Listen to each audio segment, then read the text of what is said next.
This young man was known as Elpam, a legendary adventurer with combat skills that defied logic and a strategic mind sharp enough to pierce the heavens.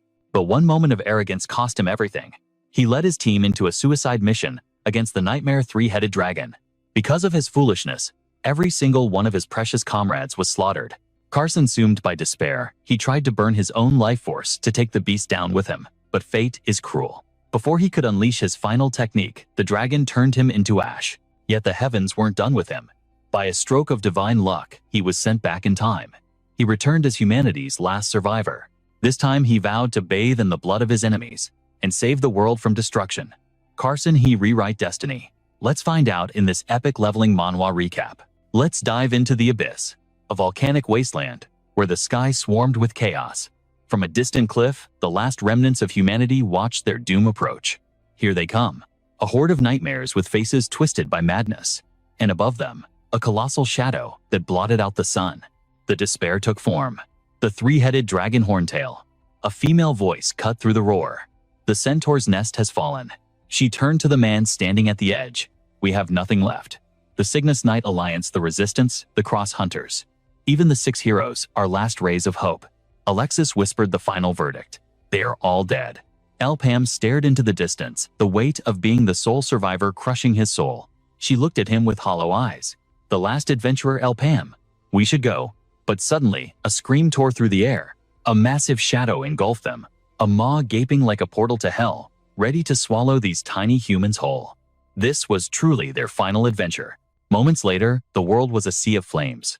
Elpam knelt in the dirt, face masked in blood, surrounded by the corpses of his friends, while a monster feasted on flesh nearby. He looked up, vision blurring. Is this how I die? Before the lesser beast could finish him, the three-headed dragon descended. One of its heads had been severed. But Elpam watched in horror, as flesh knitted back together. It was regenerating. Everything was meaningless. The dragon snapped at the smaller beast. The light faded from his eyes. It's over. He remained on his knees. The world, his journey, everything was finished. He slammed his fist into the earth. The ground shattered under his rage. Eyes bloodshot, he gritted his teeth. Is this really the end? The memories of their deaths played on repeat. Philip impaled by a tail. Jen, whose hand he held until her last breath. Alexis, who took the blow meant for him. They sacrificed everything. He screamed, his soul tearing apart. I cannot accept this. Forcing his broken body up, he glared at the dragon. Horntail, it won't end like this. He gathered every ounce of his life force. The energy took the form of a spectral bow. No matter what, I will. But his body failed him. Blood sprayed from his mouth. The dragon gathered catastrophic energy in its maw and fired. A beam of pure destruction raced toward him. You pathetic fool. Why? Why did it end like this? If only I was stronger. If only I had one more chance. Suddenly, a rough voice shouted, Wake up, you idiot. Splash freezing water hit his face. His eyes snapped open. Where was he? The insults kept coming. You think you can play sick? Remember your place, slave? Elpam's mind raced. What? Where's Horntail? Am I alive? Wait. He scanned his surroundings. Fresh stock just arrived. Perfect fodder for the dungeon. He felt the cold iron of chains on his wrists. Then, a familiar voice spoke. Oh, my thank you. You won't find this quality elsewhere. This one looks decent. How much for him? You have a sharp eye. Realization hit Elpam like a truck. This was a slave market. Impossible. These were abolished ages ago. But there was no mistaking it. Still clinging to life, slave, Elpam looked up at the repulsive face. He remembered him. This was the merchant who owned him 6 years ago. There was no doubt. Elpam was lost in thought, processing the impossible. The merchant, annoyed by his silence, grew furious. I have returned to the past. A fist flew toward his face. What the hell are you staring at? The punch stopped inches from his nose. I am back at the starting line. He crouched down, mind reeling. Is this a dream? No, the pain, the smell. It was too real. This was reality. Just then, a group of adventurers approached. All these slaves are bait, right? Pick whoever you want. This one has a good build. Fresh arrival. The customer grinned. Good. I'll take both. Don't worry about the price. This is my second chance at life. Elpam scanned the ground and picked up an object. He analyzed it with a veteran's eye. A fire rocket staff. Not bad. He slung it over his shoulder. Matches my current weak stats. But it's not enough. A true survivor needs more than one weapon, or this regression is wasted. He spotted a severed leg lying in the rubble. Grimly, he removed the shoe. Sometimes fools hide treasures in their boots. Bingo. He pulled out a ring glowing with pale blue light. The ring of Heart's Mind. His instincts screamed danger. He glanced back. A pack of monsters was charging straight for him. Their eyes burned with hunger. He gripped a spear. Did they catch the scent of fresh meat? They circled him instantly. As one lunged, he slashed, but a long tongue lashed out, wrapping around his weapon. Snap. His spear was broken in two. He froze. Behind him, another beast opened its jaws to decapitate him. Eat this fire rocket. Flames erupted. He swung the staff, keeping them at bay. His mind raced, calculating a new strategy. Time to test the ring. As the fire flared, he extended his hand. Azure energy surged from the ring. He traced a circle in the air. A spectral arrow followed his movement, piercing through the monsters like paper. The arrow vanished. The beasts collapsed in a heap. I can't keep this up forever, he panted. More eyes glared at him from the darkness. He aimed the staff, but nothing happened. Damn it, he dodged. Just as two monsters lunged. Crash, they smashed into the stone wall. The staff won't fire. Is it broken? No, it's on cooldown. He leaped back, barely evading a snapping jaw. He planted his foot, pivoted, and smashed the staff into the beast's face. With no other options left, he unleashed a brutal assault, smashing the beast's face before driving his boot into its skull. The impact sent the monster flying. As the staff's energy surged back to full power, flames engulfed his entire being, locking onto the approaching beast. The control ring on his finger flared as he prepared a devastating fire arrow. Once again, the projectile tore through the air, piercing through the horde of monsters like paper. The arrow blasted a massive hole through the creature's chest. Finally, the slaughter was over. He stood silently amidst a sea of corpses, until a voice broke the silence. Ah, you. Turning around, his cold gaze fell upon a trembling figure face down in the dirt. Isn't that just a lowly slave? She was barely clinging to life, a girl drenched from head to toe in blood.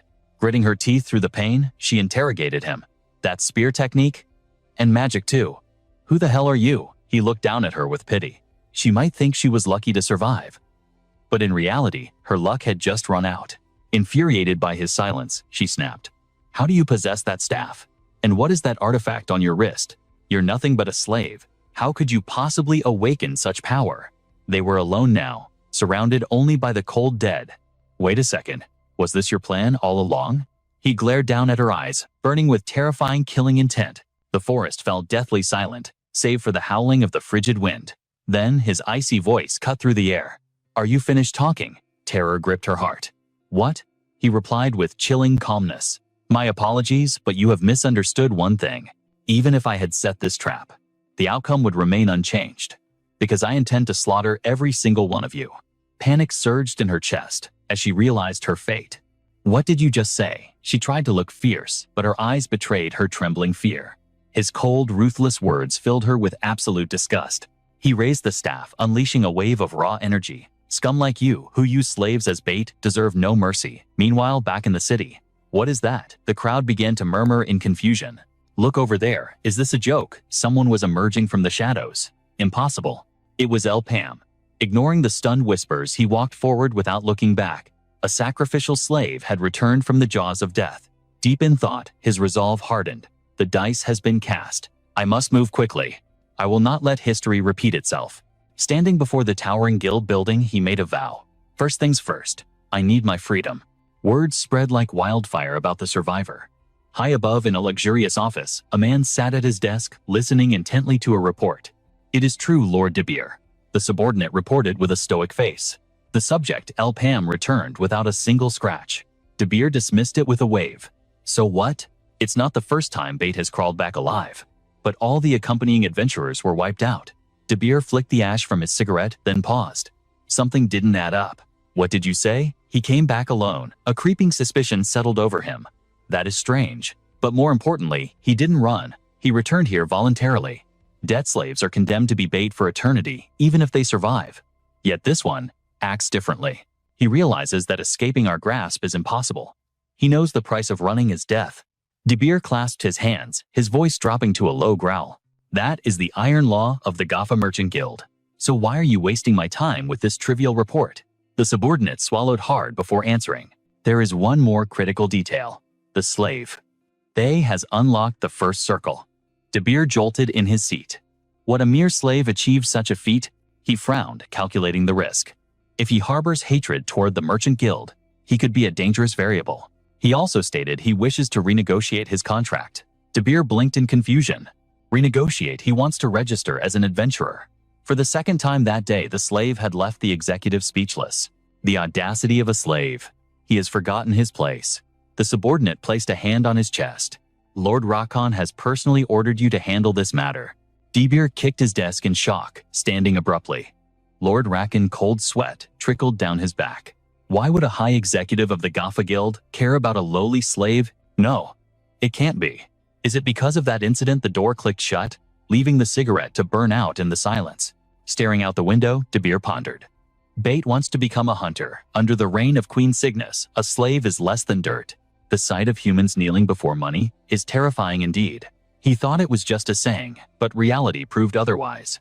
Humans are always slaves to the currency called meso. If you cannot repay the debt, you pay with your life. Elpam remembered the day his father, his only family, collapsed from illness. With a dull expression and a collar around his neck, he too had become livestock. Black moss. The herb I bought from the Gaffa Guild on credit. The guild had inflated the price to extortionate levels. The current market price. 1 million meso. He stood in the courtroom looking up at the high-born judges. Defendant, you have failed to repay the principal of 1 million meso by the deadline. Terror paralyzed him. The judge looked down without a shred of mercy. You are hereby sentenced to labor equivalent to your debt for the Merchant Guild. His entire body froze. Those words were the chains that bound his fate. For 6 long years I was exploited and bled dry by the guild. Now sitting across from De Beer, he knew the waiting was over. It is time for revenge. My name is Elpam. You must be De Beer. Rock Khan's left hand. Ah, one of the guild's executives. Elpam smirked internally. I've caught a big fish. De Beer sipped his tea calmly. Indeed. I hear you wish to modify your contract. I have read the report, so I will be brief. Setting the teacup down, his expression hardened. I will upgrade your status to an F-rank adventurer. Elpam smiled outwardly. Thank you. But inside, he was celebrating. He accepted it too easily. Just as I thought. He is playing it cautious. Then, Elpam dropped the bomb. I have one more condition. De Beer narrowed his eyes. Elpam smiled with dangerous confidence. I want rank E. It was a calculated move. I have no intention of playing by your rules. De Beer was taken aback by his boldness. What rank E? The Adventurers Guild hasn't even evaluated you yet. Elpam replied with absolute composure. In the past 3 years, I have cleared hundreds of gates as mere bait. It was a grind straight out of a brutal leveling manhwa. Even so, you were just bait. You have never slain a monster yourself. De Beer scoffed in disbelief. Since when is being a meat shield considered a qualification for an adventurer? What memories flashed through Elpam's mind? Standing atop a dragon's head, his sword piercing the heavens. The most important talent for an adventurer to build a legacy is simply staying alive. An adventurer's greatest virtue isn't bravery, it's coming back alive. He figured intel from a survivor was worth more than a dead hero's glory, so he muttered his agreement. Fair point. The man reached into his coat. Surviving 3 years as a decoy slave is a miracle, I'll give you that. But let's be honest, that's all it is, dumb luck. You've only scoured the bottom of the barrel in low-tier dungeons. Do you really think your cockroach-like survival skills will work in a high-stakes awakening manhwa environment like this? He lit a cigarette smoke, veiling his smirk. You underestimate us. We specialize in high-risk contracts for people who die. That way we don't have to pay a dime. Internally, he scoffed at the fool. Does he think he's special? Trash like this won't last 3 steps before getting crushed? The protagonist sat in silence, oblivious to the man's inner mockery, yet he bowed his head, sensing a disturbance. What is this? A sticky, disgusting sensation of malice was clinging to his skin. The man continued. There is a unique gate where only 5 can enter, yet it bears 12 distinct traces of ruin. The protagonist looked up sharply. As if recalling a fond memory, the man laughed. That's right. The bones of at least 12 parties are buried there. The protagonist glared, but the man ignored it. Prove yourself, if you're as skilled as you claim. With a crazed grin and eyes burning crimson, he handed over the permit. Survive this, and I'll grant your wish. Later, deep within the forest, he met his new companions. So, you're the rookie joining us. One of the men stepped forward to break the ice. Nice to meet you. Just call me Elpam. I'm the team's tank. I heard about you from Lord De Beer. You were a decoy slave, right? The protagonist pointed a thumb behind him. I don't care about titles or backgrounds, so don't worry about it. My teammates feel the same. The others waved warmly at him. The protagonist stood there slightly stunned. I hope we can work well together. Another voice chimed in. I heard you can wield fire arts. He nodded honestly. That's right. Tom laughed, throwing an arm around Elpam's shoulder. So his magical affinity is already set. Elpam added with a knowing look. I've heard that mages can't use elements outside of their innate awakening. He smirked, his expression dripping with condescension. So any item not related to their element is useless trash to them. His face seemed to ask. You knew that, right? Tom shrugged. Sounds complicated. Elpam cut in. Enough chatter. You know the drill. Our objective here isn't to hunt monsters. Tom nodded in agreement. Exactly. Elpam laid out the plan. Our goal is to scavenge the gear left behind by the 12 annihilated teams. We just hand the loot to the guild, and we're done. Rumor has it they pay 3,000 Mei per item. Tom let out a heavy sigh. Cheapskates. If we come back empty-handed, we don't get a single coin. Gear for First Circle adventurers is worth 7,000 Mei or more. They aren't even paying us half price. Mac couldn't help but scold him. Stop whining. They bickered as they walked. So what? When did I complain? You're complaining right now. Knock it off. Everyone ready. Let's make some money. The zone was choked with gloom and thick fog. Tom muttered in annoyance. It's technically morning, but it feels like a graveyard in here. Elpam issued a command. Listen up. This might turn into a long siege. We need to establish a base camp first. He looked up at a colossal tree. Elpam, how's that one? Plenty of sturdy branches. Hiding and moving between trees will be much easier. Not bad. All right, let's claim that tree. Tom tossed a bag of spikes and rope to the ground. He clapped a hand on the protagonist's shoulder. Elpam, take a breather. Base building is my specialty alongside this idiot. After some time, a shelter sat high within the massive tree. Base camp complete. Now we split into 2 groups and sweep the area. Elpam assigned the teams. Tom, Mac, you're group 1. Scout the east and west, then return. If anything happens, send a signal and run back to base immediately. Understood. They shouted in unison. Roger. The protagonist went with Elpam. Elpam muttered. Strange. We haven't seen a single monster, let alone any loot. Are we too early? We'll have to push deeper tomorrow. The protagonist listened quietly. By the way, how is your first real mission as an adventurer treating you? The protagonist finally spoke. I feel anxious. Elpam chuckled softly. That's the right attitude. You know, I've been an adventurer for a long time, but every time I step into a gate, I get nervous. I look tough, but I'm actually a scaredy cat. But despite that, I find courage because I have good people beside me. It feels weird praising myself, but they really are good guys.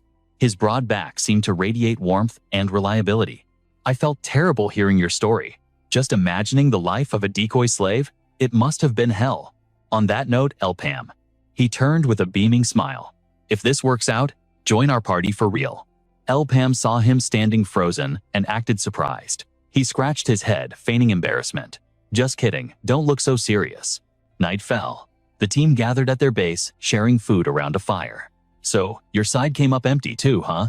Elpam replied, did you think we'd find treasure that easily? He chewed his meat aggressively. No shop talk while we eat. Save it for tomorrow. Elpam sipped his water as the forest wind howled.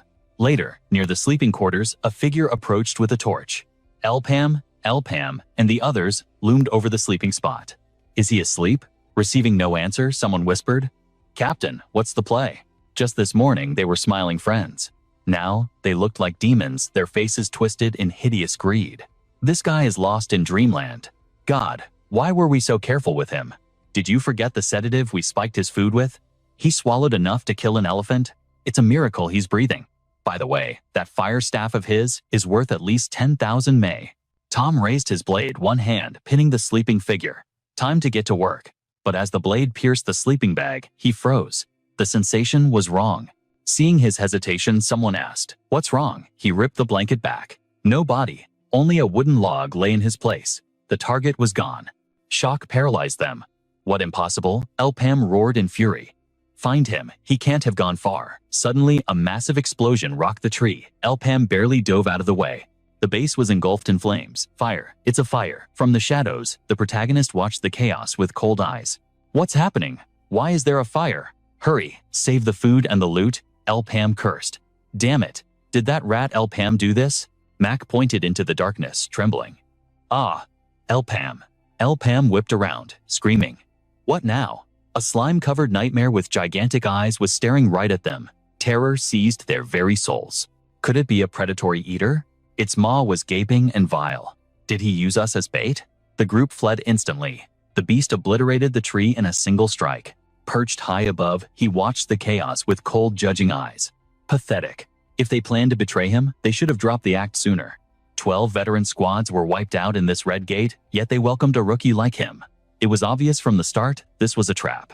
So this is the area boss. Seeing them scramble in terror confirmed his suspicions. He sensed a presence from the traces, but this beast was massive. The party leader's face went pale as a sheet. Damn it, we are at a severe disadvantage, Max screamed. Leader, what the hell is that thing? If I'm right, the leader gasped, that's a golden slime. A berserk anomaly not found in the normal maple world. A rare boss exclusive to the Red Gate. It spews high-grade acid, a total nightmare for close combat fighters like them. Look at the ground, everything it touched just melted away. But the true terror was just beginning. His eyes widened. Dodge, a stream of liquid death shot out. The leader shoved Max aside, lungs burning with fear. Staring at the melting crater, terror set in. It has ranged attacks too. Max's face twisted in despair. Omni Shot, a skill that turns its body into a weapon. This is insane. Watch out, it's closing in. Leader, do we have a plan? Retreat, we need to run. That acid shot has a 1-minute cooldown. See that red sphere in its center? We heal up, then strike the core. Tom forced a cocky grin, blinded by greed and adrenaline. Ha, so it's defenseless now. Tom and Max bolted forward. We have plenty of time. I'll take this beast down myself. Wait, you idiot. We need to strike together. But it was too late. Acid sliced Tom cleanly in two. The leader froze. Impossible. The cooldown. It shouldn't be ready yet. The beast didn't stop. A torrent of acid engulfed them instantly. Flesh melted from bone until nothing remained. From the shadows, he watched silently. And just like that, it was over. His gaze was icy.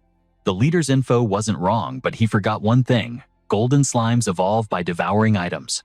I'd wager its cooldowns reduced with every meal. The monster's size was abnormal. In a leveling manhwa like this, stats matter, and this thing had zero downtime. No wonder every previous squad was annihilated. This monster's power far exceeded its rank. It slithered away, leaving a trench of sizzling acid in its wake. This wasn't something a first circle adventurer could handle. And judging by its size, it had already digested every piece of loot in this dungeon. Mission failed, huh? He recalled the Guildmaster's challenge. Prove your worth. A smirk curled his lips. The beast paused as a fireball smashed into its face. Corrosive slime splattered everywhere. The beast shrieked in agony. Perched high above, he analyzed the damage. Is its magic resistance that high? I definitely hit the core. Not bad. Watching the flesh sizzle, a plan formed in his mind. The real hunt was starting now. 4 more direct hits should do it. No.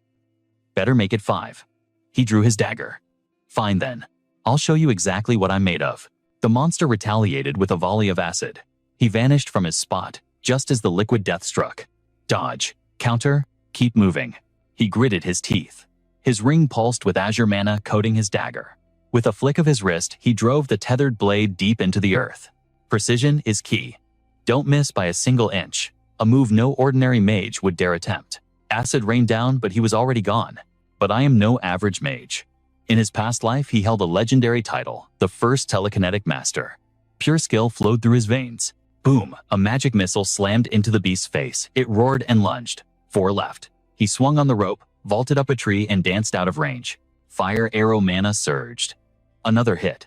3 to go. His body moved like water weaving through the deadly spray. 2, another blast. 1, but the monster swerved. He kicked off a tree trunk, barely dodging a counterattack. Fast for a giant blob of jelly. He reached out, his ring flashing.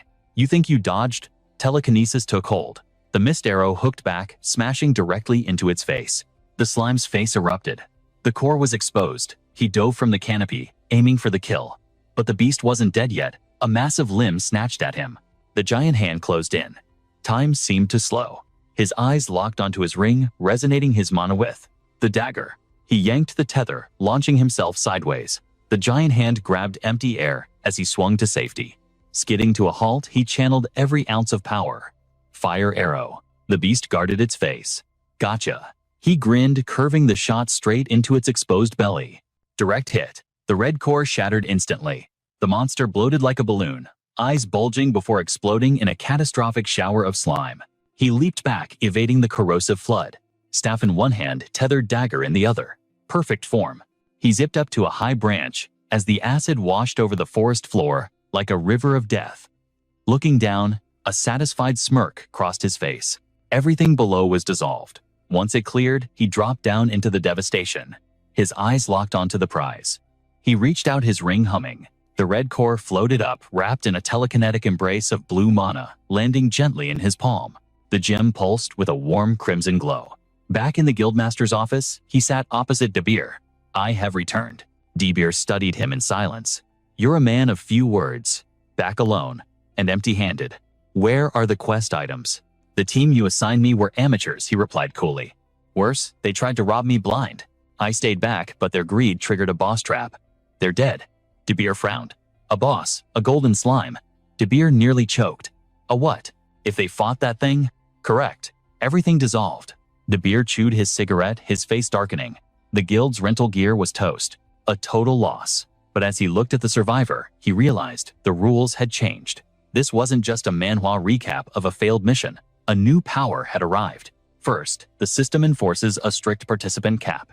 Embedded within the ancient tree lies a crimson jewel etched with the specific number of years allowed.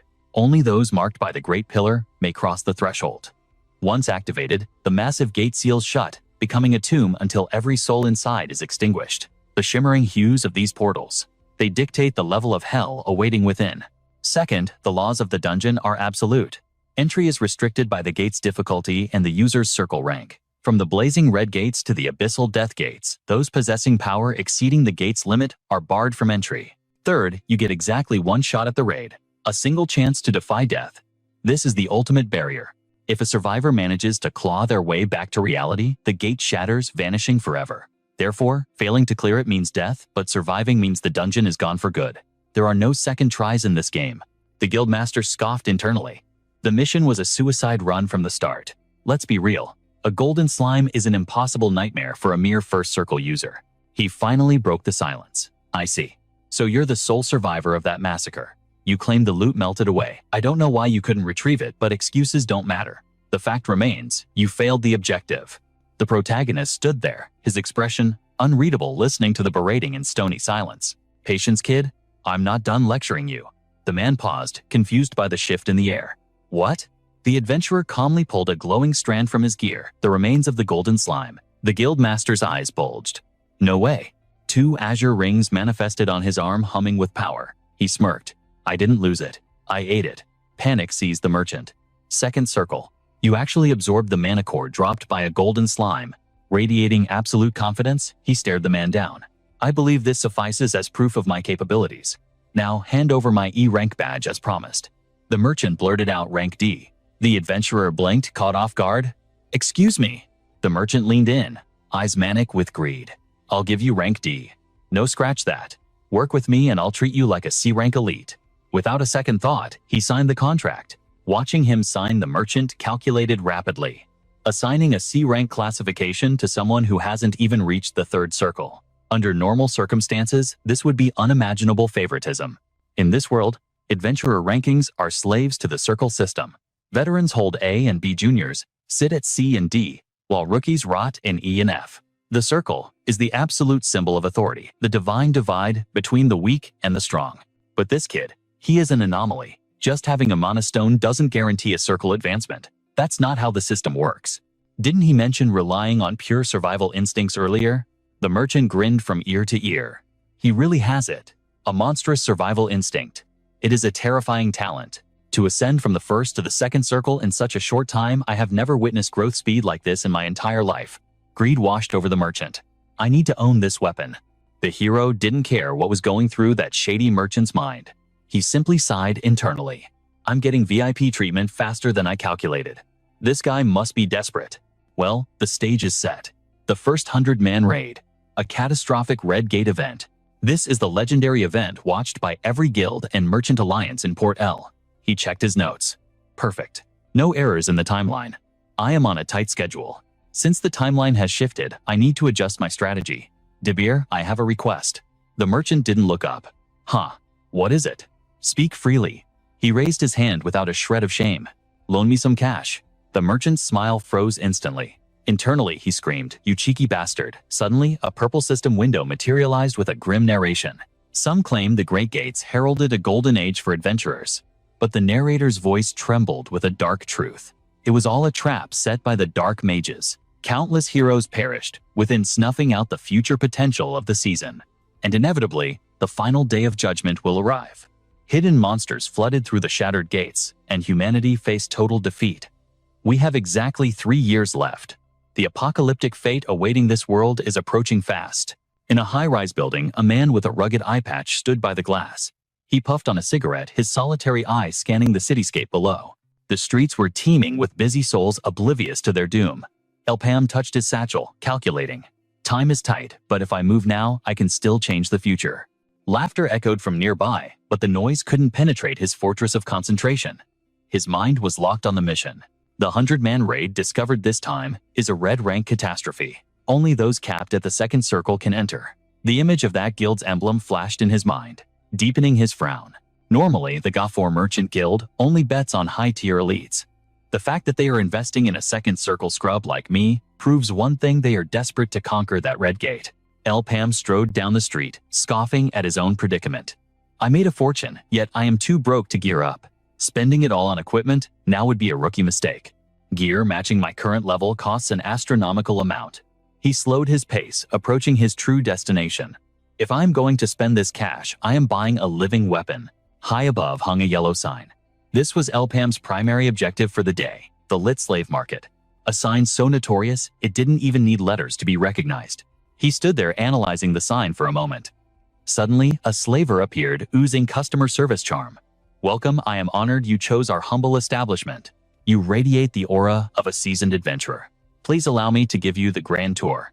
All around them, rough-looking adventurers were bidding on human lives trapped in iron cages. The merchant didn't miss a beat. "Are you seeking a companion? Perhaps bait for a dungeon trap? Or a loyal warrior to guard your back?" His words were honeyed, but they masked the brutal reality of slavery. Elpham cut him off coldly. "I already know the path." The merchant froze, his sales pitch dying in his throat. He looked bewildered, struggling to process the refusal. Moments later, in the damp gloom of a tunnel, the merchant nervously led the way. The slaver explained, "This is the discipline zone. We use this hellhole to break the rebellious ones. Like the specific item you asked for. Right this way." Suddenly, the guide halted. He gestured toward a dark cell, his hand trembling slightly. His voice dropped to a whisper. Inside the shadows, a figure sat heavily chained. The merchant gulped audibly, the stench of fear radiating off him. He spun around to face Elpham, eyes wide with anxiety. "My dear customer, are you absolutely certain you want this one?" This beast, as Elpham didn't let him finish. "I know." Elpham took a step closer to the iron bars.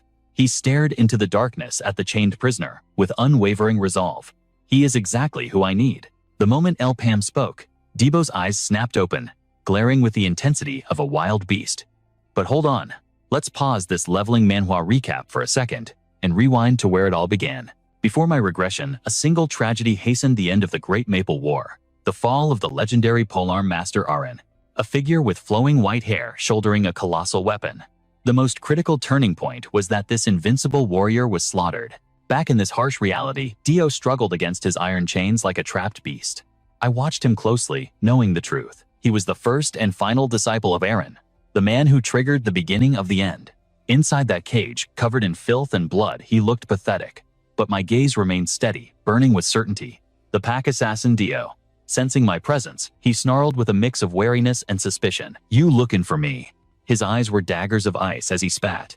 "I don't know who you are. Get lost." The merchant whipped around in terror, stammering, "My apologies, esteemed customer." His mental state is a bit.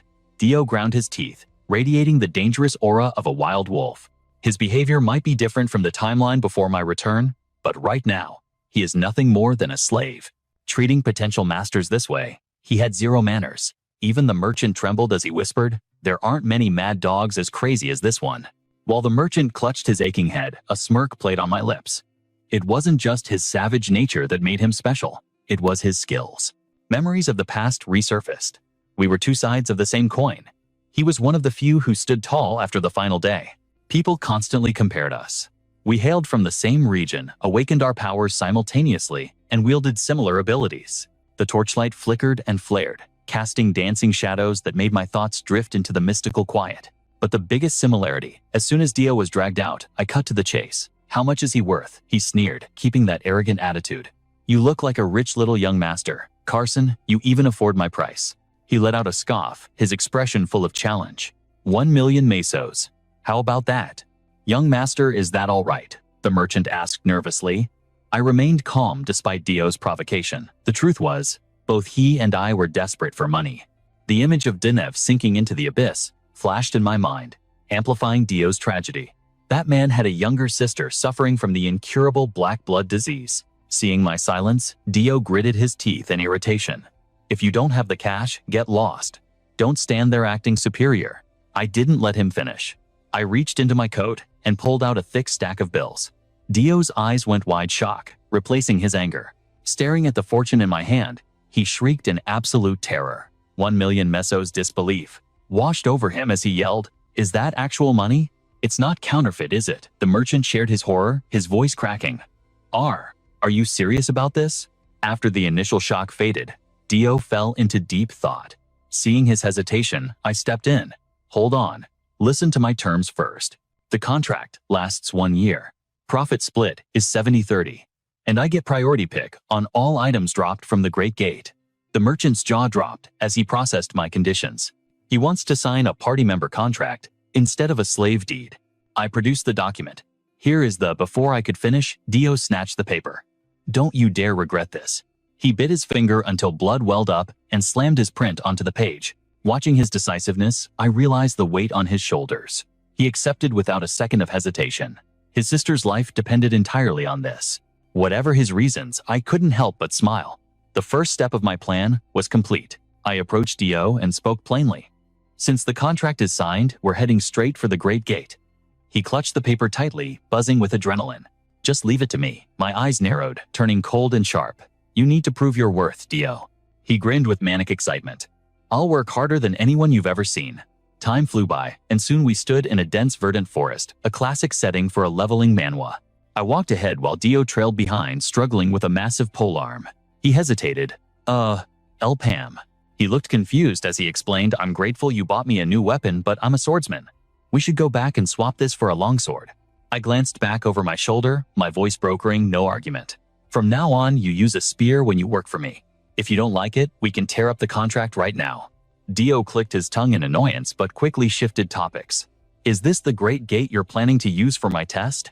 I focused on a tree marked with a glowing sigil, distinct from the rest. Red level. Single cut. Entry limit is 8 people. This looks like the perfect spot. Hearing this, Dio scanned the surroundings. "So where's the rest of the party? If our Elpam has pockets this deep, I'm sure you hired some elite members." He started rambling, trying to hide his nerves. "Right, we definitely have a healer. Yeah. Fighting is one thing, but a healer is essential." Suddenly, he noticed my silence and froze. "What? Why are you staring at me like that?"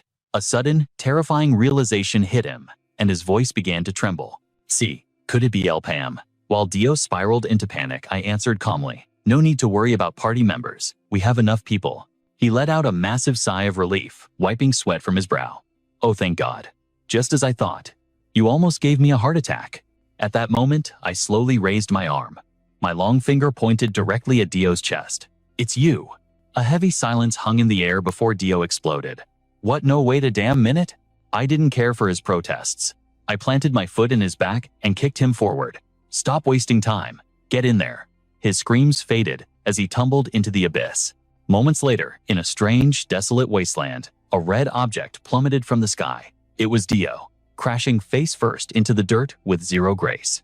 As his soul slammed back into his physical body, rage blazed in his eyes like wildfire. He screamed at Elpam, "Have you lost your mind? A 2-man party for an 8-man dungeon? This is suicide.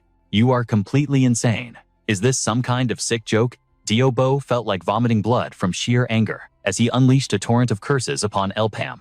But his tirade died in his throat the moment he saw the darkening expression on the other man's face. Suddenly, a frenzied rustling noise erupted from the shadows behind them. In a flash, a horde of wooden abominations charged. Panic seized Diobo as he shrieked. "It's a swarm of stumps. They're everywhere." Gripping his spear until his knuckles turned white, his mind raced with calculations. I let my guard down. I was too careless. These things are famous for armor that deflects steel. And there are too many of them. Just then, Elpam stepped forward, his presence, commanding as he shoved Diobo aside. Move. Watching Elpam walk toward certain death, Diobo screamed wait, but the mage wasted no breath, uttering two simple words. Fire arrow. Instantly, a searing flame latched onto the beast. Diobo's jaw dropped in disbelief as the flame bored straight through the wooden torso. One by one, the monsters were obliterated by Elpam's relentless bombardment. A single spell was all it took to slaughter them. Even the final creature was reduced to ash without mercy. Standing amidst the carnage, Elpam turned his back, scoffing with cold disdain. We just entered the gate and you're already panicking. How utterly disappointing. Framed by the smoke and dying embers, Elpam issued a dark warning. Do not make such a pathetic mistake again. In that moment, a single thought echoed in Diobo's mind. Just who is the real monster here? Meanwhile, under the light of a perfect full moon, a towering skyscraper stood shrouded in an ominous gloom untouched by the light. A voice echoed from the shadows of that dark citadel. The merchants have taken the bait. Bu knelt on one knee, her posture radiating absolute reverence. We are still adjusting the timeline, but our agent has been selected. In the darkness, a figure swirled a glass of crimson wine with elegant menace. As he gazed up at the beautiful moon, Bu pressed for orders. Do we have permission to commence the operation, sir? The white-haired man cloaked in shadow gave a single command. Proceed. Bu bowed deeply before turning, her footsteps fading into the distance. Once silence returned to the room, he raised his glass in a solitary toast. Everything shall unfold exactly according to his will. The blood-red wine shimmered against the moonlight as Yul whispered his true ambition, freedom for the Demon King. Back in the dungeon, the charred remains lay scattered. Diobo hefted a heavy sack, reporting in. I have harvested 27 mana stones. It is a decent haul. Elpam didn't even glance back as he marched forward. Then let's move. The subordinate quickly fell into line. Understood. As they trekked across the scorching wasteland under a blistering sun, Diobo watched his companion with a gaze that had completely changed. I thought he was just a lunatic, but he is a monster I cannot provoke. Is that telekinetic control? I have never seen a fire arrow used like that. A greedy grin slowly spread across Diobo's face. If I stick with a powerhouse like this, couldn't I make a fortune? With a 7-3 split, I will save a ton on medical bills and living expenses. But his fantasy was cut short by Elpam's sharp voice. Found them. Diobo looked up eagerly. Ahead lay another cluster of monsters, but these seemed to be in a deep slumber. Peeking from behind a boulder, Diobo whispered, more stumps. Maybe 8 or 9 of them. Elpam's eyes glinted. A perfect number. What perfect? Diobo turned around only to freeze when he realized Elpam had been staring directly at him the entire time. A chill ran down his spine. Suddenly, a small rock flew from nowhere, striking the sleeping monsters. As the beasts blinked in confusion, a shadow loomed above. A spear descended. One strike, one kill. The monsters awoke to a nightmare. His eyes were sharp, his stance heroic. But inside, Diobo was screaming in terror. Damn it, I have to solo this mob. I have never used a spear before. This feels so awkward. As the horde closed in, despair hit him. 10 lives wouldn't be enough for this. Overwhelmed, he roared, you crazy bastard. Elpam observed every twitch and stumble, analyzing the data. He claims to be a swordsman. His clumsy footwork confirms it. Elpam's gaze remained fixed. But he will soon learn. The spear is the key to unlocking his true potential. Elpam smiled, recalling a distant memory.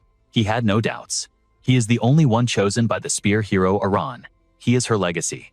Back in the fray, the monster's roots lashed out like whips, fast and deadly. Diobo countered with a desperate slash. But mid-swing, a strange sensation washed over him. The spear. Something clicked. It had reach. It had power.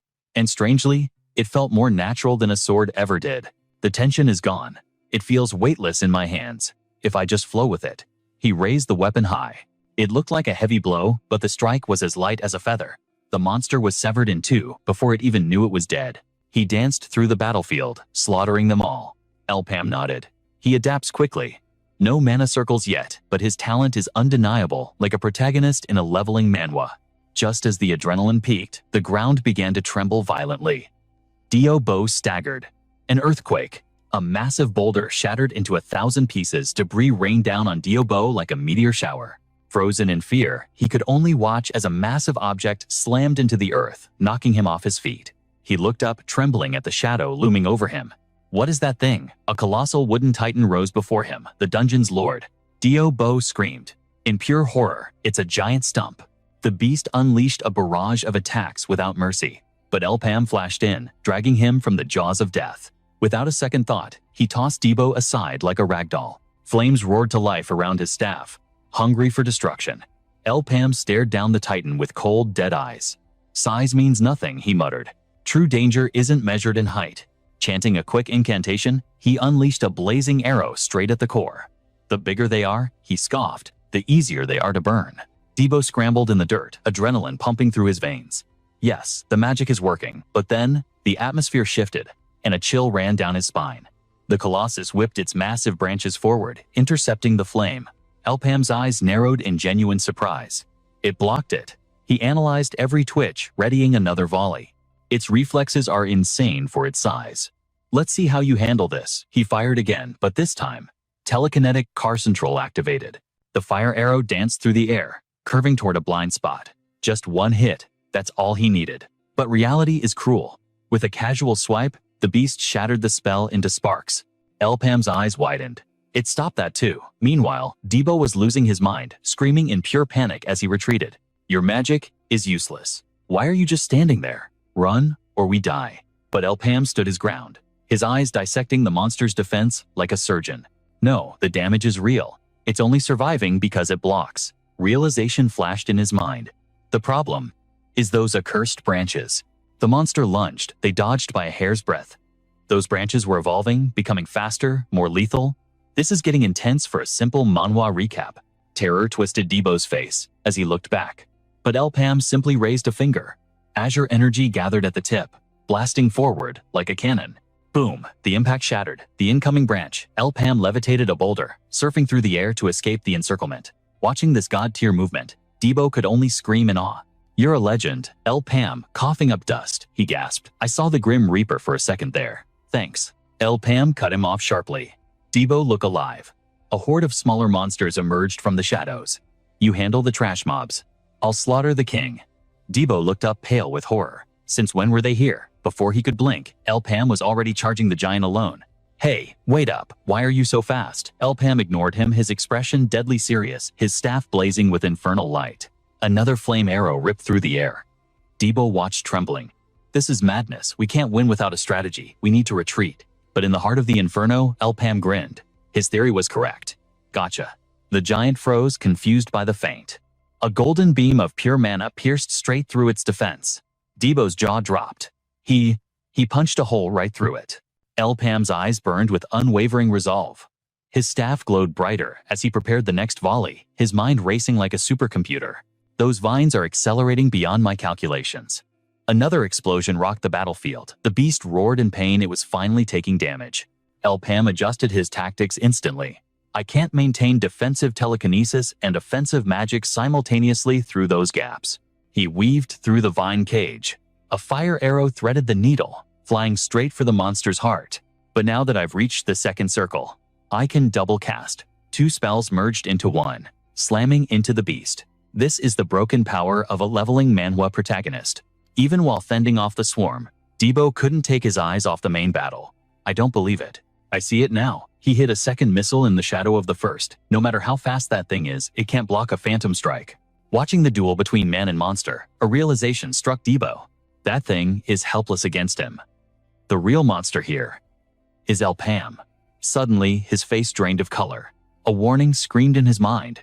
Oh God, a pack of minions was lunging at Elpam's exposed back. Debo screamed, his voice cracking. No. Watch your back, he cursed himself bitterly. Damn it, I missed a few, this is my fault. Whoosh. In a split second, Elpam's magic skewered the giant and vaporized the ambushers behind him. He glanced back unimpressed. Debo, surely you're not struggling with these pests. The giant's eyes bulged in fury as the explosions chained together. It lunged again, desperate to crush this insect. Nice try, ugly. Elpam danced away like smoke. If I lose focus for even a fraction of a second. He leaped. A vine slashed mere inches from his cornea. Suddenly, a hand gripped his shoulder. It was Debo. He yanked Elpam back and severed the incoming vines with a savage strike. They landed in a cloud of dust, back to back. Debo grunted, looking annoyed. I just saved your life, Elpam. So take back what you said about me being useless. Elpam let out a rare faint chuckle. He slammed his staff into the earth. Complex magic circles bloomed beneath them, summoning an arsenal of flame. His expression darkened with menacing power. Fine. You're not completely worthless after all, Debo smirked. Then let's finish this. He glared at the approaching horde with renewed resolve. Remember that I saved you? Elpam ignored the banter, channeling every ounce of his mana into the ground. The magic circles pulsed violently. Shadows veiled Elpam's eyes. Time to end this. He unleashed the barrage, his voice booming like thunder. Die. The fire arrows swarmed like angry hornets, creating a symphony of destruction. Terror finally filled the monster's golden eyes as it shrieked in agony. The bombardment was endless. Nearby Debo fought like a man possessed. His blade sang, decapitating another beast with a visceral spray of ichor. Every arrow that landed tore a chunk of flesh from the giant, but suddenly, Elpam froze. What the? The Colossus wasn't dead yet. It split its massive limbs, launching a pincer attack from both sides. Elpam's mind raced. A dual-directional strike. Elpam channeled a surge of mana into his staff and shouted, Debo, I'll handle the right flank. Hearing the command, Debo raised his massive spear, a roar tearing from his throat. Then the left is mine. Debo unleashed a devastating horizontal slash. Beside him, a blazing fire arrow streaked from Elpam's position. The relentless barrage forced the beast to retreat. Unleashing a new burst of speed, Debo carved a lethal arc through the air. With agile precision, he severed the monster's appendages in a single breath. But in the heat of this fierce battle, disaster struck. A heavy blow slammed into his gut. Fresh blood sprayed from Debo's mouth as the impact rattled his bones. The behemoth roared in triumph as Debo plummeted toward the abyss. But he didn't hit the ground. A floating boulder, controlled by precise magic, swooped in to catch him just in time. However, fate was not so kind today. The monster struck again, shattering the stone platform instantly. Debo began his freefall once more. Elpam struggled to maintain focus, splitting his mana between offense and support. Sweat beaded on his brow. This is getting complicated, he gritted out, his energy draining fast. With a wave of his hand, he levitated more debris into position. Debo recovered, finding his footing on a massive slab of rock. His stance shifted. He was ready for round 2. But the beast closed in from behind, a shadow of death looming over him. Realizing escape was impossible, Debo cursed. Damn it, not enough time to dodge. A cataclysmic blow struck where he just stood. He barely rolled to safety. Meanwhile, Elpam's fire arrows flared with maximum output, coiling around the black giant like chains of flame. Spotting his partner's silhouette emerging from the smoke behind the beast, Elpam shouted, "End this now, Debo." Without hesitation, Debo delivered a thunderous slash his target, the monster's glowing golden eye. The creature shrieked, staggering back from the agonizing critical hit. The recoil was too great. Debo's grip failed, and his spear slipped from his grasp. Gravity took hold, dragging him down toward the ground below. Years of combat experience allowed him to land safely, but he refused to rest. Ignoring the pain, he charged back toward the beast, his war cry echoing. "It's not over yet, you filth." Elpam clenched his fist, and a verdant aura erupted around him. Responding to the call, the fallen spear began to resonate with power. With a sharp gesture, the weapon launched into the air. Guided by invisible strings, it flew perfectly into Debo's outstretched hand, just as he prepared his final art. He gripped the steel, his knuckles white. "Open your eyes and witness this." His gaze turned steely, cold blood staining his grin. He was fully awakened now. Time for dessert. What followed was a symphony of carnage, orchestrated by Debo. Each strike carved deep into the monster's hide, spraying vitality everywhere. But the beast spun violently, throwing Debo off balance. He executed a tactical roll, barely regaining his footing. Above him, the monster's maw descended, ready to swallow him whole. Suddenly, streaks of flame whistled past Debo's ear. The fire arrows flew straight into the beast's gaping mouth. It swallowed the trap, and the magic detonated from within. The giant was engulfed in a pillar of fire. Debo watched the inferno, his chest heaving for air. Elpam walked up from behind, his voice calm. "Good work." The mage glanced down at his partner's trembling hand. Debo's face was a mask of blood and grit. He looked up at Elpam, hesitating for a heartbeat. "You too, brother." Behind them, the colossal corpse burned, marking the end of the raid. Night had fallen over the town. Inside a warm-lit home, Din sat at the dinner table. "It's getting late," she whispered. "I should eat and rest." She clasped her hands, offering silent thanks to the gods. Just as she reached for her spoon, a heavy knock echoed outside. Din hurried to the door. Who is it? Her question died in her throat. Her eyes went wide. Standing there battered but alive was Debo. Seeing her tremble, Debo softened his voice. I'm back. Tears broke free. Din threw herself into his arms, sobbing. Welcome home. Elsewhere, the atmosphere was far colder. Elpam, still clutching his staff, approached a small dilapidated shack. The scent of battle still clung to his clothes. Darkness swallowed the room, broken only by faint moonlight. His gaze fell upon a single framed photograph resting on the table. On the bed lay a figure barely skin and bone. Elpam looked down, his eyes, void of emotion, yet full of burden. He spun his staff, gathering mana. Flames erupted, consuming the small house and its secrets. The arsonist walked away in silence. Meanwhile, Debir scratched his head over a stack of documents. We have a problem. The subjugation of the Gate of 100 is approaching. Lord Ron is leading this personally. If I disappoint him. The pressure was suffocating. All 10 merchant guilds were watching this raid. Rumors whispered of a legendary grade artifact hidden within the dungeon. But the current lineup is a mess. There are too many awakened individuals with outstanding skills. Debir thought of the Natasha sisters from the Goldrich Alliance. Their overwhelming prowess defied the logic of a standard awakening manhwa. Compared to them, the adventurers from the Gafor Merchant Association are mere trash. To be honest, every mercenary deployed by the rival guilds is a monster in their own right. And Gafor has such a notorious reputation. This feels wrong. Suddenly, a knock shattered his train of thought. Debir looked up annoyed. Huh, you dare enter without announcement. But as the door opened, his annoyance turned to terror. He shot up from his chair. Lord Ron. Ron stepped in. How is the party formation going? Debir stammered. Forgive me, Progress is slow, Ron interrupted coldly. This inefficiency doesn't suit you. What about that maid you mentioned earlier? I have reservations. The wolf party was wiped out. No witnesses confirmed his story. He clearly possesses talent, but this mission is too critical to gamble on rumors. Ron waved his hand dismissively. Why not verify him yourself then? One test, one location. That is all it takes. In fact, throw all the candidates into a single party. Ron's eyes gleamed with malice. This time, there will be plenty of witnesses to see who survives. And so to forge the ultimate team, Debir orchestrated a brutal selection trial.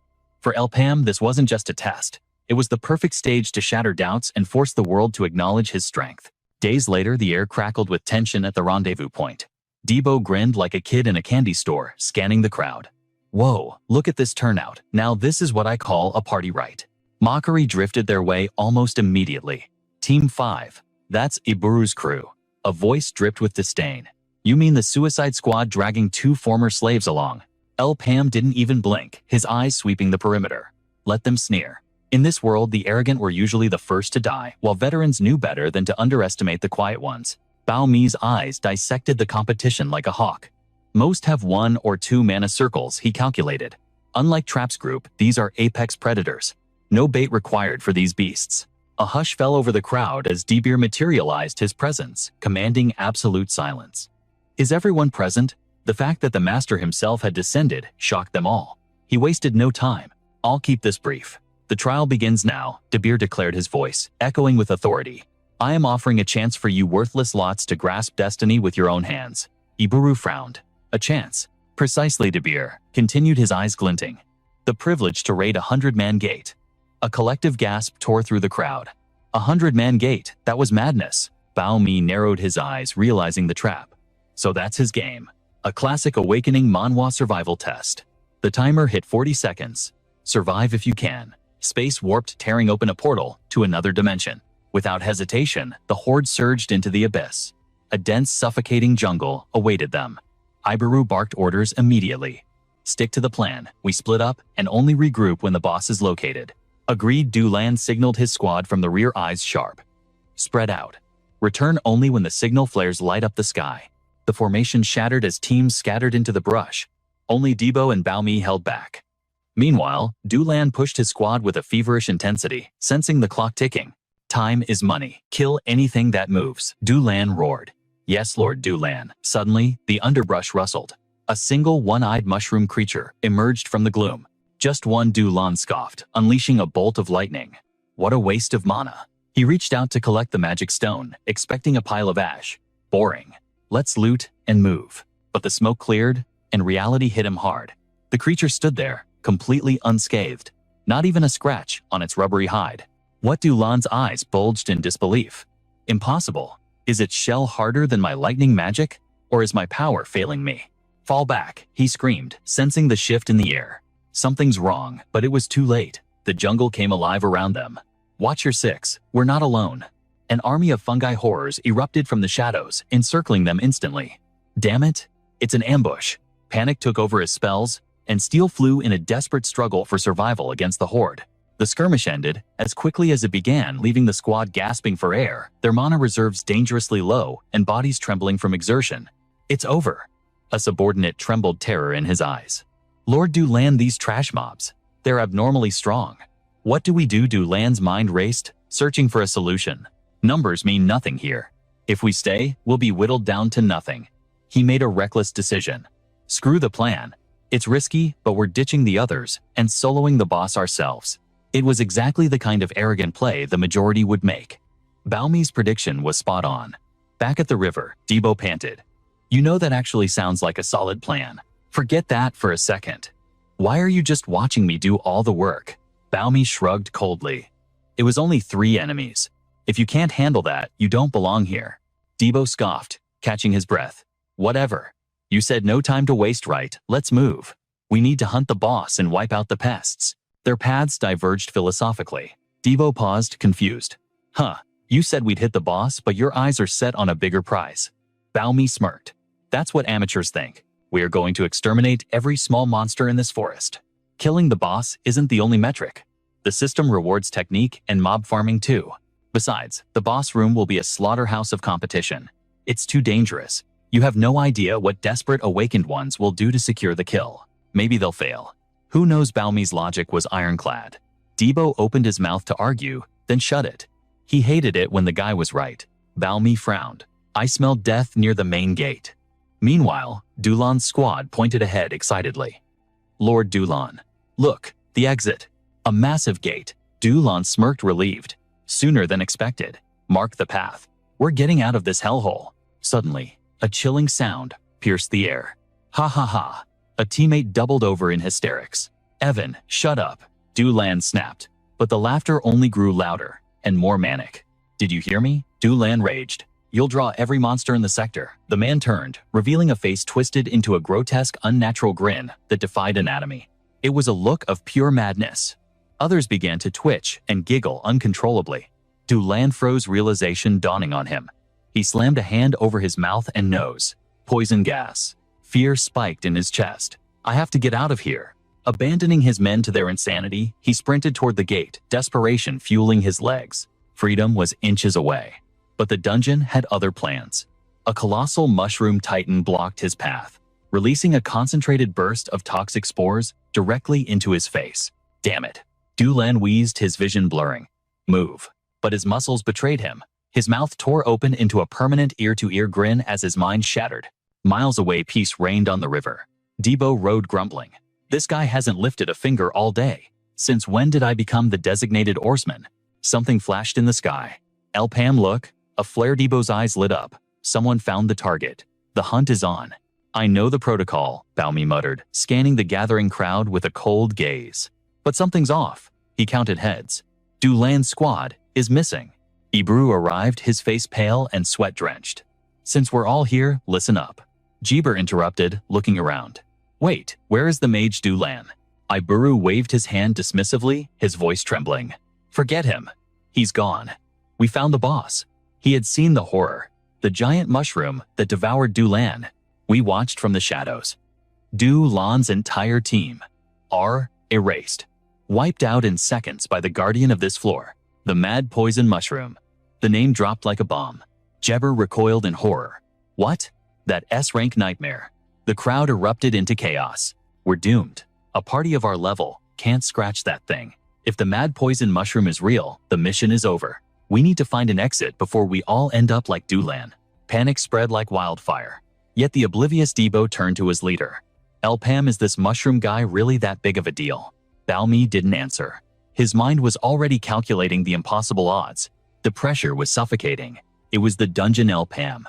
Encountering a monster of this caliber at their current level, it was a nightmare scenario. Beside him, a voice kept nagging. Hello. Are you even listening to me? The spores it releases create a lethal zone, making it nearly impossible to approach. That means we can't just swarm it with numbers to take it down. If we want to kill it, we need long-range bombardment. But weak attacks won't even scratch it. That thing is built like a tank and moves like the wind. Debo, however, wouldn't stop whining in his ear. You are deliberately ignoring me, aren't you? Hey, Elpam, Iburu crossed his arms, anxiety written all over his face. Unfortunately, the Elpam was blocking the Grand Gate, the only exit. If they didn't fight, they were trapped. Unlike him, Debo slapped his chest with naive confidence. You scared? This Elpam is trash against my invincible fire arrow. Palmy cut him off instantly. Shut your mouth, Debo. The tank was left fuming for the second time. This bastard Palmy stepped forward, cutting straight to the chase. We are dead if we charge in without a strategy. My fire arrows won't even pierce its skin. This revelation shocked even his own teammate. Why, even the trash mobs in this dungeon have insane durability, so the Elpam must be practically invincible. Iburu hated to admit it, but the logic was sound. Why state the obvious? A teammate chimed in urgently. Iburu, this isn't the time for ego. We need a plan right now. 50,000 mesos. What? Iburu blinked. Palmy set his price 50,000 mesos per head. With 30 people here, that totaled 15 million mesos. You want to exchange money for your lives? Pay up, and Debo and I will become the shields. We'll act as bait for every single one of you. The crowd was stunned into silence, but Debo exploded in protest. Damn it, what the hell is he saying? Iburu looked like he'd swallowed a bug. Paying someone he despised was agony. Don't get cocky. You might be used to your standard slave driver tactics, but don't think every situation is the same. I am not some pig you can easily manipulate. Even if we agreed to your crazy terms, what if you fail? If you enrage that monster and lose aggro, we all die instantly. He kept twisting the knife in their dark pasts. Slaves only get in the way inside high-tier dungeons. Then he pointed a trembling finger at Debo. And wait a minute, what is wrong with that guy? He looks even more clueless than us. What can a mere two-circle adventurer and a slave possibly achieve against a Elpam? Forget provoking the monster. He had successfully enraged Debo. The way these guys talked was starting to really tick him off. They had been mocking him from the start. Paomi didn't even want to be the bait, but unlike the raging Debo, he kept his cool. Ice flowed in his veins as he asked, "Then what do you want to do? Do you have a better plan? You scream and shout, but you're clueless on how to solve this." Iburu could only stammer. Well, Paomi struck the core of his insecurity. You have nothing right. If you had a way to kill the Elpam, you wouldn't have fired the distress flare. Also, let me clarify one thing. My party consists of a 2-circle user and a 1-circle user. As he spoke, a new magic circle manifested on Debo's arm, shocking everyone. When did that happen? Then Debo burst into triumphant laughter. What, I gained a level, I really am a genius. It turned out this was a classic leveling manhwa moment. He had been farming the mobs to power up all along. Paomi hadn't lifted a finger, allowing Debo to hoard all the experience points. He pressed the advantage. Doesn't your squad only have a couple of 2-circle users anyway? That shut him up completely. Unlike Iburu's hesitation, Jebber stepped in, desperate to close the deal. Wait, if you really act as bait for us, I'm willing to pay, but we don't carry that much cash on us. Palmy accepted the credit. No problem. Once we escape, we'll collect the debt. If we don't escape, well, we'll just be dead sacrifices anyway. However, he had one condition everyone had to agree. Decide. Now, in the distance, the berserk mushroom was tearing through the unlucky stragglers. Suddenly, a flaming arrow tore from the bushes, striking the beast right in the head. It was Palmy. Beside him, Debo covered his nose and mouth, ready for war. Palmy commanded Debo move only when the Elpam locks its aggro on us. His partner still hesitated. Do we really have to do this crazy shit?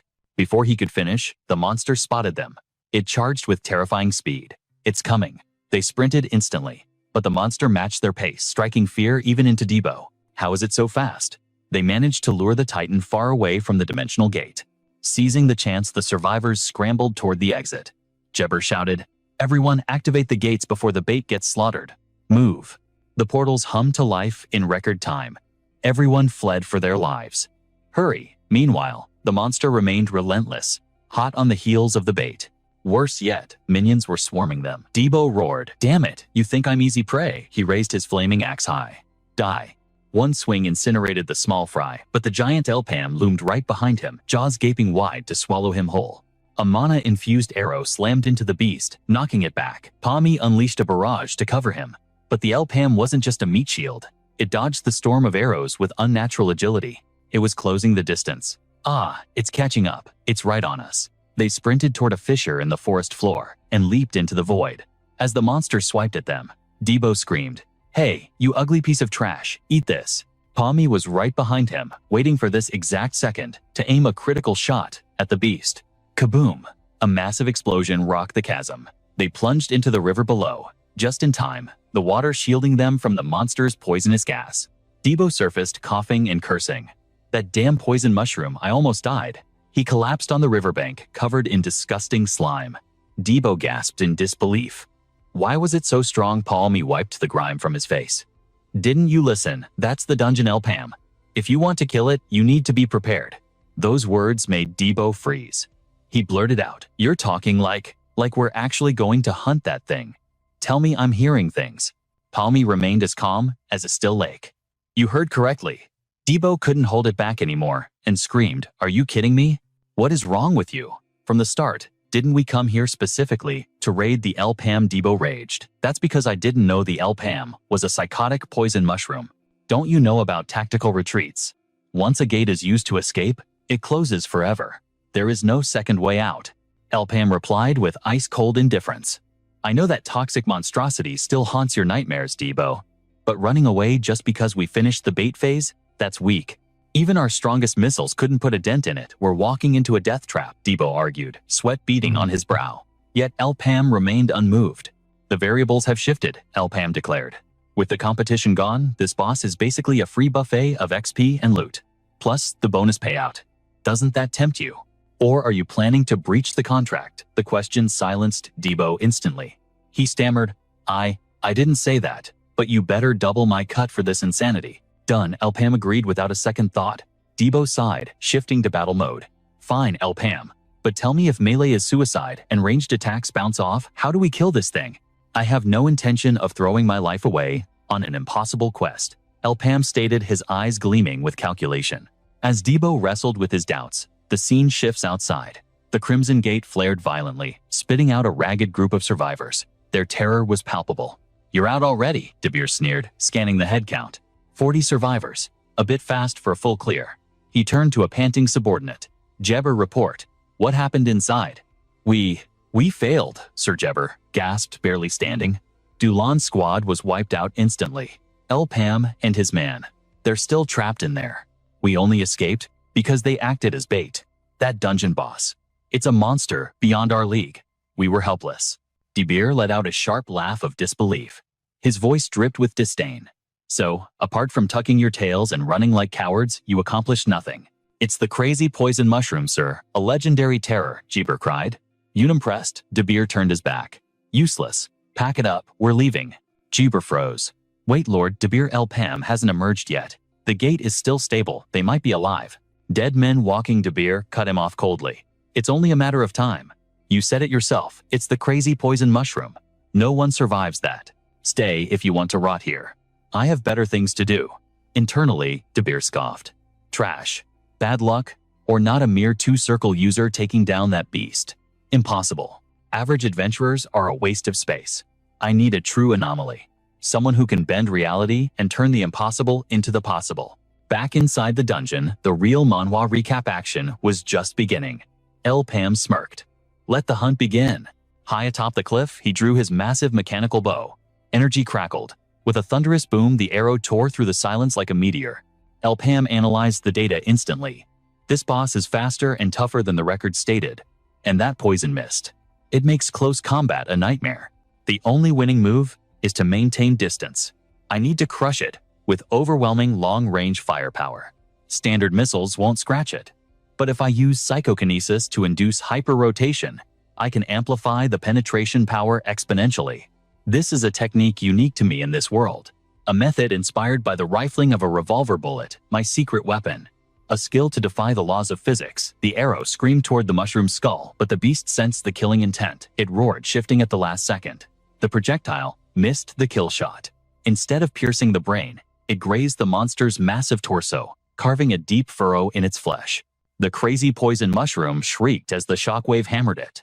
Even a grazing hit carried enough kinetic force to send the behemoth stumbling backward. Elpam's hawk-like eyes scanned the damage through the chaos. Smoke rose from the wound, defense breached. Damn, I only clipped its arm. That won't be enough to put it down. I aimed for the core in its head. Missing that shot complicates things. The boss, now fully enraged, unleashed a massive cloud of toxic purple gas. It blurred into motion, rushing toward Elpam's sniper nest with terrifying speed. Elpam fired again, but the beast weaved through the arrows effortlessly. I can't use the revolver spin while moving. Elpam grit his teeth. And the cooldown is too long. I have to end this before it climbs the cliff. The monster ignored the rain of explosive arrows closing the distance. Its maw opened wide, revealing rows of razor-sharp fangs ready to feast. Now, Debo, Elpam commanded. Down below, holding his breath against the stench, Debo hauled on a thick cable with all his might. Heave. The hidden tripwire snapped taut. The charging beast caught its foot and went down hard, face-planting into the earth. Boom. The impact sent mud flying. As the monster struggled to rise from the sludge, Elpam looked down from the peak like a judging god. While the beast screamed in humiliation, a cold voice cut through the air. "Hey, you filthy vegetable." A blade flashed, aiming for its neural center. Debo joined the fray. Gripping his saber, he looked at the battered boss with sadistic glee. The tables had turned. Finally, I can breathe without choking. The air smells sweet, doesn't it? Come on, ugly. Let's dance. Debo raised his weapon, ready for close quarters. Conditions met. Elpam thought. The mission wasn't just bait. It was positioning. Dragging it into the swamp was the key to neutralizing its mobility. With its movements restricted and its poison pores clogged with mud, its greatest weapons are gone. Debo laughed. "What's wrong, big guy? Mad because your blowholes are stuffed?" Debo swung his blade. Slash. The steel sang, wreathed in flames, aiming to incinerate the abomination. "My condolences." With a roar, he buried the blade deep into its flesh. Foul, toxic fluids sprayed out like a geyser. Debo didn't let up. Slash after slash rained down, carving the monster apart until the giant fungus collapsed into the muck.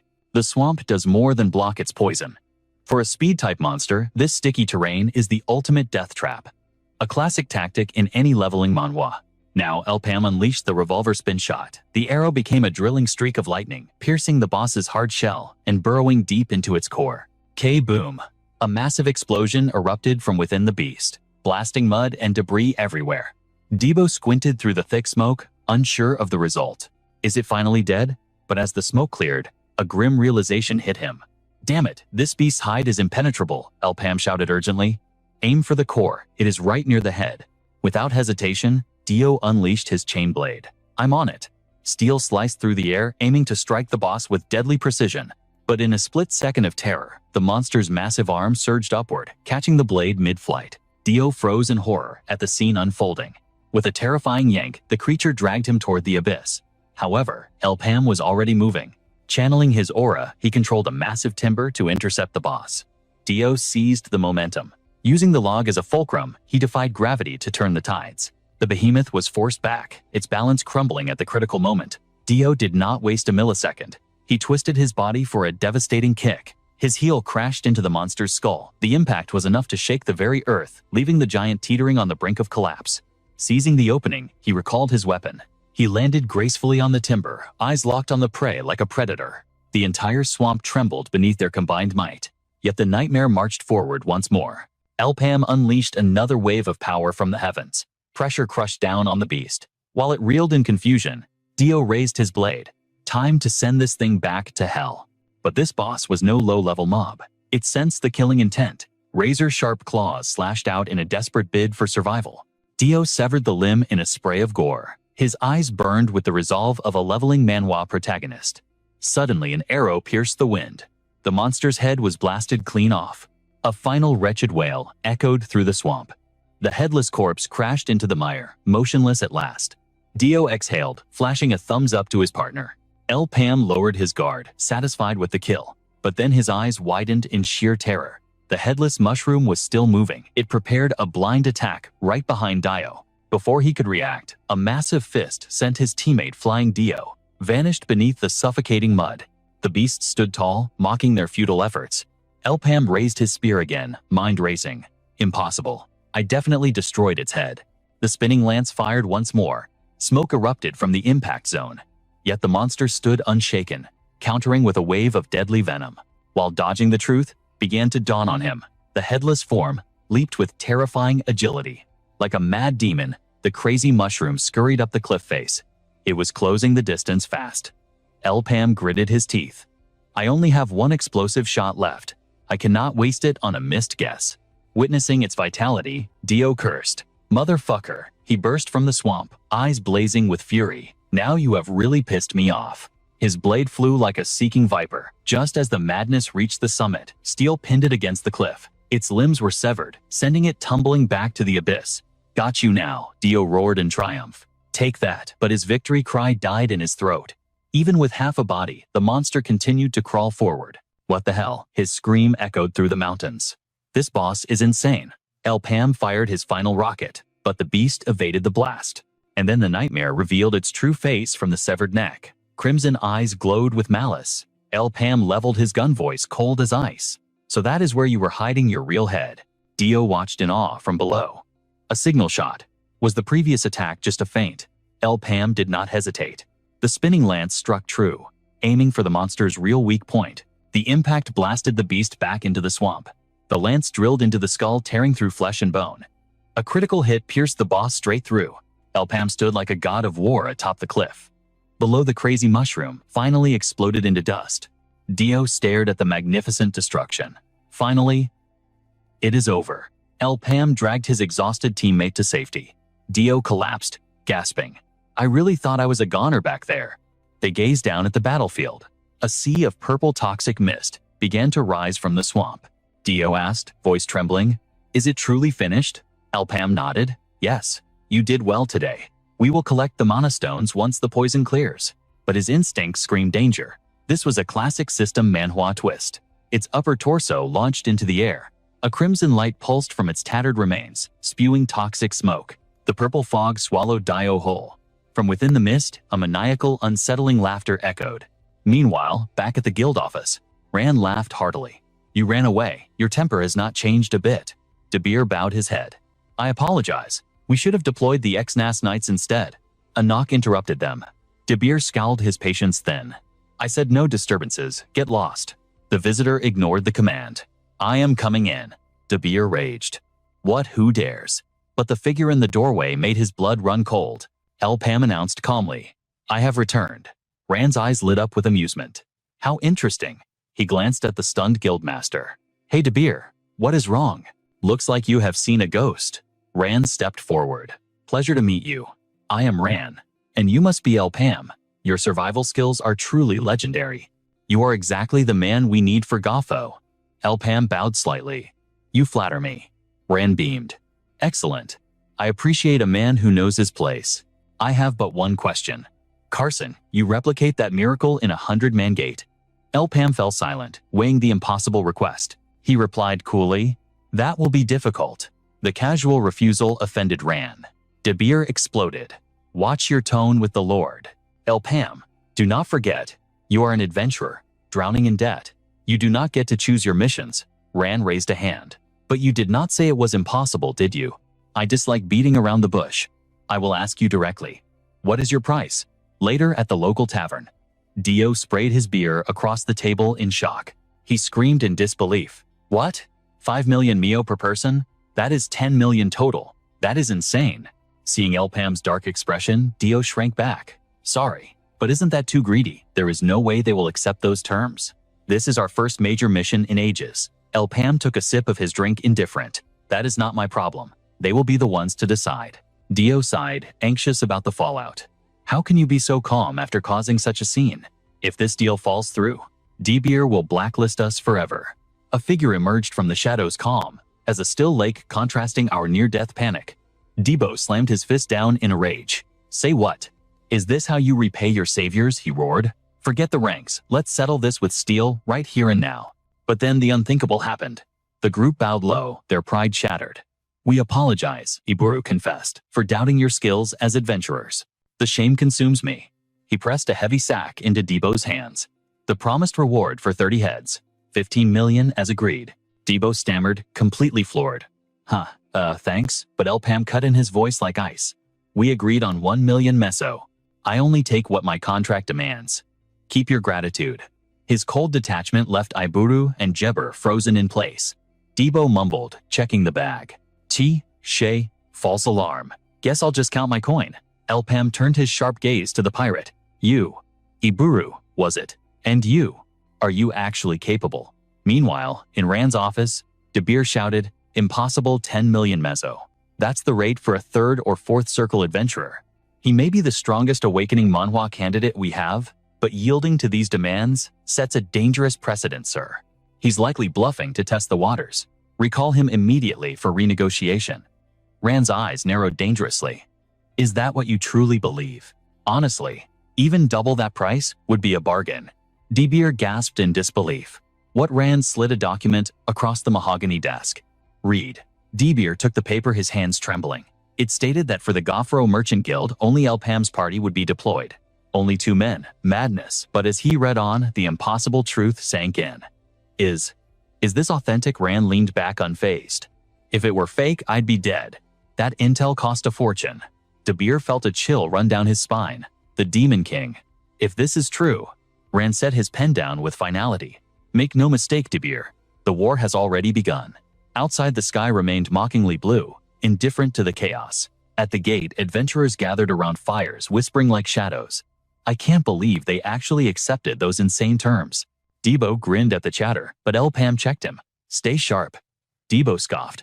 Relax, I'm a seasoned pro in this leveling manhwa world now. Elpam's badge caught the light gleaming on his chest. The surrounding glares were heavy with hostility and suspicion.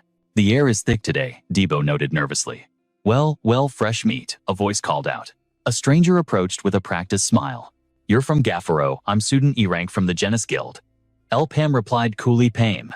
C-rank. Sudin blinked, stunned. C-rank impossible. This gate is restricted to first and second circles. How did a C-rank get clearance? Before he could finish, a sharp voice cut through. Move it, fodder. Kiri shoved Sudin aside.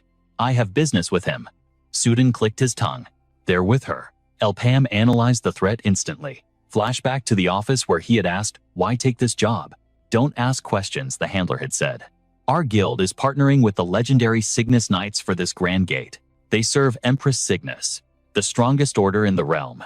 Even the icons of power are watching this gate hungrily.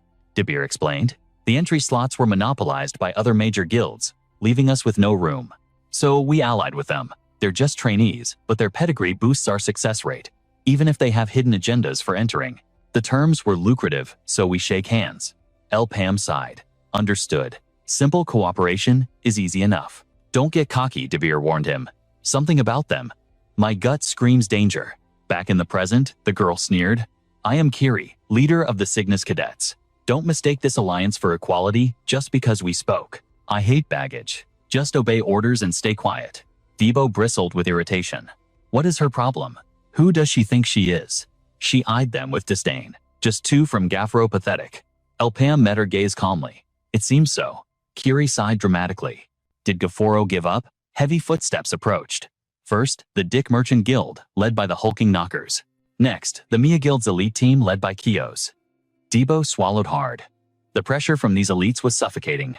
Finally, the Goldrick Guild arrived. The Natasha sisters, their badges gleaming like stars in the night. Kiri rolled her eyes at their arrogance. Then Longko stepped forward. Assemble. Everyone is here. I am the warden for this sweep.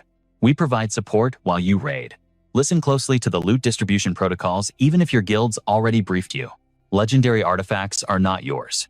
Even if you bleed for them, they belong to the guilds the moment you exit this gate. Ownership is absolute. You get your contract pay. Be grateful we let you keep the monastones you harvest. He continued, his voice dark. Try to smuggle an artifact, and you answer to my B-rank enforcement squad. His arm rippled with muscle, bound by 5 heavy power restriction rings. Debo gasped. 5 rings, they're all monsters. Briefing over. Enter Longko barked. Kiri marched forward. Follow me, victory belongs to Cygnus. Debo stared at her back, bewildered. Is she insane? We have to babysit that ego. Elpam remained silent, deep in thought. All my preparation led to this moment. The one dungeon I missed in my past life. It all starts here. He stepped into the abyss. Debo scrambled after him.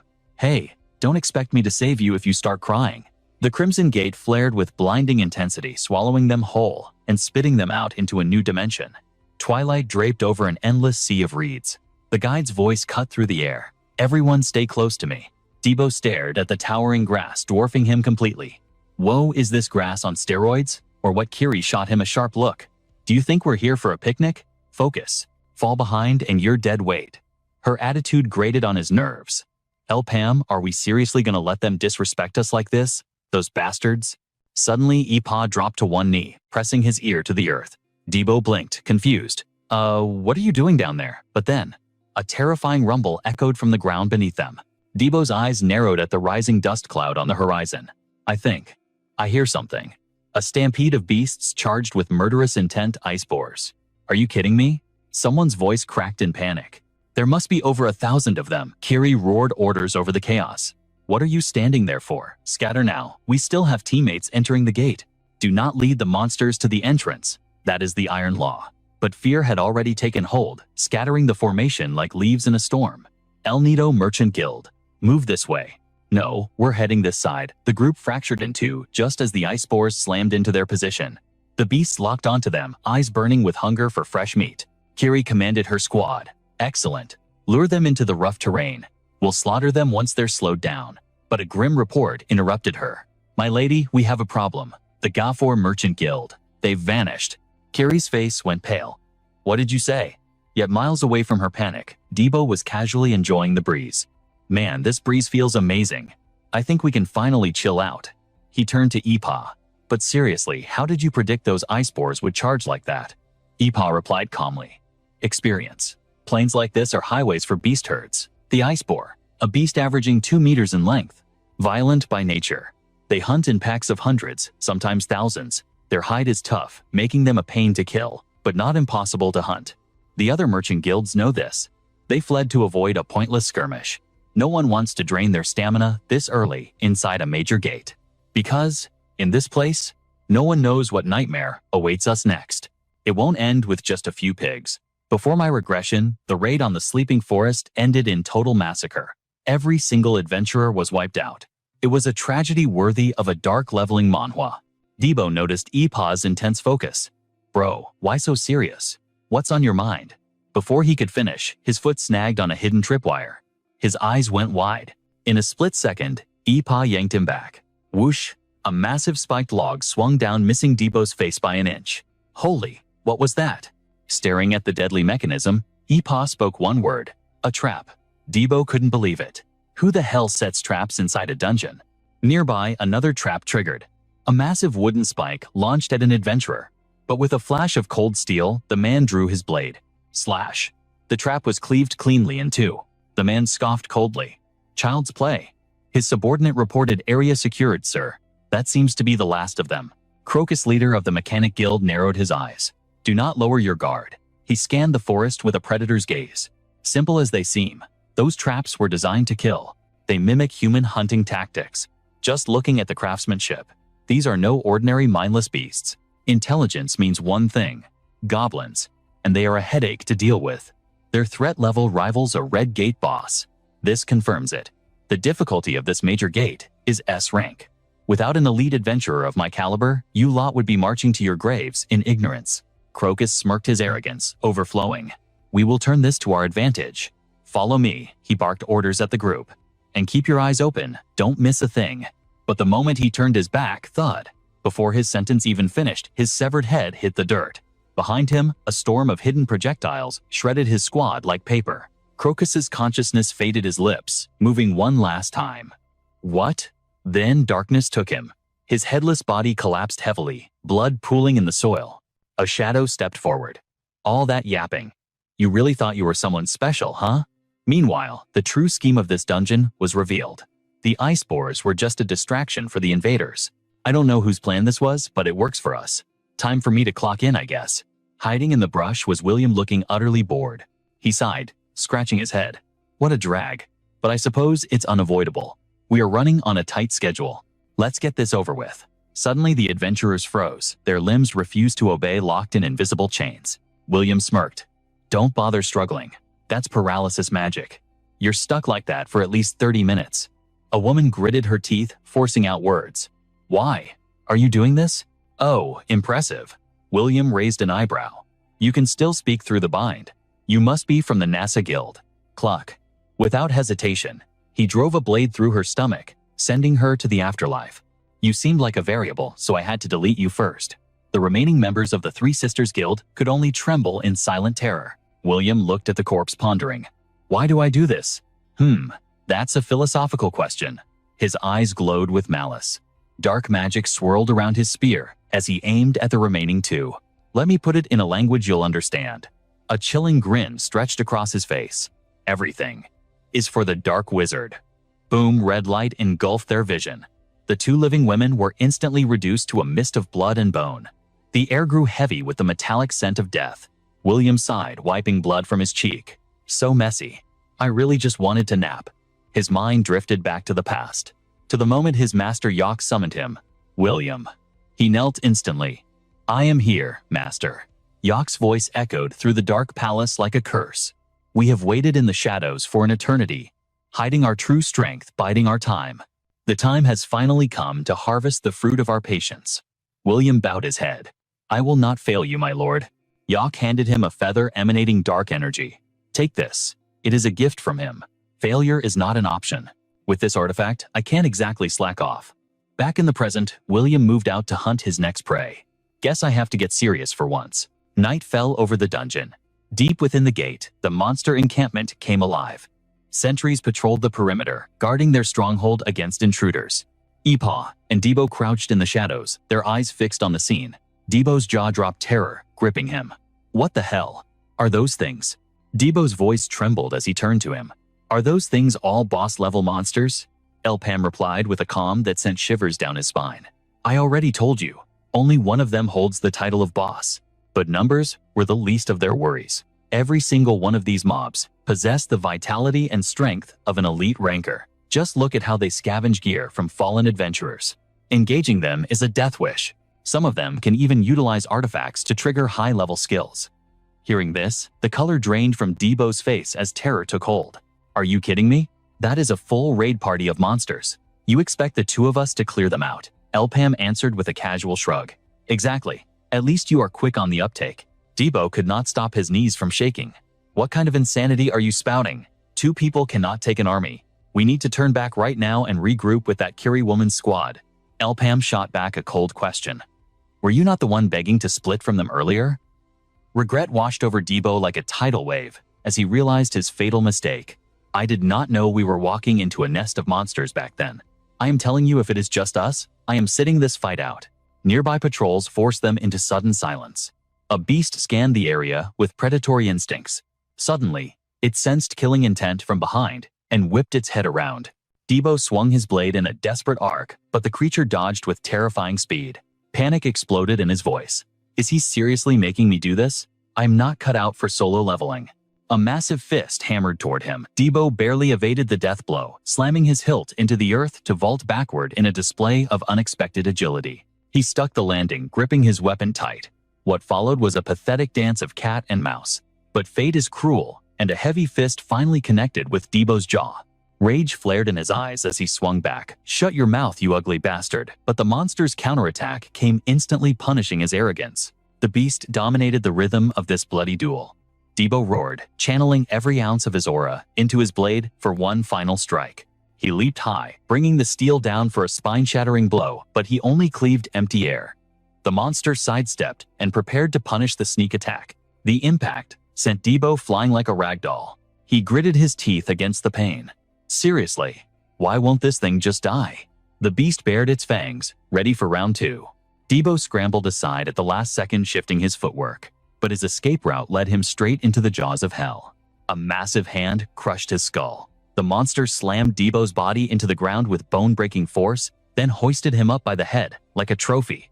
In a moment of survival instinct, Debo smashed his pommel into the beast's jaw. Roaring in pain, it released its grip, allowing Debo to retreat from the kill zone. Adrenaline refused to let him rest. He launched himself forward like a gale wind. As Debo's blade descended, the monster roared, throwing a punch to meet him head-on. Silence returned to the chaotic forest. The beast crumbled to dust, returning to the earth. Elpam had stepped in at the critical moment, yet Debo barked, I did not think you would actually lift a finger to help. Elpam replied coolly, it looked like you had it under control. See, your combat confidence has leveled up. But Debo was fuming. Carsonfidence. I am just questioning my life choices. If this place is crawling with monsters like that, we are doomed. Suddenly, he froze his eyes, widening at the horror before them. What is this carnage? Bodies littered the ground ahead. Are these not the knights from the Cygnus Guild? What could have slaughtered them? A faint groan broke the silence. Debo shouted, "El Pam." One of them is still breathing. El Pam approached the survivor. Tell me, what happened here? Did the goblins wipe you out? Pin, a member of the Cygnus Knights, grit his teeth in agony. No, it was a trap. Watching from afar, Debir felt a chill run through him at the revelation. He gasped. Impossible. Pin continued his grim tale. Ambushers attacked us inside the gate. Since no one knows what happens in a dungeon, it is the perfect crime scene. Once they escape, the gate closes, and all evidence vanishes into the void forever. But this situation is a zero-sum game.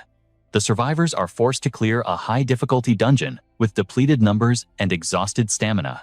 Even if they miraculously clear the gate and return with loot, the outside world will view them with suspicion. Debir analyzed the situation. Is this a ploy to eliminate rival guild leaders? It is too risky.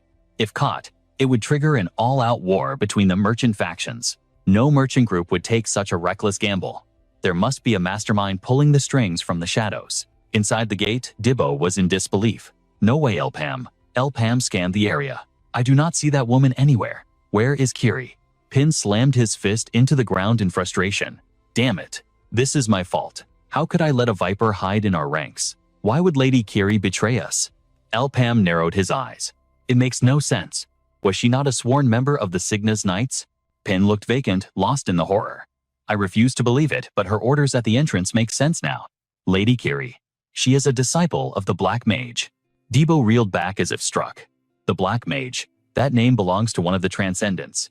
This is exactly like a historical manhwa recap come to life. 800 years ago, the Black Mage threatened the very existence of the king. 6 legendary heroes rose up, turning the tides of war by sealing themselves away with the darkness. The Allied forces launched a counterattack on the panicked cultists, wiping the followers of the Black Mage from the face of history. Every citizen of Maple World knows the legend. But to think the cult has returned, it is a nightmare manifested. A follower of the Black Mage here? Impossible. El Pam cut in sharply. Forget the monster hunting. We need to find that woman immediately. Carson, you move knight. You better be ready to cross swords when we find Kiri. Pin's eyes burned with vengeance. That is exactly what I am hoping for. Footsteps echoed in the dead silence of the night. Kiri moved with purpose until she spotted William. He greeted her with a sinister smile. I have been waiting for you. His gang of thugs stood ready. William chuckled. Lady Kiri, it looks like you had some fun with the ice boars. Splitting them up made our purge plan much easier. We are in the endgame now, so how did you like the little gift we prepared for you? Kiri pointed her cold steel at them. Who are you people? Meanwhile, back with Debo voices drifted through the dark. If you are hurt, we can slow down. The El Pam is already way ahead of us. Thanks, but I'm fine. Debo smiled with innocent confidence. Don't sweat it. My El Pam has a nose for treasure. We'll reunite with her in no time. A twist. Pin's face twisted into a sneer. Is that right? Murderous intent flooded the air. Perfect. Meanwhile, shattering the sunset's calm, Kiri launched a devastating assault on the Dark Mage's lackeys. Steel screamed against steel. Chaos erupted. Watching from the sidelines, William clapped slowly. Now that is impressive. Standard practice for a captain of the Cygnus Knights, I assume. Let's see how long your stamina lasts. Kiri didn't give an inch. She unleashed the art of the rising sun. Her opponent scoffed. Quit showing off. But in a flash, a masterful strike silenced the arrogant woman forever. Before she could even question her existence, the Sunbreaker blade ignited flames roared, reducing her body to nothing but ash. Kiri exhaled, exhaustion creeping in. Her eyes turned icy as she threatened the survivors. If you don't want to die here, tell me your objective. Now? So noisy, the enemy leader spat. What are you idiots waiting for? Kill her. The minions swarmed her like rabid dogs. Die, they screamed, but suddenly a blur cut through the tall grass. A mysterious force obliterated the attackers into a bloody mist. The leader's jaw dropped in horror. Saved from the brink of death, Kiri frowned at the newcomer. Wait, you.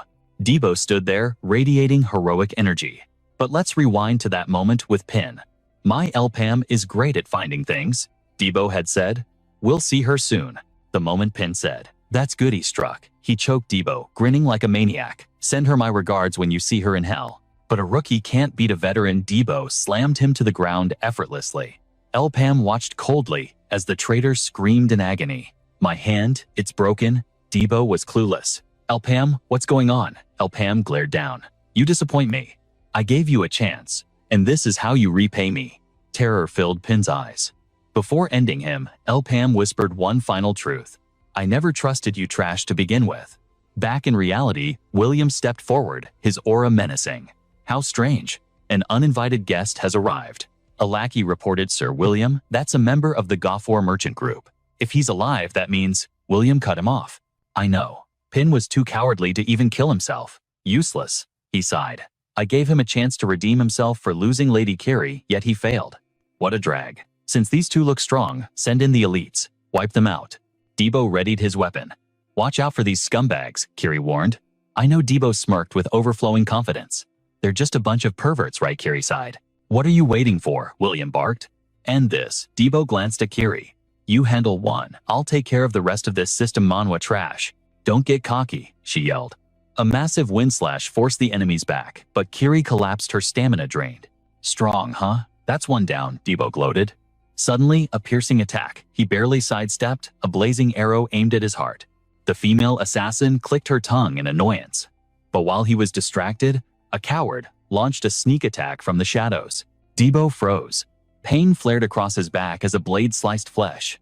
The attacker looked at the bloodied back and sneered. Just a scratch. He raised his sword again. Time to send you to the afterlife. The enemy leaped high, locking onto his target from above. You muscle brain. Move, Carrie screamed. But Debo was already gone. Appearing behind the enemy with glowing red eyes, he delivered a lethal slash. Another one rushed in. Is that all? I was just warming up.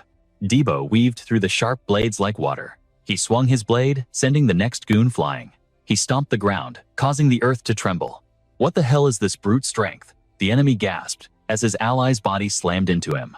Watching his men fail, William groaned. Pathetic.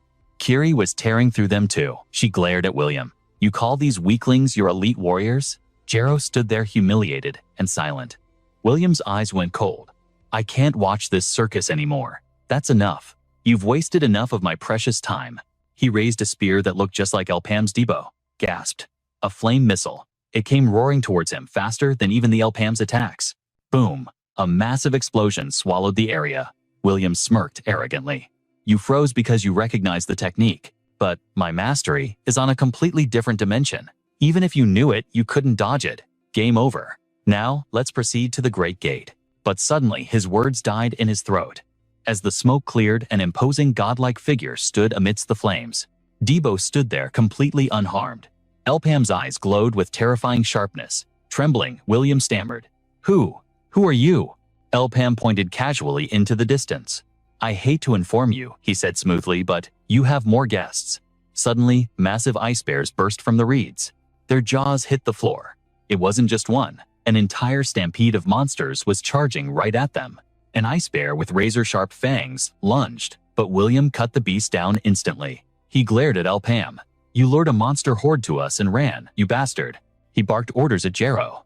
Sorry, Sir William, Jero cried, standing over a pile of beast corpses. I just finished cleaning up this side. William's voice dropped an octave. We don't have time to regroup. Forget the beast, chase that man immediately. The subordinates roared. Yes, sir. William gritted his teeth. If they escape the Great Gate. Damn it, my head is pounding. There's something wrong about that guy. Sir, footprints found over here. William turned to Jero. If you see that cloaked man, just stall him. I will execute him personally. Jero hesitated. Is that wise, sir? I know my place, but that man's aura? He's definitely not just some random traveler. The cold voice pierced the air. Do you even know who you are worrying about? You know the truth, don't you? In this Great Gate, I reign supreme. Meanwhile, Elpam's squad vanished into the emerald depths of the forest. Dio grinned. Bro, did you see the look on their faces? I wonder how they will survive being chewed up by those boars. However, Elpam's expression remained grim. Don't underestimate them. They won't die that easily. Watch your step. This forest is crawling with traps. Dio remained curious. I am on guard, Elpam. But why didn't you end them back there? You had the perfect opening. Elpam's answer was chilling. Because he is stronger than me. Dio froze stunned. Say what? The memory of that clash replayed in his mind. His fire arrow. Speed, impact, everything was superior. When I countered with my own magic, his spell tore right through mine. I couldn't believe my eyes. My aim never falters yet against him. It was like throwing a pebble at a boulder. Dio forced a laugh. Come on, stronger than you. Stop joking. Elpam didn't flinch. Why would I joke about survival? Panic finally set in for Dio. So, we are actually running for our lives. Elpam rolled up his sleeve. The magic circle glowed on his skin. My circle has expanded to its absolute limit. Even with the same spell, the level of expansion dictates speed and power. I am at the peak of the second circle. Logically, we should be equals, or I should be superior. But his strength defies the system's logic. Seeing how he entered the Great Gate, he is definitely a second circle user too. Somehow he has reinforced his skills beyond the limit. He is the strongest adventurer here. Dio gasped. Impossible. The news weighed heavy on them. Then what is the plan? Should we use the goblin strategy again? Elpam shook his head. No, that won't work twice. Goblins are smarter than boars. They will recognize us as enemies and turn the trap against us. Kiri snapped, cutting him off. Wait, what are you two talking about? Do you not grasp the gravity of this situation? A follower of the Dark Mage is hiding within the Exnas Knights. This intel decides the fate of the Mali world. We must escape and report this. Forget this manhwa recap adventure. We leave now. Elpam scowled. Meaningless. Dio blinked. Huh. Kiri glared furious. I knew it. Once a slave, always a slave. Are you still chasing petty rewards? Elpam countered calmly. Say we warn the outside. Then what? Do you think that solves the problem? Don't be naive. These fanatics have hidden for centuries. Exposing one is just cutting a leaf off a poisonous tree. We must dig out the roots. If they go into hiding now, they will never be found. They will rot this world from the inside out. Kiri trembled with rage. She screamed, we can't fight, we can't run. What then? What the hell do you want us to do? If you won't help shut up, we are being hunted right now. We leave this place. Elpam cut her off. We find them first. We decide who the real hunter is. Silence fell over the forest. But peace was short-lived. Heavy footsteps thundered against the earth. Sudin and his kill squad were closing in. Find them, Sudin roared. If they escape the Great Gate, our heads will roll. Suddenly, a shadow lunged. Dio grinned. Hello there. Sudin stumbled back, barely dodging the blade. The minions swarmed Dio instantly. Idiots. You walked right into your graves. I will kill you myself. But then, snap. A rope holding a massive log gave way. The trap sprung. Boom. The log crushed a mercenary instantly. Kiri had cut the rope. Dio wasted no time raising his blade. Looking away during a deathmatch, rookie mistake Dio slashed, but Sudin charged. Dio tilted his head. The steel missed his jugular by a millimeter. Sudin's eyes went wide. What? Dio didn't talk. He acted. An uppercut sent Sudin flying. Dropping his blade, Dio turned his fists into lethal weapons. He treated the knight like a punching bag. A stomp to the face drew fresh blood. Nearby, an archer aimed at Dio's blind spot. But Kiri was already there. The archer gasped. What the? A kick sent her crashing into the dirt. Kiri descended like a valkyrie. Her blade crashed down. Tia barely blocked with her sword teeth gritted. Kiri pressed the attack. Eyes on me, trash. I am in a foul mood. Meanwhile, sunlight filtered through the canopy. William walked calmly, spear in hand. It seems the party has started. But I have a burning question. He stared at Elpam's back. Were you waiting for us? Elpam turned eyes cold as ice. Both spears ignited with mana. Let's dance. William conjured his fire arrow instantly. Elpam matched him flame for flame. The projectile screamed through the air. Elpam sidestepped the inferno. His gaze remained steady. He launched his own counterattack. William's eyes bulged with manic glee. Magnificent! A massive explosion rocked the forest. Elpam shielded his face from the heat. Black smoke choked the air. But through the haze, and something solid flew. By the time Elpam saw it, it was too late. A rock. William's voice whispered right behind his ear. Is that all you've got? He unleashed his rocket, lighting up the void with raging fire. The flames swept through the forest, but amidst the inferno, Elpam's silhouette slowly emerged like a demon from hell. He stepped forth completely unscathed. On the other side, William scoffed in excitement. You actually dodged that. Color me surprised. I knew you lacked the power to block it head on. So how did you do it? Not much of a talker, are you? Fine then, hard to chat. In the middle of a deathmatch anyway. Then I will beat the words out of you. Despite the villain's endless rambling, our hero remained silent as the grave. Left-hand spiral spear clashed directly against him. The move left him shook. Did he just use psychic interference to redirect the arrow? It pierced through his magic like a drill. I have never seen anything like this before. The technique overwhelmingly suppressed the opponent. William gasped in disbelief. Impossible. You reinforced your skills using psychic interference. Now I get it. You are one of those so-called geniuses, are you not? That is the type of person I despise the most.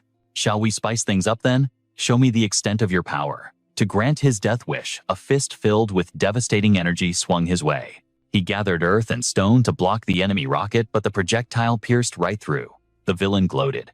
What are you doing? Is playing hide and seek the only thing you know? The protagonist's hand extended once more. William ducked, barely dodging the returning rocket. He froze in shock. Since when did it loop back? Pam remained silent from start to finish, focusing all his aura into his palm. The rocket slashed past the opponent's face again. He struggled to dodge the homing missile's cold sweat pouring down his face. He launched a counterattack, firing another blazing rocket. Enough games. Pam remained calm as the projectile flew in. Left-hand spiral spear formed like a drill. Two massive power sources collided, triggering a catastrophic explosion. William smirked, thinking his plan had succeeded. You finally used up both shots, did you not? Suddenly, a deadly green miasma spewed from the villain's ring, spreading in all directions. The toxin clung to Pam's face as the sky drowned in thick poison fog. But as the haze gradually lifted, a figure vaguely emerged from the mist. He started yapping again. This poison is quite useful. It forces you to reveal an opening while casting. You are a user of fire and psychic interference, are you not? He sneered. I can easily block your attacks if I force your rockets into a cooldown state. Now you are powerless for 30 minutes. My arrows are also in cooldown, so I will have the pleasure of finishing you with this dagger. Now for my favorite part, I cannot wait any longer. Oh, I am dying to see that look of utter despair on your face. Will you tremble in fear? Will you beg for mercy? While William drowned in his delusions, Pam had already chambered a fist. The fool did not even sense the impending doom. By the time he realized it was too late, his eyes bulged in shock. The fist crashed down, caving William's entire face inward with a sickening crunch. The protagonist's expression was deadly sharp. William was sent flying backward, flashback to when Iburu asked Debo. How exactly did he do that? In the tavern that day, Iburu was desperate for an answer. Tell me how he neutralized the toxin from those crazy poisonous mushrooms. Your boss is not here, so spill the beans. I will cover the tab, Debo replied casually. Even if I tried, it would be useless. That is not a skill you can just use whenever you feel like it. He calls the technique carcinvergence right. It is a skill that uses psychic power to vacuum and condense the surrounding air. Just when I thought it was over, he inhaled every drop of poison in that massive area. That is all. Nothing special. Right? Iburu thought his ears were deceiving him. Say what? That is basically a cheat code. Debo laughed loudly. My boss is a magnificent fraud, a true bug in the system manhwa world. Back in the present battle, William had been completely outplayed, reduced to nothing but a punching bag for our hero. Even as his teeth flew out like confetti, he still tried to ask about the poison. But Pam gave him no chance to speak. Another heavy blow forced his mouth shut. He channeled raw power into his fist. William drowned in agony as a rain of fists plummeted upon him. He was blasted into a distant tree. The spear was summoned instantly. Pam's hand tightened around the shaft. A blazing rocket was unleashed just as William gasped for air. His eyes nearly popped out of his skull, reflecting the golden death rushing toward him. The rocket tore right through him. His severed arm lay abandoned on the ground. Despite the amputation, William summoned every ounce of strength and roared. His poison exploded outward, shrouding the space once more. Pam extended his hand, wrapped in a mystical blue radiance. Carcinvergence activated. He contained William's poison within a tight sphere. He glanced at the villain. Cheap tricks. Feigning madness won't save you now. Since his poison failed, he must be trying to retrieve his staff. Go ahead. I will end you instantly. Suddenly, a massive fireball roared from behind, obliterating everything in its path. Only when the heat scorched his face did Pam realize he had been ambushed. William had constructed a gigantic magic matrix. The rocket borrowed power from the formation and slammed into Pam. The villain screamed, "You bastard! I will tear you to shreds." The ground was gouged into a deep, endless trench. Pam coughed up a mouthful of blood, cursing himself. I was too arrogant. I never expected a fireball to be his trump card. In the past, I never would have made such a rookie mistake. As scorching masses of fire hurtled toward him, He realized he had truly lost his edge. The surge of fire was felt by Debo in another zone. He grabbed Suden by the collar, shouting in worry, "El Pam." Meanwhile, Kiri's blade danced through the enemy lines, sending a severed head tumbling. She barked at Debo, "Wrap it up. The enemy is too strong. He cannot hold out alone." Debo snapped back, "I am fighting as fast as I can." Just then, an arrow pierced straight through Suden's skull. Heavy footsteps thundered against the earth as a horde of savage green goblins charged. The leader was armed with a crossbow. Debo cursed, "Damn it, I was wondering when these pests would show up." Kiri squinted suspiciously. "Are those green goblins?" "Focus, we need to wipe them out immediately," Debo warned her. "Do not underestimate them. They are not easy prey." Suddenly, a wooden palanquin appeared, carried by subservient goblins. Debo continued as he saw the boss sitting majestically atop the litter. "And that strange guy is here too." The goblin boss bared his fangs, looking at them with twisted amusement. On the far side of the battlefield, smoke and ash choked the air. Amidst the carnage, William let out a long breath of relief. "He's finally dead," he muttered. But his triumph was short-lived. Blood erupted from his lips, staining the earth, and hideous veins crawled up his neck. He had been poisoned. "I'll admit you're not half bad," a deep voice boomed. "For pushing me this far, I grant you the honor of knowing my name before you die. It's Ipa." Terror seized William's heart as the name echoed.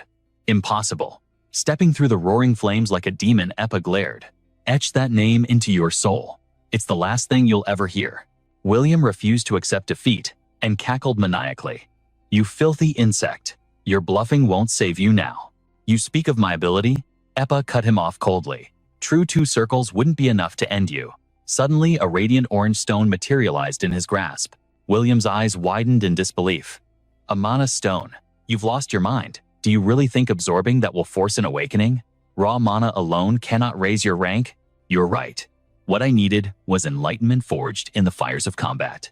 A terrifying aura exploded around Epa, just like the protagonist of a leveling manhwa, realizing his true potential. William gritted his teeth as a third mystical mark carved itself onto the protagonist's arm. 3 circles. I finally possessed the power I lacked. William launched a desperate offensive. "You're nothing but talk die." 2 blazing missiles screamed through the air, but Epa watched them approach with freezing indifference. Epa drew back his spear, channeling his newfound might. Unleashing his technique, a missile of cataclysmic proportions erupted from his weapon. William tried to defend with a firewall, but it was futile. Epa's magic twisted into a spiraling drill of inferno. William's eyes nearly bulged out of his skull in pure horror. The colossal construct slammed into him. William shrieked as the impact broke him. "It's over." The blast sent his broken body flying, setting the entire forest ablaze. Epa stared down at the crater he had carved. Nothing remained of his enemy but drifting ash. "Ah," he muttered casually. "I forgot to ask for his name." Elsewhere, the heavy footsteps of green goblins shook the earth. The monsters fanned out, hunting for fresh prey within the dense woods. Kiri dragged the injured Debo behind a tree, her heart pounding. This is a nightmare, she thought. Debo, however, was still lost in the battle lust, recalling how he cleaved through them 16-17. Kiri watched him in disbelief. How is he slaughtering these monsters so easily? Debo laughed arrogantly. "Piece of cake, I can read their moves like an open book, you trash." A goblin roared, throwing a massive punch. Debo vaulted into the air, dodging the blow. He crashed down behind the beast, his blade flashing. And that makes 18. But before his blade could taste blood, a colossal energy blast swept toward him. The entire clearing was instantly engulfed in a devastating explosion. The goblin sneered. Kiri's eyes narrowed as she analyzed the trajectory. Was that a magic missile? She looked up to see a goblin mage channeling a spell with a staff. How does a monster possess such firepower? It's even using artifacts. This wasn't a normal mob. It was an aberration. Damn it, we're in serious trouble. We have to survive until Epa returns. If he's even alive. Just then, a razor-sharp claw swiped from the shadows behind her. Acting on instinct, Kiri grabbed Debo and leaped away just in time. The horde of goblins roared, swarming after them like a tide of death. Cornered, Kiri hurled Debo into the air. With her hands free, she sliced a goblin in two, then caught Debo perfectly as he descended. So annoying, I could handle them one-on-one, but not like this. Suddenly, her instinct screamed. Death was approaching fast. Another fireball screamed toward them. Eyeing the El Pam, she prayed. If only that monster Epa were here. She scrambled, dragging Debo out of the blast zone. The forest lit up with the explosion, the El Pam roaring in delight. But, as the thick smoke parted, A silhouette stood firm within the haze. Debo had returned to the fray, standing tall against the LPAM. Collapsed on the ground, Kiri gasped. "Hey Harry, you're still standing." His face was a mask of dark fury. Without a word, Debo launched himself forward. He crashed into the goblin ranks, his blade shearing through them as if they were made of wet clay. A cunning goblin attempted a backstab. Debo ducked with supernatural reflexes, leaving the creature frozen in shock, its strike hitting nothing but air. The LPAM unleashed another hellish fireball, obliterating the area. "Impossible," Kiri whispered. Through the flames she saw Debo soaring high, diving straight for the LPAM's head. Is he really just a first circle user? Kiri wondered. Fire blazed in Debo's eyes as he brought his heavy blade down with earth-shattering force. Inches before the blade connected, a point-blank fireball blasted Debo away. Kiri rushed to catch him midair. Yet blood trickled from the LPAM's mouth. The attack had connected. The monster roared, in pure rage, eyes glowing with killing intent. Raising its staff, it conjured an inferno far surpassing its previous attacks. Kiri stepped in front of Debo's sword raised. "Stay back, I'll handle this." The annihilation sphere flew toward them. Suddenly, boom, a missile intercepted the spell midair. The goblin LPAM froze in confusion, its vision filled with red light. The overwhelming power of the missile tore through its defenses, shredding its body to pieces. Kiri's jaw dropped. Emerging from the shadows was Eppa, battered and bruised, but standing tall like a hero. "Looks like I made it just in time, didn't I?" Outside the dungeon, Longko yawned, bored out of his mind. "It's been 4 days, he muttered, confusion growing. "Why haven't they come out yet? I thought this was easy money, but I'm dying of boredom here. My body is itching for action. That's it, I'm never taking a passive defense mission ever again." Suddenly, a commotion near the gate caught his attention. A crowd was gathering, pointing at the dungeon entrance. "What's with the noise?" The blood-red gate pulsed like the heart of a giant beast, then cracked. Longko leaped up screaming. "What the hell?" As the portal shattered before his eyes, Kiri's voice pierced the chaos. "Someone get a healer now." Longko rushed over. "What happened inside?" Report. She gave him the grim details. "We have survivors, Longko. The gate is dissolving. The raid is officially cleared." Longko stood frozen, staring at the scene. They actually made it back. He looked down at the 3 broken bodies of the raid team. Later, Eppa gasped, jolting awake from his coma. Longko, sitting by his bedside, spoke calmly. "So you're finally up." Eppa looked around frantically. "Where am I?" Longko's expression was icy as he leaned in. "Answer me truthfully. It seems only the 3 of you from the Gaho Merchant Guild walked out of there alive. What in the world happened inside that gate?" The question caught LPAM off guard. "Wait, are we really the only 3 survivors?" Clutching his bandaged wound, he muttered, "I had a feeling. But it looks like everyone else was wiped out." Longko immediately moved in for the kill. "Watch your tongue unless you want to lose the life you barely managed to save." LPAM dropped a bombshell that shook the room. There was a demon. The man's eyes went wide. "A demon? Are you serious? Give me a pen and paper. I'll show you." LPAM sketched quickly. "I don't know its name, but this is it." Longko stared at the drawing, his face twisted in disbelief. His brow furrowed as a scream tore through the tent. "This is absurd." The council of leaders erupted into chaos. "We sent 100 elites in there. Those weren't amateurs. They were the aces of every major merchant alliance. It was just a red gate, the mere child's play, compared to a 100-man raid. Do you expect us to believe simple monsters wiped them out? Those hunters wouldn't even break a sweat in a normal dungeon." Toriel, representing the Sky Merchant Group, slammed the table. "My own cousin was part of that raid." Longko held up LPAM's sketch. "Hold your fire. It looks like the kid isn't lying. This is the LPAM of the 100-man gate." The room gasped in unison. "A green goblin. If it's a green goblin variant. Can't they use artifacts, I've heard? Their intelligence rivals humans. A large-scale battle against them is like fighting a trained army. Even 100 hunters would struggle against a commander like that." A refined gentleman stroked his golden beard, his face grim. "But total annihilation.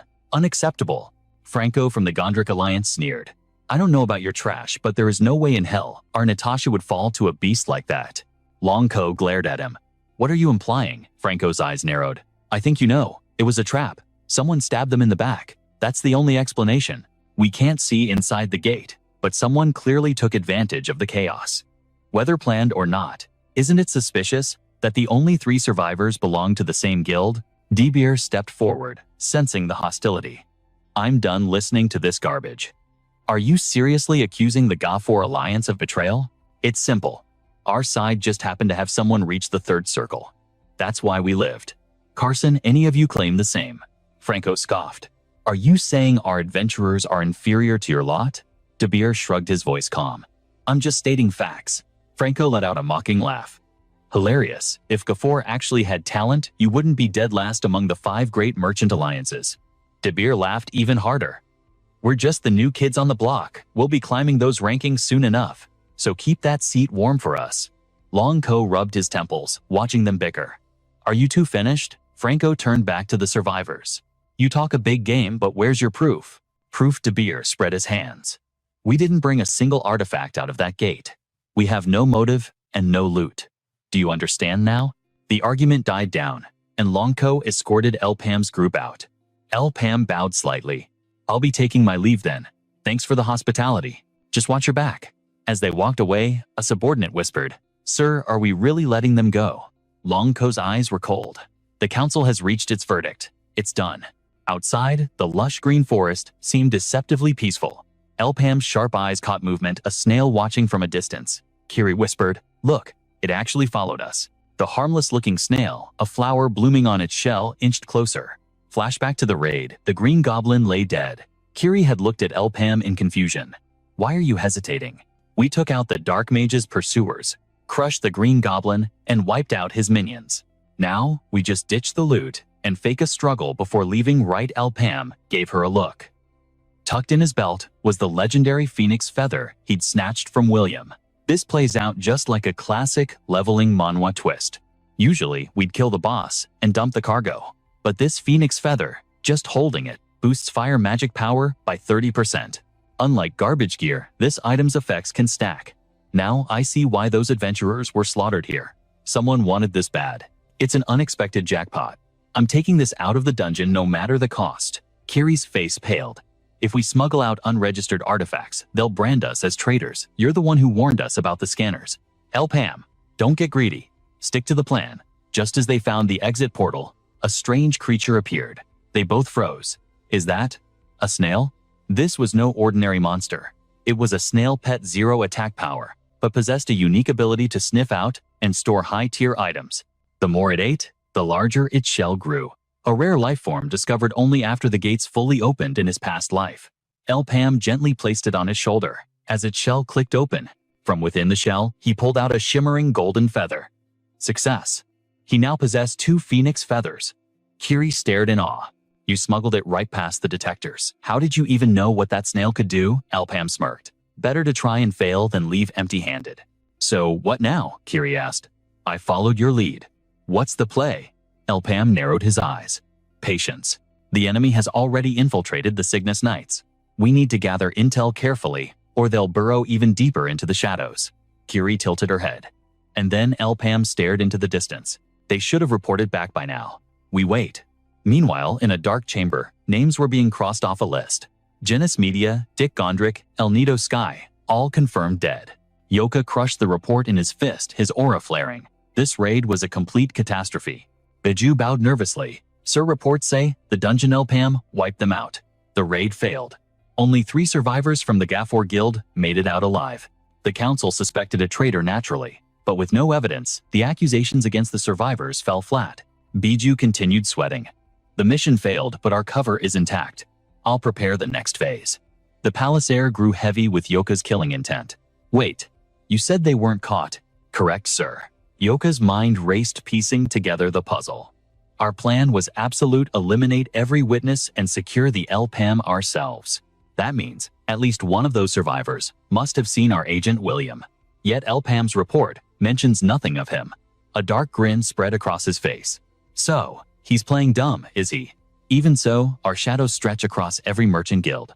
But beware, if just one traitor points a finger, our entire shadowy operation could collapse in an instant. Silence is our absolute shield. Imagine the catastrophe if he realizes the Puppet Master isn't a mere guild, but us. They would be the only ones to witness the terrifying return of the Black Mage's apostle. And if he decides to leak that intel to the world, Bajizu froze, his voice trembling with fear. Impossible. If that happens, we are all walking dead men. We must sever every loose thread within the guilds before the rot spreads. Ivoka cut him off with a manic laugh. An invitation to a massacre. How delightful. I accept. Let's prepare a grander stage for their demise. They shall be the 101st sacrifice. Welcome to Hell on Earth, where chaos breeds monsters.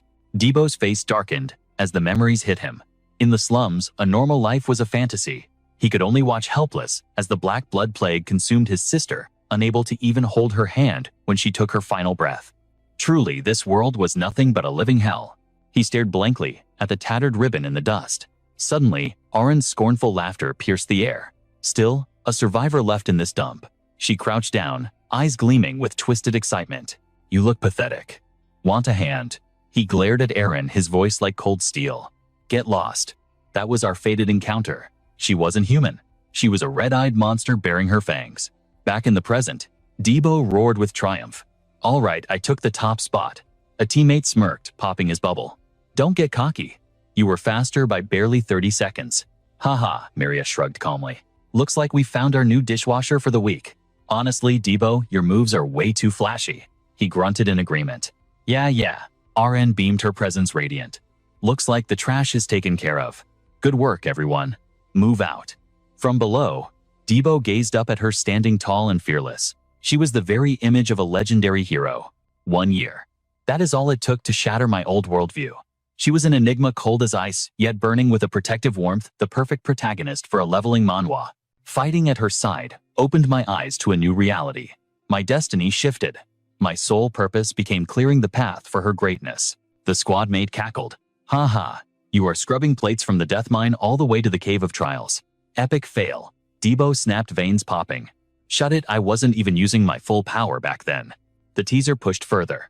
Come on, the great Debo can't be that fragile. You call yourself Arin's disciple, right? If you want your master to acknowledge you, you need to transcend your limits. His face flushed crimson as he bellowed, I told you to drop it.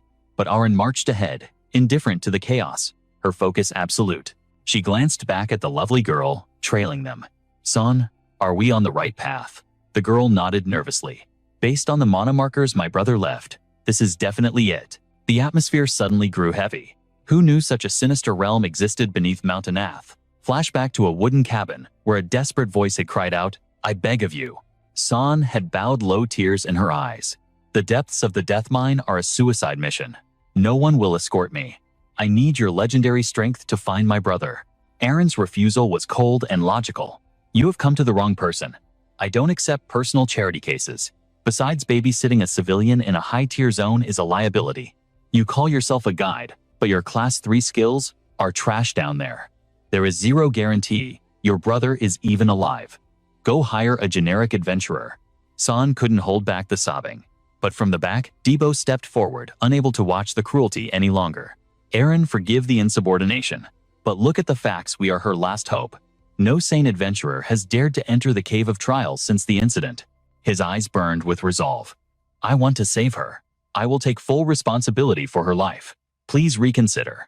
The memory faded, replaced by the grim reality of a battlefield. Is that a corpse? The team recoiled at the sight of the body. San shook her head frantically. No, that is not him. Aran crouched by the body. Understood. That is a stroke of luck. But look at this wound. This wasn't a monster's doing. This poor soul was murdered exactly 1 week ago. Blood stained the earth in grim patterns. A teammate gasped. Wait, if memory serves, this guy is. Suddenly a massive shadow descended from above, smashing into the ground with the force of a meteor. A shockwave ripped through the cavern. Debo threw himself over, San shielding her. What the hell is that? Damn it, a Gakum. A towering golem forged from living rock rose from the dust, roaring like a boss monster from an awakening manhwa. Debo planted his feet firmly. Stay behind me. A streak of blue lightning tore through the darkness. Aran's power exploded. She commanded Debo flank the left side. He synchronized instantly. Let's end this now. Miria blurred into motion, striking like a viper. The trio unleashed a perfect symphony of destruction upon the golem. San watched, paralyzed by the overwhelming violence, unaware of the gaping abyss nearby. Debo collapsed, gasping for air, his mana drained. That thing was as tough as the rumors said, but Miria's panic cut through the victory. Where is San? Does anyone have eyes on her? Debo whipped around. What? The girl was gone. Only her familiar hairpin lay abandoned in the dirt. He stared into the pitch-black tunnel adjacent to them. Don't tell me she went in there alone. Damn it. Why would she run off like that? Aran's voice cut in sharp as a blade. Everyone raise your guard. I detect a catastrophic level of energy pulsating from within. The team hesitated. What you mean there is another monster. Aran narrowed her eyes. I can't be certain. I can't identify the species, but my instincts are screaming. That is an entity of absolute power. Going in is suicide. Debo clenched his fists. I am going to get her back. He bowed, his head guilt weighing on him. I swore to protect her. You two hold the line here. Miria grabbed his shoulder. Debo, get a grip. Did you ignore the captain's warning? No, a voice interrupted. I'm going too. Debo froze. Aran stepped forward, her aura flaring. Whatever is inside poses an existential threat to the world of Male. My duty is to exterminate such threats. Are we clear? Then move. Inside the cavern, the air scorched their lungs, a hellscape of boiling lava and razor-sharp obsidian. Magma bubbled ominously beneath the twisted roots of a colossal ancient tree. There, silhouetted against the glow, San sat motionless. The squad rushed to her side, found her, but beside her slumped a massive muscular figure still as a statue. San looked hollow, as if her very soul had been drained away. The team gasped in horror. Wait, is that another corpse? San whispered, her voice devoid of hope. Yes, this is my brother. Trembling, she reached out to caress the cold cheek of the fallen man. Aran's expression darkened, her instincts flaring. Debo gritted his teeth, frustration bubbling up. Damn it, we came all this way for a funeral, he shouted. San, stay right there, I have got you. She turned, a heartbreaking smile forming amidst the tear tracks staining her face. Her eyes held a sorrow deep as the abyss. So you really followed me down to hell. Debo, I knew you would come. You possess a noble heart, but my path leads only to darkness now. Before he could react, she dropped the bombshell. Debo, do you know the true meaning of Gakam? In the ancient tongue, it translates to the demon tree. Countless adventurers believed the animated statue was the boss, but in this brutal, leveling manhwa world, nothing is that simple. The statue is merely a vessel, the colossal tree looming above them. That is the true Gakam. They hadn't even begun to face the true entity yet. Debo couldn't believe his ears, his voice trembling as he asked Sanon, "What kind of madness are you spouting?" Aran stepped between them, her aura radiating calm determination. Thanks for the intel. I didn't expect a second form. She hefted her weapon. Sanon, I'll sever that demonic root myself. You should flee while you still can. Stay, and that tree will devour you too. Unless that was your plan all along. She advanced on Sanon, her eyes narrowing. Like sacrificing your own brother to fuel this awakening, her accusation cut through the air like a blade. Sanon didn't flinch. Instead, he gently extended his hand, revealing a crimson orb pulsing with malevolent energy. You still don't grasp the grandeur of this scenario, do you? Tears streamed down her face, contrasting with the horror in her hands. The ritual began the moment you set foot in this domain. Gakam is a parasitic entity. Its control extends far beyond mere stone constructs. As the final word left her lips, a terrifying shadow manifested behind Debo. Steel pierced flesh before Debo could react. Aran froze in shock as the assailant blurred past her with lethal speed. A massive shockwave erupted from the ground, but Debo gritted his teeth, forcing his broken body to rise. Miria. Why? He gasped, his mind reeling at the sight. Miria stood there, her eyes glowing, a chaotic crimson screaming with twisted rage. You murderer, you killed my friend. A white-haired figure laughed maniacally. It's useless. To her, you're just a target for vengeance. Suddenly magma erupted from the earth as a gargantuan monstrosity clawed its way to the surface. This performance requires a legendary climax for the Black Mage. Sanon revealed his true form, long white hair flowing wild, and eyes burning with bloodlust. The threat level just skyrocketed. Explosions chained together in a deafening cacophony. Debo clutched his wound, his body trembling from the agony. Is she being controlled by Gakam's will? Aran roared over the noise. Debo, end this now. That thing isn't Miria anymore. Wake up. But the possessed Miria sneered with chilling malice. I know exactly what I'm doing, damn it. Aran flooded her system with adrenaline, unleashing her heaven-crushing breaker technique. The shockwave pulverized massive boulders, instantly displaying power, capable of shattering mountains. Damn it all, Debo clenched his jaw until it nearly cracked. As the spell tore the earth apart, he drowned in self-loathing. I never should have led them into this hellhole. Every spell cast cost Aran her own life force, blood spraying from her lips. Seeing this, Debo screamed in fury, hurling his axe into the fray. This is all my sin to bear. The axe buried itself deep into Miria's abdomen. I'm sorry, Miria, he sobbed, But instead of attacking, Miria's trembling hand reached up, touching his face. Blood tears streamed from her eyes, but her expression had softened. The madness faded, leaving only peace. "Thank you. Please, take care of Eren for me." Her final words drove a stake of guilt through his heart. Meanwhile, Aran was locked in mortal combat with the beast. "Is this your true form, you monster?" Her slash obliterated a massive rock formation, yet the monster remained standing. Irritation flashed across her face. She channeled every ounce of her remaining mana into one decisive strike. She swung her axe with apocalyptic force. A spectral voice whispered courage in her ear. Eren tore it apart. In that moment, Debo joined the fray, and together they unleashed a devastating blow. The behemoth crashed to the ground. "Die, you piece of trash," Debo cursed. But Sanon wasn't finished flaring his aura to the limit. "I offer my life to the Great One," Sanon screamed, raising his dagger. Aran didn't hesitate. She decapitated him in a single emotionless stroke. She slumped over. Now, only the ominous statue remained. Debo's eyes widened. "It won't let us destroy it that easily." Suddenly, a splitting headache dropped him to his knees. Arn realized the horror unfolding before her eyes. "Don't tell me," Debo screamed in agony. "Aran, do it. You have to kill me now. Hurry, before I do something unforgivable." Eren understood. She gripped her weapon, curses spilling from her lips. "Damn it. Forgive me, Debo."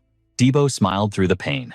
"Yes, this is better. Let this be the punishment for my foolishness. I'm sorry, everyone. Because of me." He looked up, urging her on. But suddenly his vision warped. The face before him wasn't Aran. It was a woman he knew all too well.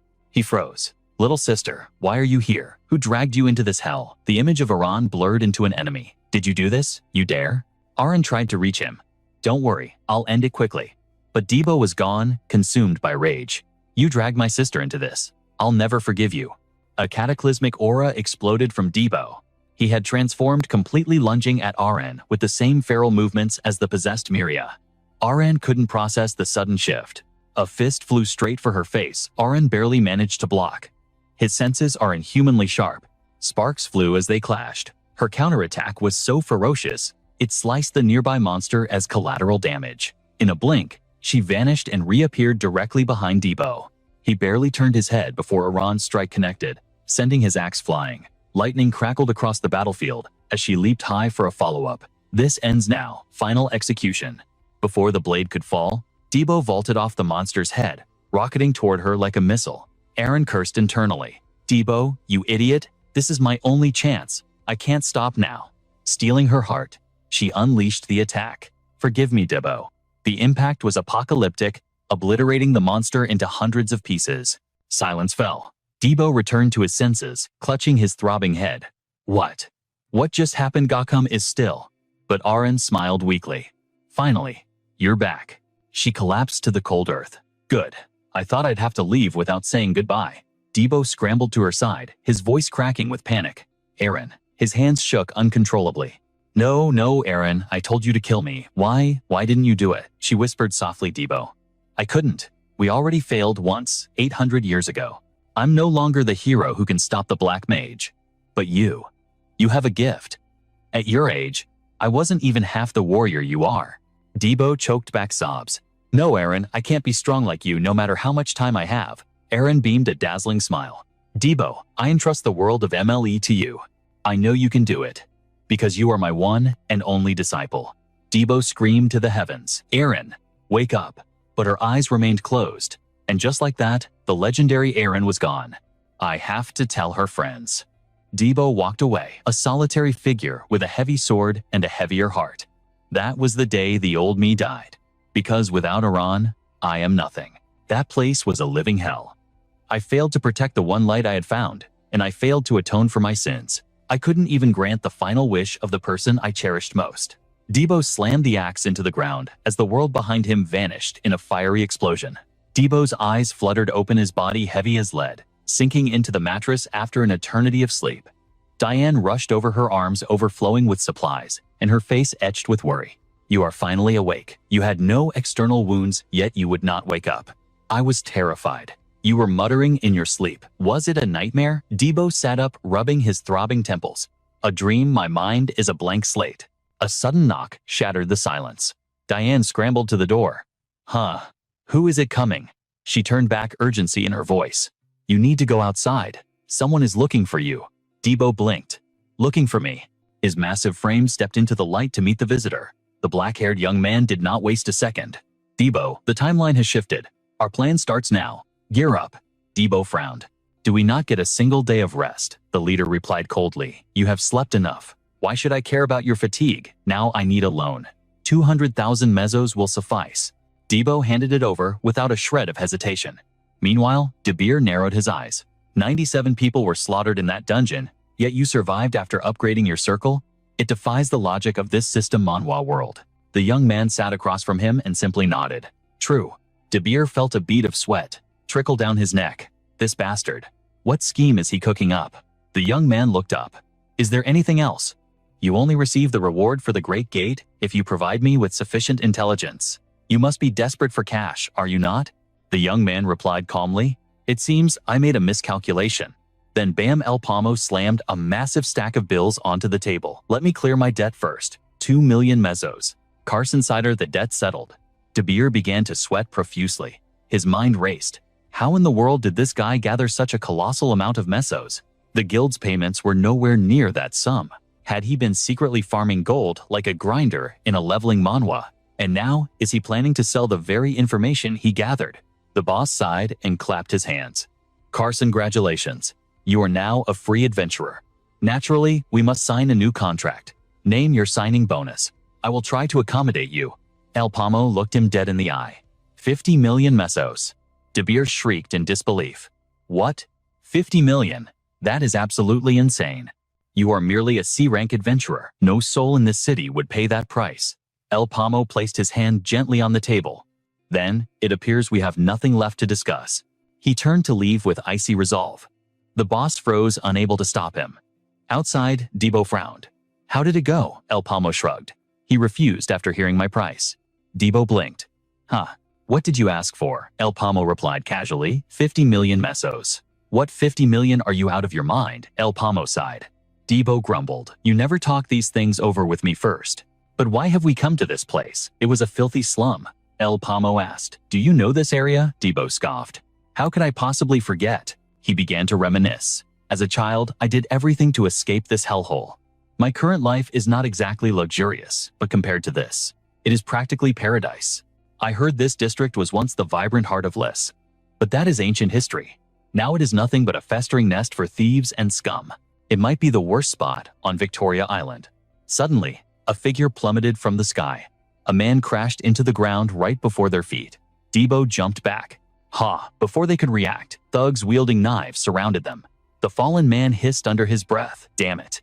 I thought everything was going so smoothly. Debo sighed unfazed. Looks like a brawl. Let us just walk around them. This place hasn't changed a bit. Suddenly, the fallen man screamed, Big brother, what took you so long? These bastards called me a thief and beat me. Please, you have to protect me. He clung to Debo's snot and tears, streaming down his face, whispering urgently, Save me. Debo's eyes nearly popped out of his skull. What are you saying, you lunatic? You call us big brother with that face? Who would believe such a lie? The thugs bought it. Debo was furious. Are you kidding me? A man with green hair pointed his blade at the trio. Your little lackey stole our goods to sell. I will let you walk if you pay his debt. Hand over 3 million mesos right now. The man cowering behind Debo shouted his denial. Did you actually see me steal it? Carson, you see anything with those tiny beady eyes? Stop blaming an innocent man. Get lost. The bald thug roared in anger. You bastard, do you have a death wish? Smack. 3 massive stacks of cash slammed into the thug's face. 3 million mesos. El Pomo's expression was ice cold. Take the money and get lost. Debo was floored. Why? Why would you do that? El Pomo ignored him, glancing at the thief. Raf, follow me? The thief froze. Ha. You know my name? Raf quickly realized the situation. So, you want to recruit me into your party. But what about my payment? El Pomo replied flatly. I have none. I just threw away the last of my cash. Raf asked, Which guild are you from? El Pomo answered, We do not have one of those either. The thief was furious. Are you mocking me? Why on earth would I join a broke, guildless party? Debo stepped in rage, bubbling over. Then spit out the 3 million mesos we just paid, Raf sneered. Oh please. I never asked you to pay my debt. You did that without consulting me. The two were stunned. Say what? Raf continued, a sly grin spreading across his face. If you came all this way to find me, you must know what I am capable of. Talent like mine requires proper compensation. I will give you a special discount. I will join your crew for a signing fee of 3 million mesos. You cheeky bastard. Suddenly a voice cut through the tension. Excuse me, I am Beiju from the Kania Merchant Guild. Are you Mr. El Pomo? He glanced at the woman. She possessed a captivating beauty and an air of elegance. El Pomo nodded. That is me. A pleasure to meet you. I had hoped our first meeting would be in a more dignified setting, but fate is fickle. Please forgive the intrusion, she continued. The Kania Guild holds you in high regard for successfully surviving the 100-man raid. I know this is sudden, but I will not waste your time with riddles. We wish to recruit your party. Of course, there is a simple entrance exam, a dungeon raid. We will pay 3 million mesos up front, and a signing bonus of 50 million upon completion. Debo gasped. What? She asked. Will you join us? A confident smile played on her lips. Before they could answer, Beiju turned to leave, dropping one final detail. The raid begins in 3 days. Best of luck. Debo pumped, his fist eyes sparkling. What a score. El Pomo immediately tossed the 3 thick stacks of cash to the thief. Take it. Raf's eyes lit up like gold coins as he frantically counted the bills. El Pomo spoke calmly. That is the signing bonus you demanded. A 1-year contract. And I will give you another 70 million after the raid succeeds. Debo stammered. Ha. What wait? You are spending 10 million on a guy like him. He ignored the protest. Let's move. We are burning daylight. Debo was baffled. Huh. Where are we going now? Hey, El Pam. El Pam. Suddenly, Debo froze. A vision of beauty stood before them. Kiri. He pointed a trembling finger. Why is that witch here? She snapped back instantly. Silence. I am only here to fulfill my promise. Rain poured down like tears from the heavens, soaking the muddy ground. Yet El Pam and Du's crew marched on, joking that this storm made it the perfect day for a legendary raid. 5 teams, 50 hunters in total. It should have been enough. But Raf scowled, his greed festering. Dragging this dead weight along. Will it cut into my profits? Beiju stepped forward, representing the Cha Merchant Guild. Listen up. As briefed, this is an orange gate. 50 man. Limit 3 distinct seals to break. With these numbers clearing, the dungeon should be child's play.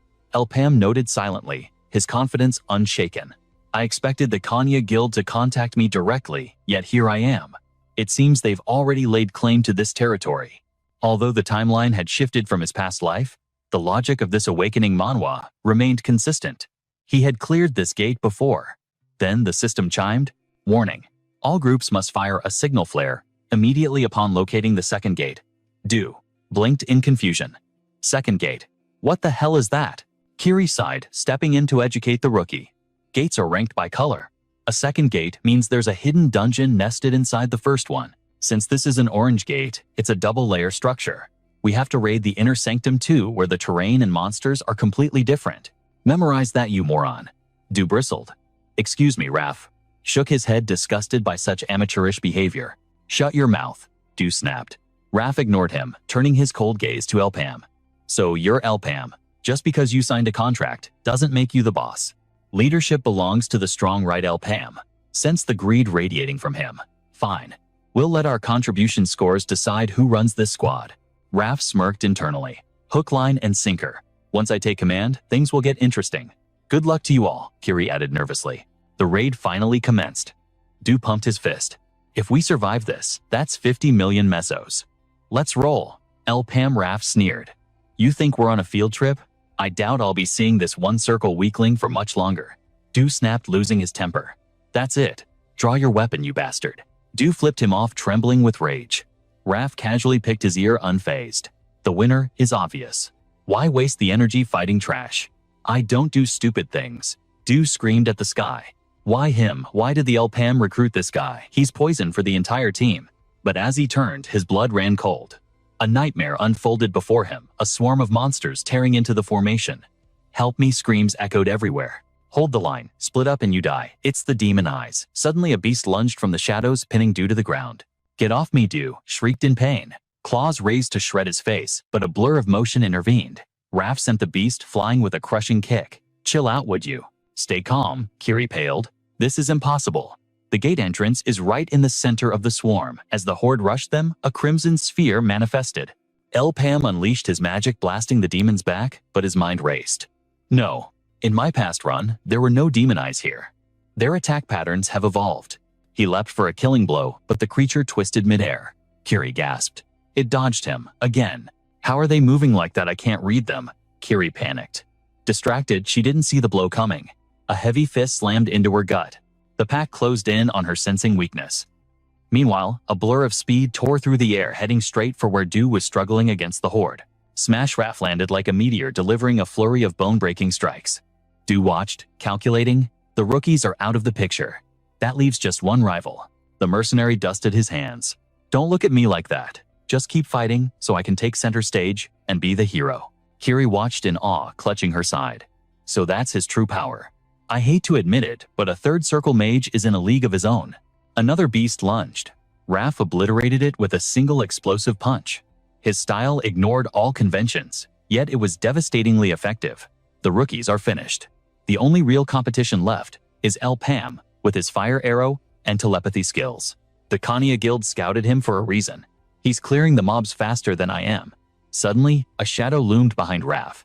Without hesitating, Raph spun and crushed the sneaker attack. Kiri nodded. There was no denying his skill. A 50 million meso contract isn't handed out to just anyone. With the guild's backing, his value is only going to skyrocket. Greed lit up Raph's eyes like a slot machine. I can see it now. Once I hijack this team, I'll be swimming in gold. Kiri parried a blow, but her eyes drifted to Raph. That monster. Is he actually enjoying this slaughter? This is exhilarating, Raph roared, winding up for a finisher. Suddenly, El Pam blurred into view, drop-kicking Raph out of the way. Raph froze. What the hell? Raph tumbled back. Attacking me from behind. You want to go right now? El Pam replied coldly. Don't bother thanking me. Before Raph could retort, streaks of azure light pierced the monsters where he had just been standing. He stared at the carnage. What? What just happened? High above the chaotic battlefield, a cloaked figure drew a bow, the tip glowing with lethal blue mana. A sniper lay in wait. El Pam pinpointed the sniper's location instantly. He engaged the horde, using them as cover as arrows rained down, skewering the demons. The sniper's eyes widened in shock. He shot. El Pam analyzed. A crimson projectile rocketed toward the ledge, detonating on impact. Raph watched, dumbfounded. He used a demon eye as a shield to set up a counterattack. That reaction speed is insane.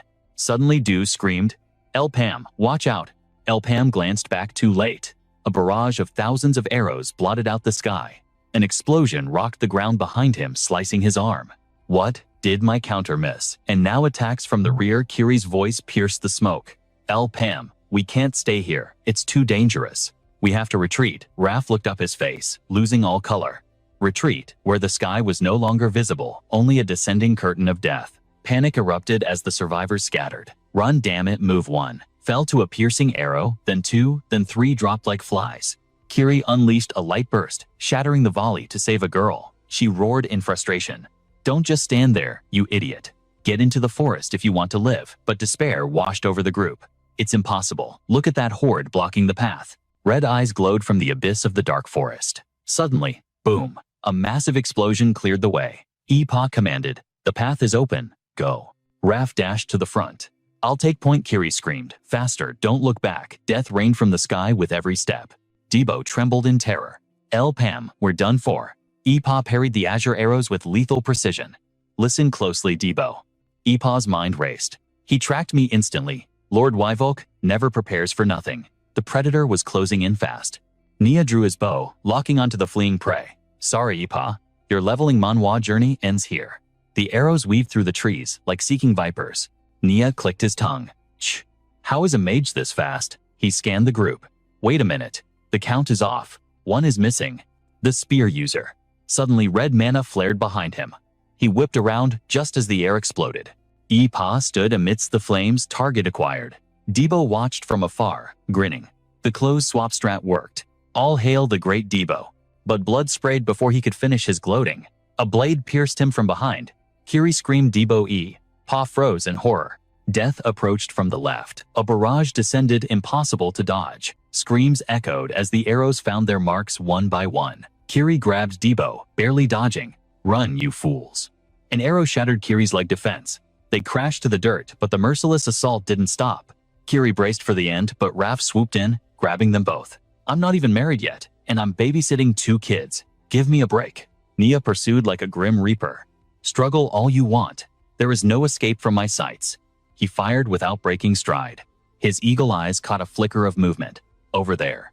Meanwhile, the trio questioned their fate. Is this really the right way? Debo gasped. I don't know. Just trust the LPAM and shut up. Raph gritted his teeth. You're annoying even at death's door. They broke through the canopy and froze. The second gate, no way. Did Ipa know the coordinates? Raph grinned wildly. He saved us. The enemy is 100 meters back. We can make the gate. He sprinted, but Debo blocked him. Wait, we can't leave the LPAM. This is exactly what he planned, Raph roared. Stop being sentimental. We enter first, then wait for that crazy bastard. He didn't see the Reapers flying at his face. Crash. Another explosion rocked the ground. Debo yelped as he hit the dirt. Raph stood paralyzed. What the hell? An attack from the front. Did he bypass us in that split second? A shaft aimed for his heart, deflected by a mana-infused blade. A spinning axe whistled past his face.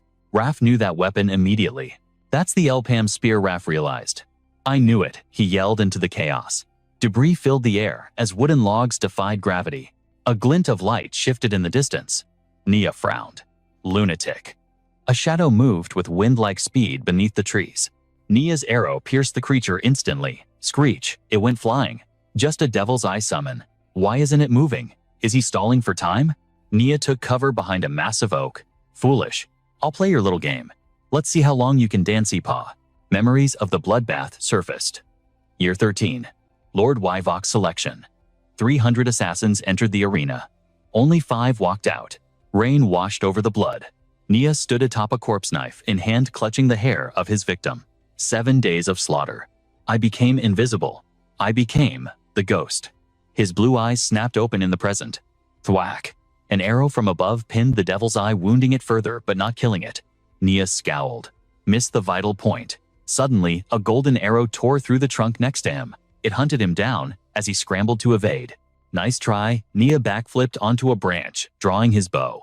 But that shot just revealed your coordinates. His arrow hit empty air, Nia gasped. The golden arrow corrected its course, screaming towards him. It found me. Nia dove, barely escaping the fatal blast. He tricked my senses. Is this telekinetic manipulation, or a skill beyond my level? Cheap tricks. Nia landed and sprinted. The golden hunter followed relentlessly. Nia fired a 3-shot volley. Clash mana collided with mana, shattering the earth. The shockwave forced him to cover his eyes. Smokescreen, my vision is blocked. The golden arrow curved around the tree flanking him. Damn it, Nia fired point blank to intercept. Kaboom. An explosion shook the heavens. The proximity blast sent him hurtling into the dirt. Pain flared through his body.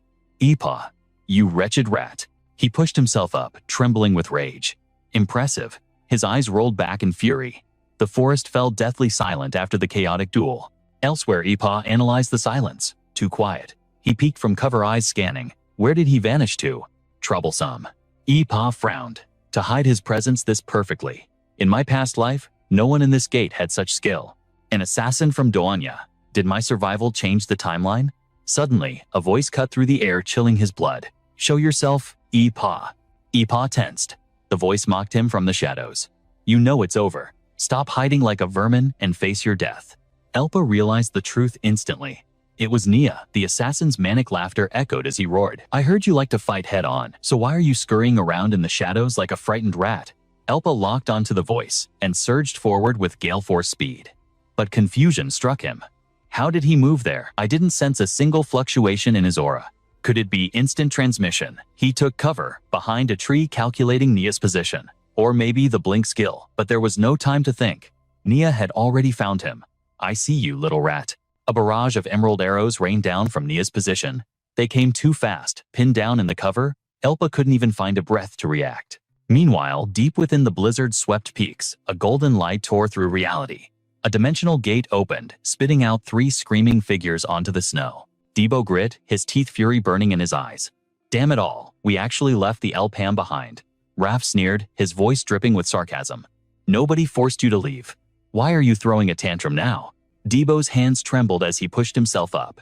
How can he possibly handle everything alone? It's suicide, Raph shrugged. I believe he has a plan. Trust the process. Suddenly, Debo's face went pale with horror. His hand had brushed against something cold on the ground. A human skull. Their blood ran cold as they realized the snow was carpeted in skeletal remains. What in the hell is this? One of them whispered. This was supposed to be a 3-person gate. But this mountain of bones? This isn't just 3 teams. There must be at least 100 corpses buried here. Kiri's eyes widened as the pieces clicked together. Those damned Kanya bastards. Now I understand. They played us for fools. First the ambush, then the traps on the first floor, and now this graveyard. Don't you get it yet? The Kanya are followers of the Black Mage. The realization hit Debo like a physical blow as he repeated the name. Kanya. Kiri continued, her voice trembling with rage. They must have lured adventurers here to block the gate with their deaths. Sending assassins makes sense now. Elpa was right about the bait. Raph cut through the tension, his voice unbothered. A fanatic. Sorry to interrupt this thrilling backstory, but save it for later. He pointed forward. It looks like the landlord is very upset with his guests. The 3 of them froze, eyes widening in sheer terror as they looked up. Towering over them was a monstrosity, a titan of muscle and rage. It bared rows of razor-sharp fangs, eyes glowing with predatory hunger. Raph muttered, "Is this the floor boss?" He clutched his necklace, a greedy grin spreading across his face. "Time to pay the rent. You two better start praying." The pendant on his neck flared with brilliant light. Raph chuckled. "I don't show this technique to just anyone you know. If you had to describe Raph's personality in a single sentence, it would be this." The image of Iburu appeared sneering. "He is absolutely insufferable." Another blonde adventurer added. "A total eyesore." Even Jebber had commented. "A slave to money, with a trash personality." But if you were to describe Raph as an adventurer, a bald warrior with a green mohawk had put it best. He gets the job done. I won't talk about his character, but his skills. Absolute top tier. He stands at the pinnacle of the 3rd circle as a battle bishop. Truly a broken build typical of a leveling manhwa. Raph smiled with supreme confidence as his halo activated. Healing circle deploy. Instantaneously, holy light enveloped Kiri and Debo. Their wounds began to knit together at a visible rate. Vitality surged back into their exhausted bodies. Kiri gasped, feeling the pain evaporate. She looked at Raph in total shock. This guy. He isn't a frontline brawler, he's a support healer. She recalled their previous battles. Even when he wasn't using skills, his combat prowess was insane. Raph shouted, "If you guys are patched up, get to work. Make sure you earn the money I'm charging you." The giant monster roared, its patience completely evaporated. Raph yelled, "Move it. That big guy isn't going to wait for an invitation." As if on cue, the Titan lunged its massive hand, snatching at Raph. Raph sprinted away, shouting, "Let's see what you two are made of," Debo screamed. "Hey!" The giant smashed its fist down, cratering the earth where Raph had just been. Debo shrieked, caught off guard by the shockwave. He cursed loudly, "You treacherous bastard." The giant opened its cavernous maw, ready to swallow Debo and Kiri whole, but they dodged by a hair's breadth. The snap of its jaws shattered the boulder they had just stood on. Acting on instinct, Debo grabbed onto the monster's protruding tusk. Without hesitation, he swung his axe with all his might, a direct hit to the eye. "Where do you think you're looking?" The beast howled in agony, the sound shaking the mountains. Kiri flashed in her blade, carving a deep gash into its side. Just as the giant raised its hand to crush Debo, her attack broke its balance. Taking the opening, Debo leaped free. Raph saw his chance. He spun in the air, slashing a deep arc across the monster's face. But the hairy titan was relentless. It threw a blind haymaker, which Raph dodged with acrobatic grace. However, Kiri couldn't escape the shockwave and took a hit. Raph clicked his tongue. What a pain. Yet he cast a healing spell on her instantly. Debo watched dumbfounded. He isn't just healing from the backline. He's attacking to create openings while keeping us alive. And his timing is impeccable. He doesn't waste mana on random heals. He only casts the moment we are in critical danger. Raph suddenly pulled an ancient tome from his bag. Oh, I forgot to mention. The first round was a free trial. A celestial angel manifested from the pages of the book. Raph grinned darkly. "From this point on, I'm charging you both per second." Kiri's body was engulfed in a golden aura. She gasped. "What is this power? Energy beyond imagination is flooding through my veins." Raph laughed like a maniac. "That will be 100,000 me per person." Both of them screamed in outrage, "You lunatic." Fueled by rage and buffs, they tore into the giant until its arm was severed and it collapsed. The 3 adventurers stood panting, taking a brief moment of respite. One of them broke the silence. Finally, it went down. Kiri collapsed to the ground, gasping for air. "That greedy bastard." Raph chirped happily. "Not bad at all. Now shall we tally up the bill?" Suddenly, the fallen giant opened its mouth and let out a heaven-shaking roar. Debo covered his nose, looking at the beast with disgust. "Ugh, that stench. Shut up already, I'll send you to hell soon enough." But before he could move, ice magic surged, reconnecting the severed arm. The roar intensified, causing the cavern to tremble violently. Debo frowned, sweat beading on his forehead. Is that ice covering its eye? The eye Debo had blinded was regenerating, protected by a layer of frost. The beast had fully recovered its aura, stronger than before. Meanwhile, back in the forest, Elpa was running for his life, gasping for breath. Arrows rained down relentlessly, tracking his every move. Elpa's mind raced. Something is wrong. I still can't pinpoint his location. A third circle archer might use blink for positioning. Elpa visualized the mechanics, but blink only returns the user to a fixed point. You can only set one marker. There is no way he can move this erratically with just that. Nia laughed from the shadows, his voice dripping with arrogance. I told you, your little tricks are useless against me. You are so slow I'm actually falling asleep here. Elpa spun and unleashed a blind strike behind him, but it cut nothing but air. Nia taunted him. Where are you aiming? I'm over here. Elpa roared. If you keep wasting skills like that, you'll suffer mana shock. But the warning came too late, as blood sprayed from Elpa's own lips. His attacks were wild, desperate, and completely ineffective. None of them even grazed the assassin. Nia watched him with cold amusement. I guess you're just trying to distract me so you can flee to the second gate. Too bad, you'll never make it.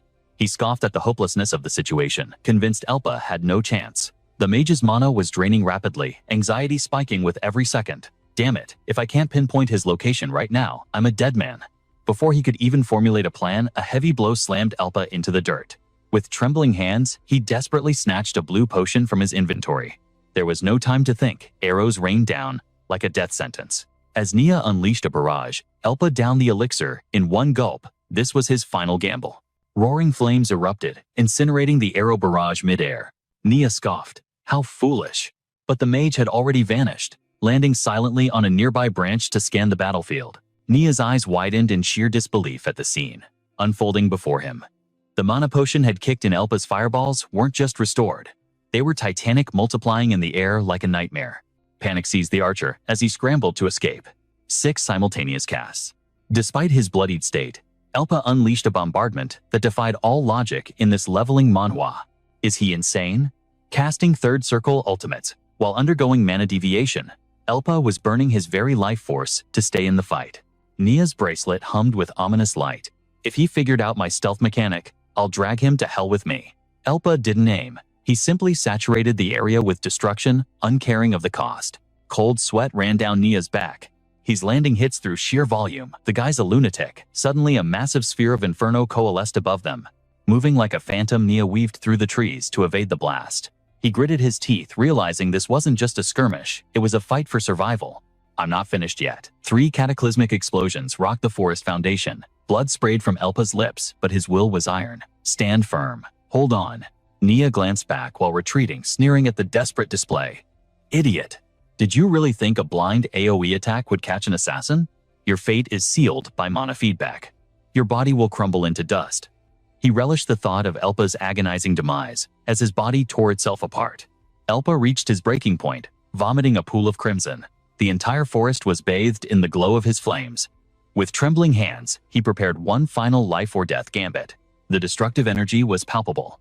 Dark corruption veins crawled up Elpa's face, yet his eyes burned with unyielding spirit. The inferno consumed everything. Nia's eyes bulged. The flames weren't just attacking him. They were devouring his cover. The forest was no longer a shield. It was an oven.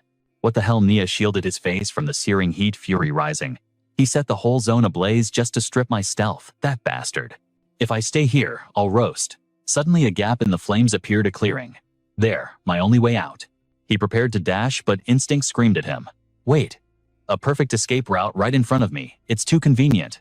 A shadow blurred past. Pull back. It's a trap. Before Nia could sprint into the clearing, his brother slammed into him, knocking him off course. Before Nia could process the save, a massive boulder hurtled through the smoke, aiming to crush his spine. Brother, look out. Perched high above, the older archer drew his bow, cursing, damn it all. The arrow shattered the boulder midair, saving Nia's life, but sending him tumbling from the shockwave. Instantly, a dark silhouette burst through the wall of fire. It was Elpa's staff raised, like a reaper's scythe. Found you. Nia reacted on instinct, planting his bow and vaulting backward, barely dodging the lethal thrust. Sweat stung his eyes. Elpa pressed the offensive, swinging his staff with the ferocity of a warrior, forcing Nia to dance on the edge of death. The assassin countered with a vicious spin kick aimed at the temple. Elpa leaned back, just in time. I can't keep this up, the mage thought. I need to end this now. Elpa's combat sense peaked. He spotted an opening and smashed his staff down, knocking the bow from Nia's grip. Disarmed and off-balance, Nia hit the dirt. Elpa gave him no quarter, driving a brutal kick straight into his gut. The impact sent Nia skidding through the mud, gasping for air. Elpa raised his weapon, eyes cold, ready to deliver the execution. The assassin was defenseless, but death would have to wait. An arrow whistled from above, forcing Elpa to leap back to avoid being skewered. The brother landed between them, shouting desperately, "Get on your feet, Nia. He's out of mana. He can't cast any more spells. End him now." The brother drew his bowstring, but Elpa was a step ahead. A telekinetic blade shot from the shadows, targeting the archer. He aborted the shot to dodge shock written on his face. A flying dagger. He's using telekinesis to conserve mana. What kind of monster is this? Realizing the danger, the brother began to weave, trying to draw Elpa's focus away. But a figure blurred through the smoke. Nia. He pulled a hidden dagger, launching himself into the air for a plunging strike on the distracted mage. Clang! Elpa parried with his staff and retreated. Simultaneously, he mentally commanded the floating sword to strike, but the brother smacked it away with his heavy bow. Enough of these parlor tricks, the brother roared, taking aim. But Elpa flicked his wrist, and a volley of stones hammered the archer, sending him crashing to the ground with a cry of pain. With the support neutralized, Elpa turned his predator's gaze back to Nia. The staff rained down heavy blows. Nia panicked. What kind of mage fights like a martial artist? Capitalizing on the confusion, Elpa slammed a knee into Nia's solar plexus, forcing a spray of blood. Focus. Don't stop, Elpa commanded himself. His mind reached out, and the telekinetic blade rose once more. The blade harassed the older brother, keeping him pinned. Meanwhile, Elpa disarmed Nia with a crushing strike. He raised his staff high. This was it. Thwack. An arrow pierced Elpa's forearm. Nia grinned, blood staining his teeth. Nice shot, brother. He kicked the injured mage away, knocking the staff from his grasp. Nia scrambled for his dagger, eyes gleaming with malice, as he advanced on the wounded caster. Look at you, Nia sneered. What can you possibly do with just one arm? But that arrogance would be his final mistake. In a blur of motion, Elpa surged forward. He smashed his good arm into Nia's wrist, dislodging the blade. Damn it, Nia swore frantically, juggling to catch the weapon midair. However, Elpam's grip tightened like a vice around his arm. Panic surged as Nia screamed. Impossible bone crunched under the pressure, eliciting a howl of pure agony. Desperate, Nia barked out a hollow threat. Let go of me, you bastard. Do you have a death wish? Ignoring the taunt, the artifact on Elpam's wrist flared with mana. Instantly, a massive sphere of infernal flame materialized behind him, sending Nia fleeing in sheer terror. Wait, you wretch. His brother watched from afar, screaming in despair. No, the world turned white as a cataclysmic explosion tore through the forest. A silhouette was blasted from the epicenter. It was Nia, thrown by the shockwave, smashing brutally against a tree. He collapsed, gasping for air like a dying fish. I'm finished at this rate, he thought. Meanwhile, the brother's eyes widened in shock. What is that? A shimmering blue barrier materialized, sealing off the blast zone. Worried for his kin, Nia covered his face, with his tunic sprinting back toward the inferno. Where are you, brother? He thought, diving into the flames. Suddenly, Elpam descended from the canopy like a predator. Nia flinched instinctively, whipping his shirt to blind the assailant, while screaming curses at this monster. Blinded by rage and cloth, he lunged forward for a life-or-death strike. Die, he roared, pouring everything into one final blow. Chaos reigned, but the sickening spray of crimson signaled the end. The barrier shattered, and the brother cried out as the energy wall dissolved. Heart pounding, the older brother rushed into the smoke. What happened? His blood ran cold at the sight awaiting him. He screamed, Nia, seeing his sibling struggling to stand. He rushed to support him. Stand up, Nia. Stay with me. The hooded figure spoke, voice muffled. The battle took too long. We need the phoenix feather. The brother interrupted. No, forget the loot. We need to move. Suddenly, his gaze fell upon the corpse nearby, specifically its arm. Realization struck like lightning. Nia, but he was holding the enemy. The body on the ground was his brother. Elpam wasted no time. His blade flashed, delivering a fatal strike to the brother's vitals. Blood sprayed once more, crowning the true victor of this duel. Dropping the dagger, Elpam panted heavily, his stamina drained. Ugh, I'm so sick of archers, he muttered, collapsing as the blizzard began to swallow the mountain peaks. Deep within the cavern, a fierce battle shook the very foundations of the earth. The massive beast slammed Debo into the ground with the force of a falling mountain. Before he could recover, the monster conjured a massive ice block. Debo barely managed to backflip, dodging death by inches, breathless and trembling. The Titan didn't let up. Just as it prepared a crushing blow, Raph materialized behind it, a classic assassin move in this brutal, leveling manhwa world.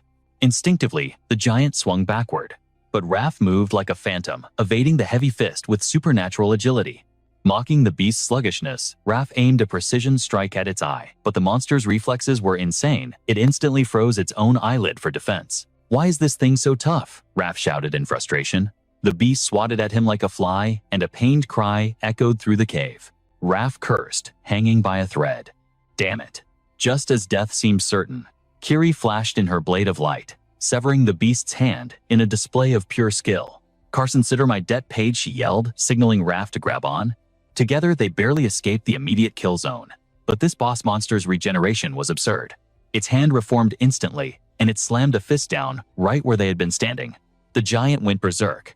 Roaring with primal fury, it leaped high into the air, gathering momentum to shatter the earth itself. Amidst the dust, Raph activated his AoE healing skill. With health restored, Debo took point. "Hey, do you have a strategy to kill this thing yet? We can't keep this up." Before he could finish, a warning screamed out. "Debo, watch your six, watch my what?" The giant's massive palm descended. Thanks to his high perception stats, Debo rolled away just in time. "It's huge. Be more specific with your warnings." Raph barked orders like a raid leader. "Cut the chatter, and hold its aggro. I need to hit its weak spot, that sword embedded in its ice armor." Debo accepted the vanguard role. Gripping his weapon, he blocked the Titan's punch, his body shaking under the impact. "Hurry it up," he signaled. Kiri and Raph launched a high-speed assault, but the monster roared, unleashing a shockwave that blew both damage dealers away like ragdolls. Meanwhile, Debo sprinted up the beast's arm to support them. "Did it predict us?" he thought. "I thought it was just a mindless mob." The giant thrashed, spinning them around. In a split second of distraction, Debo was caught and pinned against the frozen floor. Before he could recover, a second attack was incoming. Kiri screamed, "Raph, heal him now." It was too late. The fist crashed down, burying Debo under debris. Debo Kiri's voice cracked with despair. Raph, still dazed, couldn't cast in time. The beast locked onto them. "I only have 4 charges of heal left. You have to dodge." "Split up," he commanded, as the Colossus charged, hurling ice spikes in a deadly barrage. The monster's roar shook the cavern. Kiri took a direct hit and was flung back. "Damn it," Raph cursed. "I told you to dodge." Yet his hands glowed with light as he cast a healing spell on her. "She's out cold." What a waste of mana, Raph thought bitterly, seeing Kiri faint before the spell even took effect. The giant turned its frenzy toward Raph. Meanwhile, Debo lay broken and bloody, his consciousness fading into the dark. Drifting in the void, Debo recalled a conversation with Alpam. "You have accumulated enough experience to awaken the second circle," Alpam had said. "Me? Are you serious?" Debo had asked. "It depends entirely on your enlightenment," Alpam replied calmly, the very picture of a master in an awakening manhwa. Debo pressed him. "What is enlightenment? Teach me." Alpam sipped his tea unbothered. "It is unique to every soul. Even if I shared my path, it would be useless to you." "Then what do I do?" Debo had whined. Alpam smiled. "Find your keyword. It could be your understanding of mana, or a memory etched into your very soul." Debo's heart pounded against his ribs like a war drum. Suddenly, a massive explosion shook the earth, drawing the Titan's gaze. The giant turned its massive head, but Debo's eyes were burning with a desperate hunger to survive. He didn't waste a second clutching his weapon. He charged straight at the behemoth. The monster reacted instantly, winding up a devastating strike. But Debo was faster. He severed the giant's rock-hard arm in a single motion. Raph's jaw dropped. He actually cut through that defense. How is that even possible? The twin circles on Debo's wrists flared with blinding energy. Raph gasped in realization. That crazy bastard. He fully awakened the twin rings. Surging with this new power, Debo lunged again, his killing intent overflowing. He slashed the monster's eye, blinding it, and used that opening to target the massive sword impaled in its body. Boom! A heavy impact rattled the sword hilt. The blade drove deeper, piercing right toward the giant's control center. The beast roared, a sound of pure agonizing fury that threatened to burst their eardrums. In a blind panic, it swatted Debo away. Debo lost focus for a split second and paid the price, taking the full force of the blow. He crashed into the frozen ground. "Not bad," Raph gritted out, impressed by his tenacity. While the boss was distracted, Raph moved in from the back, activating his healing skills on Debo. He shouted desperately, "Get up now." Debo recovered instantly, shattering the ice, binding his arm to break free. As the monster howled, he seized the momentum, flipping his body and gripping his weapon for a death blow. But before he could land it, the giant threw a punch that sent blood spraying from Debo's head. He could only grind his teeth, barely withstanding the crushing weight of the fist. From the back line, Raph spammed his healing magic to keep Debo in the fight. But the Titan wasn't stupid. It realized the annoying healer was the real problem. The giant snatched Raph up, crushing him in its massive grip until he screamed in agony. "You brainless lump. You think you have time to kill me?" Even while being crushed, Raph grabbed his necklace, triggering a self-heal. With the aggro pulled to Raph, Debo seized the moment. He raised his axe high, ready to hammer the sword buried in the monster's chest. The giant shrieked in panic. Debo's eyes blazed with the fires of determination. With a heaven-shaking strike, he brought the axe down on the sword hilt. The blade plunged into the control center, shattering it into pieces. Debo didn't stop. He rained blows upon the beast's body, making it wail in despair. That final axe strike destroyed the energy heart directly. The monster went berserk, baring its fangs in a last-ditch effort. But Debo just swung again. In its death throes, the Titan thrashed, flinging Debo into the mountainside with catastrophic force. The impact blew a massive hole in the cliff face, burying the area in a cloud of dust. Debo gasped, snapping out of his battle trance, his chest heaving. He dragged his broken body from the snow crater, confused. What just happened? He looked over to see Raph lying motionless, covered in wounds. Raph, hey, the beast, realizing its end was near, began to flee in terror. But its time had come. The ice armor on its body cracked and fell away chunk by chunk. It shrieked as its arm detached. Then, the leg scales, its body was crumbling apart. The monster collapsed onto the snow, shivering as it turned into a lifeless block of ice. With one final pathetic whimper, it dissolved into the blizzard. Hours later, Kiri awoke to the crackling of a fire. She was in a large cave. Debo sat opposite her watching. "Oh, look who's finally awake." Kiri struggled to sit up, her voice weak. You're alive. Where's the monster?" Debo looked away awkwardly. "Well, what do you think you're using as a blanket?" He grinned shamelessly. "I was starving, so I tried to grill that Yeti, but the meat was hard as rock." Kiri sighed, defeated. "You have a stomach of steel, I swear." She asked softly, "Did you wait for us to wake up this whole time?" Debo shrugged. "Couldn't find the exit anyway." Raph lay nearby on the stone floor, his breathing ragged. Debo stood up. "The weather sucks. You guys rest here." He looked at Raph's condition. "I'm going to scout the area a bit. Just wait until the storm dies down." Without another word, Debo walked out into the freezing hellscape, the biting wind unable to stop his march. He ventured further, gazing at the distant peak. It's been a whole day. I wonder what happened to the El Pam. Suddenly, a menacing sound from behind snapped him to attention. He spun around. A one-eyed beast was right there, jaws dripping with saliva, roaring its dominance.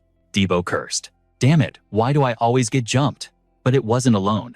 A swarm of monsters emerged from the whiteout. Debo drew his axe with a sigh. "Why do you guys always crowd me?" Later, the sun began to pierce the clouds. Kiri woke up to see a silhouette returning. "You're back." But as he stepped into the light, she gasped. He was drenched in blood, clothes shredded to ribbons. "What on earth happened to you?" Debo scratched his head casually. "You're up." "It's nothing." Kiri began to panic. "There are still monsters. It's too dangerous, we have to move." Debo slumped against the wall, exhausted.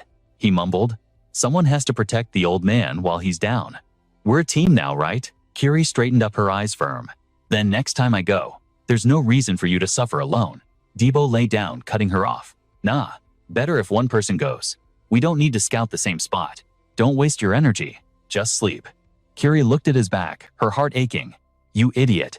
Keep pushing yourself like that, and you'll break." The truth was that battle had nearly drained Debo dry. He had slaughtered them wave after wave, but the numbers were overwhelming. They had backed him to a cliff's edge. "I'm freezing to death here," he had panted. Then a beast lunged, tackling him over the side. The fall nearly finished him. He dragged himself up from the snow, trembling. "Thought I was a goner for sure that time." Suddenly, he sensed a presence. "Someone's there." He raised his guard instantly, but it was just a frozen corpse, kneeling in defeat. Debo exhaled. Just a dead body. He approached and pried a piece of paper from the corpse's frozen grip. Fresh body. "What's this, Will?" He squinted at the text. Too many words for a dying man. The letter read, "To whoever finds this, take my gloves. If you are a warrior, these contain a combat skill that will serve you well." It was like finding a legendary item in a leveling manhwa. The letter continued, "But know this, we fell into a trap. My team was wiped out by the snow yeti. If there is any solace, it is that I found the exit gate. Reading this, Debo's eyes went wide with shock.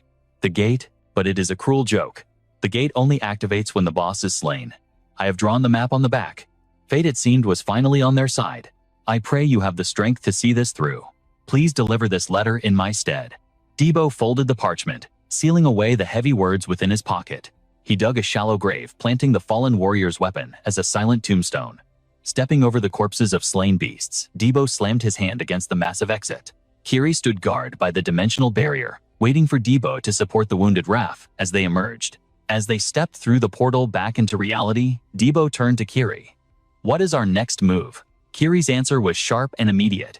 Recovery is our only priority right now. Given our current state, neither you nor I can. Her words were severed by a chilling, unfamiliar voice echoing from the shadows. Oh my. I have to say, I'm harboring some serious doubts about that. A squad of assassins clad in midnight black materialized weapons gleaming with malicious intent. The leader sneered, his gaze sweeping over them. Is the legendary ghost truly defeated? You look pathetic. The situation was catastrophic. Panic seized Debo's heart. Don't tell me. Are these Kanya's special forces? Damn it. We're barely standing. How can we possibly fight back against odds like this? The leader signaled the slaughter, his voice deadly calm. Relax. We'll end your miserable lives before you can even blink. Kiri lunged forward, deflecting the first strike with desperate strength. She screamed, "Stay back." A dagger flew true, piercing her leg. With a sickening thud, agony tore a scream from her throat. Kiri Debo roared. Seizing the opening, another assassin surged toward the vulnerable pair like a starving wolf. Debo couldn't react in time. Death seemed certain. Suddenly, a spear erupted from the dungeon gate like a bolt of lightning. It skewered the attackers in a single fluid motion. They didn't even have time to realize they were dead before hitting the ground. All eyes turned to the swirling portal. Elpam stepped out, radiating an aura of absolute confidence. Did you guys miss me while I was gone? Debo slumped in relief, a weary grin forming. Maybe a little? But you're cutting it way too close, hero. Shoulders brushing, the survivors walked back towards safety side by side. Meanwhile, miles away, the tame beast of Master Yak sensed a disturbance in the mana.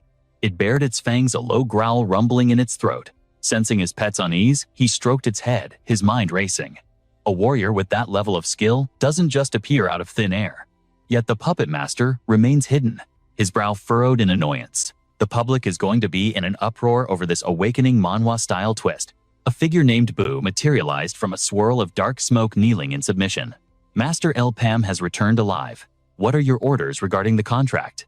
Yak's expression darkened, his eyes swimming with murderous intent. He spat out 2 words. Kill him. Boo flinched, stunned. Sir Yak didn't hesitate. We aren't in a position to worry about public opinion. That man is a variable we cannot control.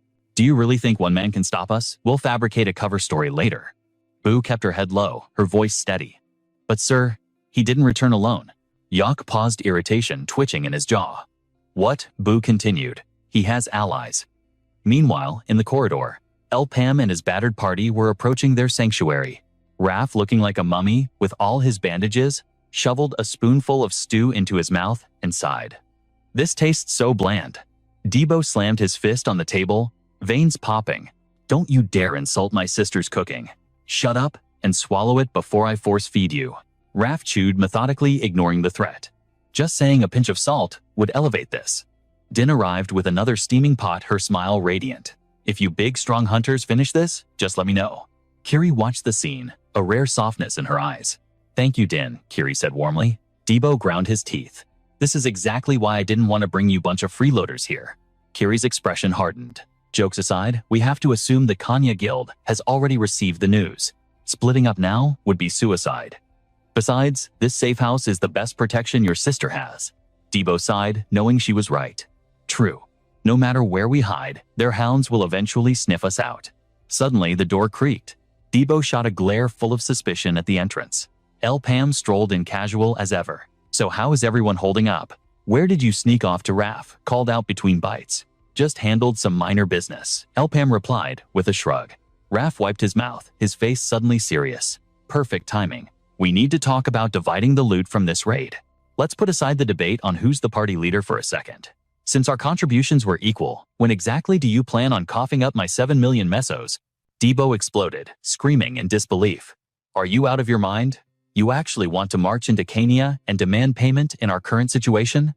Raph pointed an accusatory finger, shouting back, "Hey, I'm the one who solo killed the snow yeti, even if I blacked out for the details. And while you were napping, who found the exit? Me." Kiri chimed in, supporting Debo. "And don't forget, Elpam held off the twin slayers by himself."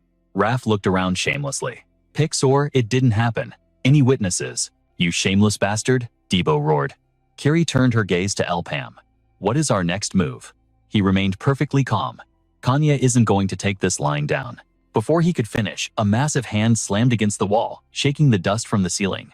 A deep, furious voice boomed. "Hey, how long do you plan on keeping me waiting out here like a stray dog?" Din stared up at the towering figure that eclipsed her small frame, trembling. Mister, who are you?" Debo and Kiri's eyes widened in shock. It was Dabir, his colossal frame blocking out the sunlight. He grunted. "Tell that jerk who just walked in to hurry it up." Flashback to earlier, Dabir sat in his luxury office, face twisted in frustration. Damn it all. He buried his face in his hands, thoughts spiraling out of control. Nothing is going according to my design. I never calculated that the Kenya Merchant Alliance would contact Elpam directly. They launched the gate raid before I could make a move. Should I have intervened? The stress was eating him alive. I'm going to lose my mind. A knock on the door snapped him back to the present. Elpam walked in and took a seat opposite him. Dabir glared. "I take it your negotiations with Kanya went south." Elpam shook his head. "On the contrary, they offered me 50 million mesos for a successful clear. But now that the gate raid is over, this contract is the only leverage remaining." Sweat beaded on Dabir's forehead. He scoffed. "So you came here just to brag? You're still as infuriating as ever, you know that." Elpam stood up smoothly. "If you have nothing constructive to add, I'll be leaving." Backed into a corner, Dabir finally slumped in defeat. He reached into his coat pocket. "Fine, you win, you devil." He slapped a document onto the table. 60 million mesos. "Sign it. That's even more than you asked for, so don't you dare complain."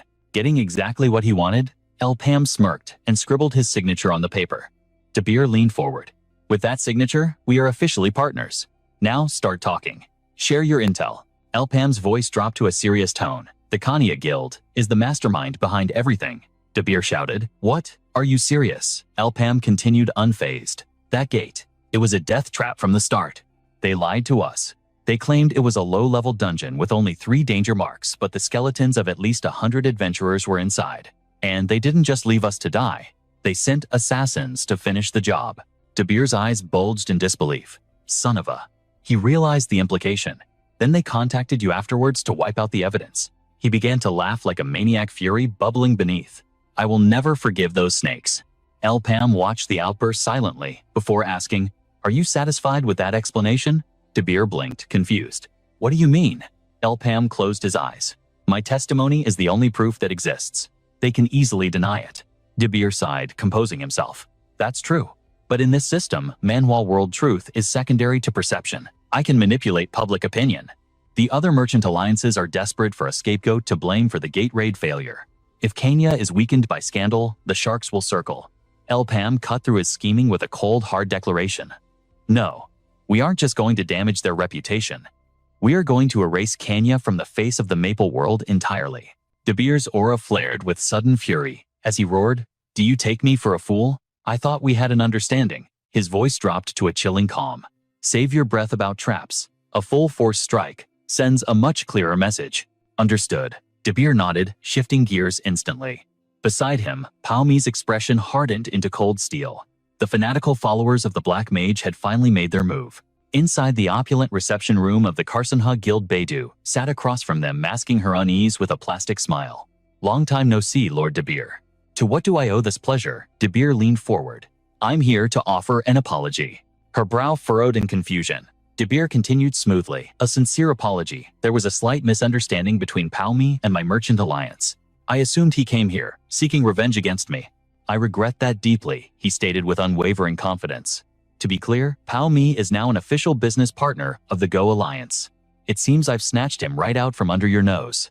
Beidou froze, caught off guard. "I see how it is.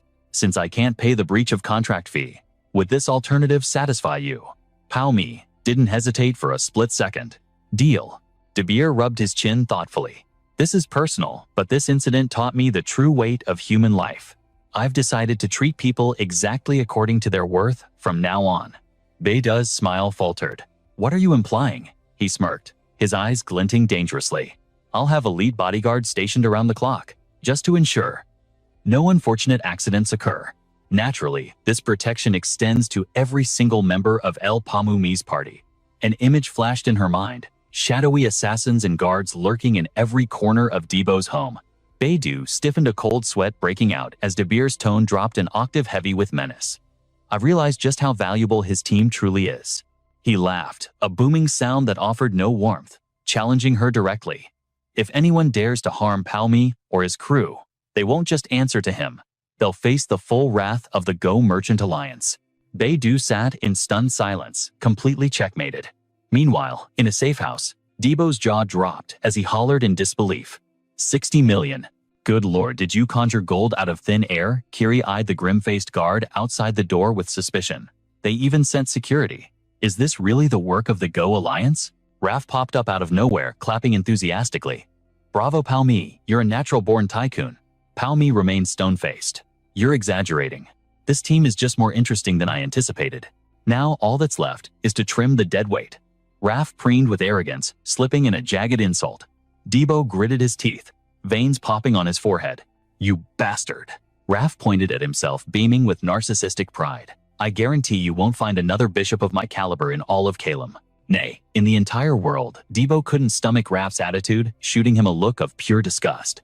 Raph kept rambling. I am a healer, a protector, and a leader, all in one divine package. I am flawless in every conceivable way. Yes, indeed. I am number one, you little brat. Raph poked a finger toward Debo. That was the last straw. Debo rolled up his sleeves, ready to throw hands. Raph suddenly shifted tone. You're a legitimate monster, you know that. Debo paused, blinking blankly. Huh? Raph's eyes narrowed with cunning curiosity.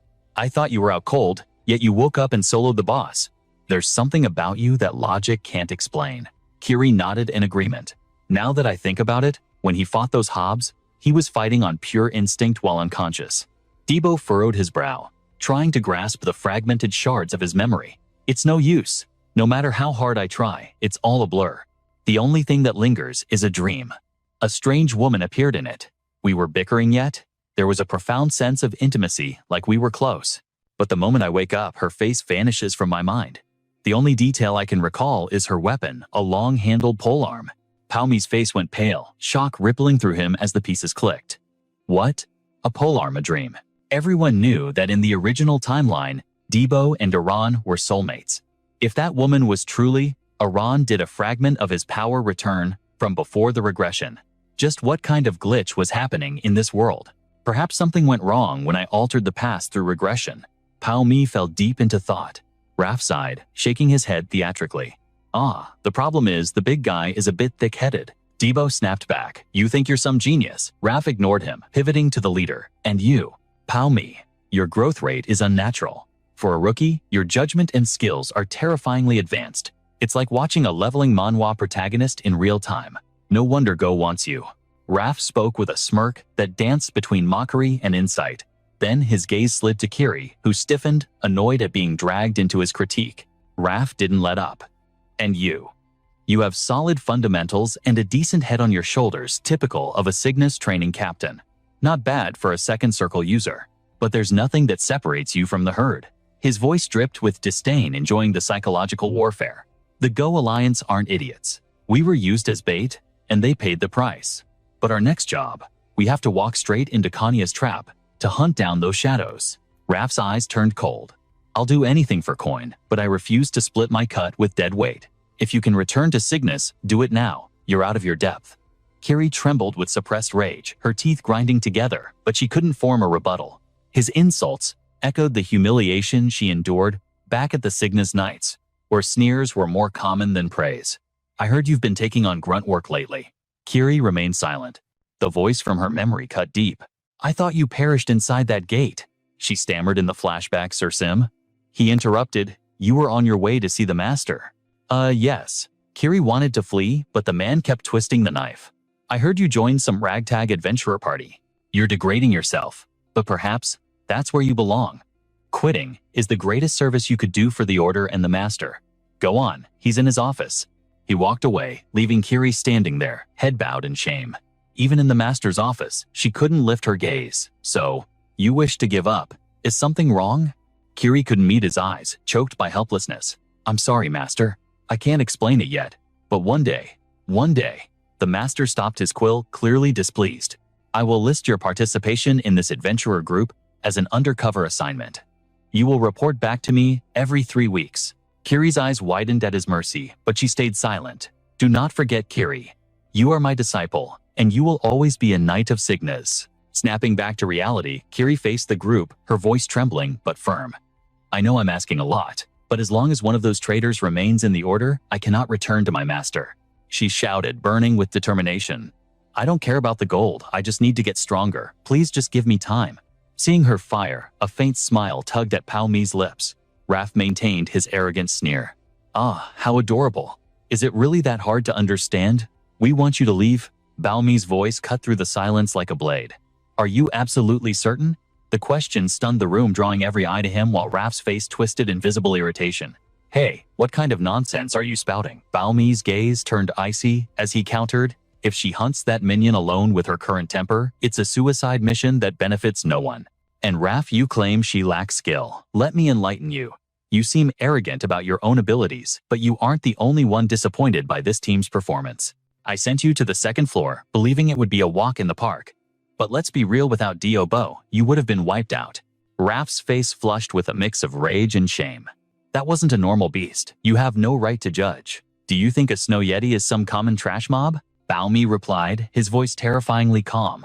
I've hunted a snow yeti solo before. The room exploded in disbelief. Their expressions screamed that he was spouting total garbage. Ha! Are you serious? Bao Mi drifted into his thoughts. That was before my regression. But if the timeline had stayed on track, I would have been the one to slay it. But that assassin threw everything into chaos. His skills were far above my calculations, and neither I nor my team were ready for that level of threat. Raph, refusing to accept defeat, screamed in Bao Mi's face. Impossible. Back then you were nothing but a lowly slave. Bao Mi leaned against the wall, crossing his arms with a look of absolute disdain. You don't believe me. Do you want a demonstration? His eyes flared with a predatory hunger that threatened to devour Raph whole. The sheer killing intent made Raph stammer, terror gripping his throat. Cough. No. No need. Bao Mi let out a sigh and smiled. Simple enough. You just need to surpass your limits. We have 1 month before the next wave hits. In a brutal leveling manhwa world like this, violence is often the most efficient solution. Meanwhile, in a shadowed location, Beiju knelt to deliver his report. It appears the operation did not go according to plan. If we clash with Go now, the public eye will turn on us, Yuvok mused. How much do they know? Was the negotiation just a theatrical performance? Beiju replied. I cannot say. Even our spies couldn't secure that intel. It suggests information strictly held by the highest leadership. Yuvok sat back, legs crossed, his eyes gleaming with dangerous intent. Ha! Do you think they pose a threat to me? Eliminating them would be child's play. When the time comes, our true enemy is the Maple Alliance, just like 8 centuries ago. With Empress Cygnus at the helm, the Cygnus Knights, the Explorers Guild, and the Nova Clan formed a legendary coalition. Since the 6 heroes were sealed away, that alliance remains our only obstacle. For a mere merchant conflict, we don't need to involve the higher-ups. But something feels off. Did he really pull all that off with just Go's support? Yuvok frowned, lost in calculation, while Beiju remained wisely silent. Finally, Yuvok spoke. Gather more intel on Go. Yes, sir. Yuvok's face twisted into a sinister grin. Hey, Bao Mi. I hope you prove to be a worthy villain in my story. Deep within the forest, where golden sunlight pierced through the canopy and leaves danced on the wind, a brutal training session was underway. Raph was sent flying, dragging across the dirt in agony.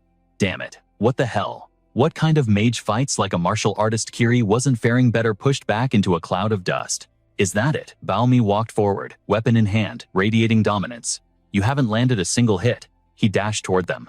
Just one touch, and I'll let you rest. Stay away from me, Raph shrieked. While the trio sparred, Diobo sat alone on a rock, snapping in frustration. Why are you guys so loud? I want to be over there fighting. Why am I stuck doing this? He recalled Bao Mi's instructions to control the voluntary power that usually only awakened when he was unconscious. I don't know if it will work, Bao Mi had said, but if you master it, the results will be incredible. Bao Mi looked at Diobo with unwavering trust. Go easy on me, Raph continued to wail. Ha! Is this really making me stronger? Diobo sighed, annoyed, but resumed his meditation. Night fell, blanketing the world in darkness, but inside the lit room laughter echoed.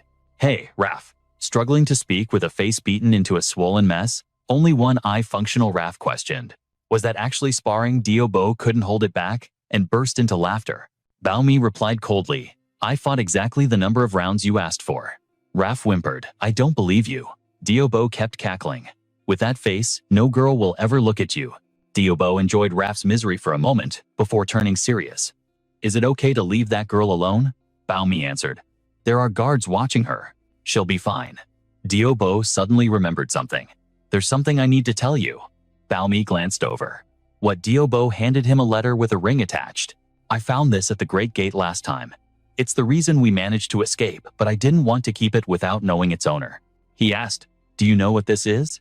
Baomi focused on the ring, surprise flashing in his eyes as he whispered, the cross ring. An image of a girl surfaced in his memory. Diobo looked confused. What's that? Baomi grabbed the letter. I'll hold on to this. Go get some rest. Tomorrow morning you're joining the training session. As Baomi pocketed the item, Diobo broke into a cold sweat of pure terror, while Raph grinned with vindictive delight. While his teammates rested, the forest still echoed with the sound of violence. Kiri was relentlessly hacking at the trees, her blades singing through the air. She was gasping for air, nearing exhaustion, but the insults of her former teammate Kasim rang in her ears. You are incompetent. She grit her teeth, gripping her sword until her knuckles turned white. Aura flared as she unleashed a slash, fueled by pure rage. Meanwhile, Baomi walked alone through the silent streets. He stopped in front of a house and knocked. However, the door that opened wasn't the one in front of him, but the one directly behind his back. A figure appeared with eyes sharp as daggers full of suspicion. Who are you? Baomi held up the letter, his expression unreadable. Just the postman. After answering, his mind drifted to the destruction of the Great Gate. When the entrance was destroyed, the Merchant Alliance investigated, but the culprit vanished like a ghost. There was no reason to hunt them anymore, because the gate reappeared near its original spot, and since then, no other gates had been destroyed. He mused. It took time to realize who was behind it and why.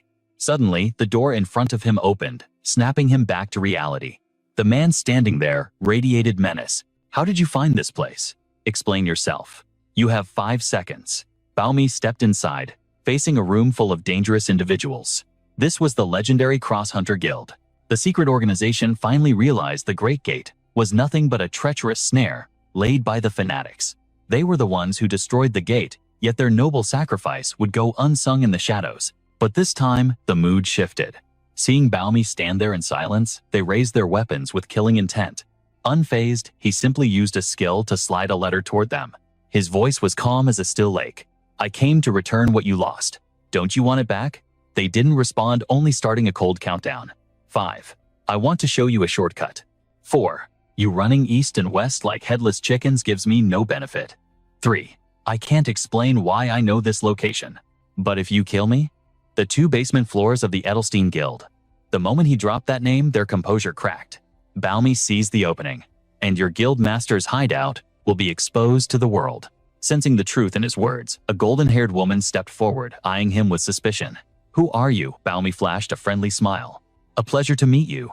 Cher flinched her guard, spiking the moment he spoke her name. Looking at her, a wave of nostalgia crashed over him. He thought, no, I should be saying it's been a lifetime. Because in my past life, we were comrades bound by blood. Cher joined the resistance after the Cross Hunters were annihilated. In the timeline of this awakening manhwa, she and I fought side by side through countless hellish battles. Baomi dove into the ocean of his memories. That day, she had called out to him with a radiant smile. Baomi, go, I'll catch up. Since you sacrificed yourself for me, I swear I'll repay that debt. Back in the present, Baomi's eyes turned cold and professional. I'll get straight to the point. Withdraw the branch at Kerning City. That location has already been compromised by the fanatics. Cher's eyes widened in shock. He pulled out a wooden box, continuing his dominance over the conversation. And I just happened to pick this up. The Kania Merchant Guild had something very interesting. He opened the lid. Inside lay a severed hand, marred by dark blemishes. Cher asked, confused, what is this? If you're playing games, I won't show mercy. Look closely. Baomi channeled his mana, causing a crimson seal to glow on the dead skin. Cher couldn't hide her horror. That is the mark of the cult. The others froze as they recognized the symbol. It's real.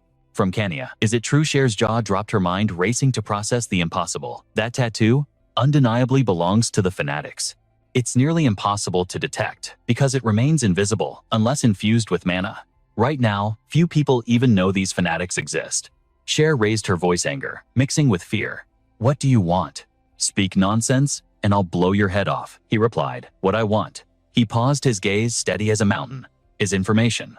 I need intel. Slam. The door shut, leaving the group to whisper in the shadows.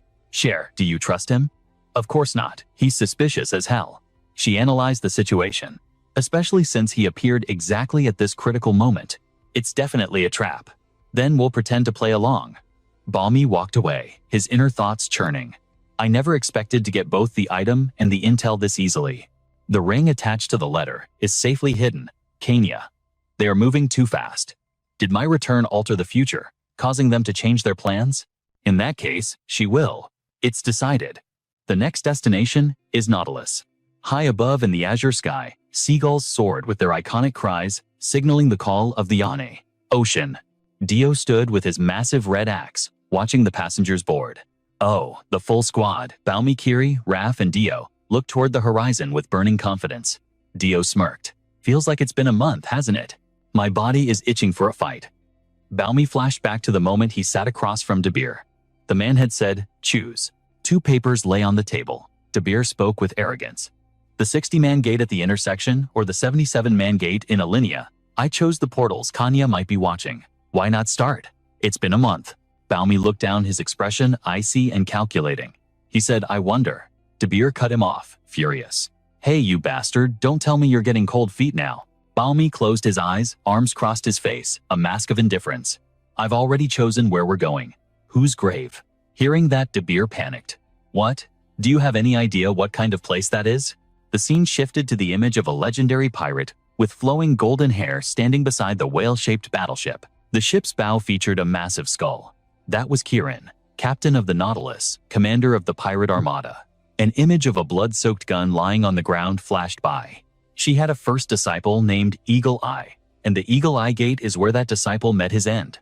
Now, it has become a tomb to honor her memory. De Beer looked at Balmy, who was dead serious, and questioned his sanity.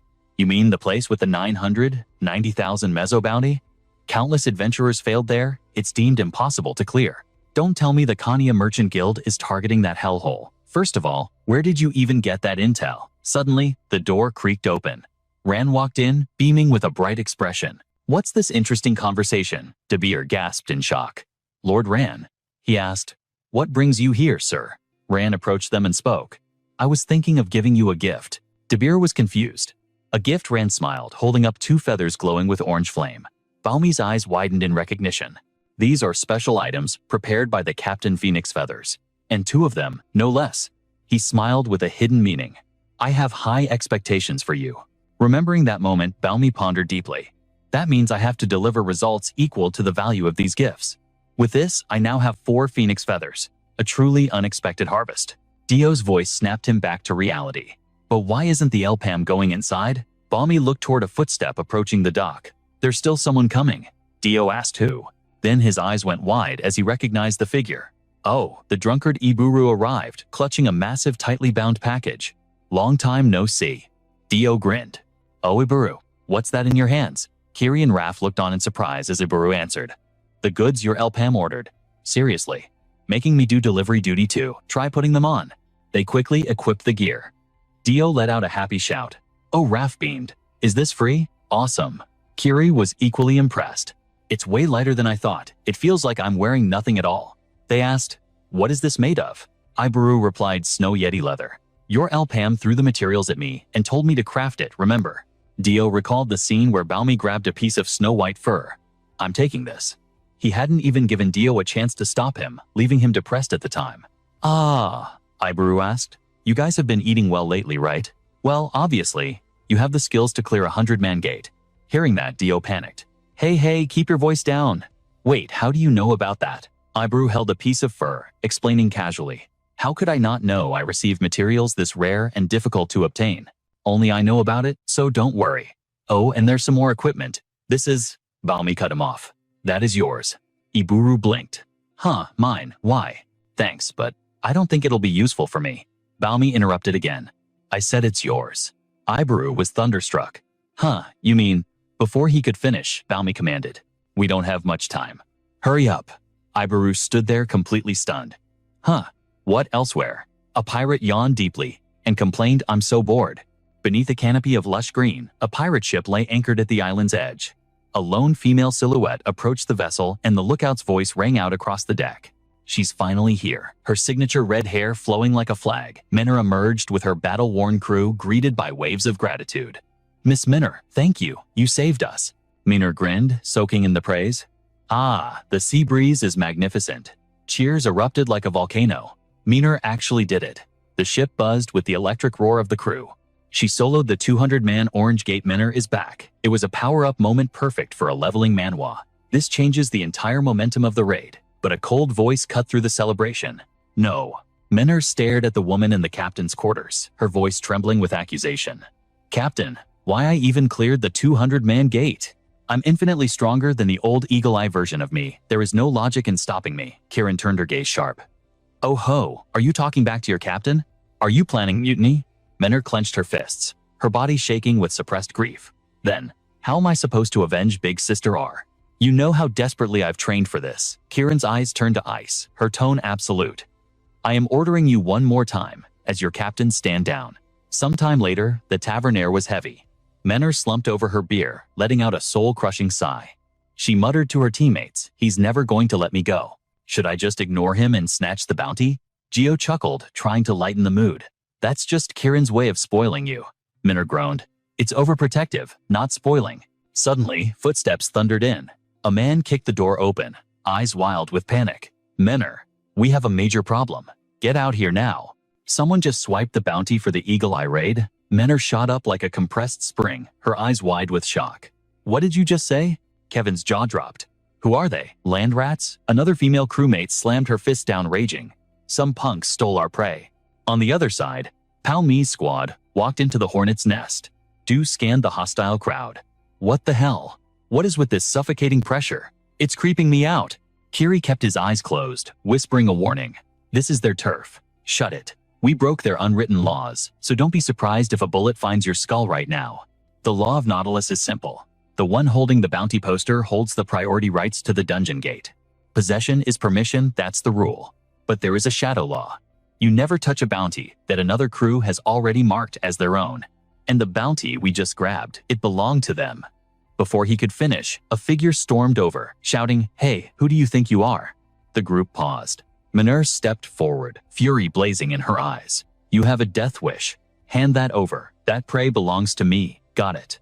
Pao Mi shot back coolly. If it's yours, you should have taken the poster first. Minner retorted. I was waiting for permission. I hadn't been cleared yet. The noise drew everyone's attention. Pao Mi scoffed. Permission. Never heard of it. Minner pointed an accusing finger at them. Captain Kirin is my handler. I have to follow protocol. Minner wagged a finger, switching to a lecture mode. You can't do that here. You clearly don't know the rules, but Nautilus bounties are strictly for pirates only. Pao Mi remained ice cold. Du looked like he was about to explode from holding back laughter. Minner pressed on. If you aren't pirates, you can't claim it. No gate here is for civilians. Du couldn't hold it anymore. Poof. He burst into laughter. I finally get it. Elpam. Minner glared at him, offended. Stop laughing. I don't want to. Du slung an arm around Pao Mi and pointed to their trembling teammate in the back.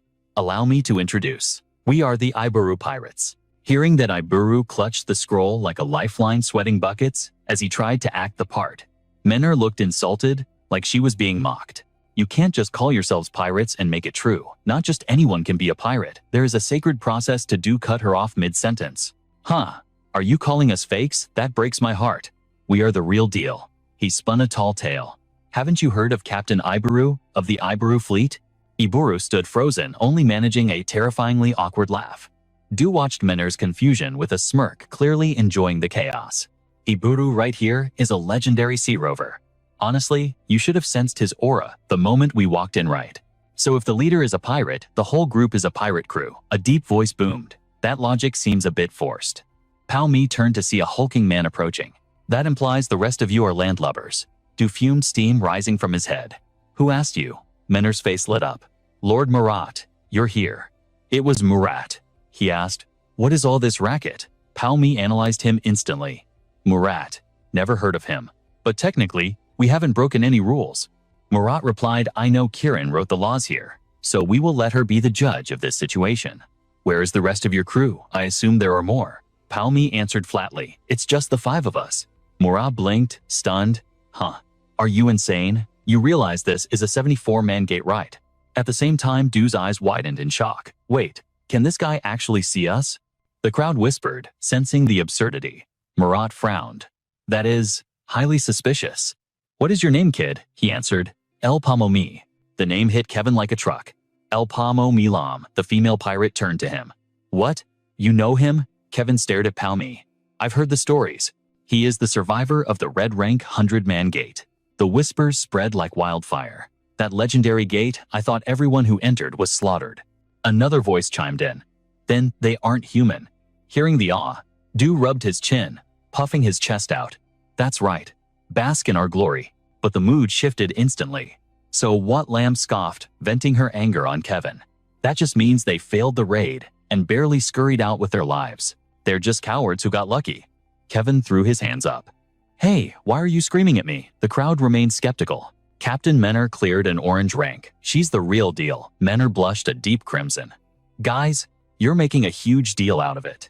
Even if you aren't wrong. Murat's expression darkened as he understood. I see. So you are those people. He looked at Palmi's group and offered a deal. All right, let's compromise. Since you grabbed the poster, you have priority. But why not yield the remaining 69 spots to another group? Debo was gloating, but Pao shut him down cold. Surprised 100,000 mesos ahead. 10 people maximum. Inside Menner's quarters, the conversation turned cynical. Are you serious? They're just fodder waiting to die. We'll loot the corpses when it's over. Mener counted her stacks of cash, indifferent to Gio's panic. I'm preparing for the worst-case scenario. If they survive the gate and try to live, that's when our problem starts. Gio pressed on, and Captain Kirin Menner waved him off. No time. I'll commit the sin now and beg for forgiveness later. Her eyes gleamed with steel resolve. She wouldn't let anyone else claim that gate. Meanwhile, Raph was fuming. Why would you say that? Only 10 slots out of 69. You just incinerated 690,000 mesos. Go tell them we changed our minds. Debo sighed. Your greed is truly legendary. Kirin intervened, explaining the logic. Too many people attracts attention. Did you forget about the followers? Raph sneered, unwilling to listen. Who cares about them? We just wiped them out. Palmi fell silent, deep in thought. In this manhwa recap, the enemy's goal was clear: assassinate Manhwa Captain Kirin's second disciple. The location: the Eagle's Eye, the very grave where her first disciple had met a tragic end. The skull-clad whale ship groaned, cracks spreading across its hull. Kirin had locked her heart away in ice after losing her second disciple in that same gate. The followers had seized that moment of weakness to completely annihilate the Nautilus pirates.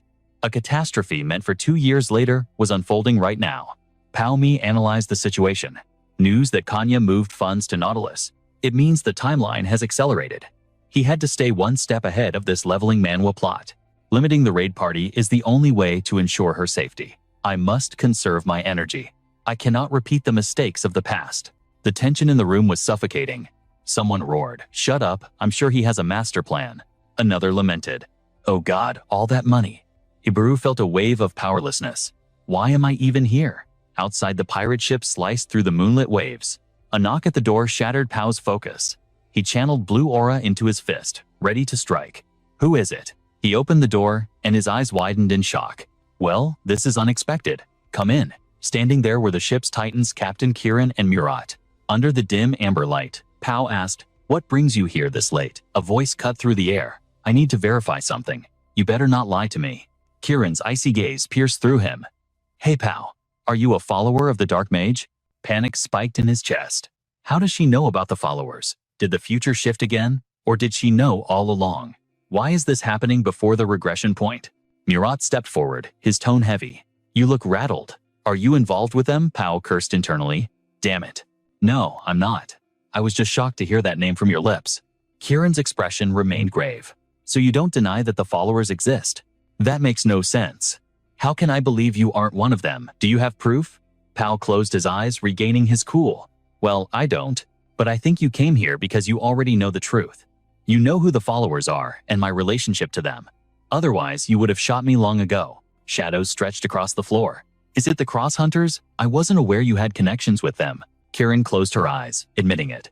Correct, the followers are the Cha Merchant Union. You are their enemy. Her blue eyes snapped open, cold as steel. But that doesn't make you my ally. Pao countered.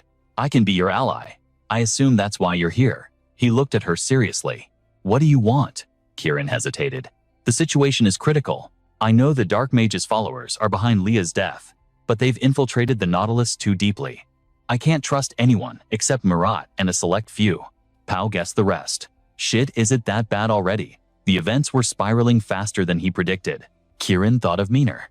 I hear they're making a move. I suspect they're targeting Miner. Without Leah, she is essentially the symbol of this ship. If Miner dies, chaos will consume the Nautilus. Even I won't be able to control it. Pao's eyes glinted dangerously at the proposal. This is a negotiation. Protect Miner in the Eagle's Eye tomb. Do this, and you can claim a treasure from the Nautilus vault. Dawn broke at Gate 74. Debo's group marched in first, leaving Miner and her squad in the dust. We're going ahead. Take your time catching up. Miner watched them go, a steely resolve hardening her expression. Inside the gate, Debo looked around in awe. Everything looked so new and absolutely terrifying. Kirin's voice rang out. Are you here for sightseeing? Get your guard up? Raph was still bitter about the selection. Seriously, only 10 slots. Suddenly, a heavy thud shook the ground, grabbing everyone's attention. Debo scoffed at the small dinosaur-like creature. Look at that goofy thing. A voice shouted. Debo, wait, I'll handle it. Debo's eyes bulged. Huh. A massive shadow engulfed him as a colossal beast rose behind the smaller one. Debo froze, rubbing his head nervously. Did you bring your mommy? A deafening roar shattered the air, revealing a cavern filled with jagged stalactites and dry cracked earth. Gunfire erupted, drowning out the monster's growls. Miner unleashed hell, screaming, keep firing. Take them down one by one. Geo, the noise is swarming them. Geo yelled back. Don't panic. A beast with razor-sharp teeth lunged from above, snapping at their heads. Geo held his ground. These things are trash. We cleared a 200-man gate before he raised his rifle and blasted the monster point blank. The bullet tore through, making the beast shriek in agony. Blood and flesh exploded into the air. As it crashed down, Miner shouted, Yes, Geo, just like you said. Back in formation. Dual-wielding guns like a Valkyrie, she declared. I'll handle this. On the other side, a beast roared, charging Pao's group. Debo groaned. Another one. Where are they coming from? Raph sprinted past them. You guys handle it. I've got business. Debo gasped for air, grinding his teeth. Where is that bastard going? He sprinted blindly, only to find a massive boulder blocking his path. Damn it, Debo dodged with a split-second reaction, letting the monster crash headfirst into the stone. The impact shattered the rock into debris. While the beast was stunned, Debo seized the moment. With a roar, his axe severed its head in one clean strike. Let's move. But this efficiency was new. Flashback to their training, Elpams had ruthlessly critiqued their synergy. You fight like amateurs in a low-tier leveling manhwa. That chaos will get you killed. He established a new order. From now on, we move as a single unit. You aren't just teammates, you're family. The three of them stared in disbelief. Excuse me. The strategy was set. Debo, you are the vanguard. Charge in and draw all the aggro. Don't worry about the kill. Just wound them and create space. Your only job is to push forward. Ignore your blind spots completely. Why? Because your father will protect you. And that father figure is Raph. Raph raised a fist, fully embracing the role with a mocking grin. Trust in Papa, my beloved son. Debo nearly vomited from the cringe. Shut your trap, old man. Elpamsi ignored the bickering and turned to Raph. His voice was cold steel. Raph, you are Debo's living shield. Forget your flashy solo DPS techniques. His eyes narrowed behind his glasses. Your sole existence is to protect him. That is an absolute command. The hierarchy was clear. Back in reality, they stood back to back as the horde swarmed. Raph stomped the ground, his aura flaring. Come get some, you ugly freaks. His movements were a blur of violence. Suddenly, his peripheral vision caught a tail whipping toward Debo. Too fast. But Raph's instincts were faster. He caught the tail mid-swing, hugging the monster like a plush toy. A manic grin spread across his face as he buffed himself. The power of fatherly love makes me invincible. Is this guy serious right now? The cringe was physical. Debo snapped, swinging his weapon. I told you to shut up and fight. Then there was the ace card Kiri. In this awakening manhwa party, her role was the executioner. Her flames inflicted unhealable burn damage. Burn them to ash. Kiri locked onto the weakened prey. Her blade erupted with crimson light, delivering a critical hit that disintegrated the beast. LPAMC nodded approvingly. You've leveled up the most this month. Kiri stood over the corpse, adrenaline pumping. That was easier than the tutorial. Perfect. Keep that formation. Meanwhile, chaos was brewing outside the dungeon gate. The guards froze as a familiar face stormed toward them. Karo, you're supposed to be on standby. But the man looked frantic, his face pale with urgency. Out of my way. I don't have time to explain. I need to warn Menor right now. Deep inside the dungeon, Menor's team had just cleared a room. Rio wiped sweat from his brow. Nice shot, Menor. She shrugged, reloading. Just warming up. Suddenly, a teammate waved from atop a carcass. Menor, look. It's huge. Look at the size of this monostone. Her eyes sparkled with greed. If we sell this loot, we're set for lie. Thwack. The sentence ended in a gurgle. An arrow pierced her stomach before she could finish. Menor froze in horror as blood sprayed the ground. What the? A skill user. Before the shock could settle, another projectile whistled through the air, aimed straight for Menor. Move. Everyone down. Rio tackled her, just as the arrow whizzed past. I got you. Menor rolled and fired a counter shot, snapping the incoming arrow in midair. But the ambush wasn't over. A red laser sight locked onto her back.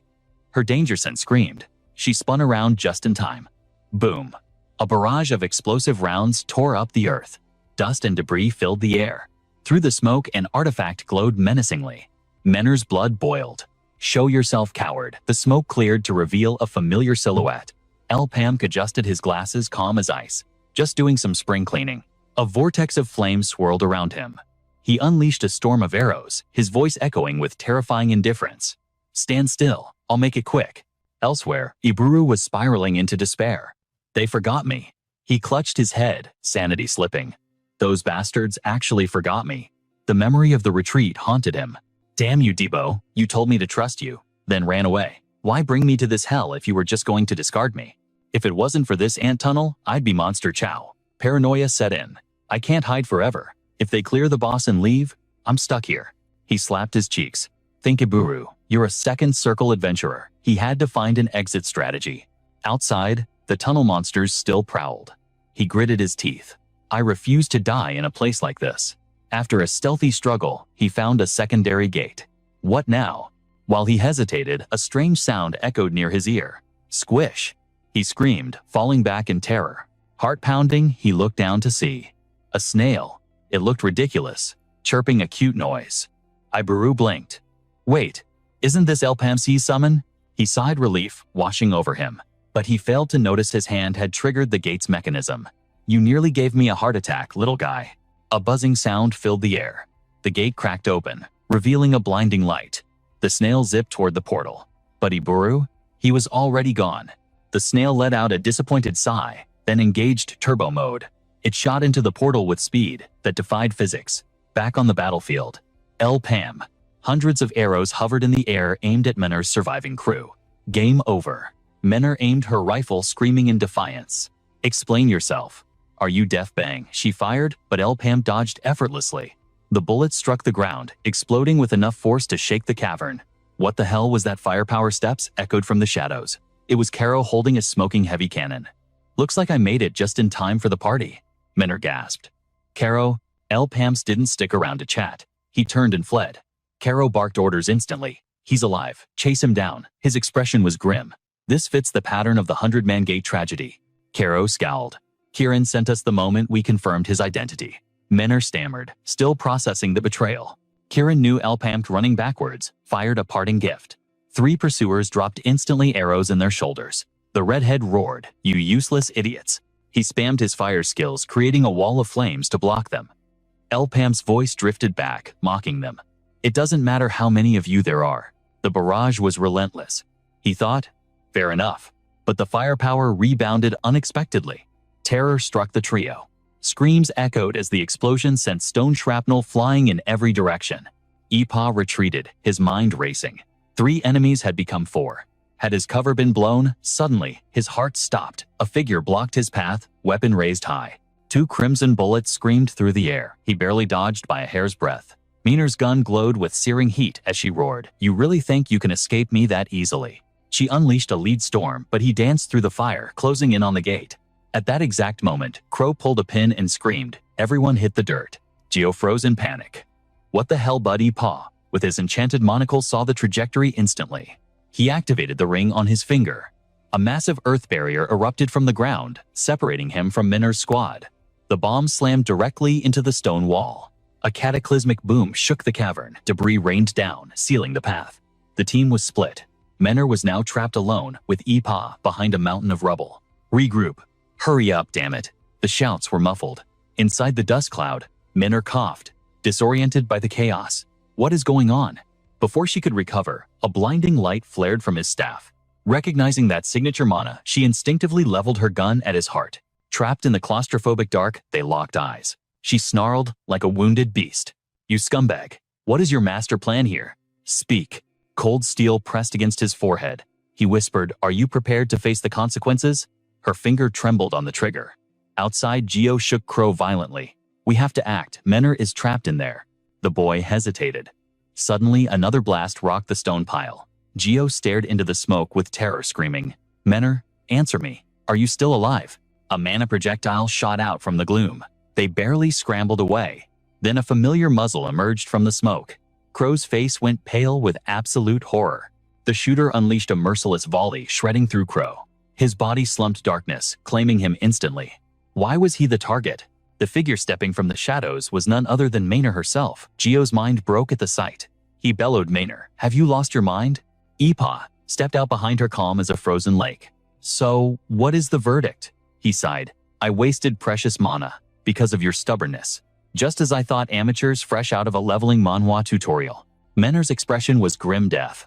She barked at Geo, take the others and run. That is a direct order from Kirin. The necklace on her throat began to hum. Meanwhile, at the second massive gate, a dimensional rift cracked open. Yuburu and his snail companion stepped into the unknown. He hunched over, gasping for air. Great.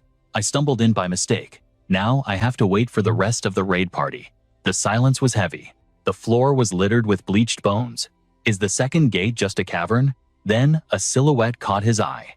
A human. Yuburu sprinted toward the figure, ignoring the frantic hissing of the snail at his feet. Like a drowning man finding a lifeline, he shouted, I got separated. Carson, I party up with you. Suddenly, the snail tripped him. He crashed down, furious. What is your problem, you slime? Do you want me to cook you alive now that Ipa isn't here to save you? Yuburu scrambled up, turning to apologize to the stranger. Sorry, this snail isn't a mon. The words died in his throat. The figure stepped into the light. It wasn't human. It was a nightmare incarnate. The beast roared. A horde of monsters emerged from the shadows behind it. His scream tore through the dungeon. Back at the rubble, a bloodied Miner shouted, Geo, get everyone out now. This comes from Kirin. Geo stood frozen. What? A strange wind swirled around Miner's necklace. She turned her weapon back on Ipa, eyes burning with suspicion. What is this game you're playing? Ipa didn't flinch. He asked coldly. Do you know the truth about Leah's death? The question hit Miner like a physical blow. Her eyes went wide, stammering. What? What did you say? Ipa's voice was ice. Among those friends of yours, there are cultists of the Black Mage hiding in plain sight. They are the ones who orchestrated Eagle Face's murder. Miner couldn't process the betrayal. She screamed, shut your mouth. Ipa ignored her rage. Kirin already knows everything. That is why I am here. Don't you see they isolated you because you are the second disciple? You are the next target. They want you dead, Miner. The realization crashed over her. She stood paralyzed, her world crumbling. Me? What is he saying? Cultists in the Nautilus Guild? My own teammates. They killed Leah. Cutting through her spiral of doubt, Ipa held out an object. Kirin entrusted this to me for you. Miner gasped, recognizing the artifact. That is Kirin's amulet. The skull emblem of Kirin gleamed in the dim light. Miner shook her head, trying to reject reality. She would never give that to a stranger. It is her symbol. Does that mean Kirin knew? Was she trying to protect me all along? Miner slowly lowered her weapon. Then, the people you just slaughtered. Ipa nodded. Traitors. All of them.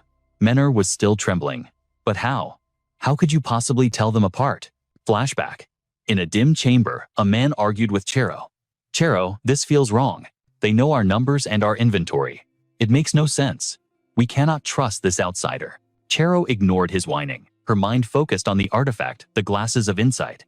A legendary artifact you would see in a top-tier system manhwa, allowing the user to see the flow of mana itself. It is the only way to sniff out the Black Mage's rats, she thought.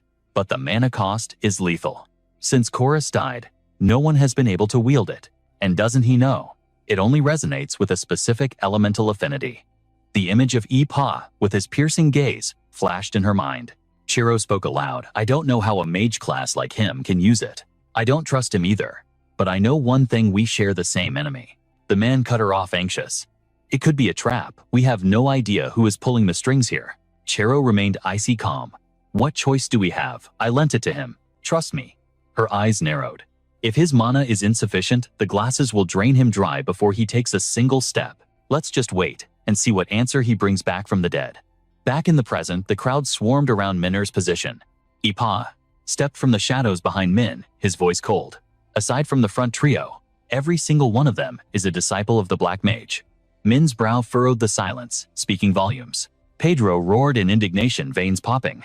Preposterous Lady Menor, you cannot trust this bastard's baseless lies. Hearing this, Ipa's expression turned icy. You want proof? Then feast your eyes on this. With a smirk, he equipped the translucent lens artifact. He thought to himself, dealing with these Black Mage fanatics is always a headache in a system manhwa world. Even before his regression, their sigils only manifested when infused with mana hidden anywhere on their bodies. A spectral silhouette, bound by mana threads, materialized in his vision. Just because the naked eye is blind to the truth, doesn't mean the darkness isn't there. A crimson sphere manifested as his hand slammed onto Crow's skull, heavy with spiritual pressure. I tried to offer you mercy, but you just had to cross the line, didn't you? He yanked Crow's head back, exposing the glowing sigil etched into his forehead. Kevin and Gio gasped their screams, tearing through the tension. The mark of the Black Mage. Impossible. Pedro ground his teeth so hard, they nearly cracked, tears of betrayal streaming down his face. The facade's shattered weapons were drawn in a heartbeat. Damn it, wipe them out, one screamed. Gio, caught off guard, acted on instinct, and raised his gun to return fire. What the hell is going on? Chaos erupted instantly. Min wasted no time raising her weapon to join the symphony of destruction. A cultist howled as a bullet tore through him. Ipa glanced at Min, calculating rapidly. I burned too much mana just exposing these rats. We're at a disadvantage here. There's a secondary gate nearby, we need to retreat. But Min was deaf to reason. Shut your mouth. I'm going to slaughter every last one of them. She charged, guns blazing. Pedro scrambled back, clutching a sinister artifact. It is hunting time, he sneered, hurling a purple skull, radiating dark energy at Min. Ghostly hands erupted from the orb swarming Menor. She flinched, shielding her eyes. What kind of sorcery is this? An illusion. My vision is gone. She was drowning in a sea of violet smog. Suddenly, a beam of light pierced the darkness, striking her before she could react. The purple-haired cultist let out a wicked laugh. Not bad. But fighting blind is a different story. You better say your prayers. Gio and Kevin cursed in agony as the spell hit them too. Menor, we've lost visual. Damn it, what is this dark magic? Seizing the moment, the purple-haired assassin aimed his gun at the blinded girl. Goodbye, Menor. Go say hello to the Grim Reaper. He pulled the trigger. Death was inches away until Ipa flashed in, pulling her into his embrace and dodging the bullet. The assassin's smug grin vanished. What? How can you see through my void? Kill him. He's a monster. At his command, bullets rained down on Ipa, but the MC stood firm, weaving a barrier of pure mana. The bullets slammed into the shield and stopped dead before reversing course. Transformed into blazing fire arrows, they shot back at the attackers. Screams of agony filled the air, yet one fanatic refused to yield, launching a desperate strike. Do you think this is enough to stop us? Futile. His attack was instantly reflected, a fire arrow piercing his throat. Impossible. The purple-haired leader watched in horror. What kind of monstrous power is this? Stop him. Don't let him get close, he shrieked. But Ipa was not someone mere minions could hinder. Ipa unleashed the six-fold storm strike. A tornado of mana erupted, obliterating every attack in its path. The cultist leader clutched his skull artifact, trembling in shock. He redirected the vector. Before the thought could finish, Ipa was there. A flash of steel severed the hand holding the artifact, followed instantly by a blade buried deep in his gut. Ipa crushed the skull artifact with one hand, and the black smog dissipated instantly. Menor blinked, her vision finally clearing. I can see again. But the enemy wasn't finished. You bastard. With his dying breath, he gathered every ounce of life force into unstable golden spheres. Glory to the Black Mage. The energy orbs detonated. The blast wave sent them flying, but Ipa reacted, levitating the team onto a floating boulder just in time. Ipa gasped for air, sweat dripping. I'm at my limit. We need to reach the gate before my mana hits 0. Suddenly, Pedro launched an ambush from the shadows. The impact knocked Miner off the safety of the rock. Minergio screamed helpless. Ipa reached out desperately. Damn it, no. You aren't going anywhere. Pedro hurled an iron sphere, intercepting Ipa. The explosion was catastrophic, shattering the very structure of the interdimensional gate. Miner awoke to a nightmare. She stared blankly at the rubble. The gate. It's gone. The others gasped in pure horror. Oh God, we're trapped. Was that the secondary gate? Did we lose Ipa? One of them tried to stay calm. Don't panic, the system will regenerate the gate soon. Forget the gate. The target is Miner. Pedro ordered his men to finish the job. He unleashed a spiral strike, but Miner was faster. A bullet shattered his wrist mid-swing. He activated his defensive skill. Wings of the Admiral. That toy gun won't hurt me. Miner scowled. He blocked it. Since when did he have this level of defense? Was he hiding his true power? She unloaded her clip, but the bullets bounced off like rain. As his fist came crashing down, she vaulted into the air with superhuman agility. She landed gracefully on his shoulders, pressing dual muzzles against his skull, but she didn't aim for the head. She blew his feet apart. Pedro roared through gritted teeth. His allies arrived, leveling their weapons at Miner. Pedro struggled, trying to buck her off. Miner slammed her hand down, forcing his spine to arch backward like a shrimp. He was no longer a person, he was her meat shield. Bullets shredded Pedro's back, turning him into a bloody mess, while Miner remained untouched. From behind her living barricade, she returned fire, her fingers dancing on the triggers. You. Bitch. Pedro tried one last, desperate move. But Miner was ruthless. She jammed the barrel of her gun directly into his gut and fired. The second barrel went straight into his mouth. The result was a gruesome explosion of crimson. The spectators froze in terror at the brutality. We're out of time. Kill them all. Meanwhile, elsewhere in the dungeon, Du stood paralyzed before a wall of portals. What in the world? Why are there so many gates? Kiri called out. There's more over here. Raph's eyes narrowed. These must be the legendary special gates. Rumors say they connect directly to the second zone.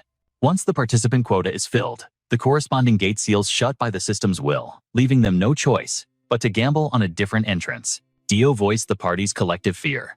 Hold on, we're walking blind here. If we don't know the destination, how are we supposed to hunt down the Elpam monster? Raph let out a heavy sigh, resigning himself to fate. Do we have a choice? We have to trust our luck. Just move.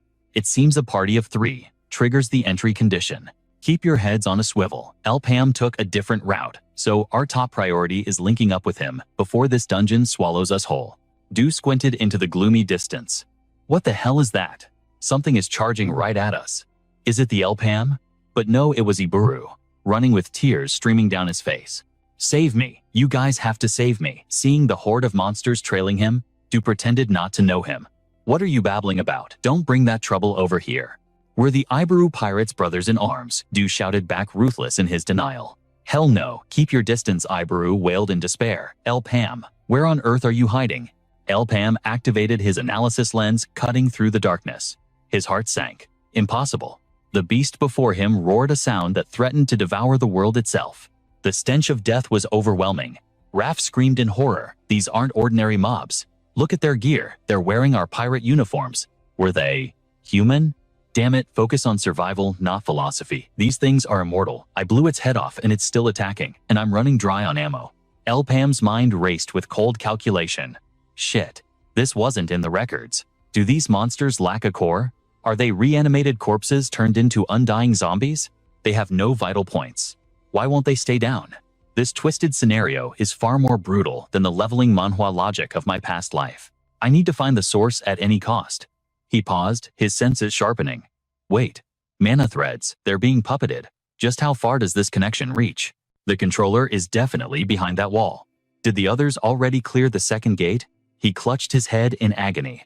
I'm at my limit. My mana reserves are too low to maintain the skill.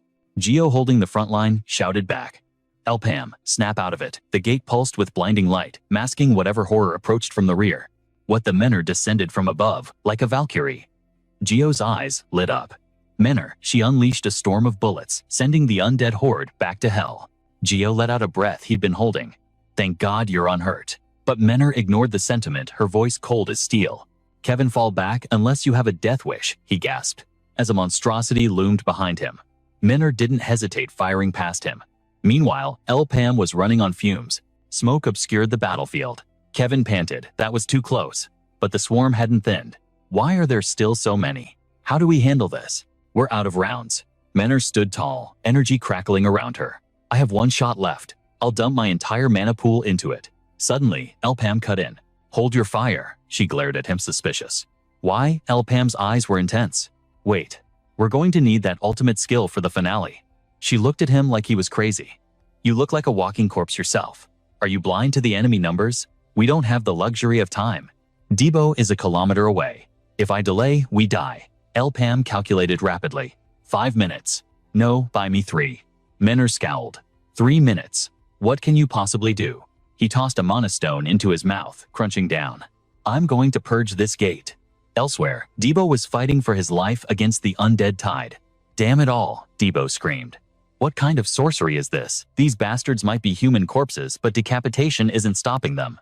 Du roared in frustration, pushed to his breaking point. The whole party was exhausted. He turned to Raph. Is there any way to put these things down permanently? Raph snapped back. Quit whining. If you have breath to complain, use it to kill another one. Nearby, Iburu dropped targets with grim precision. Die, you filth. A sudden tremor caught Iburu off guard. Huh. A streak of fire tore through the air, a rocket impact that obliterated the monster instantly. Assuming it was Iburu, the team cheered. Nice shot, but the pirate looked bewildered. That wasn't me. Suddenly, the earth cracked open, erupting debris as a massive beast breached the surface.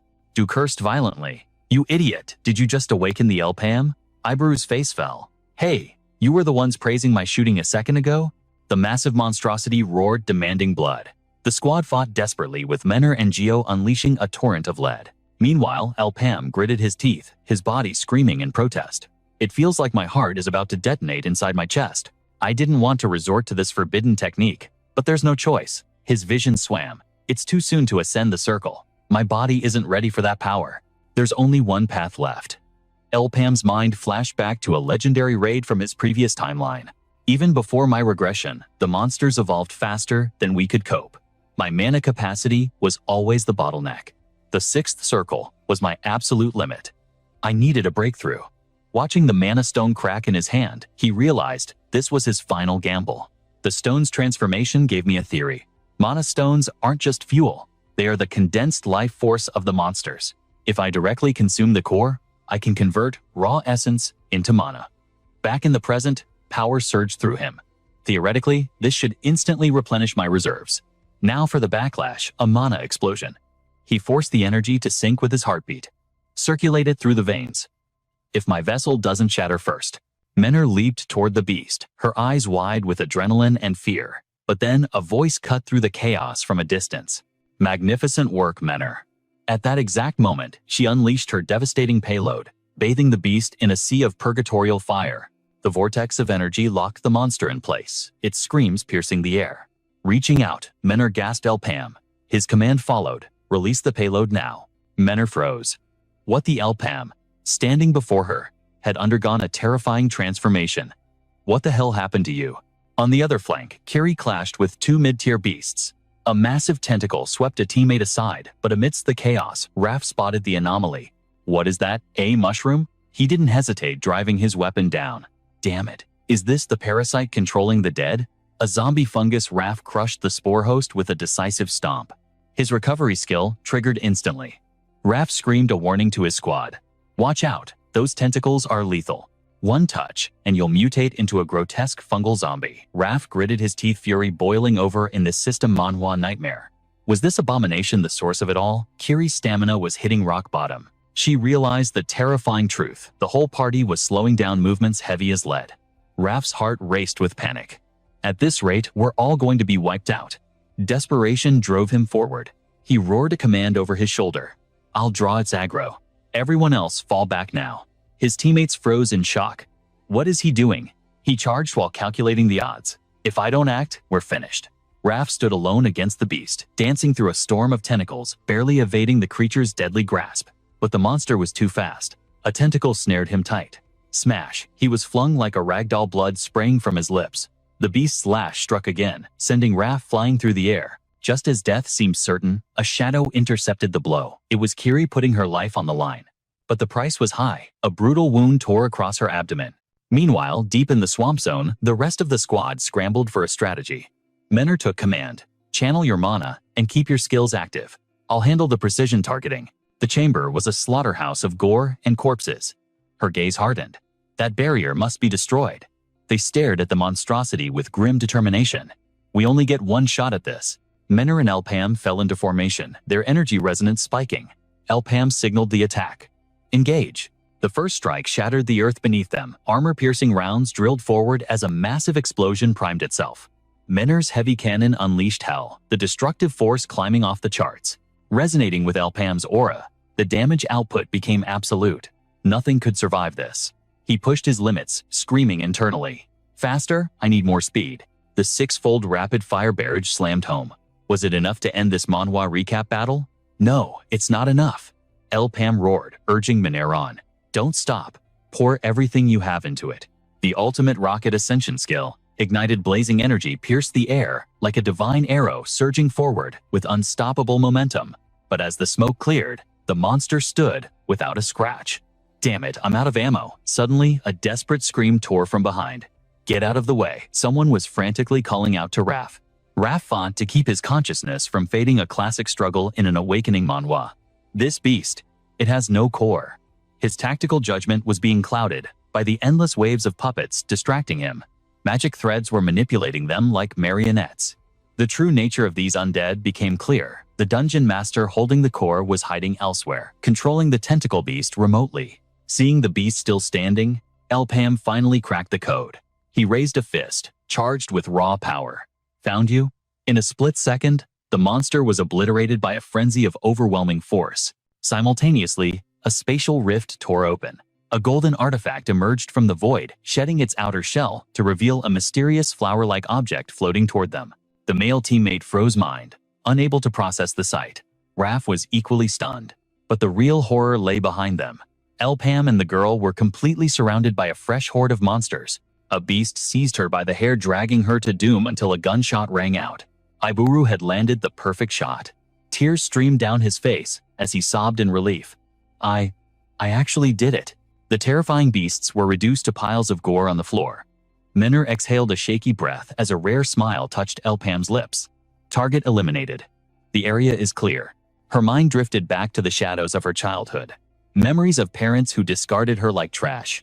They were wretched excuses for human beings. Little Menor had trembled in fear until a savior appeared. It was Leah who shielded her from the darkness, a debt of life she could never repay. In that moment, Leah became her eternal hero. Years later, Menor and Leah sat by the shore, the ocean breeze carrying their words.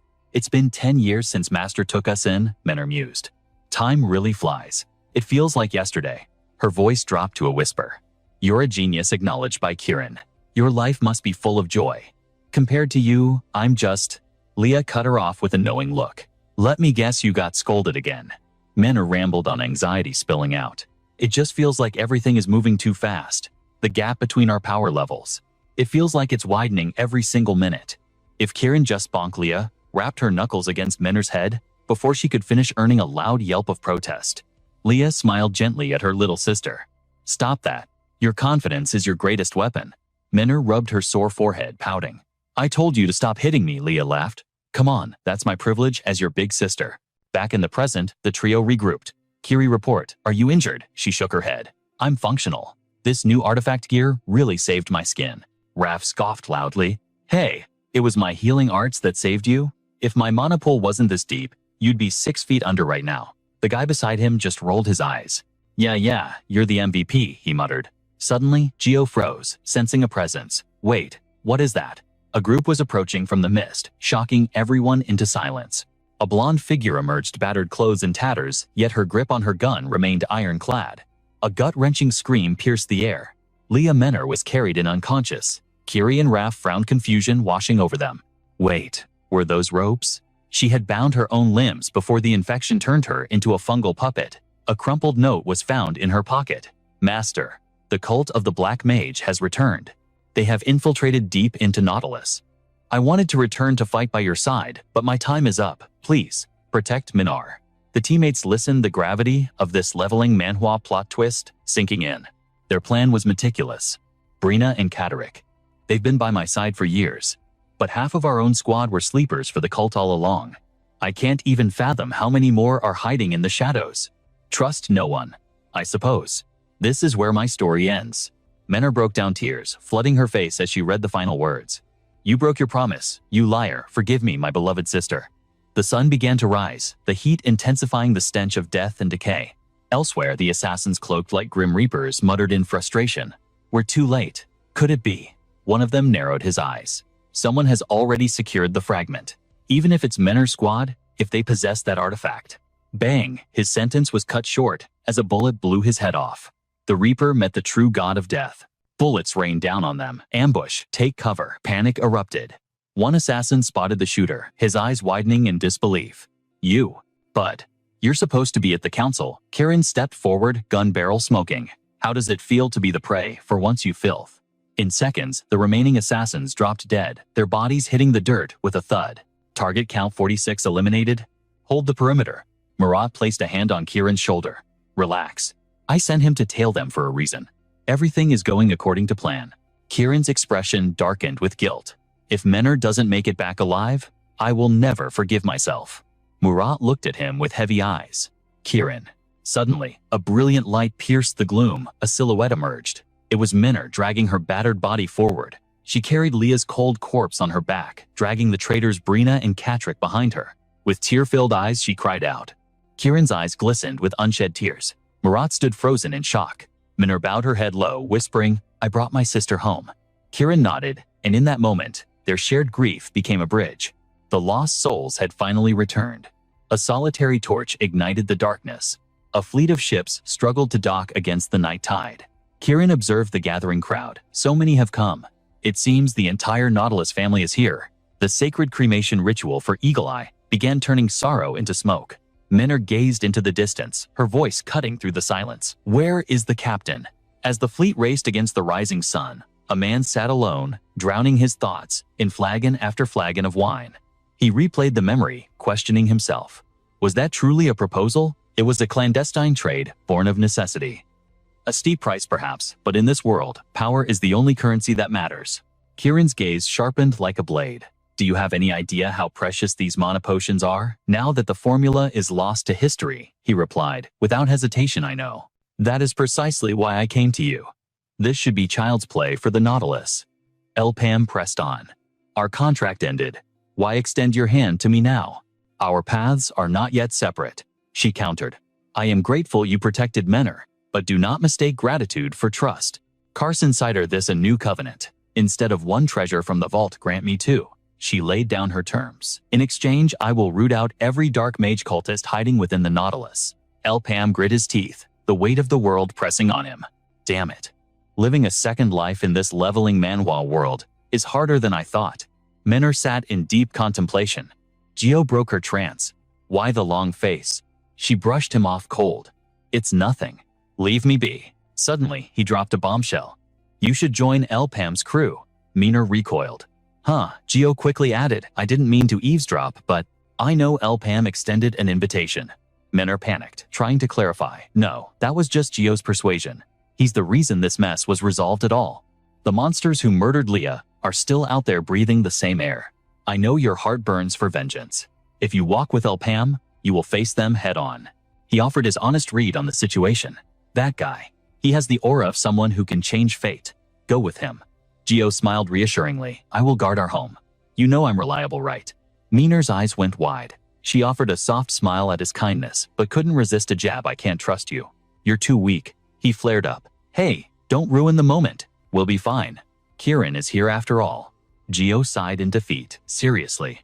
Meanwhile, amidst the silent forest, oars sliced through the water as Elpam steered his small vessel toward destiny. His expression was a mask of vigilance. The wooden boat drifted to a halt before a colossal gate that touched the sky. Above, countless cannons aimed downward, ready to unleash hell. Kieran's staff erupted with radiant mana. She waited with regal patience. The sound of ancient gears grinding filled the air as the locking mechanisms disengaged. The massive gates groaned open. Elpam stared into the abyss of wealth, stunned. Before him lay mountains of gold stretching into infinity. He realized this was the legendary hoard of Kirin. They stood in the Hall of Riches. Elpam made a humble request. Could you enlighten me about these artifacts? Kirin replied coldly. Since when does a pirate ask the price of gold? You must rely on your own appraisal. Choose wisely. I promised you 2 items and no more. Her icy demeanor made him question everything.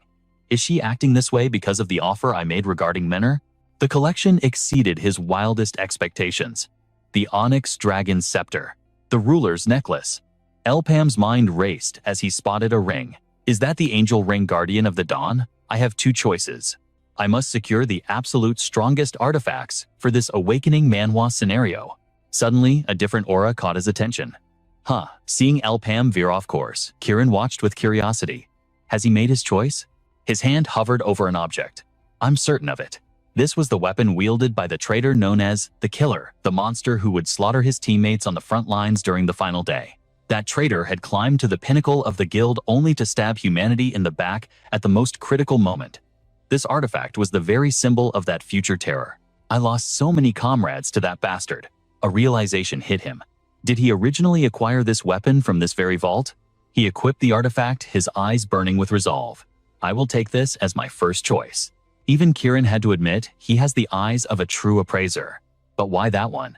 It doesn't match his elemental affinity at all. Ignoring the confusion, Elpam moved to find his second prize. A faint glimmer in the distance caught his eye. A ring. I've never seen this in any records, and I sense no mana from it. Just a plain ring. Too suspicious. There is no way an ordinary trinket would be stored in this god-tier vault. As he reached down, the ring defied gravity and flew toward him. Elpam gasped. What the Kirin? Snapped into combat mode. What is happening? He looked at her in panic. What is this? It just latched onto me. Kirin's expression darkened as she recognized the object. My apologies, but that ring does not belong to me. I cannot grant you that item. Choose another. Elpam stammered. I understand, but his hand trembled violently. I can't take it off. Meanwhile, in the shadows, Biju reported. The issue regarding Goldrake has been handled. The menacing voice of Yak echoed, good. Excellent. And what of Elpam? Surely his time has come. Biju fell to his knees, trembling in fear. Forgive me, my lord. It was a total failure. Yok's aura exploded with madness. Failure. Do you take me for a fool? We utilized a fragment of darkness. Is this the extent of your incompetence? This is your final chance. Fail again, and you pay with your blood. Far from this rage in a quiet room, a backpack was packed tight for a long journey. Menor walked out without a shred of hesitation, a heavy rifle slung over her shoulder. Let's move. At the docks, Gio looked at them with regret. Are you really leaving so soon? Debo grinned. If fate allows, we shall return. The wine here is too good to ignore. Raph added his own advice. Make sure you level up your skills before showing your faces again. Have fun. Recalling past grievances, Rio muttered, that crazy gambling addict. Debo turned to his captain. Shall we depart? Elpam nodded. Yeah. Suddenly, a silhouette blurred through the air. It was Menor. She sprinted to the dock, only to see their ship drifting away. Debo blinked in surprise. Huh? You? He shot a suspicious look at Elpam. Wait a minute, Menor shouted enthusiastically. Hey, where's my seat? Meanwhile, Gran's party was facing a catastrophe. A high-stakes pursuit left them gasping for air. The scene was pure chaos. Desperation clawed at their throats as they screamed, there, just run. Gran roared at his squad. Don't look back, keep moving. The corridor echoed with terrified cries. No, we're going to be wiped out. Finally, the safety gate appeared like a beacon of hope. They shoved the stragglers inside. Hurry, activate the mechanism. With a heavy thud, the latch was pulled, sealing their fate. Rand smirked with fatal arrogance. You damn pest, I don't die that easily. Suddenly, a colossal blade cleaved through the air, slicing him in half. Biru screamed in horror. Ran. His body hit the ground, kicking up a cloud of dust. As the smoke cleared, Gran's silhouette emerged like a reaper. Biru's heart shattered as he cried out, damn it, Gran. Gran gritted his teeth, urging her through the pain. Idiot, run, get out of here. His voice was fading fast. You have to survive. Meanwhile, Elpam had returned to headquarters to make his report. I have returned, Elpam announced. Debir immediately exploded in a rage. What? How dare you walk in here, looking so confident, when you came back empty-handed? The situation was critical, Elpam replied calmly. Surviving it all was a miracle. But his calm demeanor only fueled the madman's fury. What gives you the right to act so high and mighty after a failed mission? Elpam's voice remained cold as ice. I cannot say this will make up for it immediately, but we will create a new opportunity. De Beer wouldn't let it go. What are you plotting? He demanded. What have you done? Elpam explained briefly. Menor, who was targeted by our pursuers, has officially joined our party. They certainly won't stay quiet about that, Elpam continued. We will use ourselves as bait to lure them out. Hearing this, a wave of irritation crashed over De Beer. What? De Beer snarled. How long must I endure your circus act? Elpam thought to himself that he couldn't reveal his full hand to this man just yet. If we end up in a full-scale war just because he's obsessed with taking down Gran, nothing will be resolved properly. We would never reach the root of the cultist problem. The man was running out of patience. I need to be quick, Elpam thought. He looked De Beer in the eye. It won't take much time. Raph frowned, his greed showing. You recruited more people without consulting me. Great, now I have to waste more money on your little group. Du casually challenged him. It's good to have another talented fighter. And why should he ask you when the team leader makes the decisions? Raph shot back. Team leader? Who decided that? We are still in the middle of a competition, Raph argued. Fine, it's temporary, Kieran interjected. Let's just say he's the temporary leader. He still needs to be taught a lesson. Elpam replied coldly, temporary, it doesn't matter. If you have a complaint, prove it with your skills. I'm always ready for a duel. His aura made Raph flinch. Raph stormed off in a huff. Damn it, that's my money. Why no discussion beforehand? Damn it all. Du watched him go shaking his head. That guy is seriously greedy. Seeing Elpam preparing to leave as well, Du asked, what's up? Where are you going? Elpam addressed the team. I have business to attend to. No training today. Watching Raph walk alone outside, a shadowy figure lurked in the corner. They're splitting up, the spy muttered. The masked observer was puzzled. Damn, do they think they have 9 lives? Don't they care about us at all? Why do they always act so independently? The spy made a decision. We'll split up too. I'm following that guy. Flashback to when Elpam told Kieran he couldn't remove the ring. She looked at him with suspicion. It won't come off. What the hell are you talking about? Did the artifact choose its own master? Elpam stammered. Cold sweat ran down Kieran's face as she realized the implications. This is bad. Kieran sighed in defeat. Forget it. You need to ask its owner. Following her advice, Elpam entered a chamber where Chero was waiting for him. You're still alive, Chero noted. Elpam cut to the chase. Are you the master of this ring? Chero looked surprised. The ring? Elpam continued. I came to ask for your permission. Chero was confused. Permission? Elpam held up his hand. I cannot remove this ring. I wanted to ask if you would hear my explanation. She was shocked. What, you can't take it off? Chero signaled her subordinate to stand down, then turned back to Elpam. I cannot give it to you right now because the true master is not here. Elpam proposed. Then, can you bring them here? I don't know how to use this ring, and I need answers. To his surprise, Chero agreed easily. Very well. Her expression turned serious. Elpam, this is a request from the owner of that ring. Save the hero tracker for me.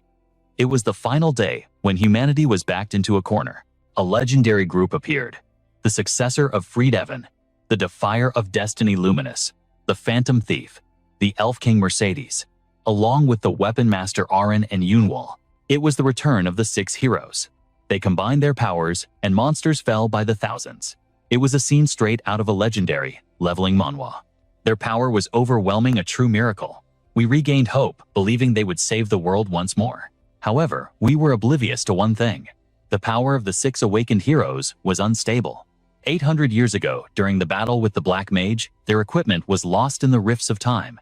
Now, for some reason, those items are appearing at different gates. The association cannot buy enough time for the heroes to recover their full strength. This time must be different. We need to retrieve their shields and weapons to stand against the enemy. We will become the bait to lure out the cultists. The different factions of Maple World will unite, forming a powerful alliance to rewrite history. And so Elpam's team received a new mission. The view before them was breathtaking. Beautiful, Du gasped. Stone pillars rose amidst floating clouds. Elpam scanned the area. Is it around here? He handed Du a strange stack of papers. Put this on your body, Elpam ordered. Du looked at the talisman curiously. Huh, what is this? He obeyed and stuck it to his chest. The patterns on the paper began to glow. Spiritual energy exploded outward, and strange blue vapor poured from his body. What is this? As the energy intensified, a voice rang out. Impossible. A gate materialized before Du's stunned eyes. A dungeon gate? Are you kidding me? It wasn't here a second ago, Kirin asked. Is it magic? Without this item, we never would have found it. Elpam remembered that Pooh the hero tracker had discovered a way to locate the hero's lost items. Looking at the ring on his hand, he thought, so this is the hero's item. All right, then we will save you. The gate flashed, sucking them into a fortress of light. Inside, Du was buzzing with excitement. We cleared the first gate in just 3 hours. Isn't this a new world record? That was too easy. Those fire pigs were nothing. Kirin casually roasted him. Wipe the sweat off your face before you start bragging, kid. Menor was also impressed. Unexpected.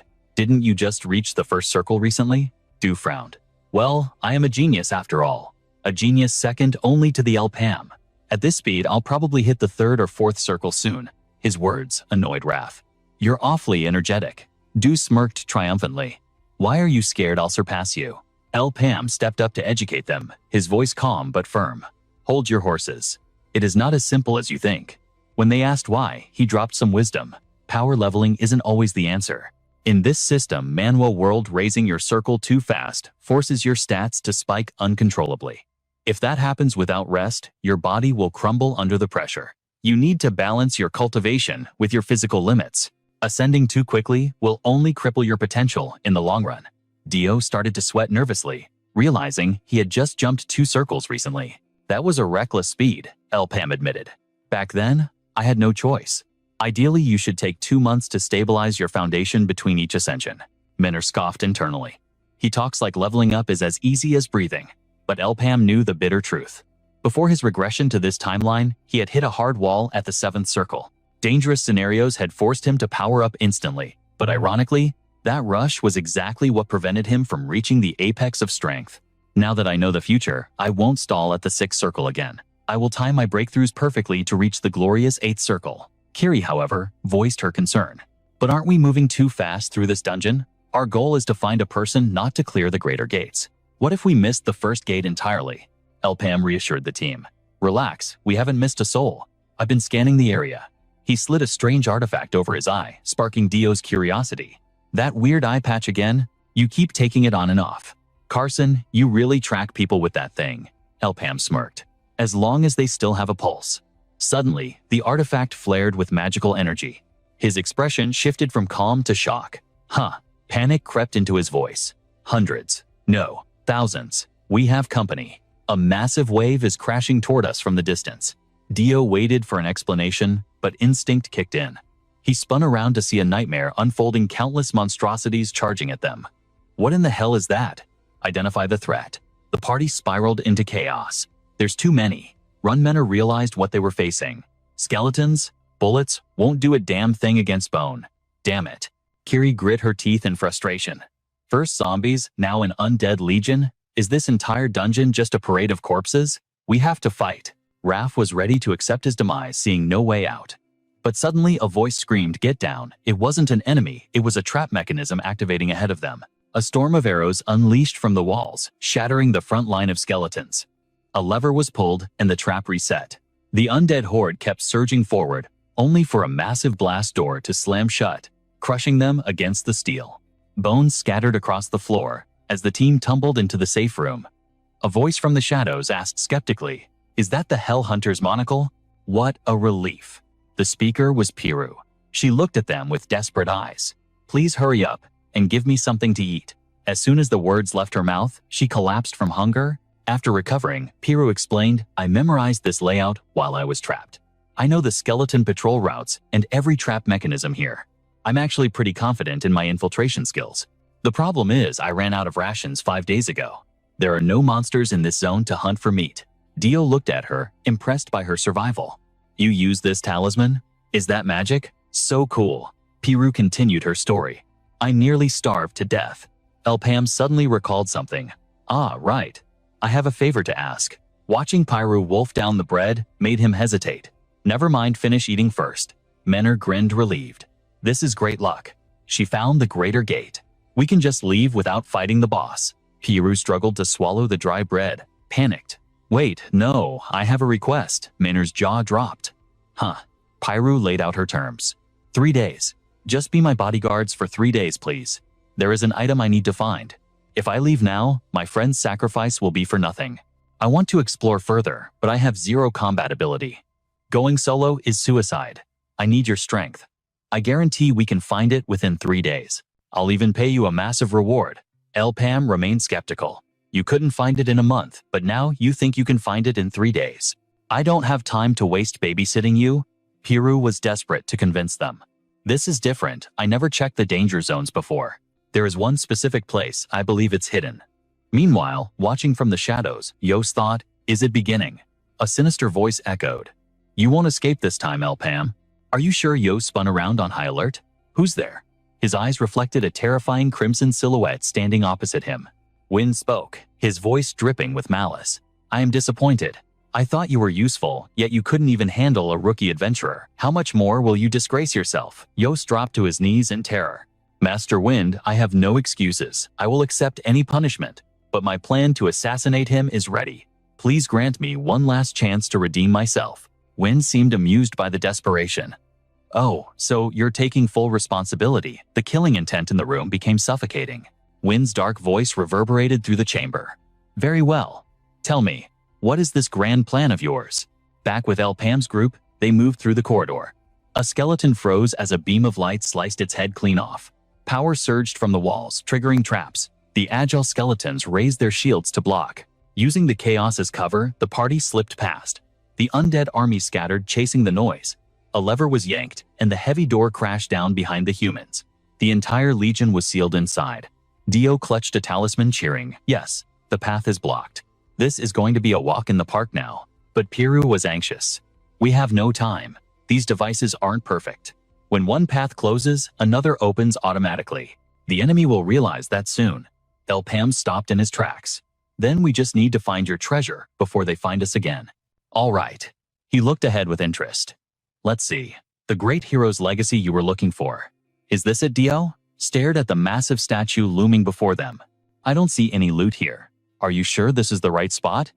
Pam sensed the atmosphere was different here compared to the rest of the dungeon. I think if we search carefully, we might find a hidden mechanism. Dio wondered aloud. I wonder who built this place. Pam shrugged. Who knows? Menor eyed the statue with suspicion. That thing isn't going to come to life, is it? Kiri suddenly made a discovery. Everyone, come look at this. She stared at the glyphs on the stone tablet. I can't read this, but I can feel it. This text is the key. Piru studied it intensely. It's a riddle written in an ancient language. I think it reveals the item's location. Let me translate. When the musician's melody is heard behind the curtain of the abyss, a radiant actor watches over us. Those who understand the meaning must follow that light. Menor pointed at a door and asked. Piru scanned the ancient murals, her finger tracing the cryptic lines. Diobo and Raf offered their theories, but the answer lay hidden in plain sight. Piru narrowed her eyes. These weren't just drawings. They were the key to unlocking the dungeon's secrets. She deciphered the code aloud, sensing that each glyph held a deeper meaning. Some were obvious, but others were shrouded in mystery. The ancient text commanded them to follow the path of light. Diobo stepped up, placing his hand on the center mechanism. He channeled his mana into the sun symbol, confident in his deduction. The gears groaned and the massive stone door began to rumble open. Inside, a massive sphere pulsed with ominous energy. Diobo stared blankly, wondering if it could really be this simple in a high-stakes manhwa recap like this. Suddenly, a torrent of searing lava erupted from the sphere, catching them completely off guard. Smoke billowed from Diobo's charred form as he coughed violently. Raf burst into mocking laughter at his teammate's miserable state. He looked like a piece of overcooked barbecue. Piru sighed. Clearly, the sun was the wrong answer. Piru's mind raced. If the sun was a trap, then logic dictated the opposite. Her eyes lit up with realization. Behind the curtain of darkness lies the night, so the answer must be the moon. She was certain this time. Even Raf had to admit her deduction sounded professional. He nodded in approval, impressed by her sharp wit and confidence. But karma strikes fast. The moment the mechanism activated, a massive boulder rolled out, crushing Raf flat. As the two victims fumed with rage, Piru clasped her hands, begging for one last chance to solve the riddle. The team huddled in the center of the hall, tension thick in the air. Kiri realized the pattern. Every wrong guess triggered a deadly trap. Diobo rubbed his neck awkwardly, admitting he understood the risk, but had no clue how to solve it. Piru spoke up again, her gaze fixed on a specific stone. She felt a spiritual connection to it, though the mysterious X symbol remained a baffling variable in their equation. The lightning bolt symbol seemed plausible, perhaps linking to the concept of light. Raph, recovering from his flattening, asked coldly why she didn't just take a gamble on that one. Dio-Bo, still smoking from the fire trap, snapped back. They couldn't afford another mistake. One wrong move could be fatal. Pam finally stepped in, suggesting they were interpreting the symbols too literally. He proposed a reverse engineering approach: solve the riddle's logic first, then find the symbol that matched. He validated Piru's earlier train of thought, but suggested a slight shift in perspective. The dark curtain was indeed the night sky. The musician was the chirping crickets. The watcher could be the moon, clouds, or stars. But since the clue was follow the light, Piru realized the true answer wasn't the moon, it was the stars. The moon followed a cycle, waxing and waning, sometimes disappearing entirely. But the stars, they were the eternal watchers fixed in the firmament, never vanishing from the heavens. Piru made her final decision. She reached out and touched the mechanism. Menor watched closely, realizing that the X wasn't a letter but a stylized star shape. A brilliant light flooded the chamber. Piru held her breath, praying to the gods of this dungeon. The heavy doors groaned open, revealing a pitch-black void. Seeing the empty passage, she exhaled in relief. They had survived the puzzle. Dio-Bo and Raph wiped the sweat from their brows. Piru smiled triumphantly, gesturing for them to advance. But just as she said, "Follow me," a disturbance rippled through the darkness inside.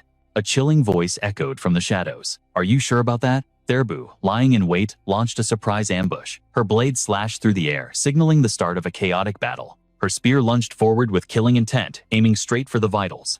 Pam reacted instantly, parrying the strike. Piru screamed in shock as Pam channeled his aura, forcing the attacker back with raw power.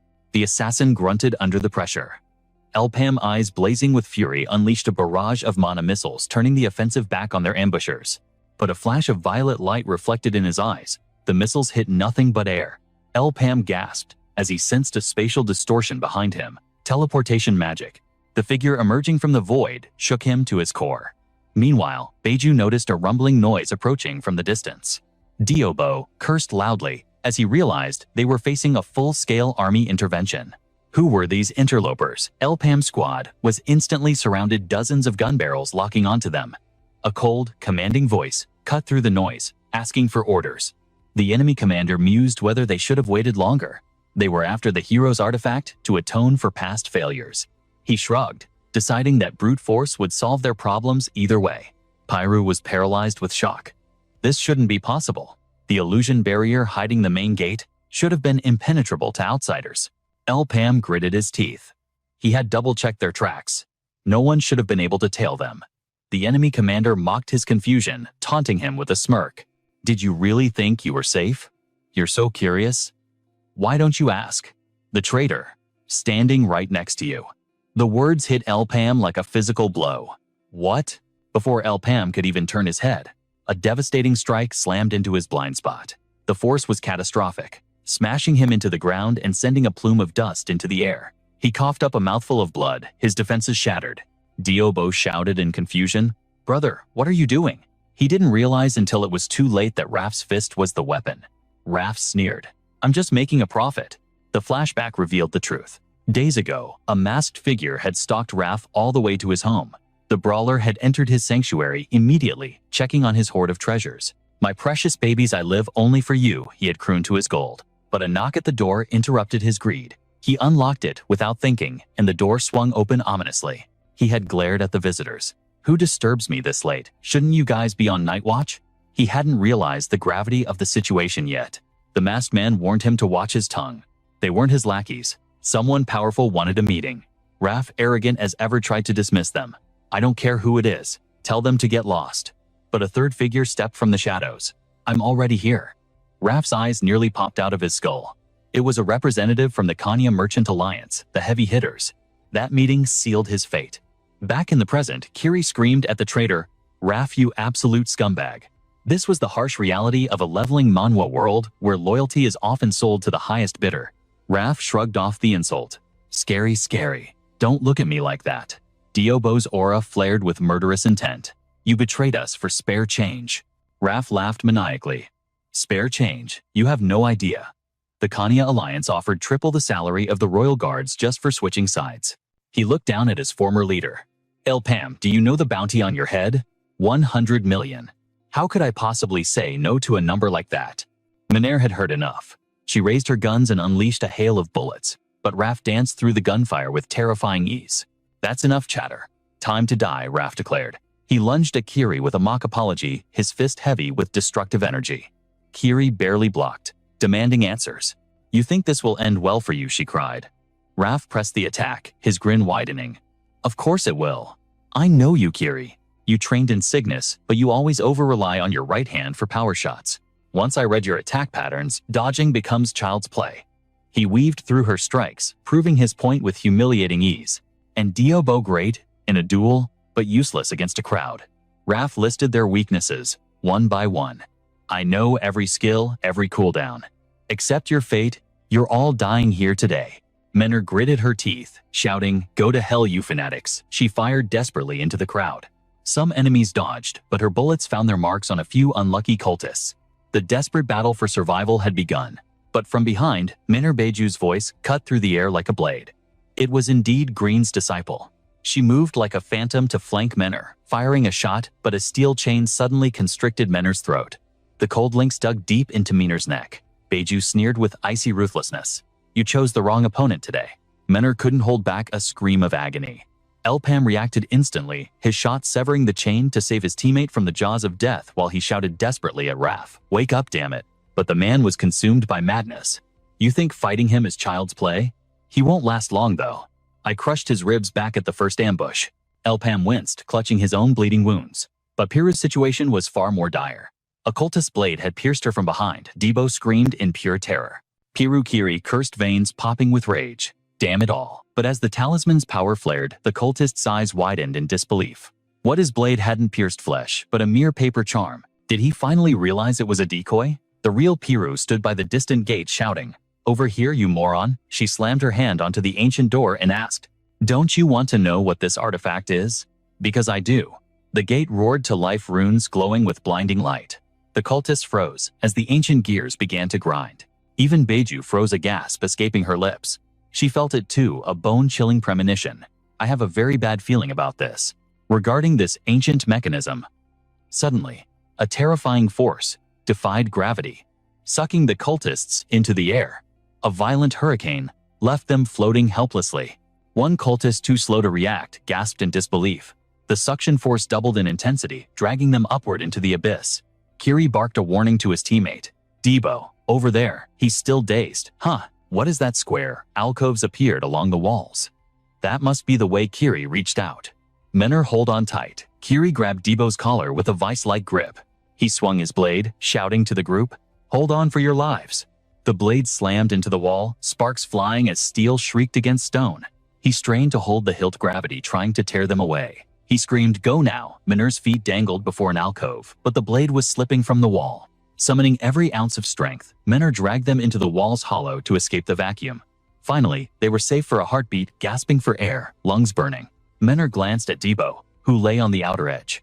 The ominous sound of grinding gears returned. The ceiling gate slowly sealed shut. They had escaped that hellish trap. Kiri realized this place was a labyrinth with forks in every direction. This zone likely connected to the entire system. The walls were riddled with entrances hinting at a massive network. Menor's voice was tight with tension. With luck, we might find Elpam. But knowing the odds in this leveling manhwa, we'll likely run straight into the cultists. Right on cue. A foot triggered a hidden mechanism. Iron bars slammed down from above with a deafening crash. Kiri was instantly cut off from his teammates. They stared in horror. We're dead meat, aren't we? Kiri shook with rage. Damn it. What the hell is happening now? Debo, you idiot. Debo denied it instantly. It wasn't me. But the familiar sound of gears returned. The walls were shifting. Debo screamed. The walls are closing in. Kiri swung his blade, unleashing a burst of aura against the bars. But it didn't even leave a scratch. She cursed again. Damn it all. Debo tried too, but it was futile. These cursed bars. They were protected by a strange energy barrier. It was Menor's turn. She leveled her cannon. Damn. You get out of the way. A massive annihilation shell fired. Explosion engulfed the bars. Smoke and fire covered Menor's view. Surely, that did something. Though Menor's firepower was legendary, the bars remained pristine. The heat made it hard to see. How about that? I should have done that sooner. But as the smoke cleared, the barrier stood perfect and mocking. How is it completely unscathed? Menor leaned back, exhausted, fighting the wall pushing against her back. Damn it, the walls have sealed the path. The stone slabs moved with relentless speed. Kiri trembled in helplessness. Damn it, Debo struggled to hold back the crushing weight. He wheezed like a dying engine. As the walls narrowed, Kiri cried out in anguish. Debo. The walls were crushing him, leaving only an arm's length of space. We can't die like this. He forced the words out. Kiri, do something. Menor wasn't faring any better. Her body arched to hold back the stone. I don't want to meet Leah in the afterlife yet. Kiri heard her teammates' desperate pleas, her mind racing in chaos. I know, but what can I possibly do? Debo suddenly gasped. God, this is bad. What? He trembled. I never forgot the time you tried to die in my place. I hate owing debts. So, I thought next time you were in danger, I would save you. But damn it. Kiri stared stunned. You still remember that? His voice was a weak whisper. Forget it, I give up. I'm leaving this to you. Carson, you save me just one more time. Kiri, the only one not being crushed, yelled back in fury. You lunatic? How can you joke at a time like this? She gripped her sword, her teammates' trust, fueling a new power. All right, hold on just a little longer. This machine runs on mana. That's why the bars are shielded by an aura field. There must be a mana supply device nearby. Just stay alive until I find and destroy it. Don't you dare die before paying me back. Meanwhile, where the cultists were sucked up, the cultists were relentless in their pursuit of Elpam's group. He carried Piru, dodging their lethal shadow arts with inhuman agility. Piru looked back, terror in her eyes. Damn it, these guys are literal killing machines. But as they rushed upward, the ceiling blocked their path. A dead end. What kind of hell is this? Desperate, she tried to negotiate. Wait, time out. Time out. Elpam tightened his grip on his launcher. Missiles fired, tearing the cultists into shreds of flesh and cloth. Elpam was hitting his limit, gasping for breath. Raph shouted at his squad in fury. I told you, never let your guard down. Biju remained arrogant. Those two are finished, anyway. There is nowhere to run. She didn't notice Elpam's missile locking onto her. The warhead struck, blasting the ground apart. Seeing Beiju struggle, Raph sneered. Perfect. Maybe you'll die before you can pay back what you owe me. A cultist launched a hidden projectile. Pyru's talisman tried to intercept it, but the ring on the cultist's finger flashed with an eerie purple light. The dark energy surged, powering up the projectile. Just before disaster struck, a hand yanked her collar backward. Piru escaped death by a hair's breadth, avoiding the explosion. Being dragged by the neck made her scream in discomfort. Ouch, my neck, my neck. Her head slammed into the wall. The cultists were closing in. Elpam's face twisted in absolute desperation. Elpam launched a volley of flame missiles, incinerating the vanguard in an instant, but the enemy countered with a storm of hidden weapons. Dodging by a hair's breadth, he conjured a massive fireball time to blow these wretches to smithereens. The fanatics swarmed him like a plague of ants, cutting off all escape. With a primal roar, Elpam swept his spear in a deadly arc, harvesting souls like wheat in a field. The sheer numbers were exhausting, pushing his stamina to the limit. Yet the remaining cultists hesitated, trembling. They realized they weren't facing a man, but a monster in human skin. Meanwhile, Kiri broke free from the claustrophobic corridors and burst into the main hall. Staring at the pulsing energy before her, she whispered, "Is this the artifact we've been hunting? This had to be it. If this wasn't the core, they were out of options." The mana density here was suffocating. This was undoubtedly the heart powering the entire fortress. The energy readings were off the charts. If she could shatter this core, the defense system would collapse, and she could finally rescue Debo and Menor from their doom. But a predator was lying in wait. You again, how amusing. A sudden flash of steel. Kiri reacted too late. The blade slashed deep, sending her crashing to the floor, coughing up blood. The assassin smirked, savoring the moment. My lucky day. If I end you here, the other two will fall like dominoes, won't they? After all, you're the trash of the group. The weakest link. Kiri grit her teeth, glaring up through the pain. Shut your mouth, you cheap lackey. I don't have time to play games with you. The woman shrugged, effortlessly oozing arrogance. What a pity. I can't let you leave just yet. I have a name you know, Seafrost. Why don't we chat before you die? Kiri ignored the taunt, channeling her solar flare technique with cold resolve. Spare me the monologue. Just come at me, I'm on a tight schedule. Seafrost unlatched her weapon, sighing theatrically. So stubborn. Instantly the air filled with murderous intent. Fine then. If you want to die so badly, I'll oblige. Kiri parried frantically, barely deflecting the onslaught. What? Where are these blades coming from? Are there phantom swords hidden in the air? Blood-red blades swarmed her, shattering the stone walls behind her. She dodged by instinct, alone, sweat pouring down her face. Damn it, I can't distinguish the illusions from the lethal steel. A cold chill hit her spine. A blade was attacking from her blind spot. She twisted to counter, eyes widening in shock. An attack from the rear. The swords danced with unnatural fluidity, weaving through the air. She's altering their trajectory mid-flight. Is this telekinesis? This battle just got a lot more complicated. Suddenly, two beams crossed in a lethal X shape. Kiri couldn't evade in time. The steel pierced right through her defenses, skewering her. Frost watched with cold amusement as the blade impaled Kiri. Finally, the trick was revealed. Threads. She wasn't using magic. She was manipulating the weapons with invisible nanowires. Kiri seized the razor-sharp thread in her bare hand, ignoring the blood. If I pull this, I can drag her right into my range. But Frost just laughed. You think I'm an amateur? She yanked the wires, slicing deeper into Kiri's flesh before delivering a catastrophic downward slash, fueled by pure killing intent. Kiri screamed as the overwhelming force crushed her. The entire hall erupted in a blinding explosion of dust and debris from the impact. Frost balanced delicately on her wire, looking down at the wreckage. I knew it. You're weak. It's not too late to beg for mercy, you know? Why don't you run? Or is your foolish pride getting in the way? Kiri lay pinned under the rubble, her vision blurring as the system identified the enemy rank S, Assassin Frost. You were born into a prestigious clan, weren't you?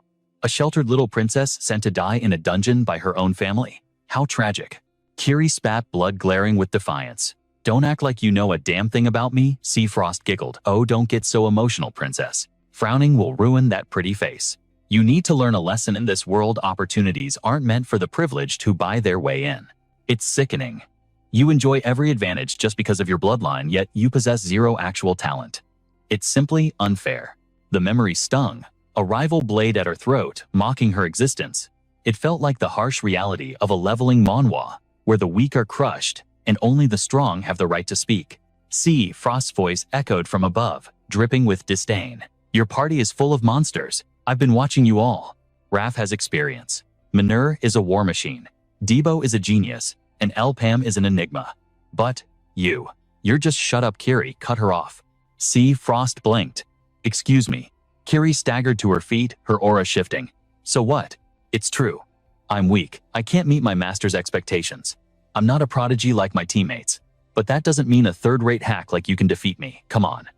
Frost's smile vanished, replaced by blazing rage. You insolent trash. Learn your place. She flicked her wrists, sending the wired blades screaming toward Kiri. The steel storm descended, but Kiri's eyes glowed with a chilling blue light. Frozen barrage, instantly jagged icicles materialized, intercepting the attack with deadly precision. Frost gasped as her invincible wires snapped like thread. Impossible. I have no data on this skill. My marionette strings. Severed. Panic set in. Frost grabbed a sword and charged. You, hiding rat. Fighting dirty. But Kiri watched her approach with the stillness of a frozen lake. Her master's voice echoed in her mind. Do you fight only to uphold your family name? Is that the limit of your resolve? Listen, Kiri. Some people cannot see the diamond in the rough. Never let the standards of others define your true worth.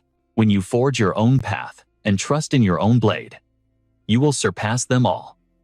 Frost froze in fear, unable to comprehend the crushing pressure Kiri was now emitting.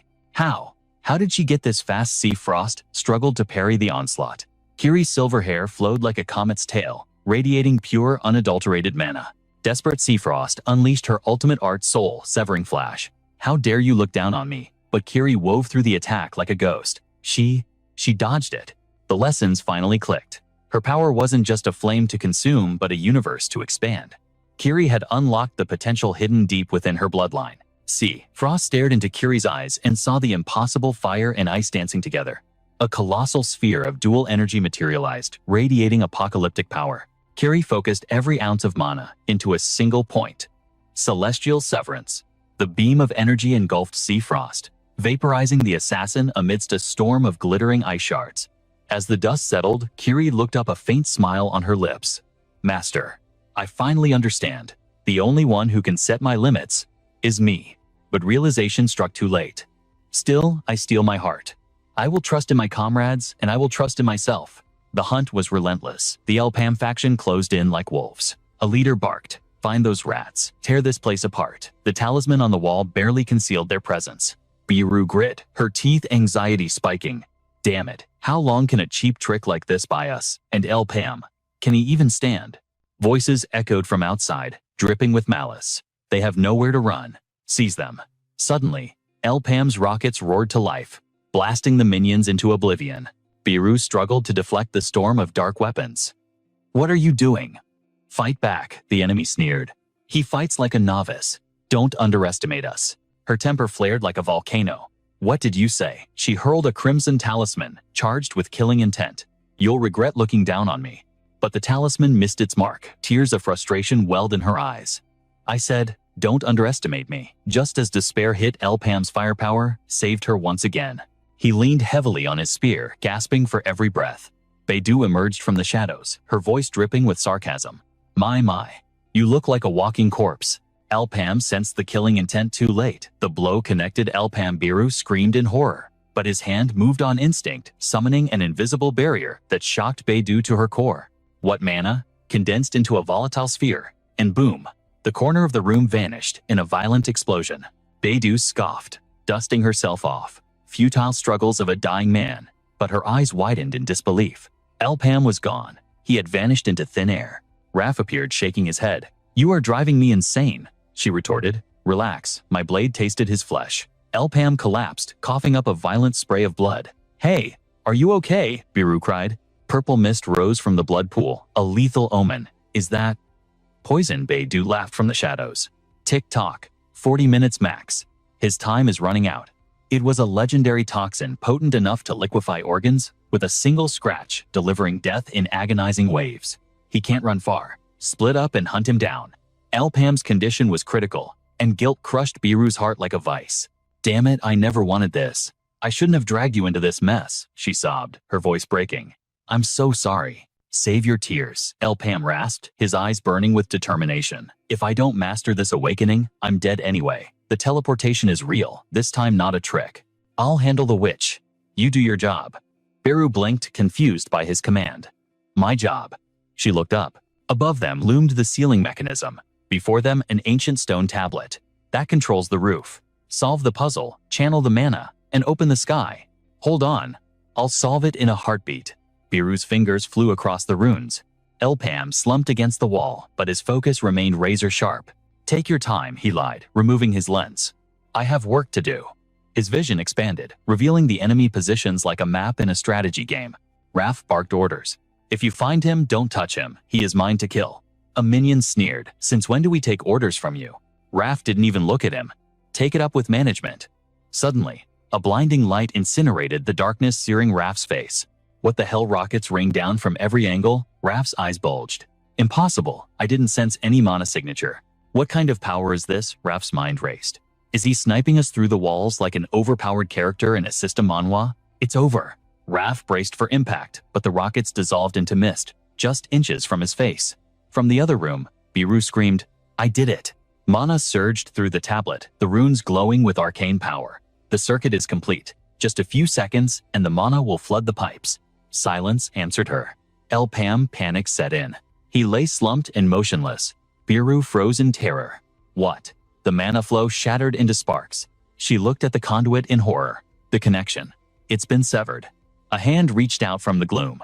Raph grinned maniacally. Found you. The walls groaned and cracked, water bursting through the fissures. Dubo paused, ears twitching. Did you hear that? Kiri looked around blankly. Hear what? Suddenly a tsunami crashed around the corner, sending them scrambling. What is this? The torrent swallowed them whole, Dubo screamed. What the hell is happening before disappearing under the waves? Dubo was swept away instantly. Beidou pressed herself against the wall, annoyed. Tch. First rats, now a flood. How troublesome. Where is Raph? Her voice echoed. Stop whining, you're too loud. Raph emerged, carrying the unconscious duo like luggage. The sector is flooding. Move. Beidou eyed him suspiciously. You're awfully calm. I thought a mercenary like you would have cut and run. And missed the payday I suffered for this, Raph retorted. Where are the others? Dead. But they served as excellent meat shields. She stared in shock. All of them. Don't tell me you actually caught feelings for the cannon fodder? Mission accomplished. Hand over El Pam. She tossed a heavy coin pouch. He is still breathing right. Barely. But if you try to stiff me on the payment, things will get ugly fast. You're annoying, but you deliver, she smirked. Here, 100 million, as agreed. Greed satisfied, he tossed the captives at her feet. Beidou drew her weapon, eyes gleaming with malice. A pathetic end for the traitor of Kanya. All for the black mage. She paused, her face twisting into fanatical ecstasy. No, for my master Lord Yvonne, she raised her blade, savoring the kill. But her smile froze. The talisman faded, revealing not El Pam but the corpse of a minion. What? Raph lunged from the shadows.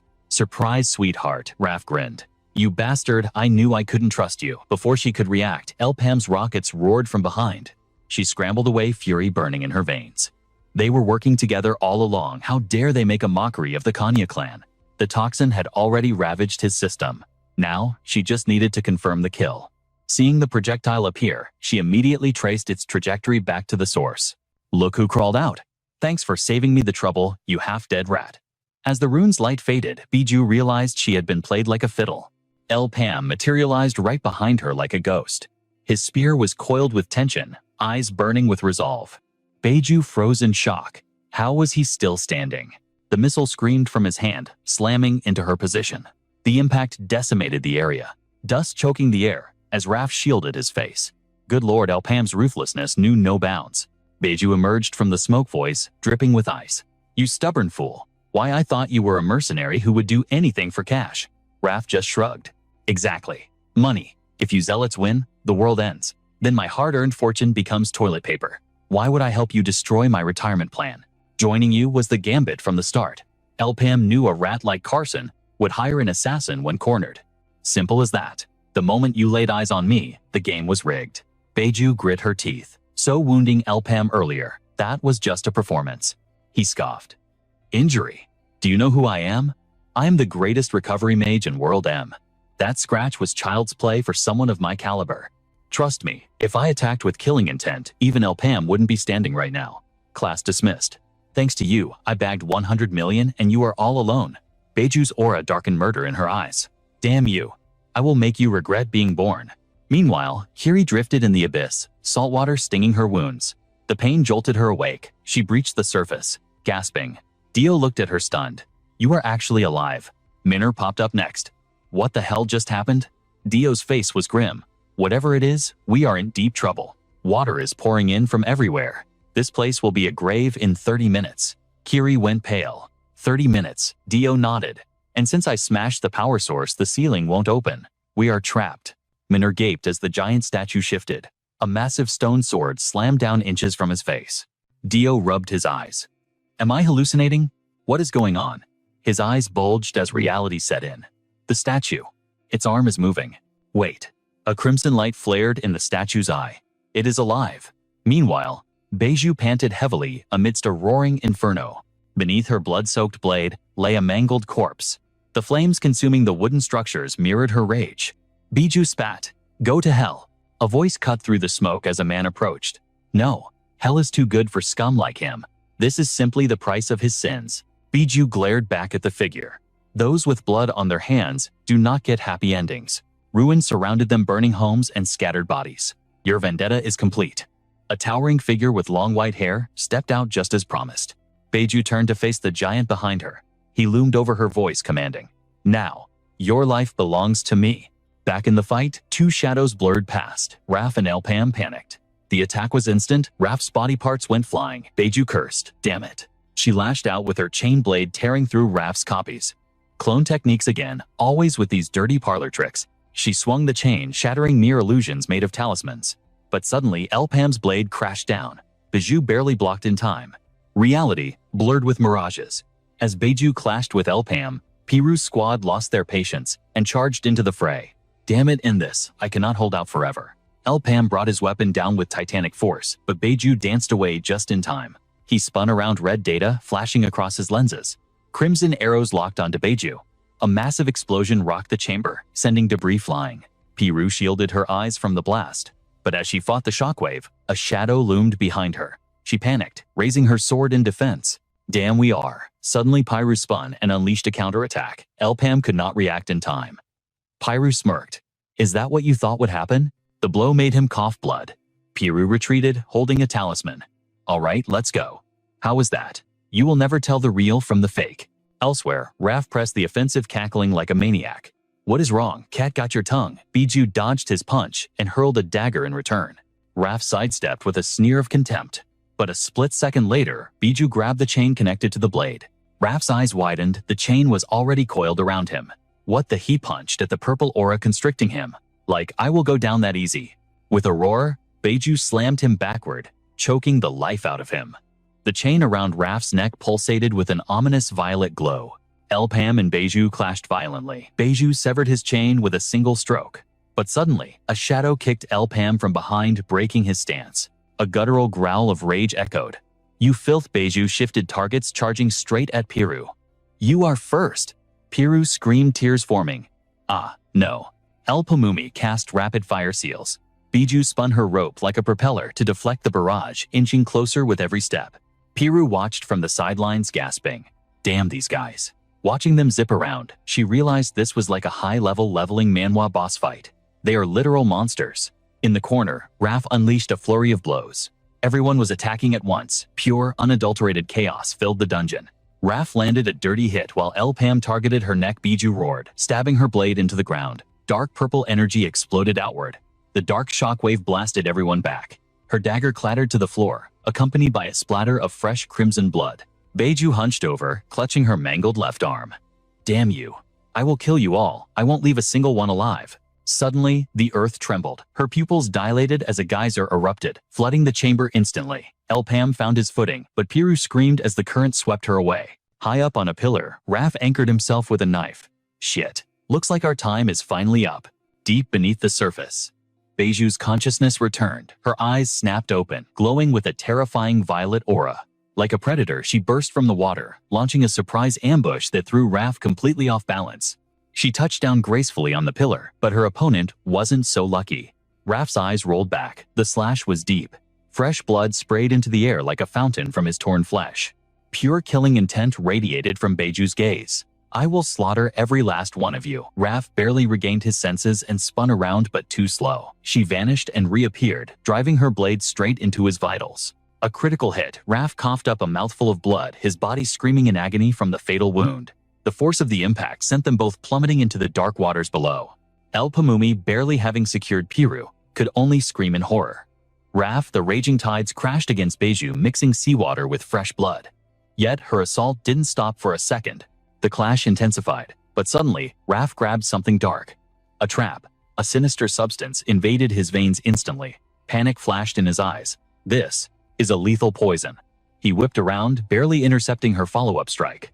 Despite coughing up blood, a smirk played on his lips. In his hand, a silver cross materialized. You think this is enough? Blinding, holy light erupted from the artifact. Bijou's eyes narrowed in disbelief. What is this power? The cross wasn't just healing him. It was purging the toxins. Impossible. A recovery spell acting as an antidote. Does this bastard possess the divine power of Elpam too? Before the poison could claim him, the light cleansed it all. Bijou stood frozen. Her calculations shattered. A holy barrier materialized around him, an impenetrable absolute defense. A massive fist manifested from thin air. Bijou relied on her instincts, barely dodging the crushing blow. Raph gripped a new weapon, channeling the very poison he just absorbed. He fired it back. The toxic energy slammed into Bijou's body. She grimaced, cursing under her breath. That hand movement? Sneaky bastard. Sweat poured down Raph's face, but his cocky grin remained. Sorry about that. It's just really hard to ignore all your arrogant trash talk. Bijou gritted her teeth. Spatial teleportation item activate. Raph roared, lunging forward. Let's end this right now. His punch was so devastating, it snapped the stone pillar in half. Bijou reappeared, cold sweat dripping down her back. Raph didn't hesitate instantly, changing his trajectory to match hers. Don't you realize resistance is futile? He channeled every ounce of his aura into his fist. You still don't get it, do you? The impact sent Bijou flying like a ragdoll. Blood sprayed from her lips. Raph scoffed. You always teleport behind your opponent. Did you really take me for a fool who wouldn't notice? Adrenaline surged through him. This is getting interesting. Bijou's rage boiled over her body, engulfed in violet mana. Don't you dare mock me. A massive magical explosion tore through the air. Raph was blasted backward by the shockwave. Bijou seized the opening, aiming for his throat. I'll wipe that smile off your face, but suddenly, a familiar crimson glow intercepted her strike. She froze. The water swirled violently around Elpamumi's form. Raph didn't waste the distraction. A sucker punch flew toward her face. Eyes on the prize, sweetheart. She couldn't react in time. The heavy blow launched her into the wall, shattering the stone on impact. She cried out in agony. The protective beast amulet at her side crumbled into dust. Panic set in. No, I can't lose to the darkness here. If I fall, Lord Evok's command will remain unfulfilled. No, I must make it a reality. Resolve hardened in her eyes. She would slaughter them all, no matter the cost. But standing in her path, El Pamumi drew his bowstring taut energy crackling around the arrow. His aura was overwhelming, but she charged forward, abandoning all defense. Violet and crimson mana clashed in a violent display of fireworks. I will never let you leave this place alive. Even if I have to burn my own life force. I will drag you down with me. She raised her sword, a desperate shield against the incoming devastation. A blazing arrow screamed through the air. Beiju caught her blade in her teeth, channeling the last of her strength. For Evok, El Pamumi watched calmly, his eyes cold. Oh, right. I forgot I had one more shot. He released the string. The arrow pierced through the air, aimed straight for her heart. Beiju had nothing left. Her eyes widened in helpless despair. As death approached, a memory surfaced. Evok's voice praising her. You did well. A hallucination born of a dying mind. A gentle smile touched her lips. She saw a hand reaching out to save her. Tears welled in her eyes. Lord Evok, please, forgive my failure. The waves crashed against the ruins, washing away the traces of battle. Only her sword remained sinking into the deep. But the fight wasn't over. From the swirling currents, a massive golem emerged. Minor chanted incantations rapidly. Storm bullet. She stared in disbelief. Damn it. How is a monster that massive hovering in the air? Her spell slammed into the stone giant. Boom. A massive explosion shook the cavern. Menor cheered. Yes, direct hit. But the smoke cleared instantly. The golem raised its colossal weapon, aiming to crush her flat. Just as death seemed certain, a tidal wave surged upward. A massive axe intercepted the blow. It was Debo swooping in to save the damsel in distress. Menor sighed in relief. Thanks for the save. Debris rained down into the abyss below. Azure light flashed from a floating boulder. A sword descended from the heavens. Kiri stepped out of a magic circle, his presence commanding. He shouted orders to the team. Destroying it is meaningless. We need its core energy source to unlock the ceiling gate. This is our only chance. Menor nodded, locking onto the target. Got it. Leave it to me. She unleashed a barrage of spells, but the golem didn't even flinch. Debo soared into the air, axe ready. We have to rip that magic stone right out of him. Kiri roared. Don't shatter the core. Strip the armor first, so we can locate it. Suddenly, blue lasers shot from the golem's eyes. Debo was blasted out of the sky, smashing into the platform. It regenerated already. Debo struggled, grit on his face. Damn it, my leg is pinned. The golem turned its emotionless gaze toward him. Its massive stone hand reached down. Debo panicked. Impossible, I can't break free. Kiri screamed. Debo, move. Debo glanced back, the stone fingers inches away. But suddenly, a protective mana barrier enveloped him. Debo blinked. You! A familiar voice echoed. Long time no see. Son. The barrier shattered the golem's grip. Raph swooped in, grabbing Debo and dashing to safety. The golem was too slow to react. Debo glared at his savior. You treacherous bastard. Raph laughed. Ouch. Is that how you speak to your own father? Cut the crap. Meanwhile, the battle raged on. A whirlwind of fire and wood magic engulfed the golem. The mages unleashed a combined assault from the rear, flaming missiles. From the clouds above, two figures descended like gods. I knew you survived. It was the boss, El Pamumi and Piru. Debo screamed, watch out. Don't crack the magic stone. El Pamumi's eye flared, with a brilliant crimson light. The eye of insight. I see it. The core is buried deep within its chest. The target locked on. Roger that, Debo. Brace yourself. Suddenly, Debo's axe glowed with telekinetic aura. It yanked him upward violently. Whoa. My weapon is moving on its own. What the hell? We're gonna crash into? The El Pam Menor smirked, realizing the plan. Perfect setup. Debo was clueless. Wait, what setup? The girls yelled in unison. Just go, you idiot. Shut up. Then it clicked. Wait, am I the main character of this manhwa recap? How dare you call the hero an idiot? Debo gripped his axe, letting the foreign magic supercharge his strike. Leave it to me. With a roar, he swung the giant axe downward, his face twisted in pure battle ecstasy. Crack. The golem's chest armor shattered, exposing the pulsing magic stone within. Diobo's eyes lit up with battle lust. He found it. He charged straight at the stone golem, targeting a hairline fracture on the edge. The stone giant stood frozen, vulnerable. Raph grinned like a demon and taunted, "How does my son taste you, pile of rubble? If you're done digesting him, spit him out." With a roar, his fist collided with the force of a wrecking ball, punching a massive hole through the rock. Defense. Spiderweb cracks shattered the stone armor as Raph breached the core. Not wasting a second, Diobo launched himself like a missile toward the exposed weakness. He snatched the mana core, enemy neutralized, he cheered. He landed perfectly, leaving a chaotic ruin behind him. Without its heart, the stone golem lost all power and began to crumble. The giant toppled in slow motion, hitting the ground with an earth-shaking thud. But as the golem fell, the water levels surged to their necks. Kiri gasped, surfacing for air. "We're done for. The water is rising too fast." Minor cried out, "We're about to hit the ceiling." Diobo held firm, his voice steady. "Hold the line. Just endure a few more seconds. He is coming." The murky water swallowed the room, but a shadow cut through the depths. Elpam arrived, the stone in hand. 3 minutes left. Please let me make it in time. The mechanism is set. It just needs a mana injection to trigger the system. No time to think. The stone near his eye began to glow with awakened power. He had to reach the core at all costs. He dove into the dark abyss. Raph panicked. "Damn it, we're out of air," someone shouted. "Everyone, hold your breath." Menor took command of the rhythm. "Ready. 1, 2. They all submerged as the room filled completely. Meanwhile, Elpam pushed his agility stats to the absolute limit. "If I take the standard path, it'll take 5 minutes. I'll be too late. There's only one way." He faced the wall. "I have to brute force it." At the seabed stood a pillar. Elpam's hands were torn and bleeding, but he began casting. A water sphere formed. He only had one shot at this move, like a protagonist in a leveling manhwa. He infused the sphere with explosive flame mana. Fire and water collided. Boom.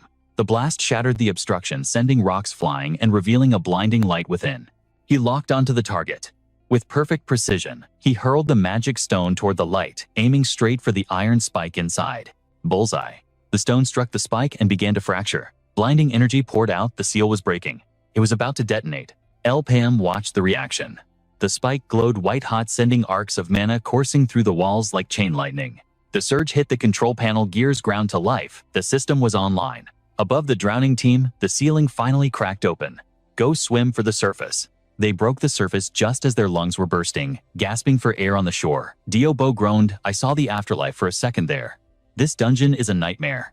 Minor looked up at the iron statue. "Did that thing actually work?" Biru nodded. "Yeah. That was a one-of-a-kind artifact. You won't see another machine like that." Diobo looked around frantically. "Elpam. Where is the Elpam?" Below them, the current shifted. Elpam was being swept away, bubbles escaping his lips as the light of the exit faded. He kicked with his last ounce of strength, but his stamina hit 0. He was so close. Just a little further. His hand reached for a hope that wasn't there. Darkness took him. He began to sink. Until Menor grabbed him. She pulled him close, pressing her lips to his for life-saving CPR. A familiar voice echoed in the void. "Are you shouldering the burden alone again?" The words jolted Elpam's soul, forcing his eyes open. He floated in a white space. Where is this? Standing there were the faces he missed most. Alexis, Jiden, and Philip. Jiden smiled gently. "If you're tired, it's okay to rest, my friend." Alexis added, "Stop pushing yourself so hard. You've done enough." Elpam realized this was a memory. He smiled, just like he did back then. "I'm fine. I made a promise." Reality snapped back. He gasped, waking up to Menor's terrified face. "What happened? Did you save me?" Diobo cheered. "Thank the gods. I thought we lost you." Elpam checked his body, surprised. "Strange. My physical status is perfectly normal." Raph smirked proudly. "You can thank my supreme healing magic for that." Elpam sighed in relief. "Let's move." But he noticed Menor acting strange. "Is something wrong? Did something happen?" Her face turned a deep shade of crimson. She stammered, "No, nothing at all. It seems the CPR was a bit more personal." Elpam was back on his feet. As the team navigated the maze, the truth came out. Raph was casually carrying Beiju's body. Diobo was stunned. "Wait, so this entire disaster was part of your grand plan?" "Well, the second half was pure improvisation." Raph shrugged. Diobo felt betrayed. "You should have briefed me. You nearly gave me a heart attack, man." Raph gave a sly grin, manipulating the situation. "Haven't you heard? To deceive the enemy, you must first deceive your allies. Even you fell for it perfectly." Elpam, sharp as ever, cut in. So my guess was right. Your first attack was way too emotional to be acting. Raph started sweating bullets and coughed loudly. Ahem. Not the time. We need to move. Someone pointed at the corpse. But seriously, why are we lugging that woman's body around? She still has value. I have a promise to keep to, Go Raph replied. Suddenly, Biru's eyes widened. She sprinted off. Diobo yelled, Hey, where are you going? They entered a colossal chamber. In the center stood a majestic altar, holding a single object. Biru stammered, trembling with excitement. I found it. A golden aura pulsed from the artifact. Biru looked possessed by greed. Kiri narrowed her eyes. Is that a legendary hero's equipment? It was a necklace with a violet gemstone radiating divine power. A team member hesitated. Are you sure this is the real deal? I can't appraise it yet, but… Biru's voice shook with certainty. It matches the lore perfectly. This is the key to Phantom's secret vault. Phantom, the greatest thief in the history of World M. Rumor has it, his vault contains treasures that defy logic. This necklace is the key. Biru reached out, her fingers trembling. She smiled back at them. Thank you, everyone. I couldn't have reached this treasure without you. Plink. A small pebble hit Biru's head. Huh. She looked up just as the ceiling groaned. Massive boulders began to rain down. Raph screamed. Wait, Diobo took a defensive stance. The dungeon was collapsing because Biru triggered the trap. She yelled over the noise. What are you standing there for? Run for your lives. Kiri sprinted, cursing loudly. Damn it, why do you always grab the loot without checking for traps first? Have you learned nothing? Biru just apologized frantically. They ran until a massive structure loomed ahead. Biru pointed there. We have to enter that tower. There has to be a way out. The seal should have opened by now. Du demanded answers, panic rising in his voice. Are you absolutely certain? But the sky remained silent, mocking him. Rage boiled over. Don't tell me. You're hesitating now, of all times. Suddenly, the shadows shifted. A legion of armored skeletons rose from the earth, weapons drawn and locking onto the party. Du cursed through gritted teeth. Damn it, I completely forgot about these trash mobs. Raph charged into the fray, with zero hesitation. My turn, you piles of calcium. He activated his signature skill, Angel Tower. A massive holy shield surged forward, purifying the undead horde into dust instantly. Seeing the instant wipe, Piru wailed in frustration. What? Why didn't you lead with that skill? Raph shot back annoyed. Because it burns through my mana like crazy. Do you think I have infinite MP? That'll be 500 gold per head, by the way. Even in a life or death crisis, this guy was running a business, Piru scoffed. Is money all you care about? We just jumped out of the frying pan into the fire. And the fire was about to get hotter. A colossal undead knight galloped in wielding a blade the size of a building. The monster swung boom. The sheer force pulverized the entire wall, sending debris flying. Miraculously, they dodged the impact. Piru screamed. What is that thing? Raph used the shield again. Raph shook his head, desperation in his eyes. Shut up and run. That was a one-time ultimate skill. It's on cooldown. Debo groaned. You are actually useless, they argued, while the monstrosity galloped closer, death hot on their heels. Suddenly, Miner's foot caught a rock. Disaster struck. She stumbled right to the edge. Below wasn't ground, but a roaring waterfall and a deadly abyss. They were cornered. Someone yelled, we're screwed. With seconds to spare, Raph summoned a mystic talisman. He grabbed the squad using the charm to surf the waterfall like a legendary sage, leaving the monster behind. Raph grinned. Perfect escape. That was my last talisman, but we made it. But fate is cruel in a leveling manhwa. The undead knight dove in. It possessed the swimming skill. Their hearts dropped. Wait, that thing can swim. Panic set in, but Elpam's eyes remained calm. Kiri, you know what to do. I got it. She unleashed a rank A spell, Falling Moon Crescent, / absolute zero energy froze the lake, instantly trapping the beast in ice. That should hold it. The monster roared, struggling against its frozen prison. Kiri set the stage, and Menor prepared the finale. She screamed with feral intensity, shut your mouth, ugly. A beam of pure thermal energy erupted from her, slamming into the target. The explosion was devastating, turning the frozen lake into a steam bath. They fled across the water, only to find a dead end, a massive wall blocking the path. Piru shouted, Elpam, it's a dead end. But the swordsman was already in motion. I see it. He condensed his aura into a single, devastating / aimed at the barrier. Boom, the wall crumbled under his power. They rode the talisman through the breach. Piru yelled back, careful, if the tower collapses, we're finished. As if on cue, cracks raced up the structure. It was coming down. Amidst the chaos, Menor and Debo spotted a light ahead. Found it. The dungeon's warp point is right there. The ceiling began to fall. Piru took command. No time to stop. Keep running. We jump on my signal. 1, 2. Jump. They leaped into the portal just as the tower collapsed into rubble. Meanwhile, in the shadows, the monstrous spider wind hissed. I can no longer sense BU's energy signature. It seems the mission has failed. Vok fell to his knees trembling before the beast. Master, I have no excuses. He gritted his teeth. I will pay for this failure with my life, Wind scoffed. Your life, I can take that whenever I please. The spider paused, eyes glowing maliciously. But first, let me show you something. The bigger the audience, the better the show. Isn't that right? Vok looked up terror, replacing his shame. Are they? 2 disciples of the Black Mage stepped forward. Mudria leading the pack. Wind smirked. Time to switch out the players. Elsewhere, Franco bowed deeply. There is still hope, sir. He addressed Jack Gondrick, the guildmaster. The young master must be alive. The gate is still active. He's surely waiting for the rescue team. Luckily, their party wasn't full. We have 6 slots open. I will assemble an elite strike force with the best hunters immediately. Jack Gondrick heard the one thing he feared most. He slammed his fist down, shaking with suppressed rage and worry. The next morning, in a dimly lit warehouse. Is this authentic? Chero was negotiating with a hooded figure examining the goods. The man whistled. Custom defense gear. Expected from the son of M, the world's richest man. This quality goes far beyond orange rank. It's a masterpiece. Chero frowned, her mind racing. So it really was K's doing to attack the association directly. But do they have a death wish? Or are they planning a counterstrike? Footsteps echoed outside. Someone's coming. We need to alert Gondrick now. Chero tensed up, hand drifting to her weapon. Damn it. Only a total lunatic would come here right now. Then a familiar, annoying voice pierced the air.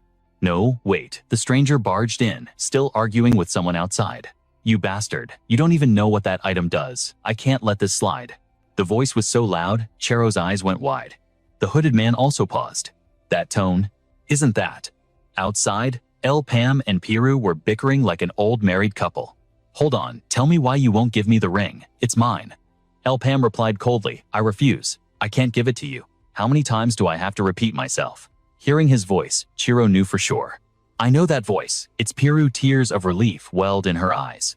She was safe, but before Chero could launch a tearful reunion, Piru let out a banshee scream that killed the mood instantly. Shut up.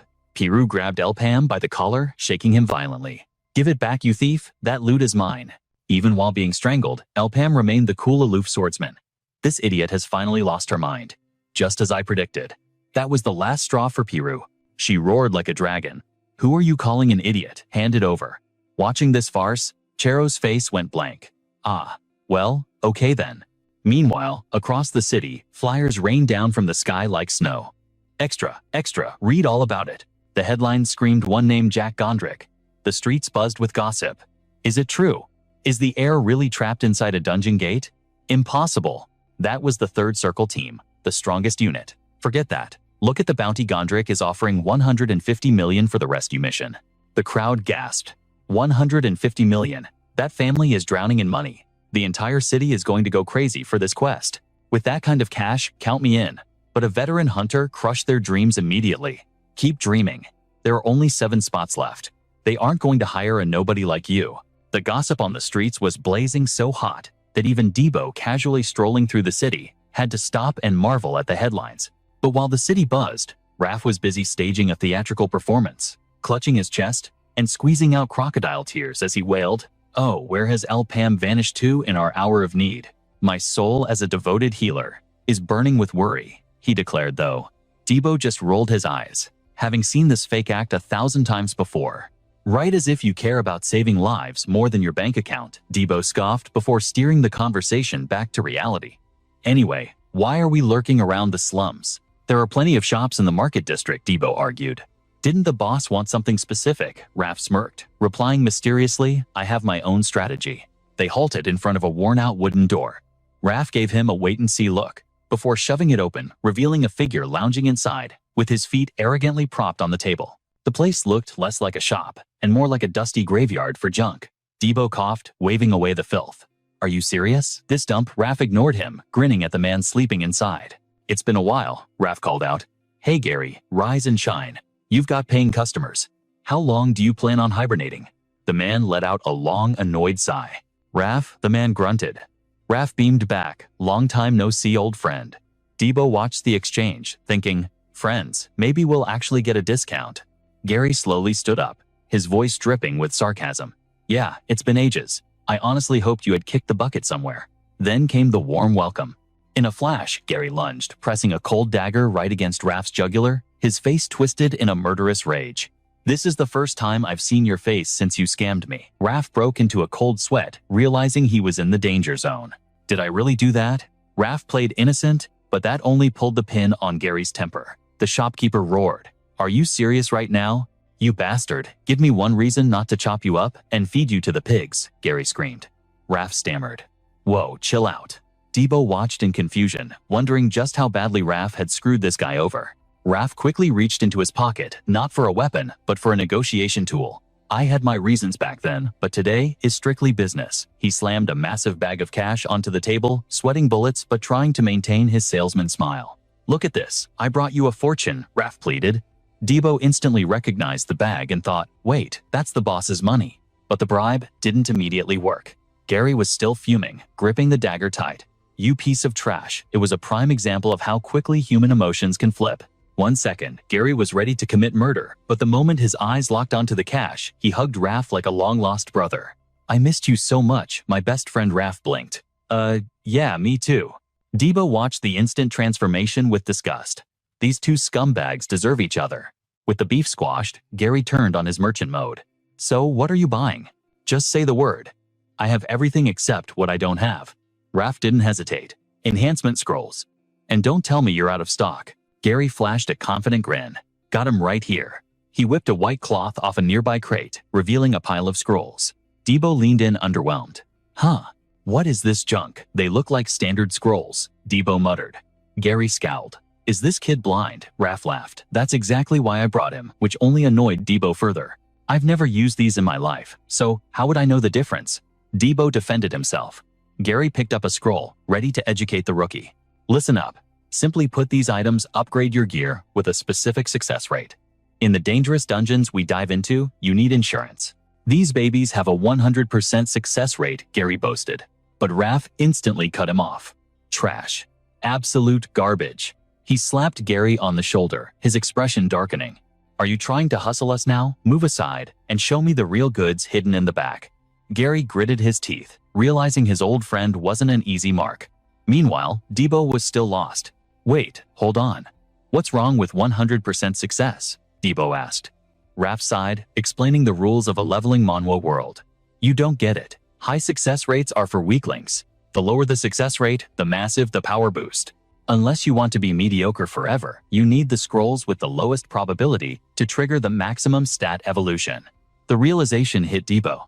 He glared at the shopkeeper. You scammer. Gary just shrugged, shameless. Hey, a guy's gotta eat. I can't sell you what I don't have. Times have changed. High-tier scrolls are classified as military supplies now.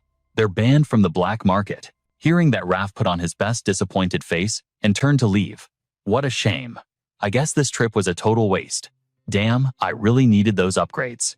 He threw a sly grin over his shoulder. I was ready to drop a fortune, maybe even $1 million gold if you actually had the goods. That number hit the bullseye.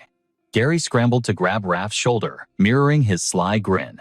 Hey now, don't be hasty. At least let me finish my sentence before you walk out. It was a battle of wits between two master con artists. Meanwhile, back at the base, Piru and El Pam were deep in conversation with Cher. The topic was a legend from the ancient past: the great mage Fried the Dragon Master. The Dragon Mage. He had many titles, Piru explained, but his true power was time magic. Yet on the final day of destruction, he was nowhere to be found. 800 years ago, before the warlock was banished, he placed a terrible curse on the 6 heroes. Their time was frozen, locking them in that exact moment forever. But Fried survived. Thanks to the sacrifice of his contracted dragon, he escaped the curse. He became the sole survivor, wandering the world for centuries to save his comrades. However, he never found the solution and eventually vanished like smoke in the wind, Piru concluded.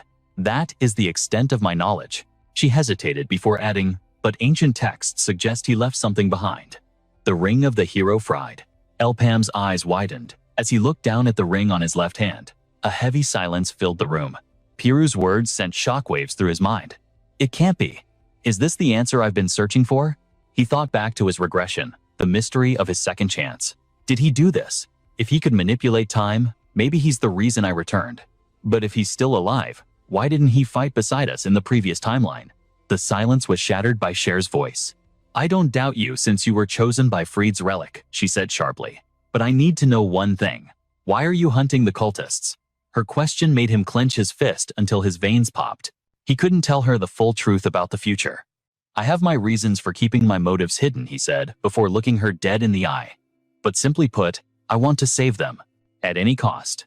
The faces of his fallen comrades flashed through his mind, fueling his resolve. Meanwhile, elsewhere in the compound, the sound of steel cutting air echoed. Kiri was training sweat, dripping as she swung her sword endlessly. Debo approached from behind, watching her dedication. Don't you get bored doing that every single day? Kiri paused, glancing back. Debo, I searched everywhere for you. Master, I have something urgent to say. Kiri looked puzzled. What is it? He stammered. Oh, I need to ask you for a favor. Kiri wiped the sweat from her brow. A favor? Debo turned beet red, scratching his head and looking away. Carson, you. Go somewhere with me tomorrow. The next afternoon at the town square? Debo checked his watch nervously. Anticipation bubbled in his chest. Is she not coming? Am I too early? Just then the person he was waiting for appeared. Sorry, did you wait long? Debo straightened up. You're here. No, I just arrived. His words died in his throat. He stared, face heating up like a furnace.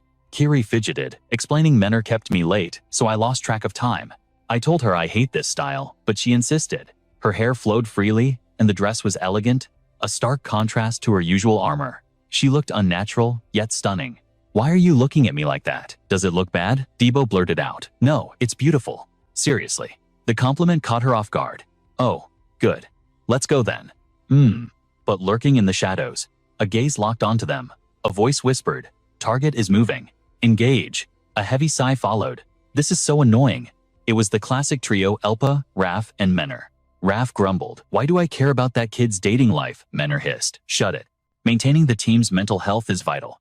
Got it. Meanwhile, their targets, Debo and Kiri, were walking away completely oblivious to the stalking. Rewind to the catalyst of this manhwa recap. Kiri had told Menor about the invite, causing Menor to perform a spectacular spit take.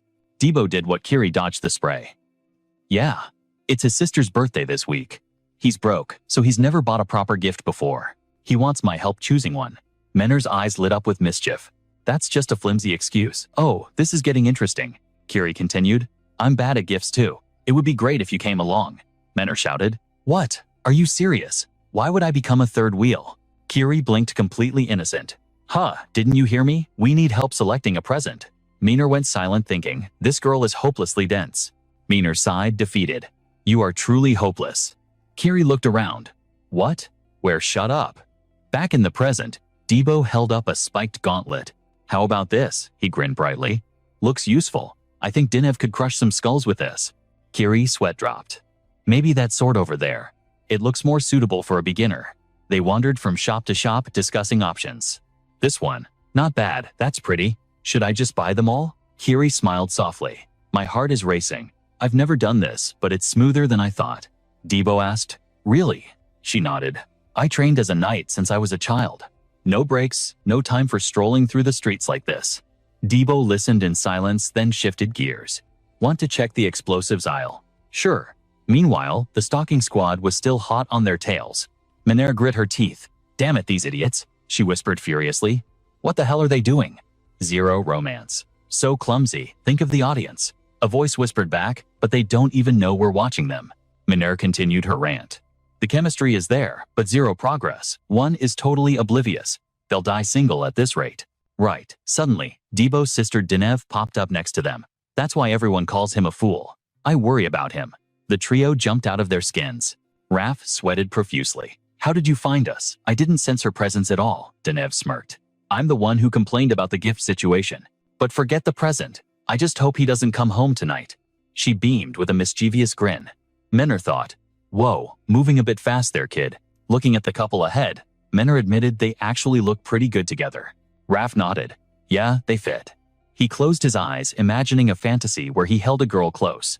Did we look like that once? Menor slapped his delusion away. I don't care about your backstory, Raf screamed. Hey, I was having a moment. Elpa, who had been dragged along silently, finally spoke. Total waste of time. Manir shot back. You just don't get it, he cut her off. Surprised, Elpa's eyes were cold and distant. I'm busy now, but I've dated. Once or twice. Manir gasped, intrigued. Tell us what happened. Raf felt the injustice. This is blatant discrimination. Elpa closed his eyes. It's ancient history. She's not even alive anymore. He paused. No, maybe she is, but it doesn't matter now. He ended the story abruptly. Manir raged. Of course it matters. Give me the details. Meanwhile, Dinev watched her brother with hawk eyes. They're getting closer. Raf sighed alone in the corner. I'm so lonely. Night fell. Debo smiled warmly. Thanks for today, Kiri. I think Dinev will love the gift. Kiri smiled like an angel. I'm glad I could help. She turned to leave. I'll be going now. Wait, Debo. Reached out. He turned red, stuttering. Ah, nothing. Just, thanks. See you at training tomorrow. Kiri's heart swelled. She flashed a breathtaking smile. If you ever need help again, just ask. Bye. She left, spirits high. Debo returned home. Brother Dinev called out. Inside, the stalker trio was already there. Menor and Raf lay on the table, gasping for air after sprinting back. Debo blinked. Huh, what are you guys doing here? Dinev smiled innocently. Debo looked confused. So, nothing happened. But elsewhere, the atmosphere was far from peaceful. Save me, chaos reigned. A mage screamed desperately. Stop, you monster, you won't pass. An evil eye manifested. Boom. The mage vanished instantly. An old man with a white snake stood amidst the destruction. A disciple of the black mage. He entered a chamber. On a pedestal sat a glowing artifact.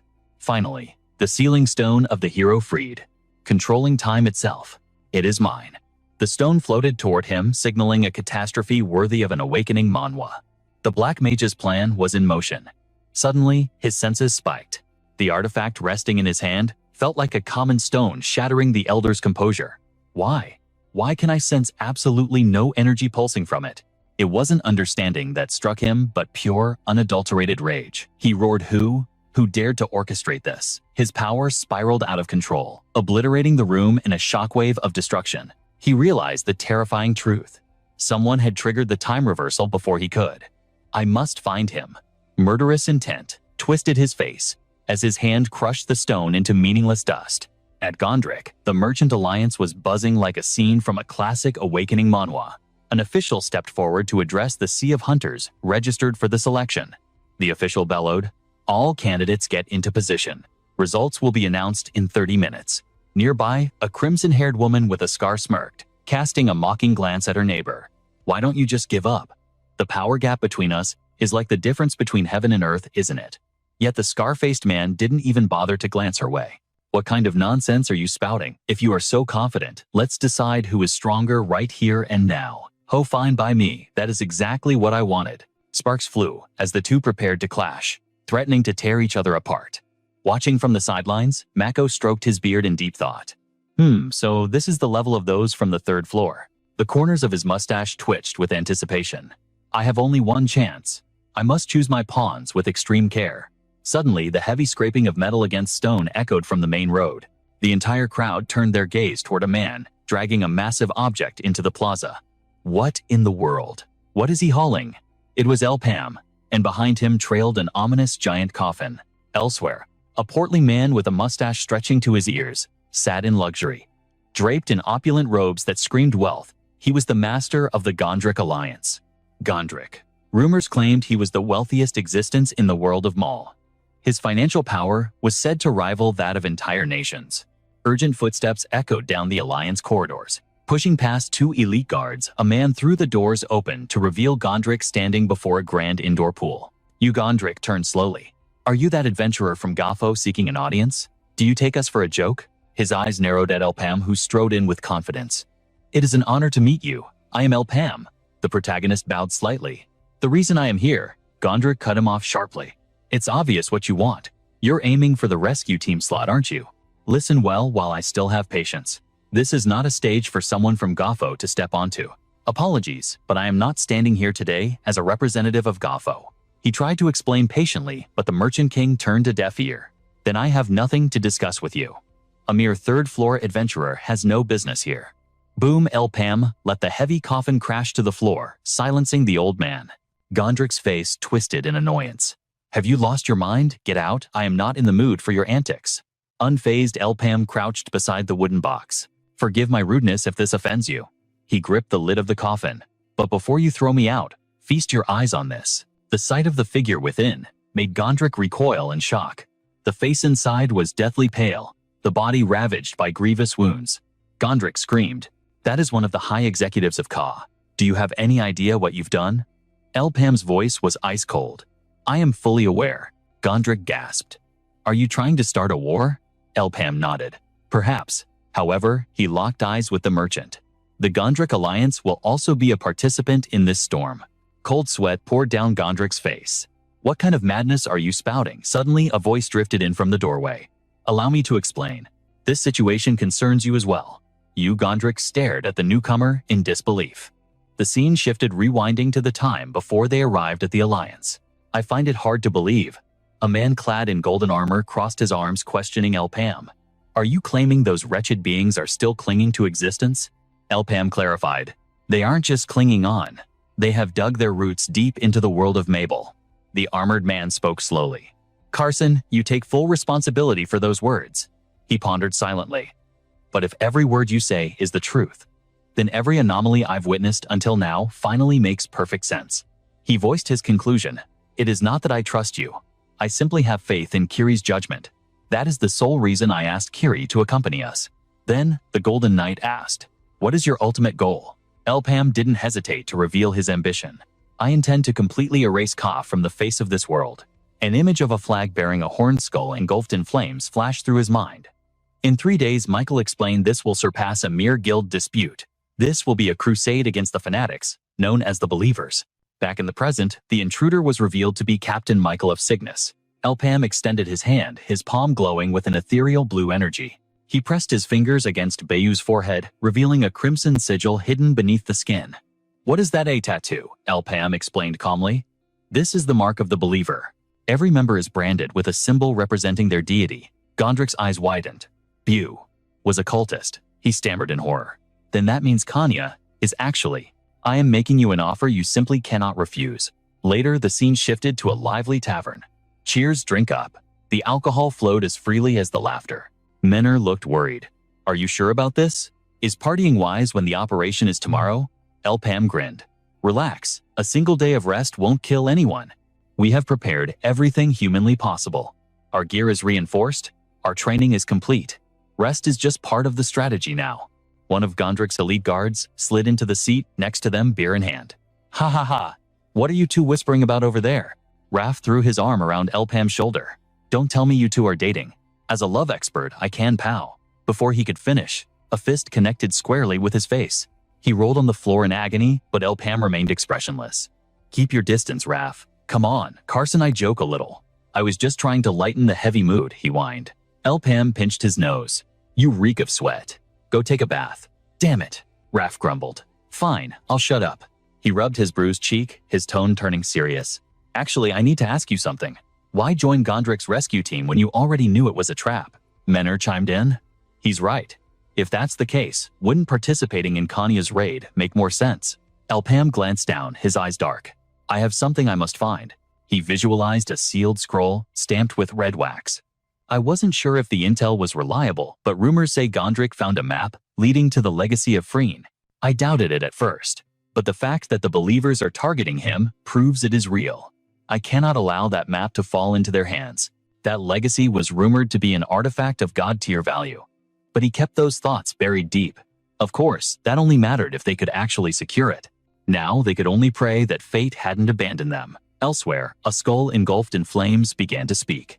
Pam, barely 20, a survivor from the harsh lands of Le Habur and a former slave. He went from his initial awakening to the second circle in just 2 days. By the second week, he had already smashed through to the third circle. With this kind of explosive potential, he was practically the protagonist of a leveling manhwa. Facing the silhouette before him, the gray-haired man with eyes like polished silver commanded him to move. Your destiny is now in your own hands. But suddenly, the long-haired man found his path blocked by 2 enforcers. Sir Royce, this isn't the deal we made, he roared. You said everything was set. You promised to back our party. Royd simply raised a hand, his expression cold. And what exactly do you want me to do about it? The higher-ups just sent down a command to scrap the external recruitment. I don't know the politics behind it, but do you really expect me to shoulder that burden alone? I'm done with this. The crowd gathered before the massive stone gate was restless. This makes no sense. What about the bribe I paid you? Watch your tongue, Roids, a guard warned. This isn't the place for such accusations. Suddenly, the sea of people parted like the Red Sea as a powerful group approached. It was Pow's elite squad, Debo, Menor, and Marco. The guard stepped aside, instinctively intimidated by their aura. Sir, Marco Roids stammered. Who are these people? Marco's voice was absolute. This has already been decided. I trust you understand. Roids was baffled. I don't follow. Are you saying today's raid is exclusively for you and Sir Marco?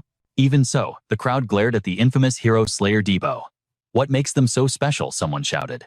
They weren't even on the list for the raid exam. Who do they think they are? Ignoring the outcry, the elites marched forward.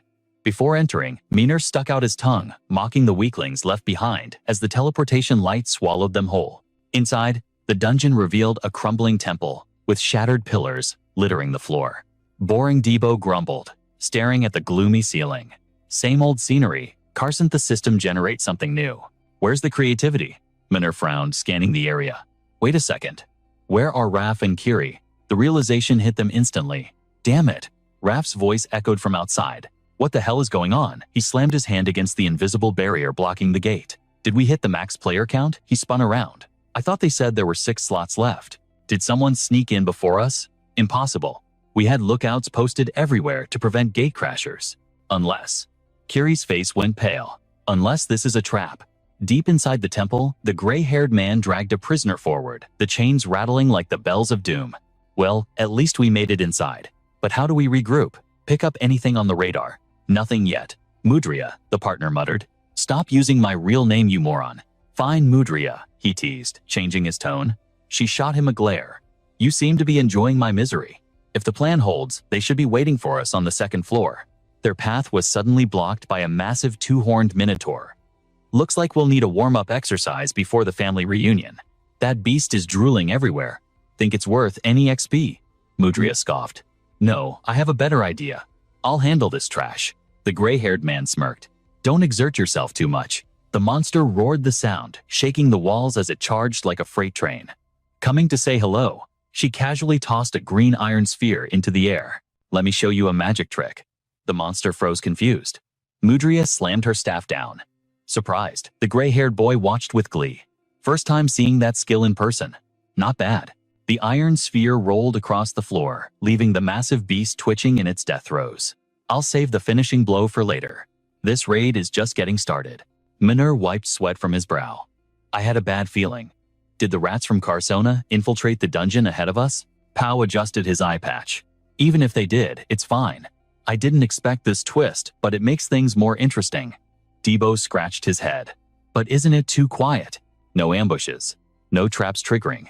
Pow activated the artifact in his eye patch. Exactly. That's the anomaly. His magical vision scanned the temple structure and mana flow. There isn't a single living soul at the first gate. No cultists. No monsters. What happened here? He narrowed his eyes. What kind of game are they playing? Meanwhile, at the Merchant Guild, the Cygnus Knights stormed the entrance. The receptionist froze as she felt their oppressive pressure. Why? Why are the Cygnus Knights here? Do you have an appointment? Kasim smiled a smile that didn't reach his eyes. Apologies for the intrusion. He raised his hand, revealing the dark tattoo of a black mage. Did you perhaps lose this? What? Before she could process the question, the guards behind her were sliced into ribbons of flesh and bone. She screamed as Kasim pointed his blood-drenched blade at her throat. She trembled uncontrollably. Resist. Kasim laughed darkly. And I will treat you as a faithful servant of the Black Mage. For the Black Wizard, the battle cry erupted. It wasn't a fight, it was a purge. Heads rolled across the floor as the Cygnus Knights slaughtered everyone in sight. Stop them. Screams and curses filled the air. You bastards, help me. Kasim clicked his tongue in annoyance. You let a few slip away. Forgive me, sir. A knight knelt, reporting urgently. They must have had intel. The moment we breached, the key targets vanished. Kasim's eyes narrowed. Hunt them down. Find them and end this miserable charade. Yes, sir, I've given you plenty of chances. Deep in the shadows, a monstrous voice spoke. "Do you resent me?" A colossal spider loomed over a trembling man. "No," he cried in terror. "Serving the Black Wizard is the greatest honor this vessel could ask for." The spider's spirit merged, possessing him completely. Outside the barracks, a scout shouted, "We've secured the perimeter near the harbor." Inside the command tent, D-Beer and the leaders analyzed the tactical map. Checkmate. They have nowhere to run. Reinforce the intersection. Gondrick clenched his fist. Just a little more. We almost have them. Outside, the city was being devoured by flames. At the base of a staircase, a monster shrieked in agony. In a split second, it was cleaved perfectly in two. The executioner was Macon. As the beast collapsed, Alexis stepped forward breathless. "Those scum from Carsona. They were breeding these abominations right under the port." Her voice trembled slightly. "Every single one of them is a nightmare-class monster. If the Gondrick Company hadn't warned us, we would have been wiped out." The corpses of the monsters lay scattered like trash. Macon wiped his blade, his expression grim. True. Their strength was unnatural. But why? Why do I have this bad feeling? A facility of this colossal scale, yet completely abandoned, Michael let out a heavy sigh, scanning the eerie silence. They aren't even giving me a second to process this, are they? Suddenly, the air shifted, another wave of beasts surged forth. From the shadows, curses echoed through the hall. Damn it, where the hell are these monsters spawning from? If the escort squad hadn't sacrificed themselves to buy time. Rick trembled violently, tears streaming down his face. "I don't want to die. I just want to live." Then, heavy footsteps echoed against the stone. The coward, screaming for his life, was practically broadcasting their location to the entire world. "Do you realize how far your pathetic whining carries? You seem to have plenty of energy for a dying man." That voice. It was Pal. Panic seized Rick as he scrambled back, drawing his blade and screaming, "Who are you?" But before he could blink, a brutal kick slammed into him, sending both him and his sword flying across the room. Palmy looked down at him coldly. "See, you've still got fight in you. Relax, Jack. Rick. We're the rescue squad sent to pull your sorry hide out of the fire." Debo and Menor stepped forward, wearing grins that spelled trouble. Rick stared in disbelief. "Rescue squad." He clutched a lifeline, a rope. "My father. He sent this." Rick squeezed his eyes shut, gritting his teeth in frustration. "Is this it? Just you three?" Palmy's expression darkened instantly. "You should be on your knees thanking us for risking our lives to save a piece of trash like you." Rick snapped, spitting back with rage. "Damn it, this isn't a situation where three nobodies can make a difference." Ignoring the insults, Pow activated his ocular ability to scan the target. No tattoos, no marks. Am I overthinking this? Menor interrupted the tension. "All right, clean and simple. Target secured. It's time to move." Suddenly, Palmy's eyes widened, his body seized by a sharp, searing pain. A blinding flash of light struck from nowhere. Figures in black robes and nightmarish masks descended, emitting blood-curdling screeches. Menor, Palmy, and Debo instantly shifted into combat stance. "Rude much," Menor grunted, dodging a lethal blow. "I almost got a scratch." Palmy narrowed his eyes. "So you've finally shown yourself." A chilling voice cut through the air. "Is that ritual?" All three froze. Palmy's eyes scanned the newcomer, terror rising in his chest. "What is this monster?" His mana capacity is absolutely suffocating. The figure blurred, rushing them with overwhelming speed. "Lecturing me on etiquette, you seem relaxed for small fry." His aura flared with freezing, killing intent, like a boss from a system manhwa, meant to crush players. Let's see if Commander Wynn's paranoia was justified. He unleashed a massive spectral spiderweb, warping space itself. A cataclysmic explosion rocked the area, shattering their formation and teleporting them into the unknown. What chaos erupted. As the main squad advanced, explosions chained together in a symphony of destruction. A crimson tornado materialized, spiraling directly toward Michael. Michael roared in agony, "Fall back, it's a trap." But the red miasma was too fast, it swallowed him whole, bringing him to his knees as his strength drained away. Thick fog blinded him, cutting him off from the world. "Where am I?" Footsteps crunched softly within the mist. Michael called out into the void. "Who goes there?" The silhouette emerged from the haze. "Who am I? Take a closer look. Aren't I familiar?" The face staring back was Michael's exact double. Meanwhile, back at HQ, Rand slammed his fist onto the table, shattering the silence. "Impossible. 3 entire battalions wiped out. And Commander Michael is MIA. De Beer gnashed his teeth, fury radiating from him. "Verify it again. What the hell is going on?" A transmission broke through from the front lines. "Bad news. We've confirmed enemy reinforcements. It's the cultists." "Damn it." Cold sweat trickled down Gondrik's face. It can't be. They're predicting our every move before we even make it. This means we have a rat in our ranks. Dabir bellowed. Change the plan. Switch from Squad 51 to Squad 6. But outside the command tent, a shadow loomed. The sentry jolted. Halt, who are you? Back off. A wet slice silenced him instantly. A death rattle echoed in the quiet night, followed by the thud of a body. Rand screamed, "What's happening out there?" But Marco remained eerily calm, his voice devoid of emotion. "It's just a couple of pests. Stop making a fuss." A blood-soaked hand slowly pulled back the tent flap. A figure in a black robe and a horrific mask peeked in a dripping blade, still clutched in his grip. Marco didn't even flinch at the danger. He simply smiled. It'll all be over soon. A chill ran down everyone's spine. Gondrik's face went pale as the terrifying realization hit. Marco a sickle slashed through the air at light speed. The scene instantly shifted into a high-stakes pursuit of life and death. They were overwhelmed. Screams tore through the camp. Watch your 6 enemies flooded in from every shadow, a suffocating tide of despair. The soldiers broke into a panic, cornered like rats. But the elite fighters rallied. Explosive counterattacks lit up the night as they unleashed their skills, desperate to break the siege. Shockwaves from the clash shook the earth. Amidst the destruction, Kiri shouted, "Civilians this way, get on the transport and flee the city. Reinforcements from Gappo will be here soon." Suddenly, a shadow lunged at her, but a swift counterblow knocked the assailant back, sending them tumbling. It was Giap. He stood firm, shaking his head. "Just when I thought we had a moment of peace, it turns into a slaughter." Kiri's expression tightened. "These bastards." She looked down at the attacker Giap had struck. It was just a child, barely of age. They're even using kids now. Giap's face was grim. Kiri thought, this is true madness. They've been completely consumed by blind fanaticism. Giap spoke, his voice heavy with memory. "When they tried to recruit me, they promised the same thing. Help unseal the Dark Mage and I'd get my deepest desire, even if it meant reversing time itself." Kiri gasped. "Turn back time? That's the domain of gods. You didn't actually believe that garbage, did you?" Giap scoffed. "Exactly. If that mage was so godlike, why did he get sealed in the first place? Everyone knows it's a fairy tale." They looked down at the groaning child on the ground.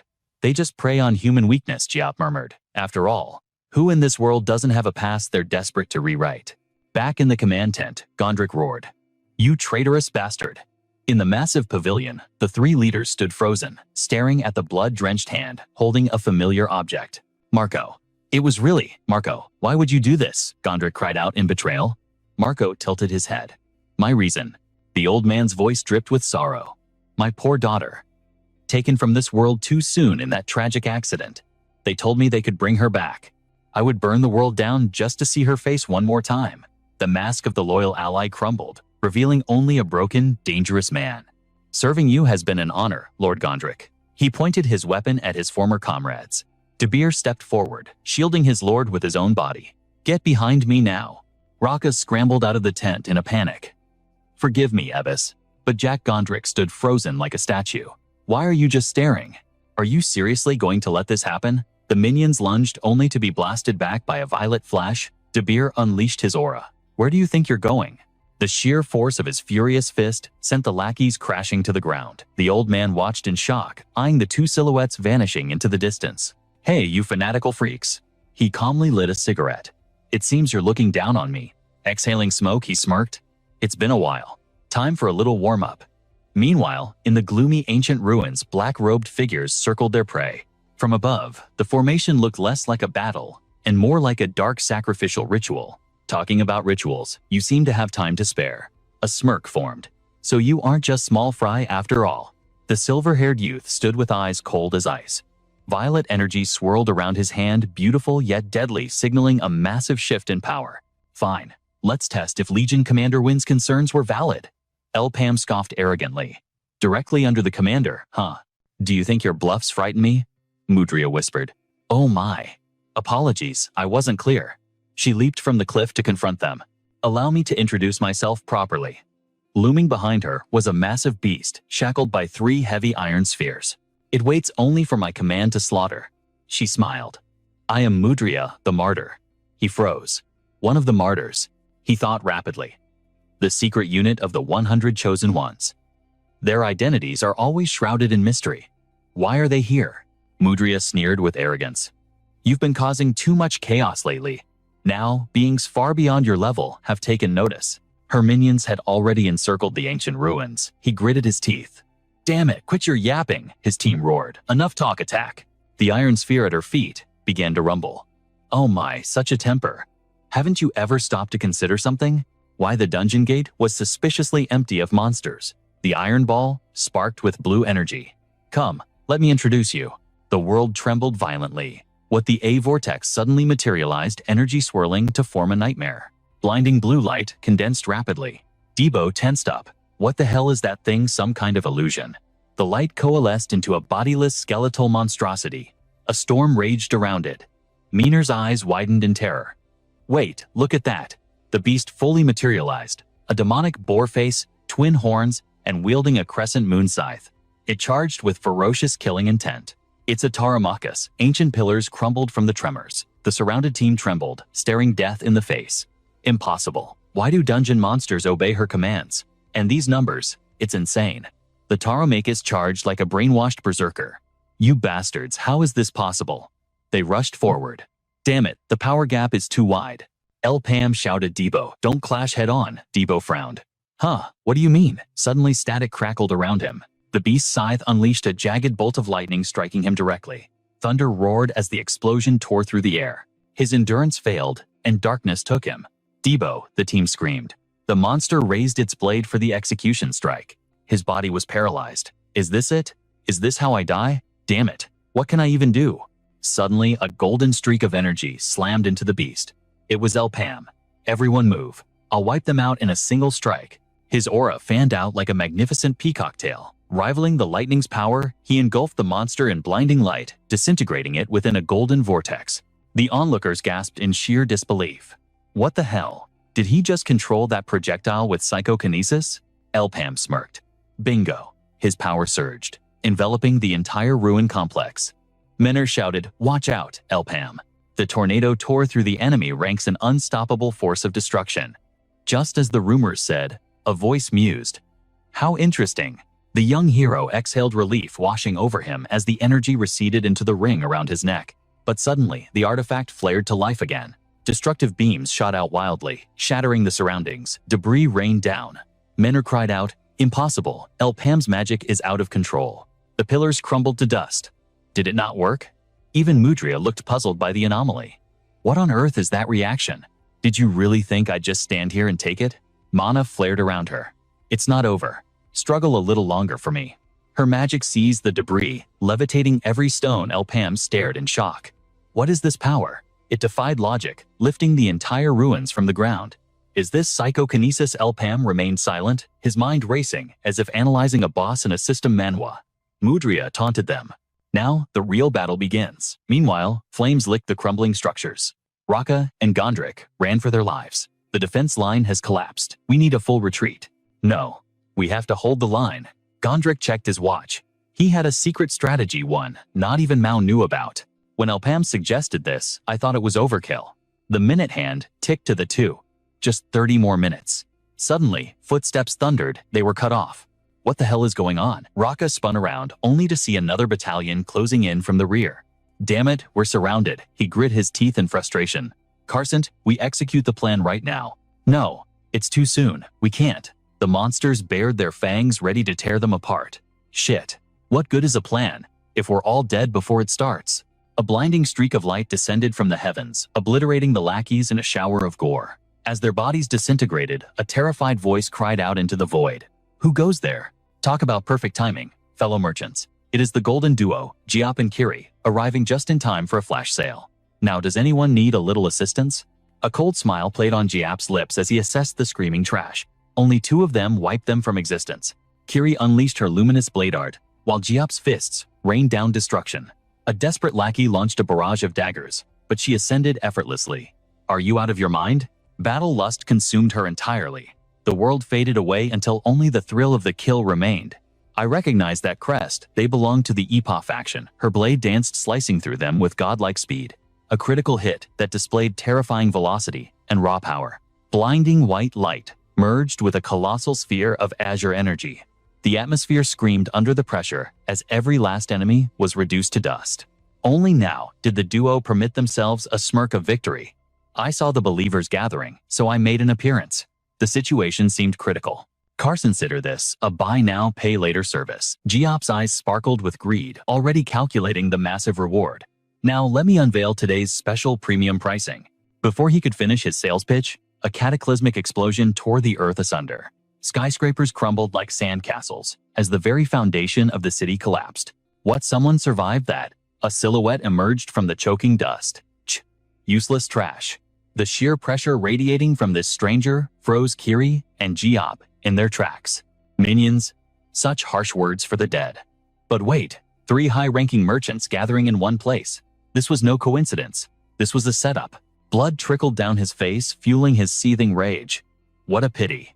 The silver-haired nightmare Wyvok finally revealed himself. His voice dripped with venom. I have been dreaming of tearing Ipa into bite-sized pieces. Suddenly, massive boulders launched through the air, smashing violently into Debo. His mind raced in panic. What in the hell is happening? Telekinetic power on this scale. In all my time before the regression, I never heard of a monster like this. The platinum-haired youth stepped in, blocking the purple dark magic. Was the rumor true? He deflected the stone barrage effortlessly. Or was this entire scenario a carefully laid mousetrap? Everyone on the ground watched in stunned silence. There was no way this was the extent of the enemy's power. Bronze pillars crashed down in a symphony of destruction. A divine beam pierced the clouds and struck the earth, and a shadow leaped straight into that column of light. They scrambled away from the death zone. See you later, morons. Now, only the platinum-haired youth and his squad remained. Do not let him escape. Hunt him down. Damn it. Move faster. They sprinted for their lives, believing they had shaken the pursuit. Look at you all. The VIP is safe now, so we just need to keep moving. Suddenly, massive wings unfurled, blotting out the sun. Ipa's eyes widened in terror as a dual-horned insectoid monstrosity dove from the heavens. The beast's sonic boom shattered their transport. An explosion rocked the air, sending everyone hurling from their seats into the void. What is going on? The creature slammed into Debo, the impact shattering his defenses and drawing blood. The beast bared razor-sharp fangs, ready to devour everything in sight. Manere tumbled from the wreckage, screaming. Debo, desperate Ipa, unleashed a volley of spiritual arrows to hold back the inevitable. A crescent of purple energy sliced through the air, obliterating the arrows instantly. The clash of powers triggered a shockwave that left him trembling. Then a chilling voice cut through the chaos. The platinum-haired youth touched down right in front of him. It seems I have finally found the answer. His gaze bored into him like a predator looking at prey. Pa, do I smell fear? His aura slammed into a nearby temple, toppling ancient pillars and triggering a localized earthquake. Manere struggled to rise from the rubble. Cough. Damn it. A bolt of lightning struck her down, racking her body with agony. She slammed into a pillar, just as a massive beastly claw stomped into view. The enemy commanded, stop wasting time, finish him. Manere forced herself up despite the bone-crushing impact. Cough. These fanatic bastards. 3 assassins lunged at her simultaneously. Elsewhere, the air grew heavy, the calm before the apocalypse. Suddenly, boulders bombarded the area, pulverizing the stone columns. The beast clamped its jaws onto Debo. His screams of agony echoed through the battlefield as he was thrashed about. The monster went berserk, its roar, suffocating the air with primal fear. Realizing this was a classic leveling manhwa death flag, Giop sprinted for his life. Amidst the inferno, a shadow moved with the speed of a gale. It caught up instantly. From above, a long whip descended like divine punishment, splitting the earth and cracking buildings in half. Debris rained down on Giop's position. He screamed, "You fool!" But the whip showed no mercy, lashing at him with relentless fury. Damn it all. The weapon coiled tightly around his arm. High-voltage electricity surged from the whip, frying his nerves. Wyvok stood high above the puppet master of this torture. Do not mock me. I will send you to the afterlife personally. The voltage intensified, bringing Giop to his knees. You bastard. I am finished. Just as hope faded, Kiri burst onto the scene. Why don't you leave that idiot alone? She hovered in the air, channeling opposing forces. One hand blazed with infernal fire, the other radiated glacial frost. This was a legendary ultimate skill meant to end the fight instantly. Her voice was calm, but radiated absolute dominance. He might look useless, but that man is our team's designated healer. She unleashed the cataclysm. Golden energy swirled into a titanic blade, tearing through the fabric of space and sweeping the enemy away like leaves in a hurricane. The attack descended vertically with blinding speed. The impact was absolute, stripping the enemy of any defense and blasting them into oblivion. Why? Voke roared. Damn you. The ground trembled as if alive, birthing 3 towering monoliths. They resonated to form a blinding sphere of destruction, leaving Giap seething in helpless rage. You son of a... Nearby Kiri collapsed, her mana drained. I am still standing. Forcing her limits, her dual elements flared to life once more. She raised her blade for one final clash. But something was wrong. Wait, where is my buff? Distracted, she failed to sense the shadow of death approaching. Why? Voke was already behind her. He whispered death right into her ear. She froze in terror. Meanwhile, Gondrick and Ran watched the distant explosion with grim faces. Damn it, when are we finally executing the plan? If this keeps up, we are dead meat. Gondrick's voice trembled with pure terror. Hold the line. It's not over until our reinforcements arrive. A solitary footstep echoed in the silence. Is this part of the plan? Kneeling before the shattered wall, I couldn't help but wonder what fate had in store. Crimson blood soaked the earth as Giap dragged his broken body forward. Damn it all. Kiri wasn't faring any better, her wounds screaming with every breath. Hey Carson, you still stand. Thanks. But Yak was already gathering his energy. The healer's mana was dry. There was nothing left to give. As he unleashed his ultimate technique, despair washed over them. This was the end. Pure destructive energy flooded the battlefield. A colossal pillar of violet light crashed down from the heavens like a judgment meteor. The impact shattered the bedrock, sending shockwaves of stone and dust into the air. From above, they looked like mere ants facing the wrath of a god in this brutal leveling manhwa world. Kiri and Giap froze their souls, trembling before a power that defied all logic. It wasn't just magic. It was the cold, suffocating embrace of death itself. Suddenly, a tyrannical force erupted to challenge the blast. The two energies collided and twisted, tearing through the air with speed so fast it sliced the very wind. Yak stood there, his mind unable to process the impossibility. What the calm voice drifted from behind him.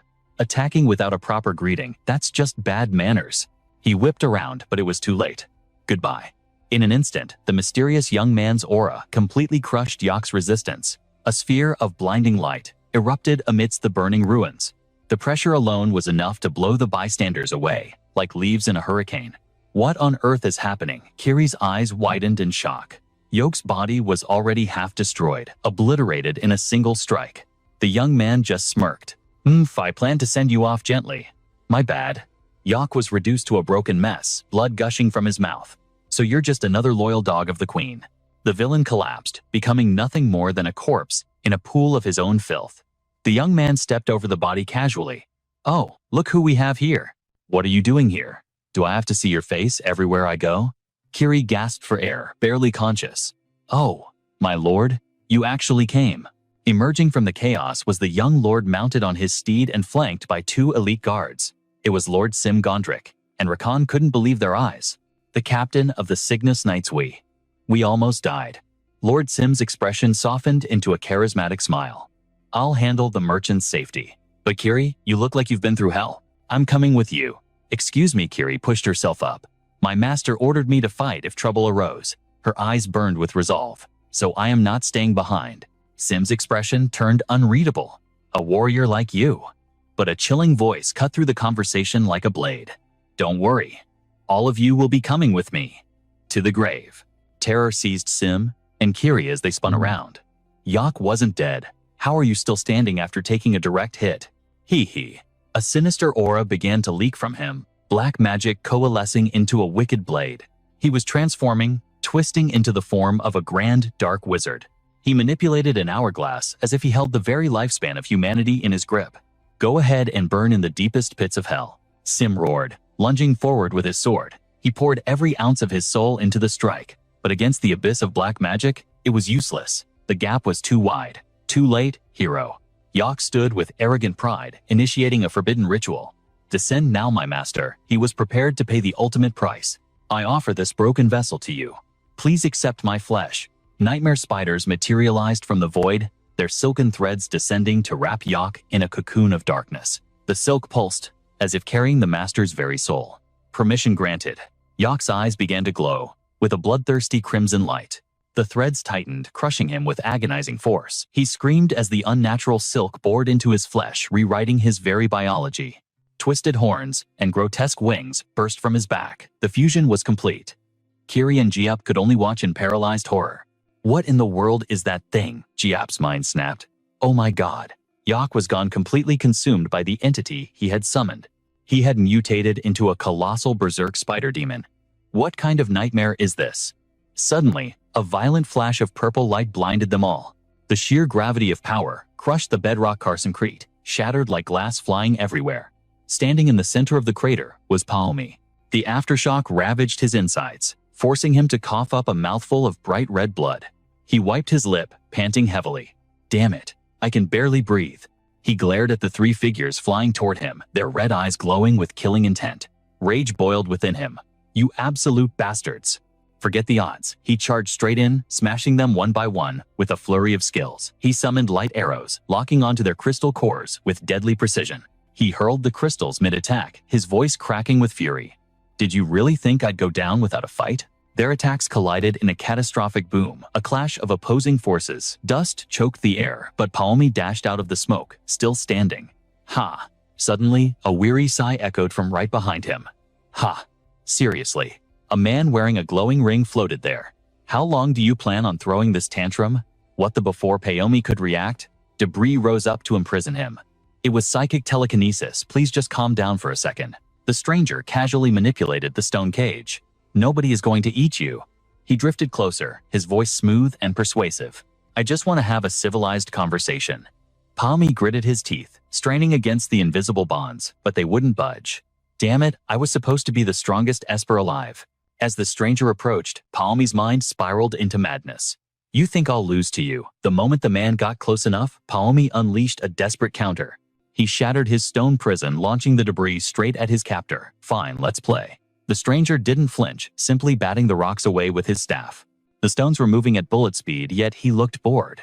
Do you ever get tired of these pointless struggles? But then his eyes widened, flames were rushing toward him. Try this on for size. Paomi channeled explosive firepower into his fist. His left eye flared crimson as he launched a spiraling wind punch of total destruction. Let's see you call this meaningless. The stranger's expression darkened. I'm done watching this. A violet light erupted from his palm, catching Paomi's ultimate attack like it was nothing. Paomi froze in disbelief. I told you it's useless. The air screamed as the stranger gathered apocalyptic energy in his hand, in the orb behind him. Paomi trembled, fear seizing his heart. But then, the stranger patted his shoulder gently. I didn't expect you to be this shocked. He leaned in, whispering a truth that shattered Paomi's reality. In the future you saw, I didn't exist, did I? Paomi stood frozen, his mind reeling. But before he could react, the stranger's gaze shifted past him, radiating pure, suffocating, killing intent. Hey, apologies, but could you trash disappear? We're in the middle of a rather important conversation here. The group in the distance froze, paralyzed by the sudden hostility. Huh. The stranger let out a sharp, annoyed scoff. I guess you lot don't know when to quit, do you? System alert, unawakened skill activated. Poison Legion. A mystical wave of emerald liquid erupted from him. A devastating move typical of an awakening manhwa surging forward to devour the crowd behind them. Arge. What the hell is this? Panic exploded among them as the attack landed. The very ground melted away. The toxic wave consumed them with such terrifying speed, they didn't even have a split second to react. Paomi stumbled back, his eyes widening in horror at the gruesome spectacle. What is happening? Betrayal. One of the drowning victims desperately reached out from the bubbling poison swamp. His bulging eyes screamed the question why. Why do this safe inside a barrier he created? The young man answered with chilling indifference. Who knows? I wouldn't exactly call it betrayal though. Suddenly, his right arm jerked violently, disobeying his will. It clamped around his own throat, choking him as a strange sound resonated in the air. I certainly didn't expect this. The voice of Commander Wind rang out, echoing with undeniable authority. You're playing a dangerous game. Have you been watching me? The youth stammered, fighting to control his rebellious limb. A crimson tattoo manifested on his skin, crackling with arcs of violent lightning. Lord Wind, I know you're enraged, but this is all for the greater objective. Paomi watched his mind racing to analyze this leveling manhwa scenario. Wind. Don't tell me. Commander Wind can hijack a body through that crest. The realization hit him. So this is why the believers can never betray their commanders. Then I trust you understand the consequences. The spiritual pressure spiked drastically, amplifying the voice. But then Paomi gasped. The glowing tattoo began to fracture. That mark. I'm ending this right now. With a surge of willpower, he snatched back control. His left eye flared with mana, and the tattoo on his hand began to fade into nothingness. Bao Mi was reeling from one shock to the next, his pupils trembling. The control crest. It's actually vanishing. It seems it is time for me to return to my proper station. As the hand tattoo dissolved, a new radiant sigil burned specifically within his iris. Meanwhile, a thread of fate snapped, leaving Wind utterly dumbfounded. You! How dare you! Wind's fury skyrocketed, his aura blazing. A mere disposable pawn dares to pull a stunt like this. Is this a declaration of war? You had better explain yourself before I obliterate you. Just then, another figure emerged from the shadows approaching Wind. It was the commander known as Aquarium, an elder with a prominent forehead crest, leaning on a staff entangled by a spectral cobra. Back on the battlefield, Bao Mi froze as he spotted a second sigil manifesting in the youth's eye. Another crest. He stammered, terror creeping in. Just what exactly are you? He frantically searched the memories of his past lives. Two conflicting sigils. I've never heard of such a thing in any timeline. Having severed his link with Wind, the youth replied with casual arrogance. Well, aren't we all technically under the banner of the Black Wizard anyway? Think of it as a little factional dispute. Sounds reasonable, doesn't it? Thick, noxious fumes continued to rise from the acidic sludge surrounding them. He continued his monologue. We all share the ultimate goal, the resurrection of the Black Wizard. But our methods and philosophies, let's just say they diverge. Allies and enemies at the same time. Sounds thrilling, right? The symbol in his eye shone with piercing intensity as he smirked. Hearing this, Bao Mi immediately pieced together the puzzle. An internal power struggle. He recalled the massive organizations and their supreme commanders' believers who had been secretly amassing their own private forces for ages. That explains why they remained hidden until the final day. The chaos was born from the commanders' infighting. Hesitant Bao Mi asked, So, what is it you want from me? The eye sigil finally dimmed. The youth dropped the bombshell. To be honest, I'm hunting for a specific item, the sealing stone of the hero Frey. Bao Mi flinched, his heart skipping a beat. Ages ago, Frey, the one hailed as the greatest hero, forged the sealing stone to lock away the Black Wizard forever. The youth spoke as if visualizing the artifact's transcendent power. Elsewhere, Aquarium was discussing that very same artifact.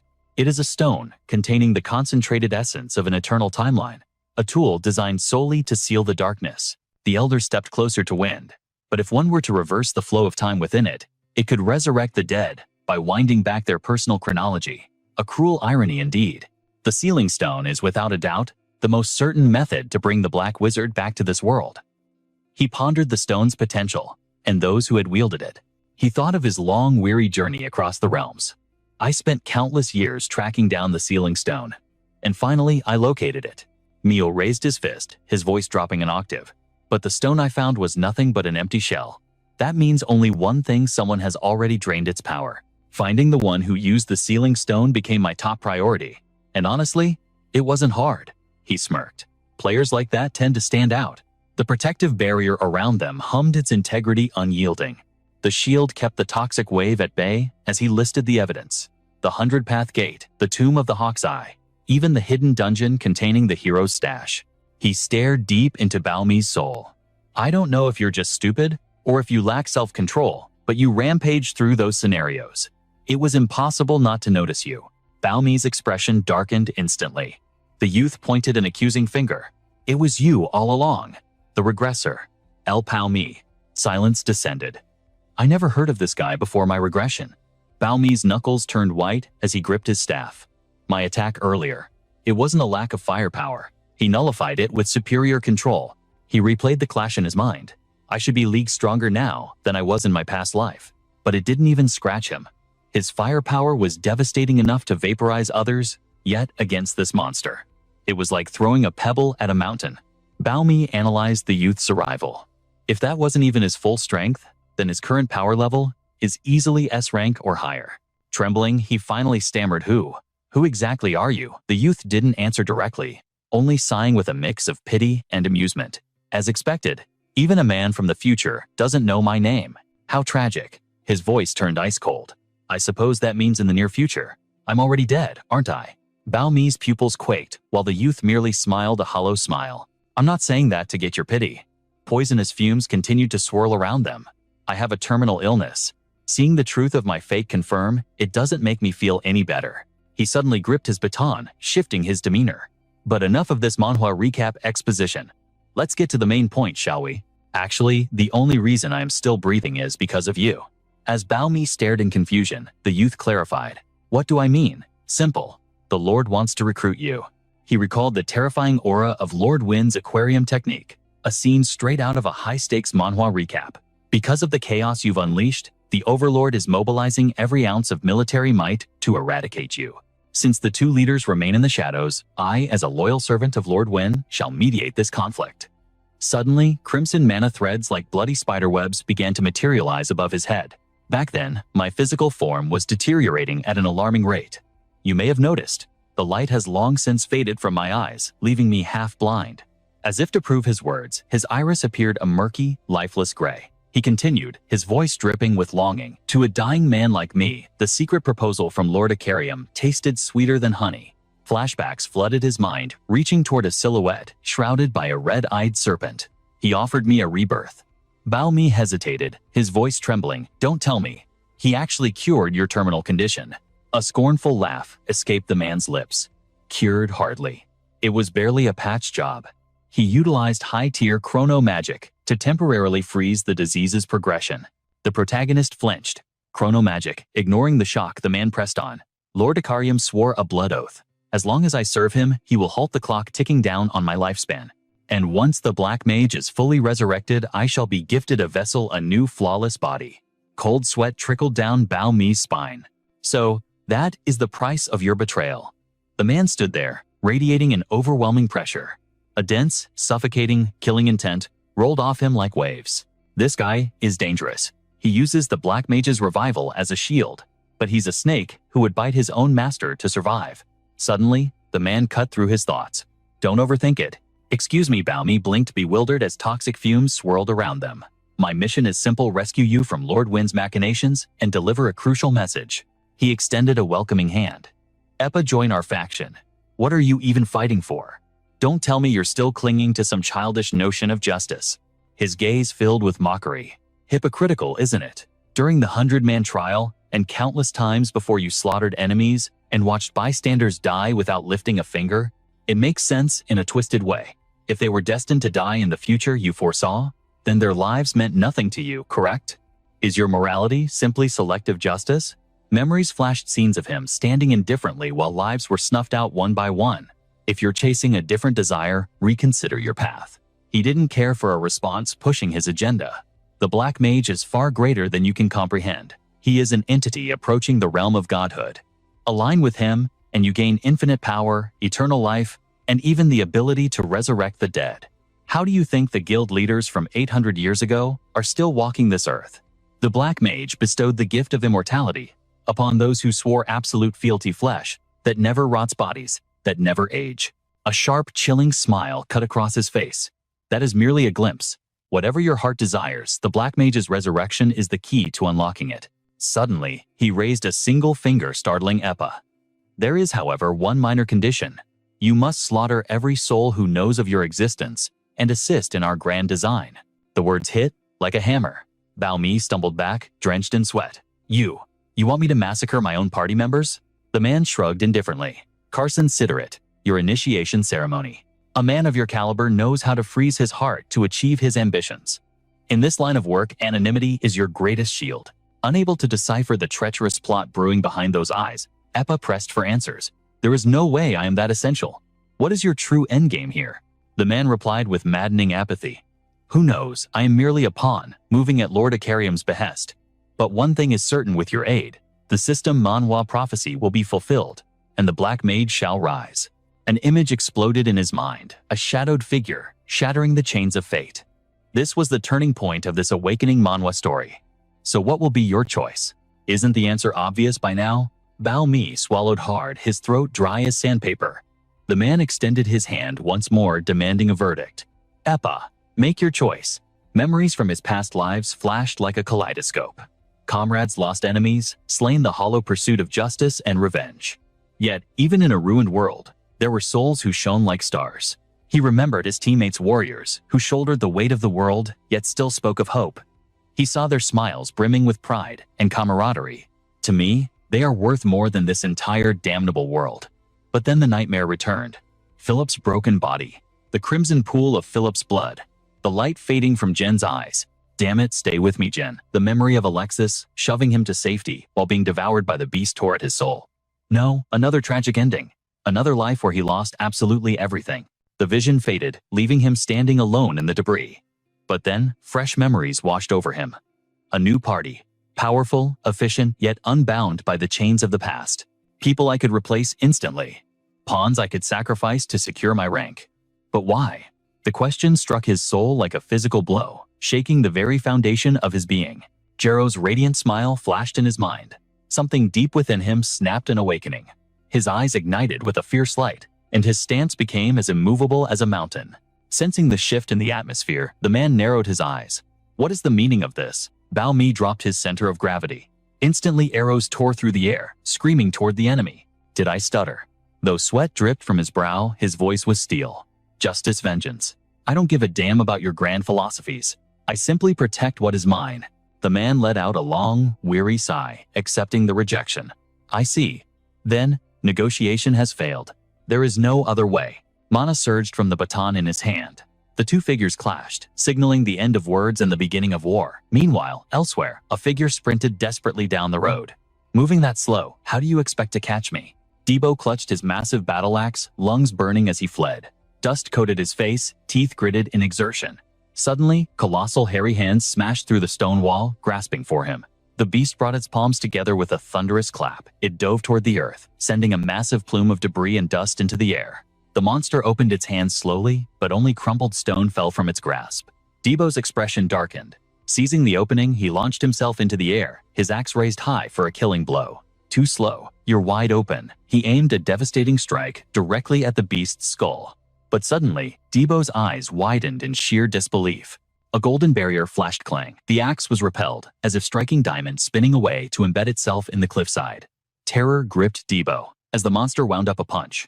Oh no! With a feral roar, the hairy beast unleashed a haymaker that sent Debo flying like a ragdoll. He smashed through layer after layer of stone walls before crashing down, coughing up mouthfuls of crimson blood. Debo fell to his knees trembling. What the hell is that thing's defense stat? It tanked a direct hit from my axe. This was a variable he hadn't calculated in this leveling manhwa. Debo ripped the binding cloth from his right-hand eyes, burning with desperation. Damn it, I have no choice. I haven't mastered this power yet, but I have to risk it all.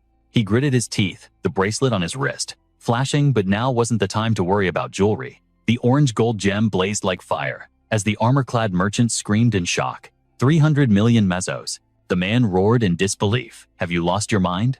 How could a rookie afford such a high-tier artifact? More importantly, do you even have the funds? Bao Mi closed her eyes, turning away to avoid the second-hand embarrassment. I was a little short, so I took out a loan. A loan? From where he answered with calm indifference, narrowing his eyes only to get an earful of angry scolding in return. From the Gapo Merchant Guild. About 200 million put under the party's name. It's pocket change. You idiot. Why would you splash cash like that? Du's jaw dropped as he held the jade bracelet, an item meant for a rookie. Bao Mi bowed her head, a cold, calculating smirk playing on her lips. Relax. You think I invest blindly? The image of a spear-wielding figure from the past flashed through his mind. Don't worry. I know exactly what this is. Long ago, there was a man who fought alone, carrying the weight of the world on his shoulders. It wasn't even that long ago. A legendary warrior, stronger than anyone once wielded this. Trust me. Du pursed his lips, staring deep into the artifact in his hand, lost in thought. Of course it all depends on you, Du. But make no mistake, this will be the perfect weapon for your growth in this leveling manhwa world. He clenched his fist and roared, charging forward. All or nothing, but the hairy beast scowled and punched Du, sending him flying back. He tumbled violently across the dirt. Du scrambled to his feet, eyes wide with terror. What is this? It's just glowing. It's doing nothing. He turned and fled in panic as the monster rushed him. How do I even use this trash? Du gritted, his teeth glancing back frantically. Damn it, I must be insane. Did I really think I could fight bare-handed against a beast that ignores spear thrusts? A weapon. I just need something. He dodged the monster's swipe while sprinting desperate eyes, scanning the area until they locked onto a corner the corpse of a believer. That's it. Du changed course, sprinting toward the motionless body. Anything will do, please. He grabbed a wooden shield, squeezing his eyes shut in pure fear. Damn it, a shield. I said anything but not this. Du cowered behind the wood as the monster's razor-sharp claws slashed down. It's not working. But then, light erupted. A magic circle materialized, blasting the monster back in shock. Du blinked completely, dumbfounded. Huh. He stared jaw-slack at the bracelet on his wrist. What the hell? A shield symbol had appeared on the band. 5 gems encircled the icon, locking into place. 5 gems and a symbol. Could it be? The monster roared and charged. A flurry of punches rained down, but Du ducked and weaved, escaping the onslaught. He spotted another weapon near a corpse, a sword. All right. One more time. The moment his fingers wrapped around the hilt, the bracelet flared with light again. The gold gem shifted, revealing a sword crest. Du leaped, slashing straight for its face. Yes, just as I guessed. He bounced around the battlefield, striking the demon from every angle. Perfect. I figured it out. The warrior's arsenal. Du grinned wildly, raising the glowing artifact. Like a cheat item from a system manhwa, the symbol activates based on the weapon held, boosting its power instantly. A magical circle spiraled around the sword-shaped gem. But the monster wasn't done. Murderous intent flooded its gaze. It growled, launching itself at him. Du swung his blade, carving into flesh and making the beast shriek in agony. The sword gem blazed brighter. The number of glowing orbs increased with every clash. The more I fight, the stronger I get. He landed on a roof, coiled his legs and gripped the hilt tight, launching himself like a missile. Fear finally flickered in the monster's eyes. It folded its wings to shield itself. Even your thick hide won't stop me now. Du slammed his entire body into the beast's chest. 5 magic circles ignited simultaneously, branding the creature with the mark of the sword. The monster's massive frame shuddered violently. Du vaulted into the air, sword raised, but the beast spun around, spitting a scorching fireball in desperation. Du's pupils shrank in horror. The flame shattered his blade instantly. The fireball slammed him into the ground, burying him. He gritted his teeth, vision blurring, eyes rolling back in sheer pain. Damn it. I got careless. He was pinned against the wall as 3 more fireballs converged on him. The monster took flight, watching the massive explosion it had created with sadistic glee. It glared ferociously, opening its mouth to roar in victory, when suddenly, a voice cut through the smoke, making the monster's eyes bulge in shock. You were one step too slow. Du gripped a new weapon, an iron-clad battle axe wrapped in heavy magic. The bracelet now glowed with an axe symbol. He crouched, resting the weapon on his shoulder, radiating pure killing intent. The complete form has awakened. His pupils constricted, staring death straight in the face, teeth grinding in fury. Now, it's your turn to bleed. The monster swooped down, firing 3 fireballs. Du dodged with unnatural grace. His shadow blurred through the smoke and flames as the monster roared, smashing the ground in frustration. Du widened his eyes, tightening his grip on the axe handle. With a primal scream, he flashed past the beast, leaving a deep, ruinous gash along its hairy arm. The axe gem shined with orange brilliance, and every other stone ignited in unison. They linked together, forming a supreme magic circle for a chain attack. Du frowned, his gaze sharp as a blade, and raised the axe high. This is going to hurt. Meanwhile, the Dark Mage's minions fired a volley of arrows, shattering the earth. Jack Rick scrambled to dodge. Another arrow flew straight for the kill, but a bullet from the distance deflected it in a split second. Jack Rick froze, stunned. The cultist gasped. What the hell? The gunshot echoed, shattering the tension. The Dark Mage's minions retreated, terrified by the pressure of the sniper, as the ground seemed to explode around them. A figure suddenly blocked Jack Rick's path. Minner stood there, expression grim, looking down the red-hot barrel of his gun with unwavering resolve. Hey, you coward, wake up. You have to go see your father, don't you? But Jack Rick panicked and fled, leaving Minner standing there dumbfounded, his sentence unfinished. No. We were supposed to go together. The mages launched a fresh assault, and Minner scowled. Damn it, you guys too? Covered in dust and grime. Minner sighed deeply. Nothing is ever easy in this world. Far away, Jack Rick ran for his life. Ahead, the teleportation gate shimmered. Jack Rick cried out in joy. The exit? But his smile vanished as he tripped over a rock. Yes, I'm saved. He crashed hard, sending dirt flying, and a small yellow potion bottle rolled out of his pocket. Memories came flooding back the day he received the potion from his father. This is... Jack Rick froze, recognizing the item before him. Father, why would you give me something so precious? Jack Goldrick's voice echoed in his mind. Keep it. One day you will definitely need this to survive. Jack Rick had refused back then. I don't need this. That gate is nothing to me. Jack Goldrick had spoken with stern love. Remember, you are the captain. If you want everyone to return safely without loss, you must be ready for the worst-case scenario. Jack Rick's face once held the warm, radiant smile of a true leader. That was the weight of responsibility he carried. But snapping back to the cold reality, disappointment carved deep lines into his brow. Father was wrong about me. Terror flooded his mind as the nightmares returned. Jack Rick crumbled internally. I am not fit to be a captain. The fear of death is choking me. He clutched his head in absolute despair. Even with enhancement items, my current power level is trash. Father? Meanwhile, the Dark Mage's lackeys launched a ruthless assault from the shadows. Meaner gritted her teeth, firing back in a blind rage. These bastards are persistent as cockroaches. Suddenly, a massive claw loomed overhead. A shadow plunged from the sky, forcing her to dodge. Chains coiled around the figure, radiating a bone-chilling green aura. You fools. You cannot even handle one weak little girl. Maria created distance and hurled her iron chain, shaking the very air with its weight. Menor held her ground, eyes burning with defiance. You got a big mouth, but do you have the skill to back it up? A massive explosion erupted in midair, slamming straight into Maria, but the shield only showed a hairline fracture. Meaner's eyes widened in shock. The shield unleashed a monstrous counterforce. Menor was blasted backward, coughing up a mouthful of blood. What the hell was that? Maria's distorted image loomed through the dust. Scared yet, Menor ignored the pain charging up her left arm. Shut your trap. She unleashed a point-blank strike, but the shield flared with blinding light again. The projectile ricocheted instantly, piercing Menor's leg. Blood sprayed into the air as the green glowing weapon hovered menacingly above. My apologies, you look traumatized. Let me explain. Maria's voice dripped with mockery. How does it feel to be torn apart by your own signature move? Menor gritted her teeth through the agony. My own move? What kind of nonsense is that? Impossible. An image of a balancing scale manifested in the shattered space. Correct. Total reflection is the gift he bestowed upon me. No matter how high your damage output, it all returns to you. As long as this skill is active, you are powerless against me. Menor activated her gun's ultimate ability anyway. Don't get cocky, witch. That skill is nothing but a cheap trick. Suddenly panic set in. Damn it, my mana hit 0 at the worst possible moment. A heavy blow slammed into Menor, delighting Maria. Out of tricks already, how boring. Menor crashed into the boulders, her body crumbling into the crater. Seeing the opening, the demon horde swarmed forward, roaring butcher them all. But time seemed to freeze as a flurry of sword slashes decimated the mob. Maria froze. What Jack Rick stood like a guardian shield in front of Menor. What is this? Didn't that coward abandon his team? Jack Rick trembled, yet his gaze was iron hard. Yes, I failed to protect my squad. I admit, I was too weak. A blade slashed across Jack Rick's chest, the enemy sneering in triumph.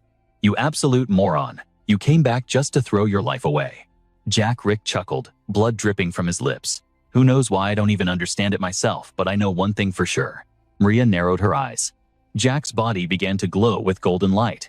If I ran, now I would live as a coward forever. The assassin flinched. What I definitely hit a vital point. A fatal thrust pierced the assassin's skull. The minions stepped back in terror. What is happening? Was he hiding his true level? How is he still standing? Maria screamed.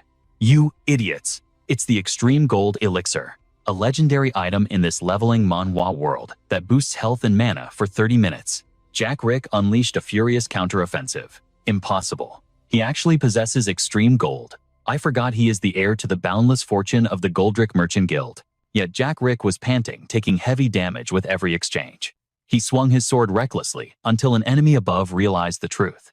Wait, look at him propping himself up. His stats increased, but his technique is still garbage. It is like casting pearls before a swine.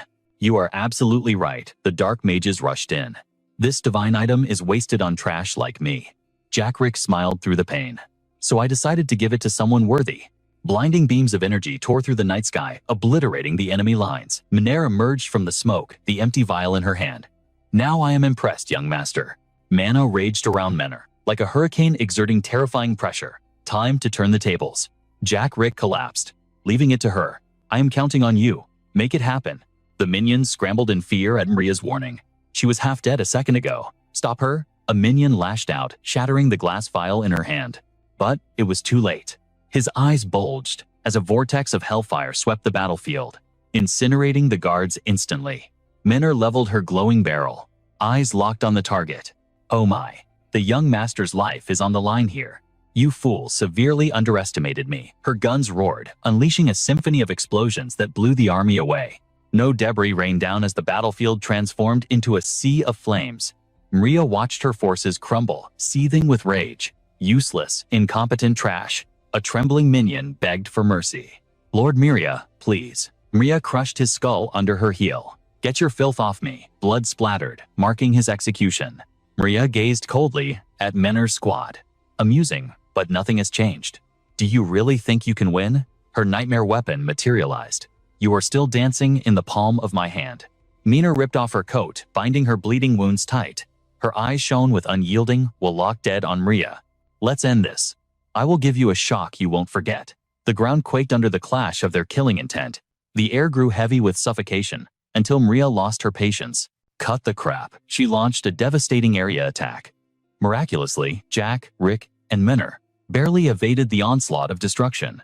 Maria fired a barrage of chain hammers at Menor, but the gunner didn't flinch, countering with a volley of crimson missiles. Maria scoffed. Pathetic idiot. Haven't you learned your lesson yet? Her iron sphere opened, emitting a sinister blue light to intercept the attack. Menor fired. The missiles roared toward Maria, but suddenly curved their trajectory. Maria stepped back in confusion, bumping into a stone pillar. Did she miss? Another glowing shot flew past. Maria's mind raced. Was that intentional? Suddenly, the support pillars behind her exploded, bringing the ceiling down. Maria gasped.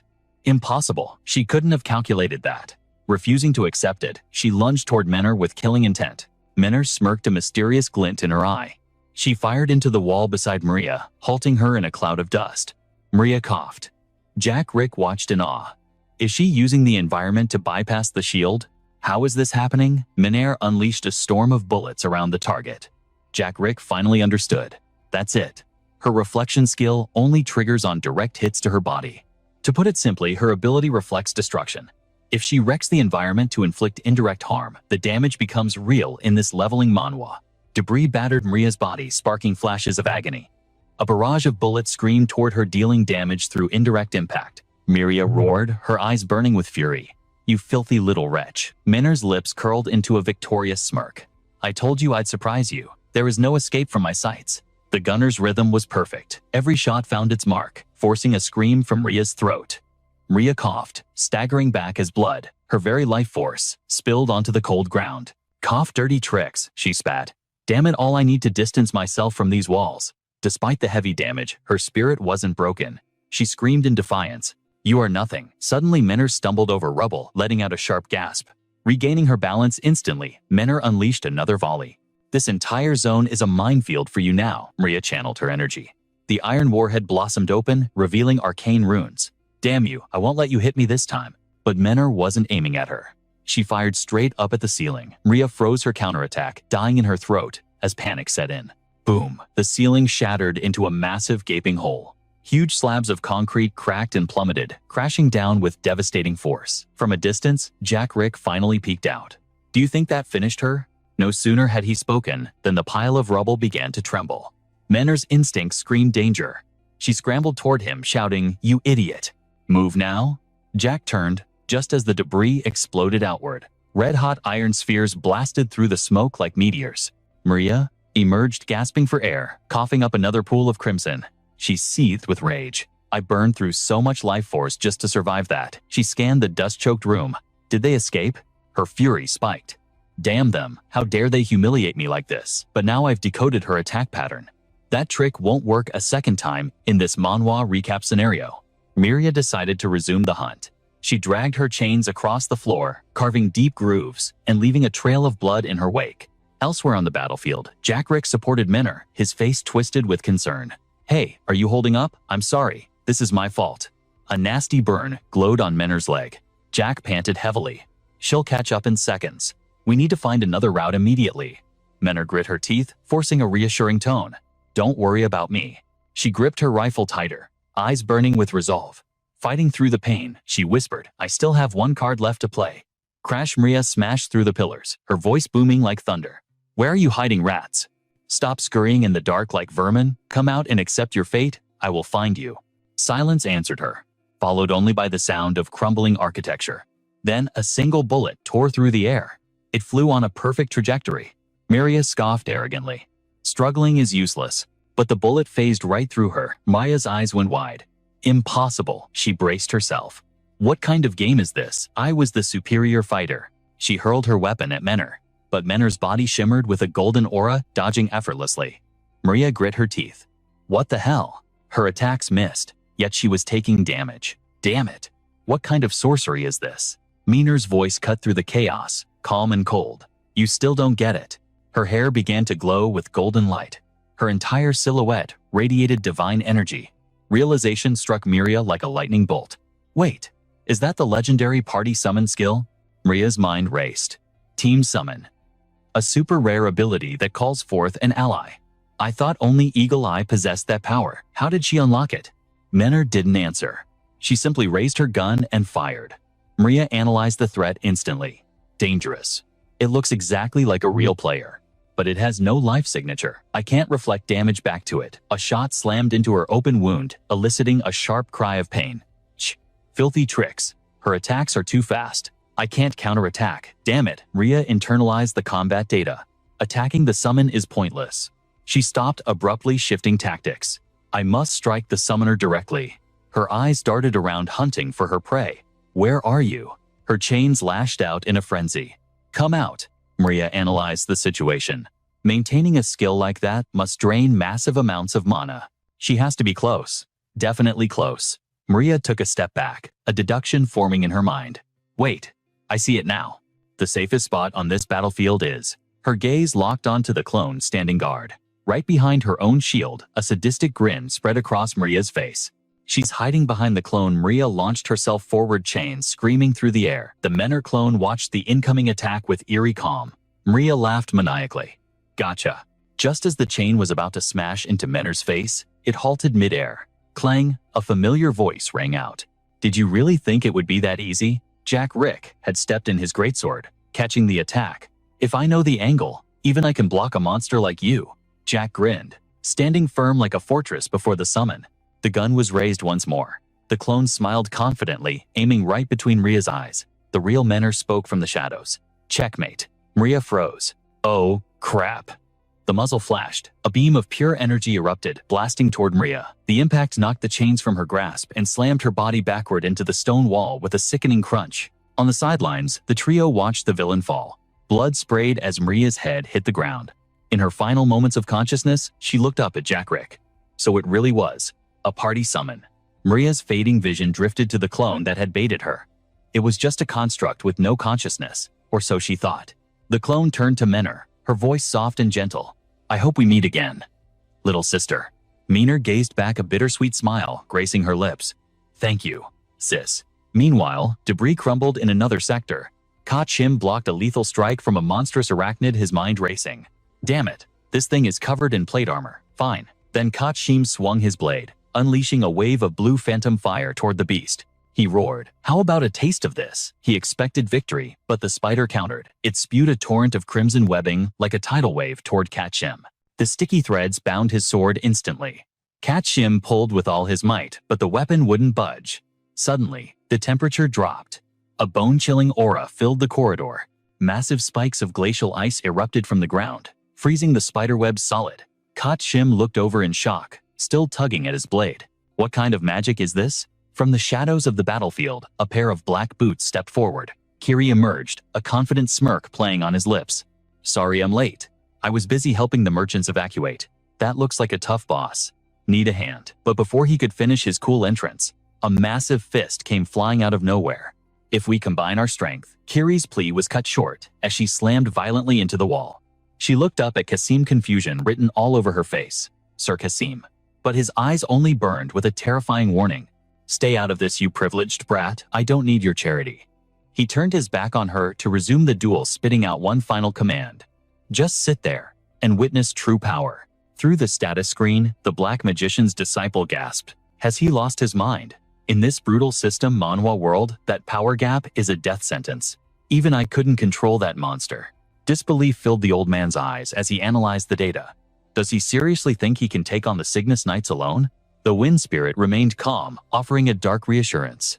Relax. I granted him a fragment of my power. It watched Kasim straining against the pressure. He may be a former Cygnus Knight, but he's only at the 7th circle of magic. The spirit concluded with a cold calculation. Before the mutation, their combat power was roughly equal. That should be enough for this duel. Suddenly, the entity turned the question around. Wait, don't you have a bigger problem to worry about? The old disciple smirked, realizing he was exposed. Sharp as ever. You caught me. A magical rune glowed ominously on the old man's skin as he spoke. Truth is, the finale was written long ago. Meanwhile, on the other side of the battlefield, Michael froze. The shield wielded by his inner demon began to radiate a blinding blood-red light. Boom! The sky lit up like a fireworks display of destruction, blasting Michael backward. Stabilizing his stance, he thought. They predicted my arrival. Is this an ambush? Lost in his analysis, Michael failed to notice the shadow looming directly above him. If that is your deduction, then your knights are doomed. You lack focus. A terrifying beam of mana erupted from the magic circle, detonating with earth-shattering force. The doppelganger sneered as he attacked. Still worrying about your precious disciples. You are so predictable, you hypocrite. Another explosion rocked the dimension. Locking eyes with Michael, the shadow asked, "Have you forgotten Arthas?" The name paralyzed Michael. Seizing the opening, the shadow swung his blade, snapping Michael's weapon in two with a single decisive strike. He invoked memories of Michael's childhood, specifically his father, Arthas, the father who cherished you more than life itself. You basked in his unconditional love, his trust, his greatness. The demon's voice dropped into a venomous hiss. But let me tell you the truth. It was all a lie. The entity twisted the knife, revealing the father's true nature. Family love, please. He only stole you because you possessed the bloodline of the Knight of Light. Blinded by greed, he declared he murdered your biological father and kidnapped you for his own gain. He sealed the narrative with absolute conviction regarding the man named Arthas. He was nothing but a demon wearing human skin. He loomed over the fallen Michael, unrelenting. Michael, sole heir to the Knight of Light. Your noble bloodline cursed you to live among filthy scavenging flies. Greed rules them all. Did you really expect sincerity from such trash? You are laughably naive. Michael was battered, his uniform soaked in crimson, yet he remained silent. The demon's voice droned on a loop of despair, with no exit in sight. Accept your lineage, the shadow urged slowly. It is time to open your eyes. His gaze sharpened like a blade. Time to grow up and face reality. Amidst the smoke and ruin of the battlefield, Michael's voice finally cut through. Man, you talk too much. What was that? Ignoring the shadow's confusion, he slowly regained his composure. I was dizzy from the attacks, but your nonsense logic is giving me a real migraine. Michael pushed himself up, knees trembling but locking into place. I get it now. A smirk tugged at his lips. This is a mental realm, isn't it? You're just stalling for time. The shadow persisted, desperate to convince him. Are you blind? I am the honest part of you that you buried deep inside. Listen to me. Michael cut him off cold. No, you're dead wrong. He stood tall, his aura stabilizing. Naive, honest. Do you really think I operate on such childish ideals? It's laughable, Michael admitted bluntly. You're right, I am surrounded by filthy flies. They use me, and I use them right back. The shadow snarled. Are you even listening? Michael ignored him. I don't fight losing battles, and I don't sign contracts where I lose money just to satisfy someone else's greed. I learned the hard way. Visions of his guildmates flashed in his mind. How to plant courage in the hearts of the weak. How to forgive those who once hated me. They fight just like I do. I learned to mend broken bonds. Golden energy erupted from him. And I learned how to protect the people I cherish. Michael smirked, a look of pure arrogance, mixed with the resolute images of Kiri and Kasim. That is what it means to be human. A lesson you can't buy with all the money in the world. Back in reality, Kiri was in a nightmare scenario, hunted by a colossal spider. She dodged summoning razor-sharp ice shards to bombard the beast. But the monster didn't even flinch. It shrugged off the magic and swatted her away like a rag doll. Kasim charged in, blade raised high. Don't you understand? He slashed downward, screaming, I told you I'd handle this myself. But his desperate strike was useless. A crimson barrier materialized, stopping his blade cold. Kasim gasped, realizing the trap. A barrier. That wasn't a weak point. As the horror of the trap set in a sphere of dark energy, condensed above the monster's head, Kiri screamed in terror. Sir Kasim, move. He looked up, but fate had already swung its scythe. The dark beam fired, tearing through structures and obliterating Kasim's position instantly. Memories flooded his fading consciousness. The day he picked up a sword, desperate for validation from his idol. I trained until my bones cracked. Even when I collapsed, I never gave up. All I ever wanted was for you to acknowledge me, Michael. A look of pure bliss covered his memory self. But the day Michael introduced Kiri, the dream shattered. The moment you brought her to me, I knew.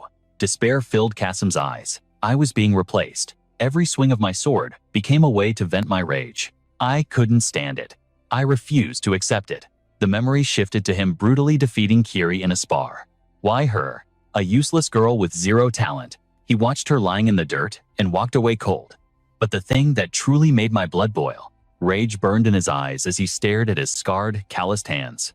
He gritted his teeth, sweat dripping down his face. She is simply more talented than me. Terror gripped his heart. He knew he could never compare to her genius. Crushed beneath the rubble, his uniform soaked in blood, Kasim lay helpless in the darkness. He questioned his very existence. What am I to you anyway? Suddenly, a voice pierced the silence. The heavy rocks began to shift. Just endure it a little longer. Kiri was pushing past her limits, desperate to save him. I will pull you out of there, Sir Kasim. But Kasim's voice was disturbingly calm. No. Run away. From the thick smoke, a nightmare emerged. The monster had found them. He begged her to retreat to their master, but Kiri cut him off. Eyes squeezed shut, muscles screaming. She refused to let go. I don't want to. Kasim stared in shock at the girl he had always despised. I won't let you give up here. You are my goal, she cried. Do you have any idea how hard I've worked to surpass you? Her arms trembled violently from the strain, yet her resolve was iron. I want your recognition even more than the master's. I haven't shown you my true power yet, so stand up. She clenched her jaw, summoning every ounce of strength. Don't you dare give up on me. With a primal scream, she finally shoved the massive boulder aside. Kasim was struck speechless. Memories of the past flooded his mind. That fool. She had always been this way. Since the day they were brought in as children, she hadn't changed a bit. He bit his lip until it bled, forcing himself to stand. Seeing him rise, Kiri gasped. I'll buy us some time. Escape now. But he shut her down instantly. Useless. Staring at the titan looming before them, his eyes narrowed. What do you think you can do? Stop talking nonsense. Then the order came. Stand behind me. He didn't look back. His body was broken, but his silhouette stood like an unshakable fortress. That is an order. Kiri looked at him stunned. Cover me, he roared. In perfect sync they charged. Blades flashed in a deadly dance carving through the air with beautiful brutality. Dodging a lethal strike, Kasim barked a command. Right side. Trusting his instinct, she moved instantly, blocking the spider's vicious attack. You idiot, too slow. Below you. The beast's claw grazed her. Kasim didn't let up. Right up Kiri gritted her teeth, struggling to match his insane combat tempo. Left low. The monster shrieked in frustration. Their coordinated attacks were becoming a suffocating web. Suddenly, the beast's eyes widened in realization. A lucky strike sent Kiri flying. Kasim screamed in fury. You fool! Dark mana began to condense in the monster's maw. It fired a beam of pure destruction straight at her. She froze, unable to react in time. But the impact never came. Kasim had thrown himself into the line of fire. Sir Kasim. It was happening again. Old memories resurfaced. Kasim, always the top student. He thumped his chest with pride back then. I can do even better. I will prove I am worthy of your teachings, master. But Michael had only sighed in disappointment. On the other hand, your teamwork is garbage. Kasim had stuttered, defending his ego. Wait, that's only because she's too weak. Michael's voice had dropped cold and serious. Do you still not understand the lesson I gave you? Back in the present, Kasim clenched his jaw. He finally understood. Facing the monster's death beam, he looked small. But in this awakening manhwa moment, size didn't matter. The beast roared, thinking it had won, but Kasim's sword sliced upwards, cutting the energy beam in half. However, as the blade descended, the steel began to shatter from the stress. The attack was nullified, but his weapon was destroyed. The monster saw its chance and lunged. Sir Kasim Kiri screamed, hurling her own sword through the air. He snatched the blade from the sky, his grip tightened around the hilt. Kiri's voice rang out with authority. Use this. A smirk tugged at Kasim's lips. Aura exploded from his hand. A massive phantom sword manifested, launching toward the beast. The blade flew like a meteor blazing with holy fire. Kasim held the stance, his spirit igniting. I didn't understand your teachings before. He prepared the final strike. But now, watch what I have learned. The monster only had time for one final scream. A pillar of golden light swallowed it whole. Kiri shielded her eyes from the blinding shockwave. The beast lay motionless in the dust. Incredible, she whispered. Is this Sir Kasim's true power? She clenched her fist, humbled. I knew it. I still have a long way to go to reach him. A shadow fell over her. Kasim approached, his voice stern. Don't tell me you're feeling proud of yourself. He looked down at her. I still don't think you deserve to be a knight. Kiri lowered her head, accepting the rebuke. I understand. But then Kasim added softly, from now on, stay close behind me. Just like today. Faces, hidden emotions unspoken. two warriors walking the path together. Kiri's answer was strong and clear. Yes, sir. Meanwhile, elsewhere on the battlefield, De Beer was sent skidding across the dirt. Damn it, he cursed, barely pushing himself up. Franco approached slowly, his praise dripping with venom. You lasted longer than I thought. Jack Carson really does have talented dogs. He glanced down at De Beer, signaling his executioners. Well, goodbye. Finish him quickly. The assassins closed in for the kill. But suddenly, a familiar voice rang out. Boom. A shockwave sent one of Franco's men flying. Zap stood like a guardian deity between De Beer and the enemy. The troubleshooter has arrived. He immediately cast a healing spell on De Beer. Stop being dramatic and get up, he scolded. Franco watched in horror as fatal wounds vanished in seconds. He healed a mortal injury instantly. That recovery speed is beyond the rumors. De Beer stood up, cracking his knuckles with a grin. Much better. Perfect timing, De Beer laughed. Zap adjusted his gear seriously. You should thank Jack Carson. He hates losing his subordinates. He scanned the enemy mob. About 30 hostiles. You ready? De Beer clenched his fists, aura flaring. Yeah, let's crush them. But in the next second, Zap turned and sprinted in the opposite direction. Run away. De Beer stood frozen in confusion. Realizing what happened, he scrambled after him. You crazy bastard. Franco's goons gave chase immediately. Get them. High above wind, screamed in rage. Useless idiots. This manhwa recap was taking a chaotic turn as he smashed the screen. How could he lose after I gave him my power? Akaram's voice floated through the room. You speak as if you didn't predict this outcome. Wind turned furious. Are you mocking me? If not for that contract, I would. The old man cut him off. I told you, it is not yet time for us to reveal ourselves. To revive the Dark Mage, we must conserve our mana. Crimson mist swirled around Akaram's fingers. Still, what a wasteful ending for such a pawn. All right, I will lend a hand just this once. The battlefield erupted in chaos. Gunfire roared across the zone as Chero turned to Piru, anxiety burning in her eyes. Status report. How bad is it? She glanced at the glowing talisman in her hand, finding a glimmer of hope. Hold on. They are almost here.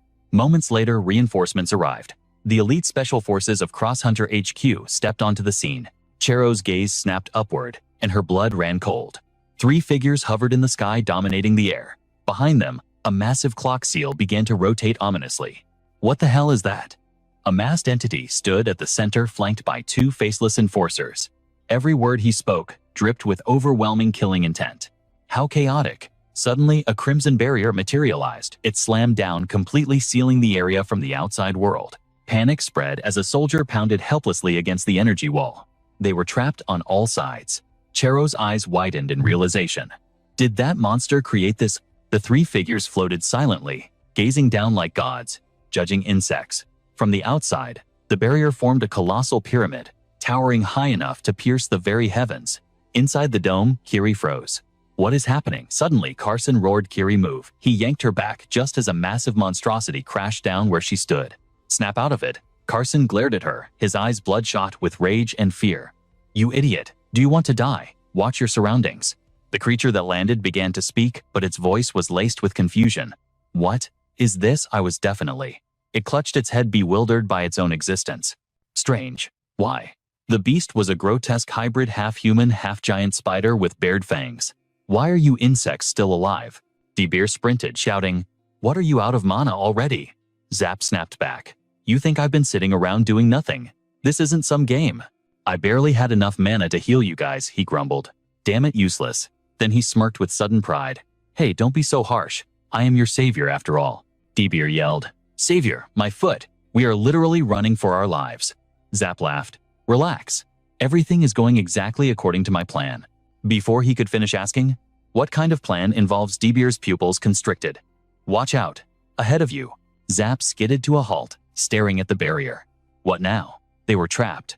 A wall rose from the ground, blocking their path, while Franco's minions closed in from behind. Surrounded on both sides, despair set in.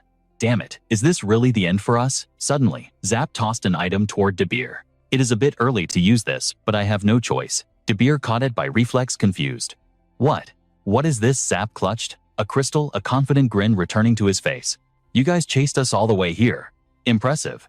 Zap's eyes glinted mischievously. Now? Good luck. While De Beer stared at the item in shock, a minion raised his blade for a killing strike. This is... Just then, the stone erupted with blinding light. The radiance swallowed everything, blinding the attackers. Carson Fusion struck the three enemies, swung their blades hitting only each other. Debir and Zap had vanished. What the hell just happened? The enemy stood alone in empty space. Where did they go? Meanwhile, somewhere else. Gold coins rained down with a metallic clatter. Debir crashed onto the floor, groaning in pain. What is going on here? Opening his eyes, he saw two familiar silhouettes. Relief washed over him. Sir Reagan. Where are we? Debir stammered. A moment ago, I was. Jack cut him off immediately. You made it. He then explained the power of the artifact they had used. You used a teleportation stone. It is a rare item in this manhwa recap that warps you to a specific person's coordinates within a set range. However, the cost is astronomical. Each use burns a massive amount of mesos. Most adventurers carry one, but they are too terrified to ever actually use it. Zap materialized nearby, dusting himself off. That is why I was stalling for time. He flashed a smug grin. For such a pricey item, I had to make sure it was the perfect dramatic moment. Those idiots will never find us here. But then, Zap froze. His jaw dropped. Mountains of gold and priceless treasures surrounded him on every side. Impossible. Does a paradise like this actually exist? Overcome with greed and joy, he dove straight into a pile of gold coins. Debir tried to hold Zap back, while Reagan turned to Jack with a serious expression. What is the plan now? We are already 20 minutes behind schedule. Jack's voice wavered with uncertainty. It seems so. The plan has been compromised. His expression darkened. If you have the chance, you need to flee immediately. Zap exploded in anger. What? You want me to leave all this gold behind? He paused, correcting himself. Leave you behind, sir. Jack gripped another stone tightly. I still have a few teleportation stones. They are linked to allies outside the barrier. Go now, Debir. Still hesitated. What do you mean? If you have stones, why do you not come with us? Jack forced a smile quickly, fabricating an excuse. My time has not come yet. Thinking of his comrades deep beneath the ocean, he explained. Someone needs to stay behind and wait for their return. Outside the barrier, heavy artillery bombarded the energy wall, boom, boom. But the shield remained flawless, without a single scratch. A soldier, his cannon barrel glowing red-hot, reported with a grim face. It is useless. No matter how hard we hit it, it won't budge. He turned to his commander. What are your orders, Sir Bartol? Bartol crossed his arms, his mind racing. A barrier of this magnitude. Only a high-ranking commander could conjure this. His thoughts drifted to Arcarium. It is likely him. Bartol barked out orders. Find another way in. We cannot let this barrier stop us. Yes, sir. The troop scrambled. Bartol stared at the impenetrable wall, whispering, Hold on, Starling. We are coming for you. Chero gritted her teeth, glaring at the floating trio. Did that bastard create this twisted dimension? The city was crumbling. Buildings collapsed into dust, and the tide of battle was turning against them. Their allies lay broken and unconscious everywhere. Without main force reinforcements, we are going to be wiped out. She gripped her gun until her knuckles turned white, panic rising. Damn it, only 8 bullets left. What do I do? The masked figure gazed down at the burning town, his voice calm and chilling. Truly, not a bad city. To think Willer's underlings are struggling against such trash. Suddenly, boom, a small explosion erupted right in his face, startling his 2 silent guards. He concealed his face behind the mask, his voice dripping with ice. Who dares? Suddenly, another bullet shrieked through the air, aiming straight for his head. Effortlessly dodging the masked figure, ignored the 2 faceless minions dropping behind him. His gaze locked onto the sniper's nest, and he hurled a sphere of pure destruction. It collided with the earth, detonating in a catastrophic blast that shattered the surrounding ruins. Peering into the choking dust, he scoffed with arrogance. How foolish. But suddenly, a second projectile tore through the air from his blind spot. A pathetic parlor trick. He spun around, eyes blazing. You damn rat. A hail of gunfire erupted, forcing him on the defensive. I don't know what game you think you're playing. Mana gathered in his palm for another strike, but it was futile. The energy sphere slammed down, triggering a massive explosion that made the very earth tremble in fear. While the others watched idly, the masked man's voice cut through the chaos, colder than the grave. Found you. Chero tightened her grip on the rifle, her fighting spirit burning brighter than ever. You're as stubborn as you look. This battle is just getting started.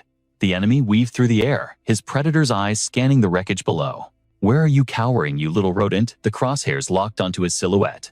Bang! A surprise shot rang out. Before he could react, the bullet found its mark, staggering him mid-air. Fury exploded within him. Gathering a massive amount of mana, he unleashed a bombardment upon the town below. Stop these games and face your death. Chero scrambled away from the crumbling structure, heart pounding. Damn it, his power level is way higher than I anticipated. Resolve hardened in Chero's eyes. This was her final shot at victory. That bastard, she cursed silently while sprinting. His roar echoed behind her. How long do you think you can flee from destiny? A chill ran down her spine, a premonition of death. All right then. Chero spun around, leveling her scope at the target. There was no retreat. It was do or die. But elsewhere, danger lurked. While she was distracted, a faceless assassin closed in from the shadows of the secret corridor, the chaotic rhythm of footsteps echoing ominously. Hurry up. They're behind that door. I can sense them inside. Franco sprinted alongside his lackeys, panting. Damn it, this wasn't part of the plan. The mechanism shifted, and they breached the heavy doors with ease. He stared ahead, eyes gleaming with the certainty of victory. The cat-and-mouse game was finally over. Seeing the figure atop the stairs, Franco's voice dripped with venom. Lord Gondrick. He laughed maniacally, as if savoring a twisted joke. Just as I predicted. Of all places you hid in the treasure vault, how utterly disappointing. Jack turned his expression grave and imposing. Disappointed. You don't have the standing to utter that word in my presence. You traitor Franco. Though winded, the slimeball's grin didn't falter.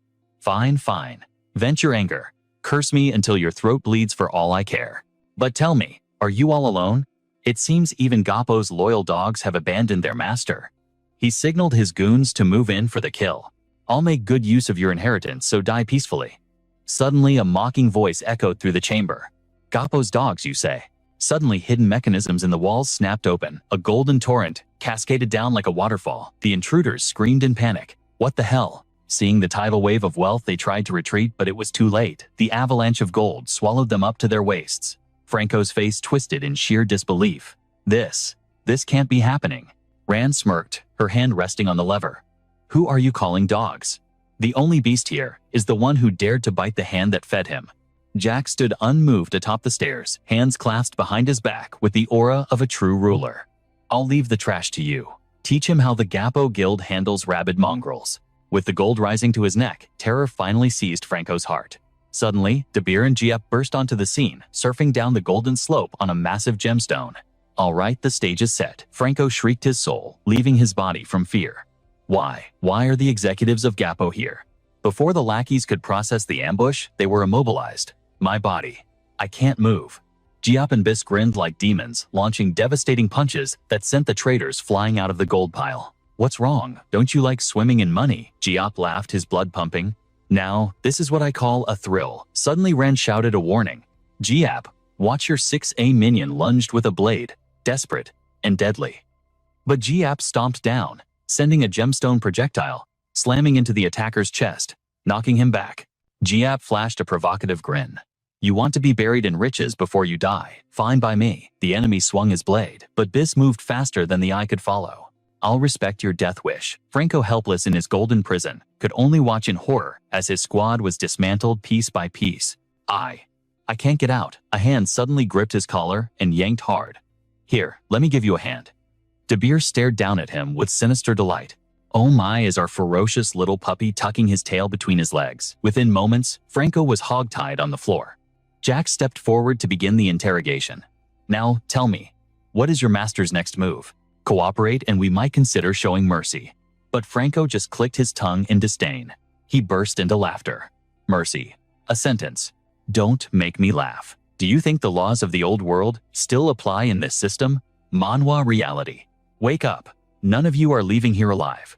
Suddenly, a mechanical voice chimed in. Do you copy Carson action? Established. Ran leaned in next to her lord, curious. What is that sound? In Jack's hand was a high-tech communication device. I've reached the rendezvous point, requesting activation of the high-grade teleportation stone. Jack spoke into the receiver. This is Gondrick. Authorization granted. Giap looked completely lost, stuttering. Huh, what's he babbling about high-grade what? Jack turned to explain, his voice serious. It operates like a standard dungeon gate key, but with the power to traverse entire nations in a blink. His face twisted in shock. Legends say it can warp you to uncharted zones. That item is essentially priceless. Jack nodded. Exactly. And I entrusted one to our reinforcements. This isn't just a simple manhwa recap moment. This is checkmate. The coordinates are locked to my position. That is why I had to remain here. Franco froze his voice, dropping to a whisper. What did you say? Reinforcements. He struggled frantically against his bindings. Impossible. Screaming at Jack, he lost his composure. You delusional old fool. Do you think a handful of soldiers can change the outcome of this war? Silence, you fool, Jack cut him off sharply. We aren't talking about some cheap mercenaries you can buy with loose change. Terror washed over Franco, his face draining of color, as the gold coins seemed to vanish from his vision, replaced by a looming shadow. A few coins, you said, Franco. Have you forgotten who exactly stands before you? Jack smirked, his voice dripping with venomous sarcasm. The purchasing power of the Greek Merchant Guild was truly terrifying. Inside the barrier, a single beam of energy swept through, obliterating an entire building in a heartbeat. Yak gazed down from the heavens like a god judging insects. I will teach you the true meaning of despair, he scoffed arrogantly. You should be on your knees thanking me. He held Kiri effortlessly with one hand. Because of you, I unlocked this power. As she groaned in agony, he snapped. Focus, calm down, you fool. Energy began to crackle around him for another devastating strike. Don't bother resisting. I'll end this quickly. But then, a single drop of water landed on his shoulder. Yak froze, staring in disbelief as rain began to fall from the sky. Is this rain? Inside his sanctuary, Jack grinned with overflowing confidence. There is no limit to what my gold can buy. Gold coins evaporated into the ether, fueling the transaction like a high-stakes system manhwa economy. I didn't even hesitate. The answer was obvious from the start. Outside, the faceless one lay battered in the dust while the masked assailant looked up at the sudden downpour. Chero, broken and bleeding, managed a faint, incredulous smile. My God, is this really happening? Inside the barrier, the heavens opened up. Tons of water crashed down in a torrent. Yak's eyes widened in pure horror. As Jack spoke his legendary line, the floodwaters rose with terrifying speed to consume the barrier. I purchased the source of all this world's chaos. I bought the ocean itself, and riding that violent surge of water, a massive vessel emerged. Inside the ship, Kieran's voice was ice cold. Port sighted ahead. A crew member called out from the bridge, Captain, we await your command. Her gaze was sharp as steel, her resolve unshakable. All systems engaged. Prepare to fire. On the hull, the cannons began to glow, locking onto their targets at her command. Aim. The skull-shaped submarine dove deep into the abyss. The pilot reported in voice tense. Comms linked. Mission start. We are entering hostile territory. As the countdown echoed through the ship, Kieran gazed at a small photograph. The numbers ticked down, but her eyes lingered on the image of her and Menor, a memory of happier days when they laughed without a care. 1. The countdown hit 0 just as the submarine reached its destination. It surged upward, breaking through the water's surface with explosive force. The vessel tore through the waves, a leviathan rising from the deep with a deafening roar. Submarine has made landfall, the report screamed through the speakers. Arrived at Leadport. Captain, your orders. The harbor lay exposed before Kieran. She snapped the photo frame shut with finality. Deploy the cannons. Immediately. As the targeting systems locked on, a blood-soaked sword clattered to the ground in the port. The dark cultists watched in stunned silence, panic finally setting in. Engines roared as firepower reached critical mass. Blinding light gathered in the barrels, ready to unleash a cataclysm that would shake the earth itself. Clutching the pocket watch with her precious memory, Kieran gave the order with imperial authority. Fire. The submarine unleashed hell. Red beams of destruction obliterated everything in their path. The ship didn't stop. It rammed straight into the land engines, screaming as it crushed the port under its weight. Leadport crumbled like a sandcastle. The submarine sat dominant on the shore, ocean water flooding in behind it, reclaiming the land in a chaotic surge. The harbor was now an aquatic graveyard. The cult leader scanned the chaos, his guard down for a split second as he searched the wreckage. What? Where is that girl? As he wondered if she was dead, Chero sank beneath the murky waters, her status unknown. Had she survived or logged out of life permanently? The stubborn cultist flared his mana, desperate to hunt them down. I need to be sure, but before he could cast his spell, a massive red beam swallowed him whole. The ship's cannons didn't stop. They poured continuous fire onto him. From the bridge, Kieran watched the devastation with cold, calculating eyes. Report from the bridge. Target hit ground, impacts confirmed. Smoke billowed from a massive crater as water rushed in. But within the swirling dust, a shadow remained standing. He was tough as a cockroach, refusing to die. You rotten filth, he screamed in rage. The ship's cannons glowed red again, charging another volley. Target remains active. Reloading. Suddenly, a giant red eye snapped open beneath the waves. Red tendrils like a spider's web shot up and wrapped around the engine, dragging the ship down. The pilot screamed a report to Kieran. "We missed. Something has snagged the hull." Kieran's eyes widened in shock. "What did you say?" The red slime fouled the gears, paralyzing the engine. The crew fell into panic. "Turret 3 is down. Stop the firing sequence." The adhesive substance crushed the propellers. Alarm bells rang out. "Engine stalled. I've lost control of the ship. We're stuck." As the crew screamed about an external attack, a horrifying fusion of man and spider crawled up the hull. It was Yak, transformed into a monster. Hair wild-face, twisted in malice, he advanced. At the bow, the cultist leader finished charging his spell, aiming a devastating blow at the stranded sub. "You will pay for this." The spell slammed into the ship. The vessel groaned under the impact, throwing the crew violently across the bridge. Smoke poured from the starboard side. Emergency hull breach on the right. Armor critical. Below the waterline, Yak's red webs continued to tear at the metal. He smashed into the engine room, trying to sink them from the outside. "Captain, we are taking heavy damage from below as well." Murat turned to Kieran, fear in his eyes. "Kieran, at this rate, outside." The cultist mocked them, gathering his energy. "This toy is tougher than it looks." He channeled all his mana into a gigantic vortex, a spell designed to wipe them from existence. "Let's see you survive this." Sensing the end, Kieran grabbed her sword. "I have to go out there." She turned to Murat. "Murat." Suddenly, a voice oozing with arrogant power cut her off. "Leave this to me." A blinding golden light erupted from the ship's stern. Yak recoiled, shielding his eyes. "What is this energy? What is that light stepping out of the brilliance?" Was Michael captain of the Exynos Knights clad in armor? A true legend of this awakening manhwa had finally arrived. Meanwhile, miles away, a crystal skull shattered in a villain's hand. A snake slithered over the shards. The old man stared in disbelief. They survived that? Impossible. Wind hissed in pain as he crawled on the webs. Akarim's eyes went pitch black, his voice dropping to a dangerous growl. "He has returned." Michael's sword moved faster than sight. Wherever his holy light touched, Yoke's webs disintegrated. With just a few elegant swings, the ship was free from the red tendrils. Yak watched helplessly as his power was sliced to ribbons. Shock turned to fury.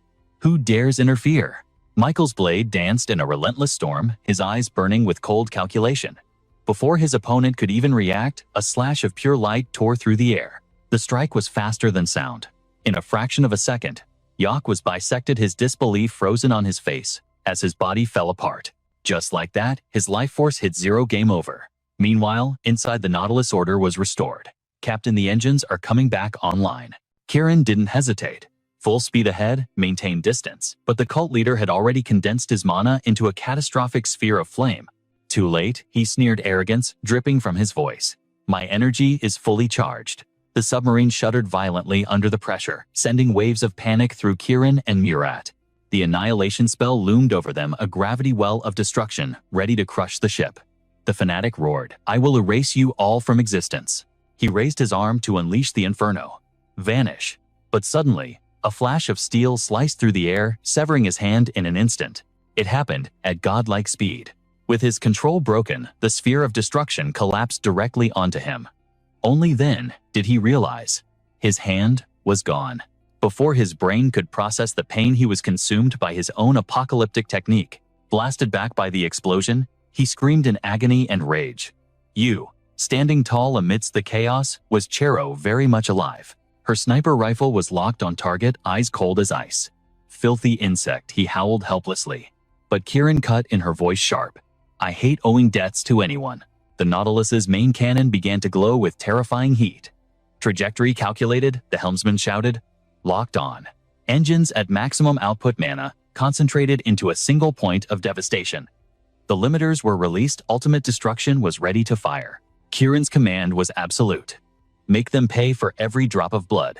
The fanatic didn't even have a second to regenerate before the next calamity struck. Facing the white-hot beam, he could only gasp one name. Occam. The energy blast engulfed him, launching his broken form high into the heavens. The red barrier groaned under the stress cracks, spreading like spiderwebs. With a deafening boom, it shattered. Millions of tons of ocean water came crashing down. The collapse triggered a massive tsunami, rushing out in all directions. The sea roared in fury, swallowing small vessels like toys in a bathtub. Skyscrapers were submerged in moments as the floodwaters rose. Deep beneath the churning currents, an unconscious Kirin was drifting away until a hand grabbed her tight. It was Kasim. He was hanging on for dear life, gripping a sword wedged deep into the rock face. His muscles screamed in agony. I can't hold on." His grip failed. He slipped into the abyss. But suddenly, a powerful hand broke the surface and yanked him up. Dragged onto dry land, Kasim hacked up seawater, gasping for air. He looked up to see his savior. He couldn't believe his eyes. Michael stood there, radiating an aura of absolute command. "Master," Kasim whispered, overwhelmed. "You've changed," Michael said, a proud smile gracing his lips. Kasim bowed his head in reverence. "I never doubted you," Michael assured him. Meanwhile, the scene shifts to Kirin, who was already on the comms. "This is Captain Kirin of the Nautilus." The transmission crackled to the recipient on the other end. "The situation is under control." A deep voice responded. "Thank you for your assistance, Captain." Jack Gondrick smiled, but his expression was as cold as a death sentence. "Now," Jack turned his gaze downward. "It's your turn." Morrow was bound and kneeling, trembling in pure terror. "Tell me everything," Jack demanded, his voice dangerously calm. Elsewhere, the battlefield was chaos. A massive explosion sent shrapnel flying, peppering Elpa with debris. Bloodied and enraged, Elpa sensed movement. A red blur dashed behind him. "Found you." Spinning around, he unleashed a volley of magic arrows. The azure energy shredded the silhouette, dissolving it into nothingness. But as the smoke cleared, something felt wrong. An afterimage. Before he could adjust, the Dark Mage's disciple materialized directly behind him, a Reaper's scythe poised to strike. Relying on pure instinct, Elpa raised his guard. He blocked the fatal blow, but the impact jarred his wounded body.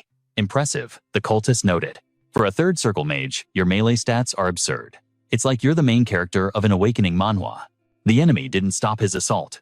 He raised a palm, manifesting a swirling sphere of dark purple energy. "Show me more struggle, Elpa."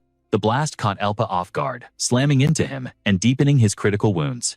Roaring in defiance, Elpa hurled a dagger with his last ounce of strength. Damn it. The cultist swayed effortlessly, letting the blade sail past. The counterattack was instant. Elpa took the full force of the blow, his body crying out in agony. Standing over his fallen prey, the cultist sneered. "You're a slow learner. I wonder how you'll cast spells without an arm. Shall we find out?" He lunged forward, the scythe hungering for flesh. But he failed to notice the magical dagger silently looping back from behind. Elpa wasn't done yet. Gritting his teeth through the pain, he manipulated his mana to guide the weapon remotely. The blade aimed for the vitals, but the cultist was too fast. With a flick of his wrist, he deflected the dagger, sending it clattering away. Dark energy coated the cultist's hand. He stared down with those sightless eyes. Even a blind man could see that coming. "Did you really think a sneak attack would work?" The scythe, now glowing with cursed energy, descended upon Elpa. "You lack creativity." Elpa scrambled up, summoning a desperate shield of azure mana. He burned every drop of his remaining mana reserves. A surge of blue energy erupted from him, clashing against the darkness. The collision of light and dark triggered a massive shockwave, shaking the earth. The cultist weaved through the debris, mocking Elpa's futile resistance. "Impressive tenacity. To think you still possess such vast mana reserves. At the very least, your endurance is worthy of praise." Elpam smirked internally at the fanatic's shock, knowing the fool remained blind to the truth. Yet, Elpam's mind raced. How could the situation deteriorate this fast? Even with mana conservation, he was running on fumes. In this brutal world, reminiscent of a hardcore leveling manhwa, he had no choice but to gamble his life on this next move. Without hesitation, Elpam triggered the Heavenly Eye. A crimson light flared within his iris, stripping away the veil of reality to reveal the fanatic's every micro-movement.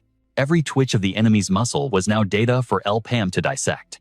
Got him, he rejoiced inwardly. A high-frequency wave pulsated from the fanatic's body, originating from a bizarre necklace adorning his throat. "What is that artifact?" Elpam analyzed. The frequency emitting from it was granting the fanatic a supernatural combat advantage. Through the Heavenly Eye, Elpam visualized the invisible ripples in space. The necklace was acting like a sonar, bouncing high-frequency waves off objects to create a perfect spatial map. He was using telekinesis to expand his sensory range into a flawless 360-degree radar.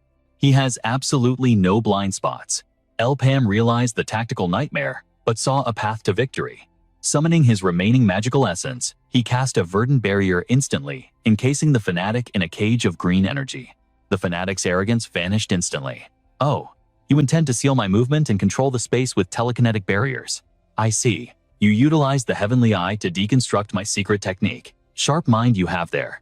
Yet the fanatic remained terrifyingly calm, his composure unshaken despite the confinement. A brilliant strategy.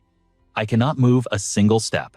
However, do you not realize this spatial barrier also blocks your attacks from reaching me? Suddenly, a surge of raw magic blasted the fanatic from his blind spot. He shifted his gaze, his voice dripping with mockery. Predictable. I knew you would try something like this. The dark mage swung his grim reaper's scythe, shattering the attack. The dark art spilled forth, twisting into a counter-offensive that lunged straight for Elpam. The fanatic scoffed with supreme confidence. Even in a fraction of a second, my reflexes transcend your mortal imagination. He watched as Elpam's body was torn asunder, a sadistic grin spreading across his face. A bit boring, but I have successfully severed your arm. But as he focused his gaze, the horror set in. The thing he had just butchered was not flesh and blood, but a fading afterimage. Suddenly, another phantom of Elpam dashed across his vision. What the hell? Panic flickered in the fanatic's eyes. The silhouette of Elpam multiplied, surrounding him in a dizzying array of illusions. He is everywhere. Impossible. The fanatic swung his scythe in a frenzy, his blade slicing through the air with lethal precision. But each strike met only crumbling stone. The fanatic gasped debris. Blocks of stone. Realization dawned on him, fueling his rage. Damn it, I have been played. He charged forward, his scythe carving through the rocky decoys, masquerading as Elpam. He taunted the air while slashing wildly. Not bad. Hiding amongst puppets to scatter my focus, is this your grand plan? Fine, then I will keep hacking away until your mana runs dry. While the fanatic raged inside the barrier, the real Elpam stood outside his hands, drenched in blood. His injuries were critical, yet he continued to weave his spell with desperate determination. Elpam coughed violently, spraying blood onto the ground. His hands trembled uncontrollably. His life force was fading, his body screaming at the limit of exhaustion. The fanatic's ears twitched. He pinpointed the sound from outside the barrier. He slammed his palm into the ground with devastating force. I can hear you. You are in pain, aren't you? Don't worry, I will end your suffering now. A deafening boom shook the heavens. Elpam, defenseless, was sent flying by the shockwave. The explosion obliterated the barrier that had been containing the monster. Elpam's eyes widened in disbelief. Before he could recover, the dark mage fanatic materialized from the smoke, flanking him instantly. He rushed in for the kill, his hand conjuring a sphere of purple dark matter. With eyes void of mercy, he hurled the condensed curse straight at Elpam. Elpam raised his staff in a futile attempt to block, but the dark art was overwhelming. He was blasted backward again, debris raining down like hail. He crashed onto the unforgiving earth. His body, a broken mess of blood and bone, while the fanatic descended gracefully. The enemy appeared completely unscathed from the fierce clash. Elpam struggled to sit up, leaning against a boulder, his breath coming in ragged, wet gasps. The fanatic raised a hand to the sky. Mana gathered, forming another swirling vortex of deadly purple energy. He sneered. So is this the finale of our little game of hide-and-seek? You look like you are suffering from mana shock. A pity, really. I had fun. Consider this a parting gift. Allow me to show you true art. The fanatic boasted about the glowing orb of destruction he was charging. I have condensed magical power to its absolute limit using telekinesis. Magnificent, is it not? This shall be your travel companion to the afterlife. Now, die. He unleashed the attack, but suddenly, the blinding light he had created vanished into thin air. His jaw dropped, eyes bulging in disbelief. What in the world? Elpam had activated a spell at the last second. In Elpam's hand, the fanatic's purple energy and his own azure mana swirled together, fusing into an unstable, chaotic sphere. Elpam smirked, a cunning glint returning to his eyes. Thanks for the gift. I'll take it. The purple magic was ripped from the fanatic's control and sucked into Elpam's orb. The fanatic screamed in fury. No way. What have you done, you lunatic? Resistance was futile. His power was being forcibly drained. The fanatic cursed. Damn it. Where is this strength coming from? Did he just plunder my magic using telekinesis? Is this the broken logic of a system manhwa skill? The volatile sphere settled into Elpam's grasp. Holding it with trembling, bloodied hands, he asked the fanatic, surprised. As the orb reached critical mass, he glared at his enemy with pure, unadulterated hatred. Be my companion on the road to hell. With a roar, he hurled the sphere back at the fanatic. A blinding white light erupted, carrying the force of a tactical nuke. The fanatic stood frozen, unable to react. The explosion shook the very foundations of the earth, annihilating everything in its radius. The world turned white. In the aftermath, Elpam coughed up mouthfuls of blood, his body on the verge of total collapse. The recoil had shattered him. Elpam's eyelids felt heavy as lead. He whispered to himself, "It is finally over." But just as he slumped down to rest amidst the apocalyptic ruin, the ground trembled violently. The earth split open, rocks flying like shrapnel. From the dust, the silhouette of the fanatic rose again, clutching his scythe like a demon from the abyss. The fanatic's eyes bulged with malice, his voice rasping like a ghoul's. No, not yet. Against all logic, he had survived the blast. He limped toward the unconscious Elpam, his voice trembling with urgency and rage. "We must kill him now. Lord Akium was wrong. This man will never join our side. We must eliminate this threat right here, right now." But suddenly, a projectile tore through the air from the heavens, aiming straight for the fanatic's head.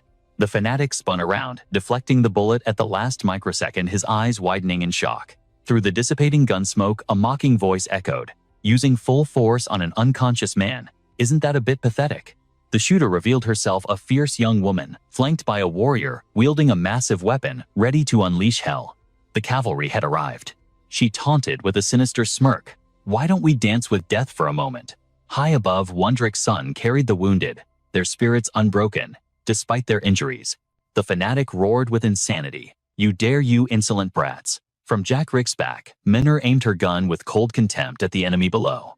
Why? The terrifying face he reached out to catch the projectile, cursing. Such a pathetic bullet. But suddenly, Debo emerged from his blind spot like a silent phantom. "What about me?" A devastating strike sent Mio flying, shattering the earth around them in a chaotic explosion of debris. Debo glanced back at Elpam, who lay broken on the ground. "Are you holding on?" The unconscious man's life force was fading like a candle in the wind. That magical backlash is critical. Mio rose from the rubble, dusting himself off. "You truly don't grasp the gravity of this system manhwa scenario, do you?" Debo stood as an iron wall before Elpam. Stubborn fools. Suddenly, the cavern trembled violently as Mayo drew a forbidden artifact from his coat. "I can't hold back anymore." He held the orb, ready to end it all. "No other choice. I will tear you all into oblivion." Seeing the threat, Minner unleashed a hail of gunfire. What is that? A magic formation. Yet the bullets couldn't pierce his aura. Mio's expression darkened. Too late. Before he could unleash hell, a familiar voice cut through the tension. "Cease this, Mio." The voice of Akarim froze him in his tracks. Mio turned, trembling. "Lord Akarim." The elder scolded. "I look away for 1 second and you cause chaos." Activating a magic circle without authorization, Mayo dissipated the energy. "Apologies, the bloodlust took over. The operation is a failure. Retreat before the gate seals shut." Mio hesitated. "Huh, but Elpam is still breathing." Akarim replied coldly. "Irrelevant. We will cross paths again. If he perishes in a place like this, our choice was wrong from the start." Suddenly, from the shadows, an impossible voice echoed. Wadakara, Minner, and Jack Rick froze in disbelief. "No, it cannot be." Mudria rose like a revenant. "So that's it. You, a direct subordinate of Lord Wynn, clashing with Akarim." Her voice dripped with malice. "You are a traitor to the crown. Now things are getting interesting." She produced an orb identical to Mio's. "Perfect timing. I'll purge you all while I'm at it." A colossal surge of energy erupted from her core. Mudria grinned maniacally. "Not bad, is it?" The ground beneath Jack, Rick, and Minnar buckled, throwing them aside. An immense pillar of power materialized, skewering Mudria instantly. Jack, Rick, and Minnar landed safely, stunned by the betrayal. Minnar gasped. "What?" He attacked his own ally. Precisely." Mayo muttered, while sustaining the assault. Beneath the crushing pillar, specters began to rise from Mudria's remains. Mayo thought, "Did I arrive too late?" More ghosts manifested, swarming the pillar. Mayo gazed upon the nightmare he had unleashed. He realized the gravity of the situation. Troublesome. The path of martyrdom is manifesting too densely. Specters flooded the cavern, leaving Debo bewildered. What in the world? Witnessing the chaos, Mio decided to bail. "Even for me, this is excessive." He chose to leave them to deal with his catastrophic mess. "I'm out. You lot handle the rest." Debo struggled to hold his ground. "Damn it, what kind of hell is breaking loose?" Mio smirked, a devilish grin on his face. "Best be careful." He added a taunting reminder. "If he wakes up, tell him my offer still stands. That is if you survive." Minner refused to let him escape. She fired a shot. "Who gave you permission to leave?" He sighed, turning with a sneer. "I told you not to waste energy." With a casual wave, he caught the bullet midair. She gasped. He used the shattering bullet technique. Mayo retaliated coldly. Here, have it back. The bullet reversed trajectory, screaming toward her with lethal speed. Miraculously, she and Jack Rick dove out of the kill zone just in time. Menor wouldn't yield. She aimed again, trembling with rage. You bastard. But before she could pull the trigger, Debo screamed, Menor, look out. She missed the massive shadow descending from above. A heavy entity slammed into the earth, sending a shockwave rippling through the cave. Menor was untouched. Debo had intercepted the impact. Debo. He was straining against a monstrosity. Debo gritted his teeth, veins popping. Impossible strength. A grotesque creature, forged from countless tormented souls, bore down on them. Debo cursed both factions. Blood oozed from the abomination. From its maw, gore dripped over razor-sharp fangs. The beast clutched its head and roared in agony. Debo stood before the Titan, feeling helpless. Are these all high-tier calamities? Damn it. While Debo held the line, Jack Rick shook Menor. Hey, wake up, we need to move. The monster's arm swung down like a hammer.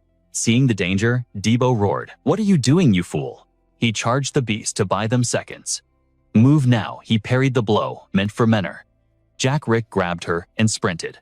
Debo commanded with a final roar. Hey, I will handle everything here, get everyone to the surface. For a split second, his eyes softened as he looked at Elpam. Please.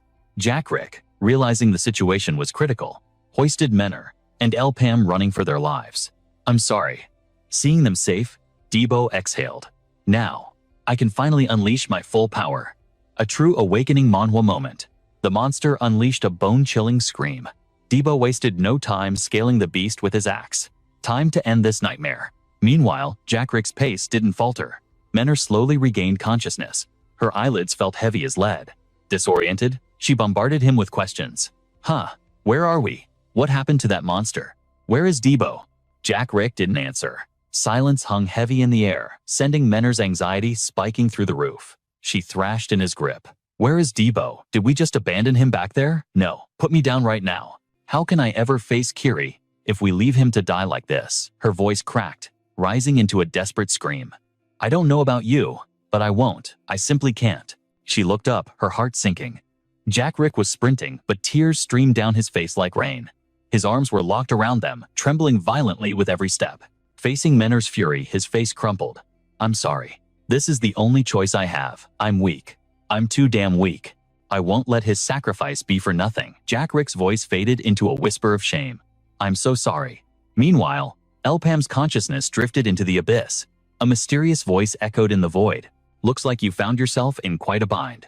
Elpam froze his soul, trembling as his eyes snapped open. He wasn't in the dungeon anymore. This place was otherworldly. Elpam. He scanned the strange dimension, confused. Where? Where am I? Just a second ago, I was. Fried's voice cut through the confusion. I merely invited you into my personal domain for a moment. They sat across from each other, a chessboard resting between them like a battlefield. Fried stared at him, a playful smirk on his lips. Welcome, final adventurer.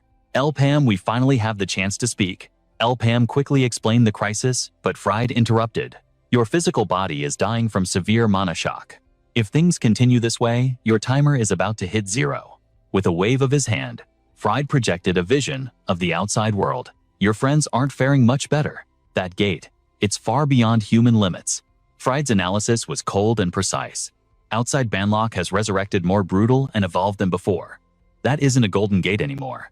The monster outside is in a frenzy. Blue rank, no. Fried's eyes narrowed. It's a calamity that exceeds even a dark blue gate. On screen, the beast unleashed a beam of pure destruction, aiming straight for Debo. Debo barely dodged, rolling away by a hair's breadth. 1 second later, and he would have been reduced to nothing but blood and bone. Watching the hopeless struggle, Fried dropped a single heavy word. Death.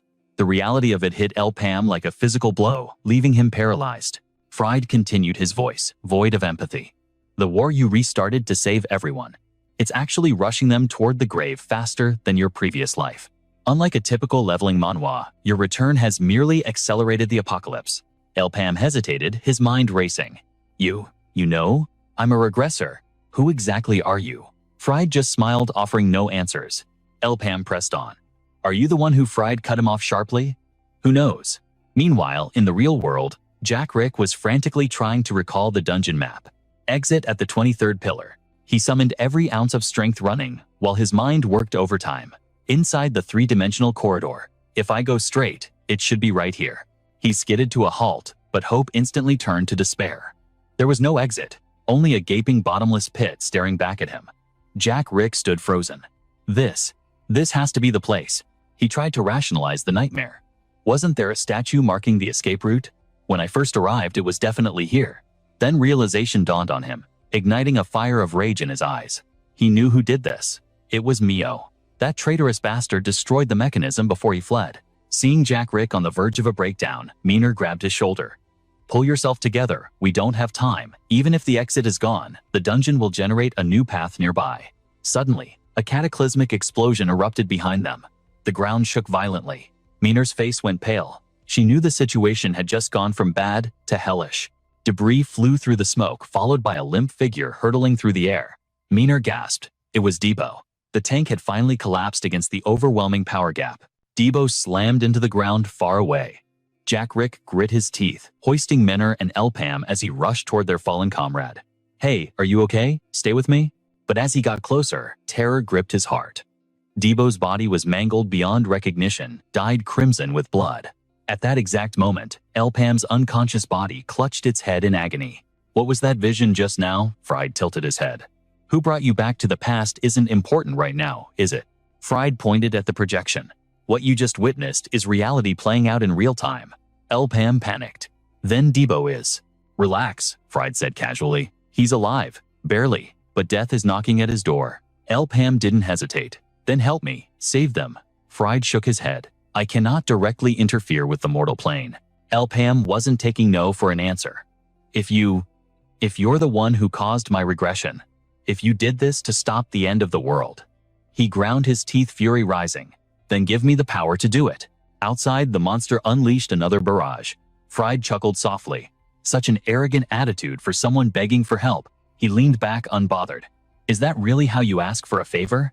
In the physical world, the Grim Reaper was raising his scythe over Elpam's party. The monster prepared its finishing move. Fried remained frustratingly calm. Even if I were to assist you. Elpam's patience snapped. The conditions don't matter. Fried looked bored. This is your final chance.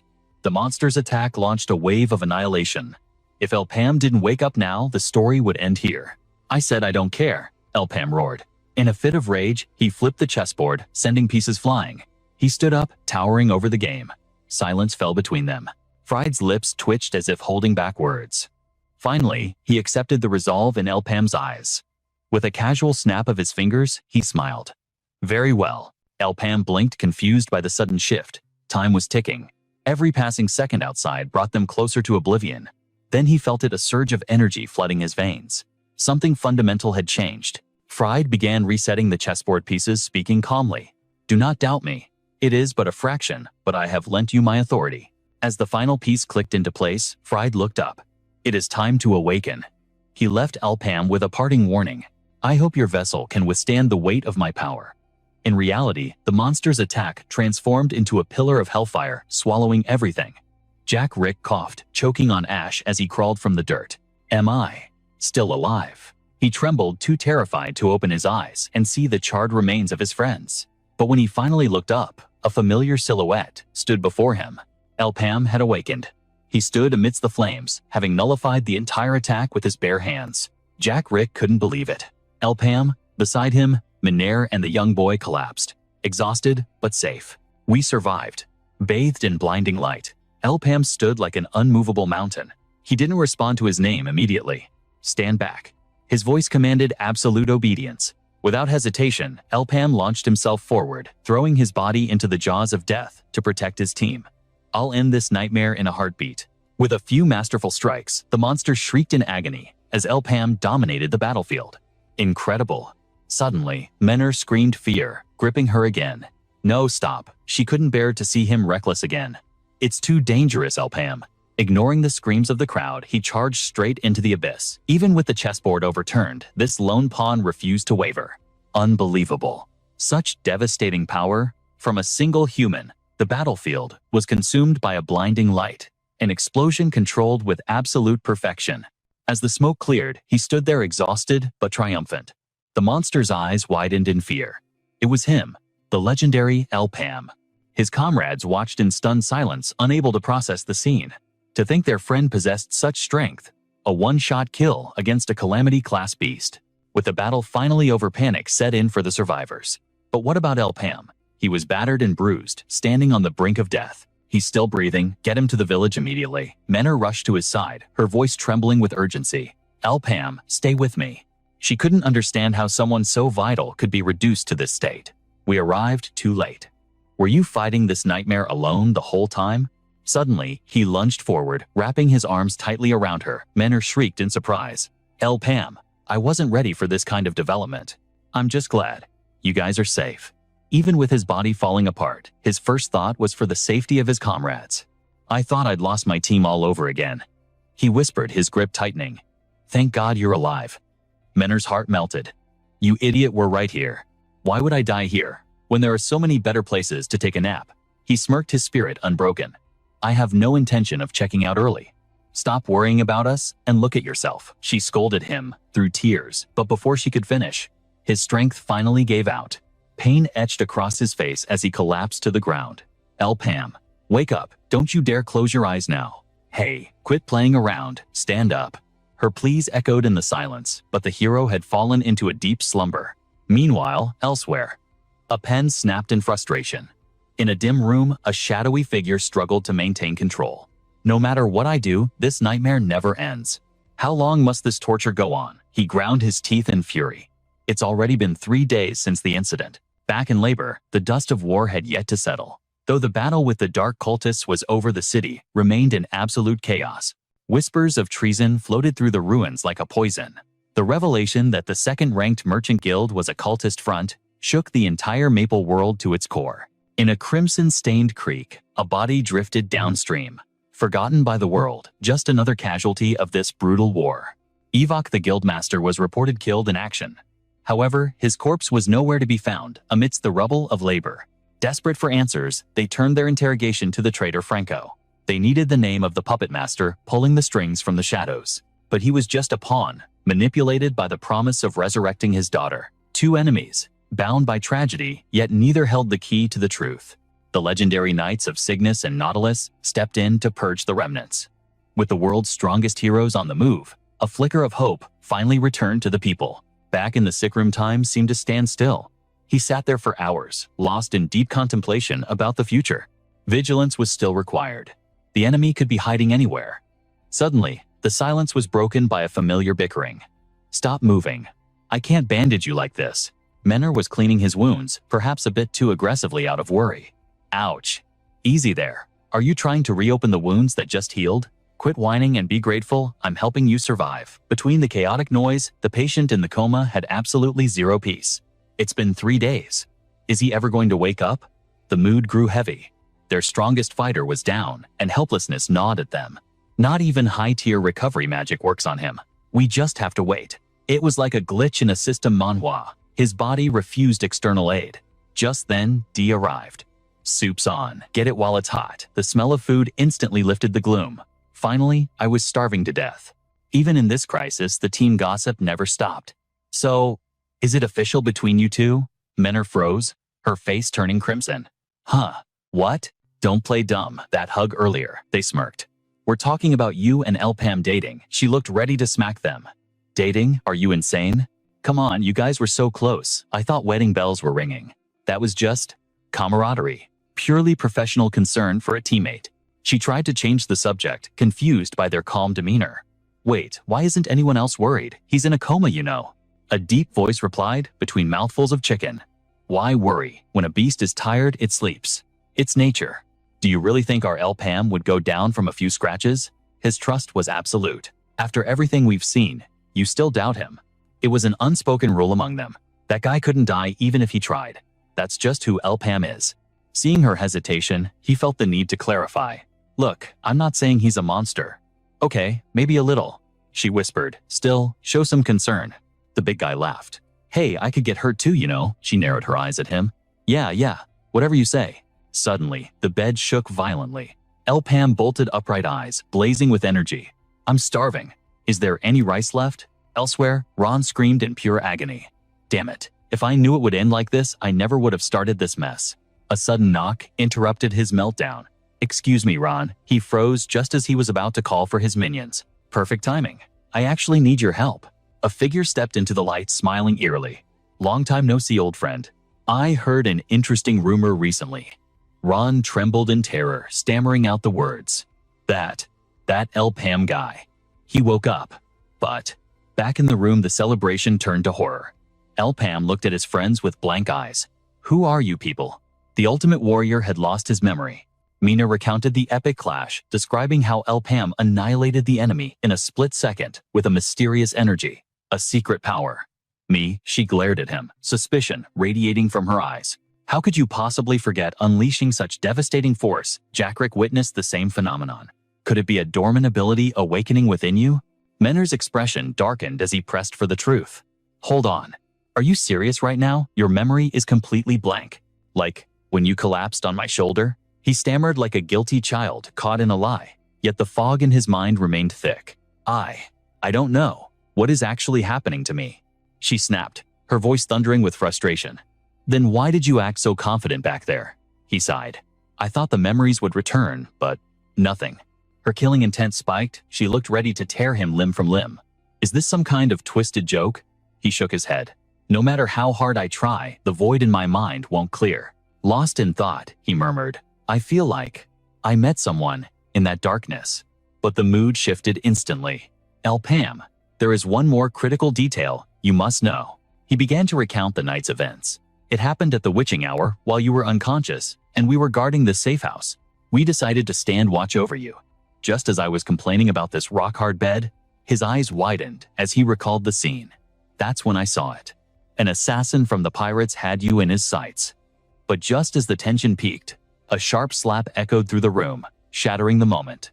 Meaner immediately shifted into protective mode. All right, that's enough interrogation. The boss just woke up from a coma. Shouldn't he eat something first? Nursing his bruised cheek, he mumbled. Wait, where did you say we're going? Between mouthfuls of food, LPAM dropped the bomb. We are heading to the kingdom of Arion. He grinned like a fool. That's our leader, planning the next move even while unconscious. But the excitement died instantly. Hold on. Arion, even fully recovered, that place is a death trap. Arion, the kingdom buried in the Nihon Desert. That hellhole is far deadlier than Victory Island. Even the monsters there are on a different level. He nearly choked on his meal, sputtering in panic. Absolutely not. Change the plan. I value my life too much to step foot in that cursed land. Suddenly, Du froze his eyes, locking onto the entrance. Who are you people? A group of imposing figures marched slowly into the room. Is this the infamous party of LPAM? The team was stunned. Du stammered, are you a god? But the armored warrior screamed in recognition. It can't be. Menner recognized the aura immediately. This was the legend who took the fledgling Gappo Guild and transformed it into a top 10 powerhouse in mere years. The tension in the room was suffocating. Unable to handle the pressure, one of them slammed the table. Raph, do you know who this monster is? Silence. Watch your tongue. Raph hissed, his face pale. That is the guildmaster, Lord Gappo himself. The name struck them like lightning. Lord Gappo. The man sat with terrifying calmness, his presence dominating the room. Apologies for interrupting your feast. He looked straight at the target. You are the one called LPAM, correct? I have heard tales of your exploits. I will be blunt. He dropped the mission details like a verdict. Travel to the kingdom of Arion. The team turned to LPAM in horror. LPAM, listen to me. The Gappo Guild didn't rise to power through luck. They secured a massive sponsor to fuel their ascension. Without that backing, they would be nobodies. It was the kingdom of Arion that poured resources into them, pushing them into the top 10 rankings. That explains why Gappo has been a ghost recently. He's been handling logistics between the LD continent and Arion. They are bound by blood and gold. Now a request has come that Gappo cannot refuse.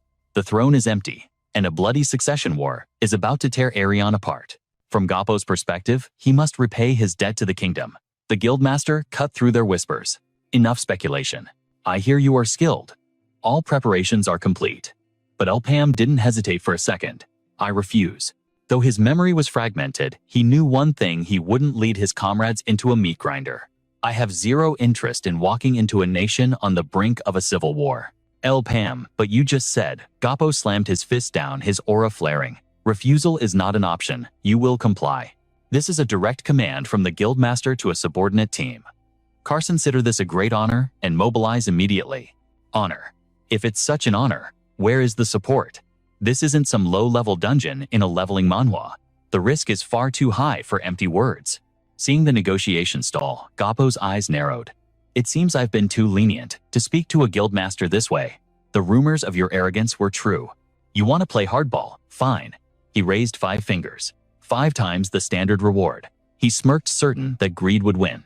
I will give you the chance to back up that overflowing confidence of yours. If you can clear 5 specific gates, I designate, not only will you keep the loot, but I will grant you 1 wish within my power. Do we have a deal? Are you interested now? His pressure was suffocating a true apex predator. I Gappo swear on my name that I will honor this pact. Elpam smirked, unfazed by the intimidation. As expected, you play on a different level. Gappo chuckled. I will take that as a compliment. The tension broke. That's our Elpam, always pushing for the jackpot. The negotiation was a success. Elpam had secured the deal of a lifetime. What is the departure schedule? Gappo looked relieved that the deal was sealed. We have wasted enough time. We move now. They set sail immediately. But as the ship pitched and rolled, one crew member was emptying his stomach over the rail, much to Menner's amusement. Is he serious? Does he always get seasick? Menner scratched his head. I swear he was fine when we were on the Nautilus. It's Du. He looks like a tank, but has a glass stomach. Du groaned. Did I drink too much last night? Are you guys okay? The whole team looked at him with pure judgment. It's literally just you, buddy. Du waved them off weakly. Damn it. Just leave me to die here. Seizing the moment, she smirked at the man who usually teased her. A few drops of wine and you cry like a baby. Is our big strong warrior suffering? Du could only respond with another round of retching. Hey, knock it off. Carson, you see our brother is fighting for his life here. Keep teasing him, and that shiny new gear of yours is going to get a disgusting texture update. Dharma pushed his luck, oblivious to the danger zone. Big mistake. As your loving father, let me give you a gentle pat, he mocked. But karma was about to strike instantly. Before the sentence even finished, Blurge. He unleashed a waterfall of vomit. You unfilial brat. A reflex punch sent the seasick victim crashing to the deck. Panic set in as he waved his hands wildly to the others. Wait, it's not what it looks like. This isn't domestic violence. My son just looked tired, so I, helped him nap. Looking at his unconscious form, pity finally kicked in. I guess I have to clean this mess up. A little help here. Menner stared down at the floor, her face twisted in absolute disgust. Don't even think about it. Stay away from me. Despite the chaotic vomit symphony, the journey was finally nearing its end. Fate smiled upon them. They had reached the desert city of Ariant ahead of schedule. As for the idiot on the floor, he definitely needed that unconscious downtime. Partnering with that merchant was the right call. Thanks to Griach's exclusive trade routes, their equipment was now leagues above any average system manhwa adventurer. Yet a shadow of doubt lingered in his mind. Something felt off. Amidst the chaos, she was the only one showing genuine concern for the fallen comrade. Elpam, why the dark expression? It's nothing. Looking at the seasick mess, he couldn't help but sigh. It was pathetic, plain and simple. Your guts are doing backflips. Quit acting tough and sit down. Watch your mouth. I've been standing this whole time and I'm fine. Denial was strong, but his face was green. We've arrived. Already, looming before them was a magnificent palace. Jita, a dry kingdom where the sun never sleeps, yet the Nihon desert boasted countless bustling ports. Crossing the endless dunes on foot was suicide, a direct path to the afterlife. That's why the wise chose the sea, relying on the massive trade vessels to navigate the treacherous waters instead. Consequently, the Nihon ports flourished with wealth. The moment their boots hit the dock, the team began analyzing their surroundings. Jita wasn't just a port, it was the crown jewel. This place screamed opulence, a sanctuary for the children of fortune. The air didn't smell of salt. It smelled of gold, as abundant as the desert sands. Is this really just a port? It looks more like a sovereign kingdom. Their old stomping grounds couldn't even compare to this grandeur. Kiri asked about his condition, but he seemed annoyed. Feeling alive again. What happened? We aren't here for sightseeing. Focus on the mission. As they bickered, a pair of eyes locked onto them from the crowd. You must be Elpam. The stranger was gasping for air, lungs burning. Thank the gods I'm not late. I am the coordination officer for the Ariant branch of the Gappo Merchant Guild. He carried himself with a certain importance. Please call me Za. It is an honor to meet you. Regardless of status, Elpam greeted him with a charismatic smile. Pleasure's all mine. You've got quite the style, cool and handsome. Oh, stop, you're making me blush. Mid-handshake, a realization struck. Wait, did you come alone? It seemed their destination wasn't exactly a safe haven for a solo traveler. The Arient branch is understaffed at the moment. Follow me. He led them through the winding streets to a dilapidated shack. We're here. This is the Gapo Merchant Guild branch. The atmosphere plummeted. Huh, this looks pathetic. Hearing their unfiltered disappointment, Z slumped to the ground, his spirit crushed. I'm sorry, it's a bit cramped, I know. No, that's not it. Seeing his despair, they quickly scrambled to change the subject. It's just the heat. Let's get inside. This is the entrance, right? But the moment the curtain lifted, a towering mountain of muscle stepped out, freezing Debo in his tracks. The giant glared with hostility. Who the hell are these runts? It was Sagan, the branch manager. Sensing the tension, Zod jumped in to de-escalate. Elpam stepped forward, his aura calm. Mr. Salawan, we are Team Elpam, hailing from Victoria Island. A pleasure. His tone carried a hint of playful mockery. I am Salawan. He looked them up and down with disdain. God, you lot look frail. The rumor said Saw panicked and cut him off. But Sir Master Gapo personally selected them. You should show some rebam. Without a word, Salawan backhanded his subordinate, sending him flying. Zia, are you all right? I'm fine. Witnessing such brutality against his own man, Debo's temper exploded. He doesn't even trust his own crew. Hey, what do you think you're doing, damn it? It seems even Master Gapo is blind to the reality here. How could he send these amateurs? His eyes burned with killing intent. I accept no one until I see their true power. I don't care about recommendations. I don't trust you until I witness your strength. Do you really think your little games on Victoria Island prepared you for the hell of Arient? Rookies. That word snapped Debo's patience. You arrogant bastard. You want to see power? I'll show you power. Before blood could spill, Elpam stepped in to take control. Enough talk. What's the play here? Straight to the point. Good. I need to test if you're worth the air you breathe. Listen closely. A yellow grade gate. 3-slit difficulty. Max capacity 28 raiders. A cruel grin spread across his face. Go in there. And clear it. With just one person. It was a suicide mission that would make veterans tremble. Excuse me. Even for a full team, that's insane. Salawan roared, silencing the protest. Silence. If you can't handle that, you're just dead weight dragging us down. But he didn't need to defend his logic. Elpam stared him down, eyes cold. A solo clear. Understood. Is that the only condition? Even the tyrant Salawan blinked in surprise. What did you say? Elpam calmly repeated the question. I asked if a solo clear is all you require. Huh? Arrogant brat. Fine, I'll add one more constraint. Finish it within 1 week. The captain's aura flared with irritation. You've got some nerve. Ruining my vacation, demanding a test, and setting a deadline. The absurdity of it was laughable. Salawan sneered, thinking he had won. Absurd, you say? Sounds like an excuse for incompetence. Scared. Oh, I'm not done. Now, it's my turn. Elpam wasn't the type to work for glory or honor. He was a mercenary at heart. 10 million mesos. That is the price for this little extermination. Unlike the polite Gapo, this man was a volcano. You lunatic. Is your brain fried? Who do you think you are, bargaining in my territory? But they didn't care about hierarchy. They accepted the mission for one reason only. Cold, hard cash. Let's get one thing straight. We're here because Gapo hired us, but your local politics irrelevant. Elpam's eyes glowed with the intensity of a true predator. We move only for money. And that price, non-negotiable. If the terms don't suit you, we walk away. Carson selling the mission and shifting to psychological warfare seems like a far more logical play. If your unilateral actions sever ties with the Gapor Merchant Guild, tell me who bears the brunt of that catastrophe. The internal strife here is just as chaotic as the rumors suggested.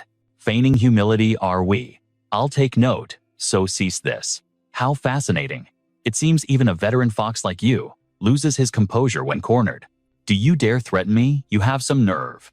Arrogant and insolent brat. Discussing business with this kid is more entertaining than I anticipated. He's sharp. Very well. I admire that spirit. Let's add a little bonus. This is how the wealthy negotiate, by offering a sum far more tempting than your initial request. I'll grant you an extra 5 million mesos for every day you shave off the deadline. Clear it in a single day, and you walk away with 30 million. That is triple your original asking price. A sinister grin spread across his face. How about it? Does that entice you, rookie?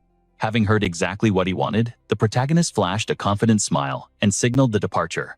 Under the scorching sun, the heat beat down mercilessly on the party as they trudged through the sand. I'm roasting alive. Why did this dungeon gate have to spawn in the middle of a damn desert? We're almost there. Quit your whining. Get up.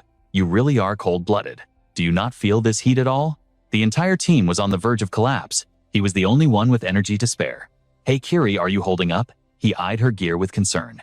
She was clad in full plate armor in this infernal wasteland. Just looking at you makes me feel suffocated.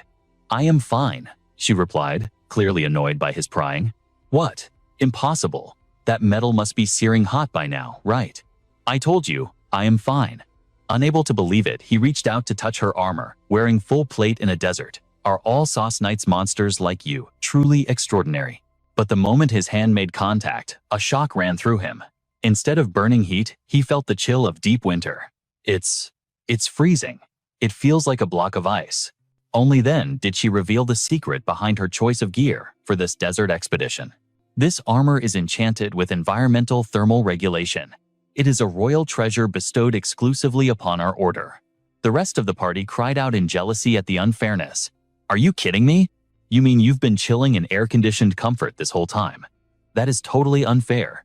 You should share that magic. She gave a sheepish smile. Well, my apologies. Maybe next time. Suddenly, Debo lunged and clung to her like a koala. Huh. She recoiled in horror.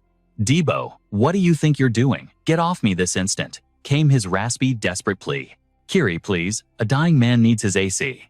Oh God, stay still. Let me leech some of that cold. How can you hog all the coolness to yourself? You lunatic. Get off. His desperation gave her goosebumps, and she shoved him away with all her might. Just 5 more seconds. Do not come any closer. Release me at once. Don't be cold.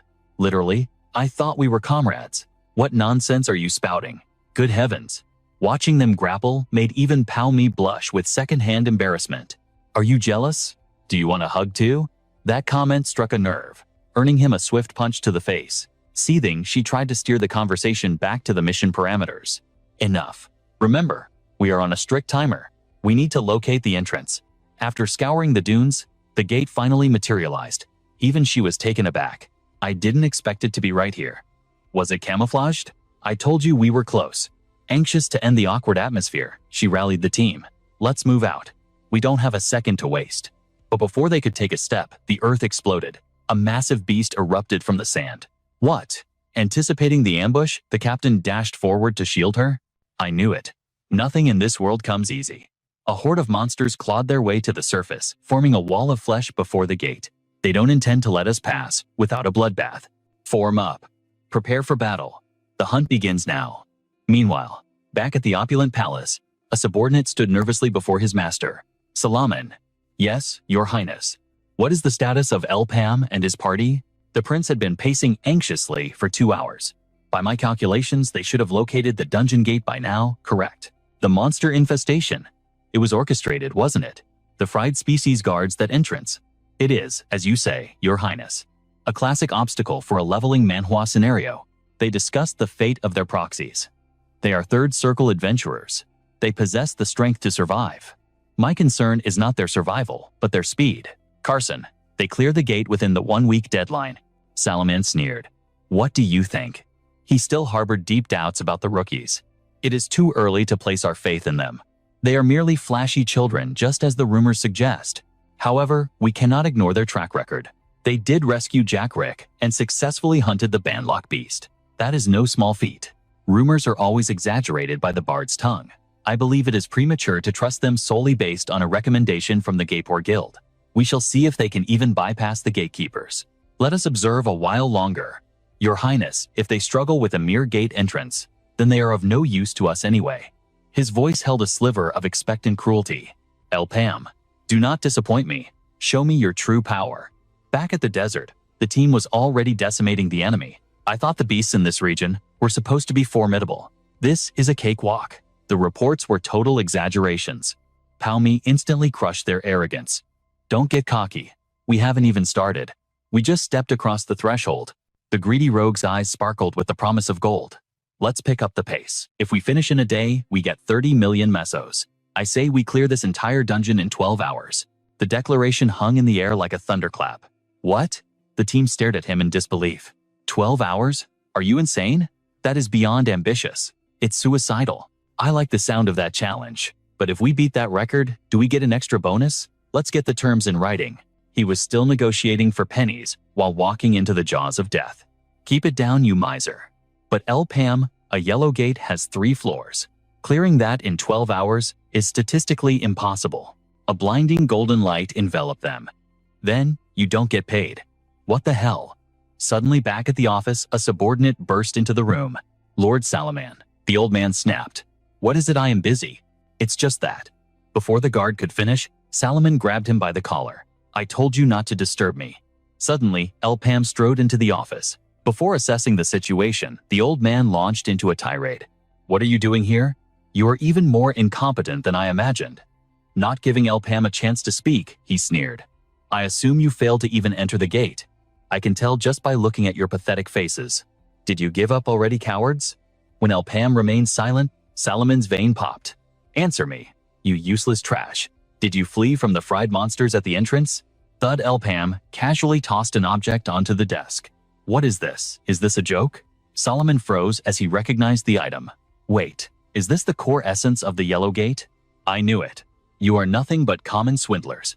Refusing to accept reality, he convinced himself it was a forgery. You dare try to pass off a fake in my presence. You scumbags, you dare insult me with these counterfeits. You've barely spent half a day inside that gate. The man's voice dripped with venom. If you're going to lie, at least put some effort into it. Do you take me for a fool? Or do you just have a death wish mocking me like this? Cut the chatter. The MC stood his ground, radiating confidence. I'm betting 100 million mesos that this is the real deal. If I'm wrong, you get the cash. If I'm right, you pay up. Look me in the eyes. Do you have the guts to take that bet? The old man's face flushed crimson with rage. The audacity of this kid. What 100 million? You dirty scammer. But then, Lord Salomon's gaze locked onto something amidst the dirt, his eyes widening. Wait, that isn't just some rare drop. He froze. The Falcon Crest. That is the Medal of Honor bestowed only upon the Royal Knights. This is undeniable proof of their blood and sacrifice. Memories flooded back. Those medals were granted to the brave souls who marched into the gate of no return, a dungeon from which no one was meant to survive. If he retrieved this, it means Pam actually survived where they fell. I watched the assistant Zira. His eyes betrayed him.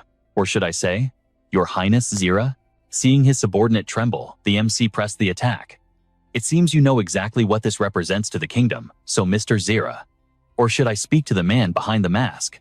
There was no point in hiding it. The third prince of the Aryan kingdom. It took a sharp mind to realize he was the secret benefactor behind the Gabo Merchant Guild, the legendary Prince Khan. The branch manager looked like he'd swallowed a bug, clearly uncomfortable with the MC's insight. Have you lost your mind? What garbage is coming out of your mouth now? He lunged, grabbing the captain by the collar spittle, flying as he roared in a panic.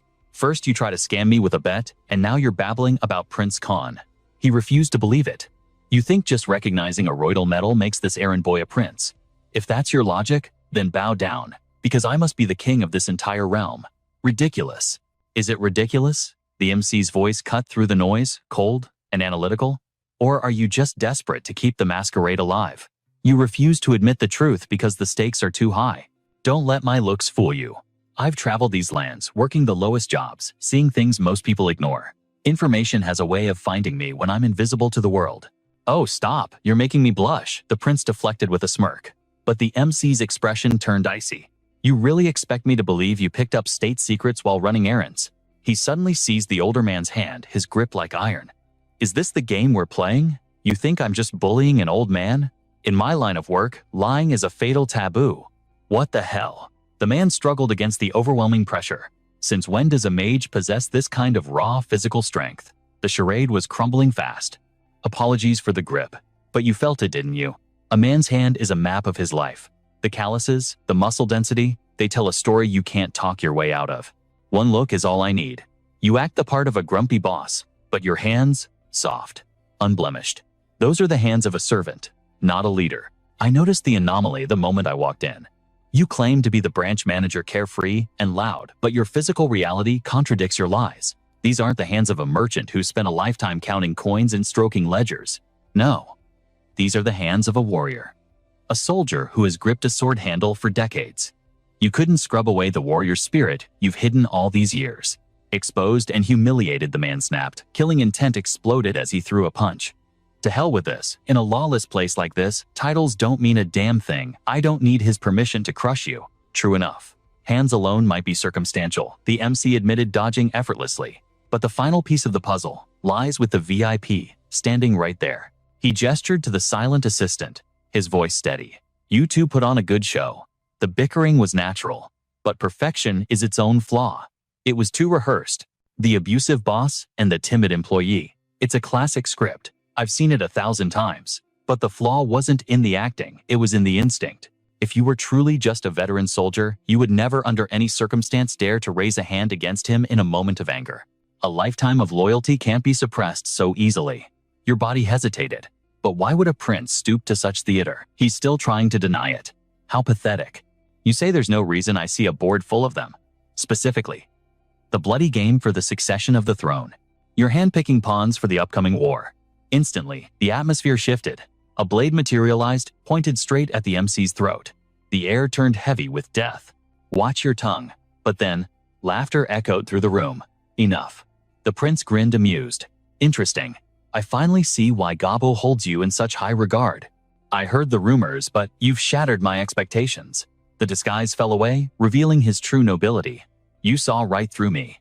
No point in hiding it anymore. He removed his cap, a regal aura filling the room. I am indeed Prince Khan. The power dynamic flipped instantly. Tell me, Elpam, when did you figure it out? I had my suspicions the moment I was assigned to the Aryan branch. For Lord Gabo to send us personally meant his backer here was someone of immense power. It didn't take a genius. The mysterious sponsor had to be the royal family. And seeing the notoriously handsome Prince Khan in the flesh, that just sealed the deal. So, this was the real test, the prince mused, eyes gleaming. Combat power is common, but the ability to read the tides of fate, that is rare. I need someone with your vision. The prince turned his gaze, drifting back toward the image of the dungeon. This isn't just a simple quest anymore. It's complex, like a leveling manhwa storyline. I have a proposal.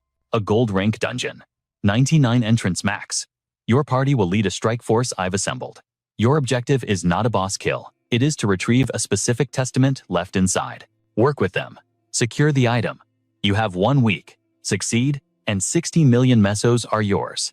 But be warned, I am not as forgiving as Gabo. The air grew heavy. I refuse. The answer was calm, but absolute. The prince blinked, his smile fading. Refuse. You passed the test. Why back down now? I came here for a job, not to be a pawn in your political chess match. I understand the game you're playing, and usually for the right price I'd play along. Gold is good, but being alive to spend it is better. The prince narrowed his eyes. So you're negotiating. What is it you really want? This looks like a standard raid on the surface. But my instincts are screaming. If we enter that gate under your banner, my team won't be walking out. Even if we clear the dungeon, we become loose ends. Silencing the witnesses is a favorite pastime of royalty, isn't it? We'd be erased without a trace. Because this mission didn't come from the guild branch. It came from you. He pointed a finger directly at the mastermind. And I won't die for your secrets. Prince Khan, the moment we stepped onto this ship, our destinies became intertwined with yours. The prince caught his drift immediately. So you are demanding higher hazard pay. Tired of standing on ceremony, the protagonist sat on the ground, his gaze sharp. The one you are backing is the Gayfor Merchant Guild, not us mercenaries. We have zero obligation to gamble our lives for your ambition, especially when the price of failure is death. So gold is your bottom line. Unless the reward outweighs the despair. Reading the room, the prince asked. Name your price. I will judge its worth. The aide could no longer hold his tongue, barking out, You insolent brat. But the prince raised a hand. Fine. If your party clears the gate, I will grant each member a unique grade artifact. 1 unique ranked item per person, tailored to your specific abilities. Rare, epic, unique, and legendary. The hierarchy of power in this system manhwa universe is absolute, and the gap between tiers is insurmountable. Immediately, his resolve wavered.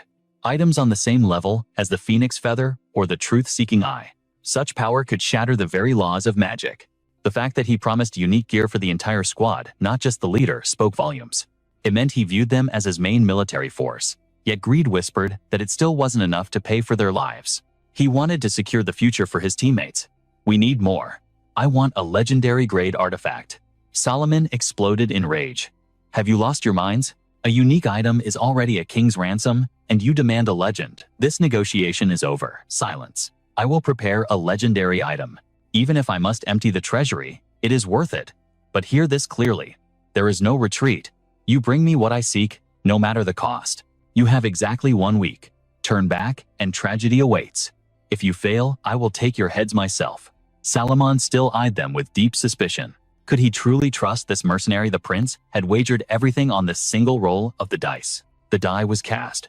Carson Troll had slipped from his hands. Doing nothing meant walking the same doomed path as the other princes. If I do not strike first, I will be purged.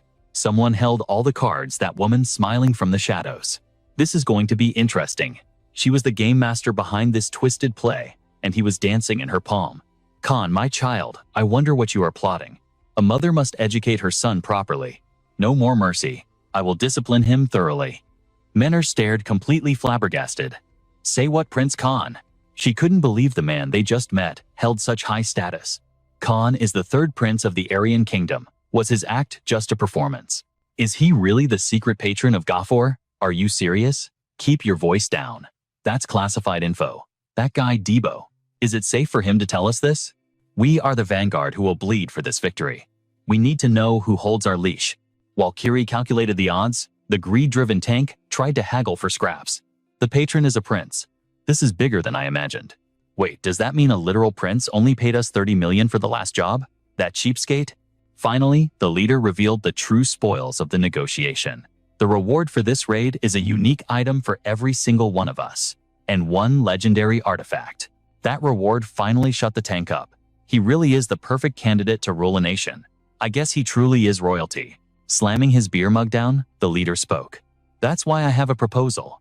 The item I risked my neck to negotiate for, I'm taking the legendary one. Menor slammed the table, outraged. Oh, come on, you talk like the raid is already over, El Pam, that wasn't the deal, you're just declaring it. But strangely, the gold-obsessed tank didn't bat an eye. I can sell you my unique item share if you want it that bad. You guys. Even though I'm taking the prize, I won't let you bleed for free. I'll compensate everyone with cash. Now that's what I like to hear. I'm buying this round. Amidst rolling beer bottles and drunken slurs, the scene shifted. Have you brought the item I requested? The man appeared too drunk to hold a bottle, but Prince Khan stood before the King of Aryan with distinct clarity. Of course, Your Majesty. He presented a glowing pink crystal, a dragon heart. With this, you can achieve true immortality. They were father and son, yet the air between them was cold and formal. I am proud of you. You are truly my son.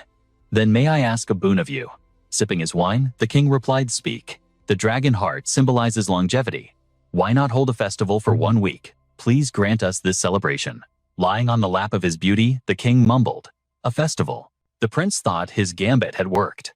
If the king and queen were busy managing a massive festival, it would be his chance to infiltrate the gate. Instead of deciding, the king deferred to his wife. What do you think, my love? Her voice was calm but icy. I am not sure. Everyone knew the answer before she spoke. Bringing the item was merely your duty.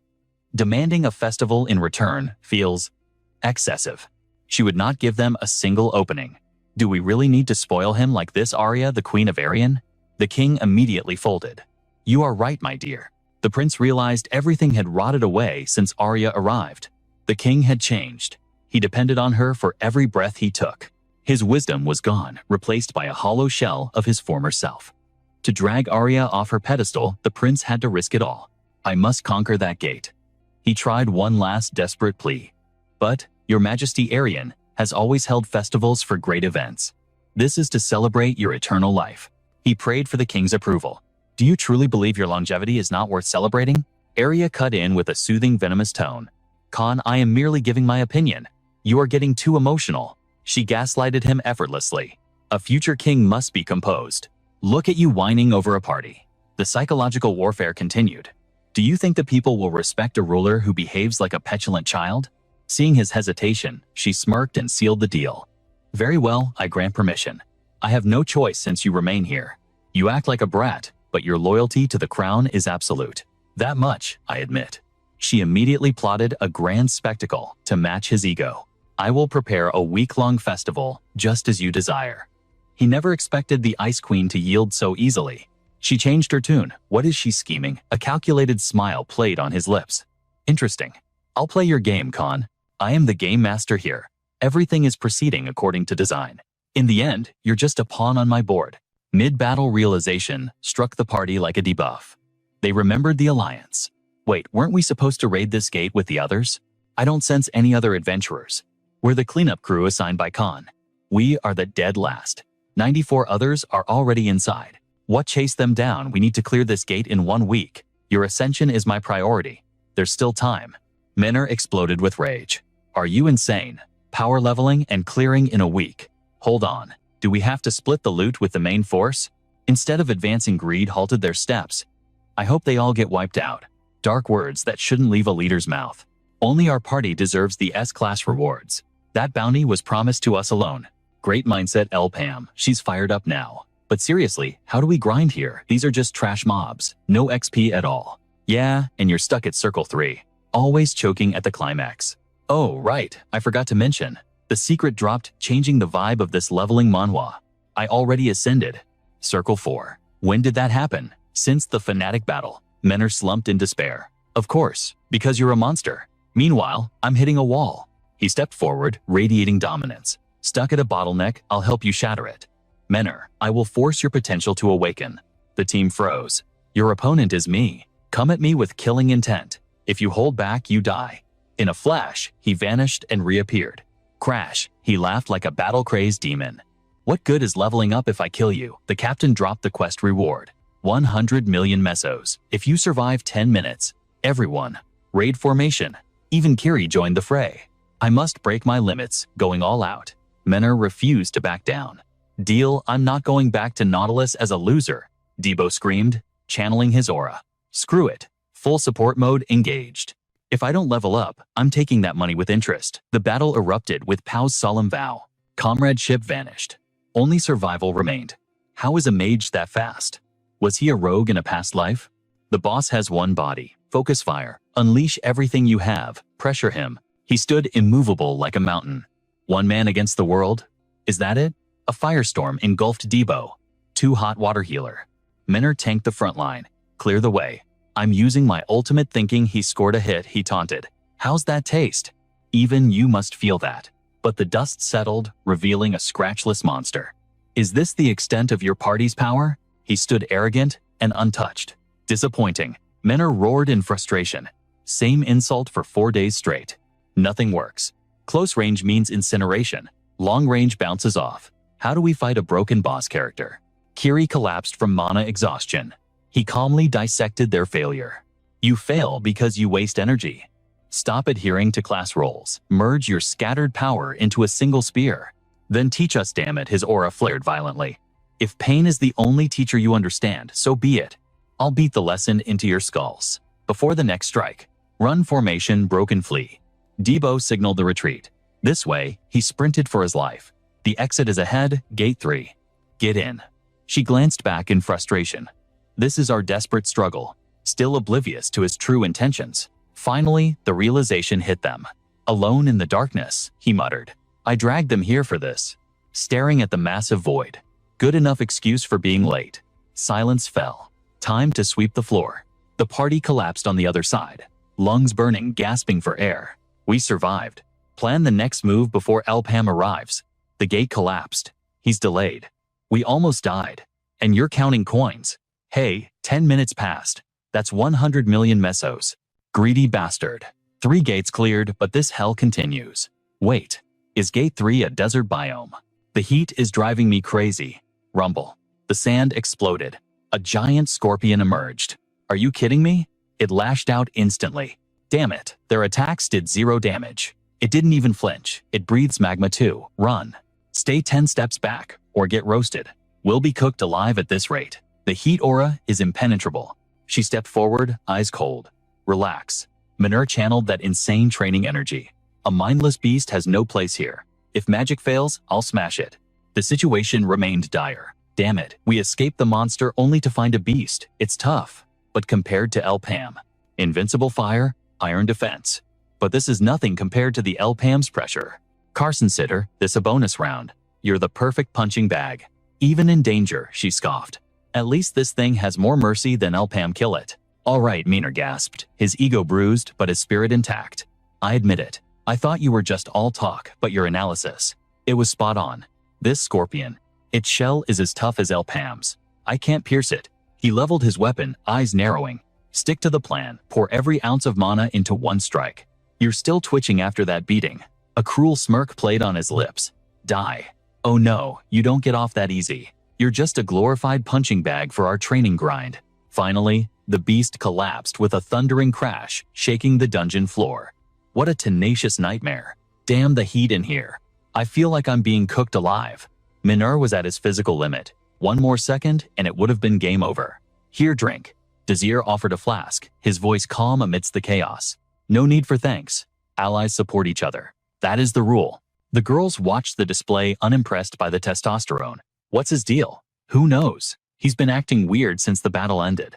He was high on adrenaline, muttering to himself about the dignity of a third circle mage, but his teammate couldn't let that slide without a jab. You're making a lot of noise for a mere third circle newbie. Noise. This is the roar of victory. Besides, everyone else is already fourth circle. Everyone except the rookie acting like a king. Face it, no matter how hard you grind, the gap isn't closing. Maybe the adventurer life isn't for you. Words turned to fists as the two clashed, completely ignoring their leader. Fine, let's settle this right now. I'll teach you some manners. But amidst the brawl, a thought occurred. Wait. Pram is late. The gate time limit has passed. They should have teleported back. Panic set in. I don't sense their mana anywhere. Did they get stuck in the second gate? What the hell is going on? Meanwhile, amidst the clinking glasses of the banquet, the prince swirled his wine, his face a mask of tension. Your Highness, you seem lost in thought. Forget your worries. Tonight is for celebration. The festival isn't over yet. His instinct screamed danger. He still suspected Queen Arieta, yet the surface remained calm. Too calm. I assumed the queen had a hidden agenda behind this event. Isn't peace a good thing? Doubt still gnaws at me. I should be happy things are going to plan, but he stared into the crimson liquid of his wine. Why did this ominous feeling persist? Suddenly, a silken voice cut through the noise. What is the star of the show doing in a corner, the queen? Her tone dripped with mockery. We threw this grand festival in your honor, yet you look like you're at a funeral, Your Highness. The tension spiked. Both men stood abruptly. What brings you here, Your Majesty? She smiled coldly. Does a mother need a reason to visit her beloved stepson? I merely came to congratulate you on this momentous day. She reached for the decanter. Let me pour you a drink personally. To an outsider, they looked close.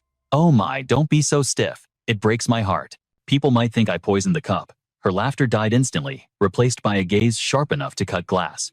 By the way, I heard a fascinating rumor. I know about your little alliance with the Hebrian Academy party. Her eyes gleamed with malice. The prince making friends with common adventurers. How quaint. She knew everything. Getting lost in a shadow world is dangerous. Terrible accidents happen. She leaned in. Since they are foreigners, I took the liberty of sending a welcoming committee to escort them. The blood drained from his face. This was completely off script. Impossible. The queen knew every move we made. She hadn't just watched. She had struck first. How did it leak? His mind raced. She sent an escort. There was only one group she used for such tasks. The Shadow Assassins, who wiped out the city of Arian in a single night. Legend says no one sees their faces and lives. In the prince's world, everyone knew the truth. Arieta summoned them when she needed to erase someone from existence. The banquet, the lights, the music, it was all a farce. A trap to lure him out while she slaughtered his allies. She orchestrated this entire festival just to isolate me. She has the adventurers cornered. He felt the noose tightening. From the very start, I was dancing in the palm of her hand. But fate is a fickle mistress. Just then, a messenger burst in. Excuse me, urgent news. The scene shifted. In the dungeon, the captain stood amidst the carnage, seemingly exhausted. Strange. He looked at the pile of corpses before him. Something wasn't adding up in this typical manhwa recap scenario. These bodies. No signs of struggle. They were eliminated before they even realized they were under attack. He fingered a red insignia. Who has the power to do this? A genius like you hasn't figured it out, a voice echoed from the shadows. I am the sole survivor of the second gate. Or so you thought. He scanned the area. Someone was trying to sabotage the prince. But this presence, what happened here? Are we fighting ghosts? Flash, a burst of mana illuminated the dark. I can't see you, but I know you're there. Impossible. He slammed his hand onto the ground, unleashing his own detection spell. Reveal yourself. Not just one. There's a whole squad. The detection wave pinged multiple targets. Got you. He didn't hesitate. Burn flames erupted. But as the smoke cleared, 0 damage. My magic. It didn't work. I've only heard rumors. He narrowed his eyes. To think I'd face the Shadow Squad personally. Before I turned back time, they were just myths. Now the reality stood before him. A skill called stealth, absolute concealment, and instant assassination. The strongest assassins of Arian. A masked figure stepped forward. Resisting is pointless. We came prepared to kill a mage. Every one of us is decked out in fire resistance gear. One strike from this staff will send you to the afterlife. Without your fire magic, you're just a defenseless child. Look at him tremble. The assassin sneered. We cannot lose. Struggle all you want, but you will die in despair today. But he didn't flinch. He stood like a mountain. You guys talk too much. His aura changed. Hide and seek is over. You think stealth and fire resistance make you invincible in this leveling manhwa? His words sent a chill down their spines. In the past timeline, you were a threat. Mana began to spiral around him, dense and terrifying. But you made one mistake. You should have come before I reached the 4th circle. 4th circle terror seized them. He had calculated everything. Crash. Back at the palace, a wine glass shattered against the wall. What did you say? The queen's face twisted in fury. Speak clearly, louder. The servant trembled, bowing his head to the floor. Forgive me. 5 survivors exited the gate. They are advancing rapidly. The prince's allies. They wiped out the assassins. Rage choked her. Those arrogant pests. Just then, footsteps approached. Is something wrong, Your Majesty? It seems my friends are doing quite well. The prince approached, his smile returning sharper than a blade. Seeing his confidence, the queen looked ready to explode. I am truly touched. Your Majesty, I never knew you cared enough to send a reception party for my guests. The prince raised his glass, savoring the taste of victory. Allow me to propose a toast. To your thoughtfulness.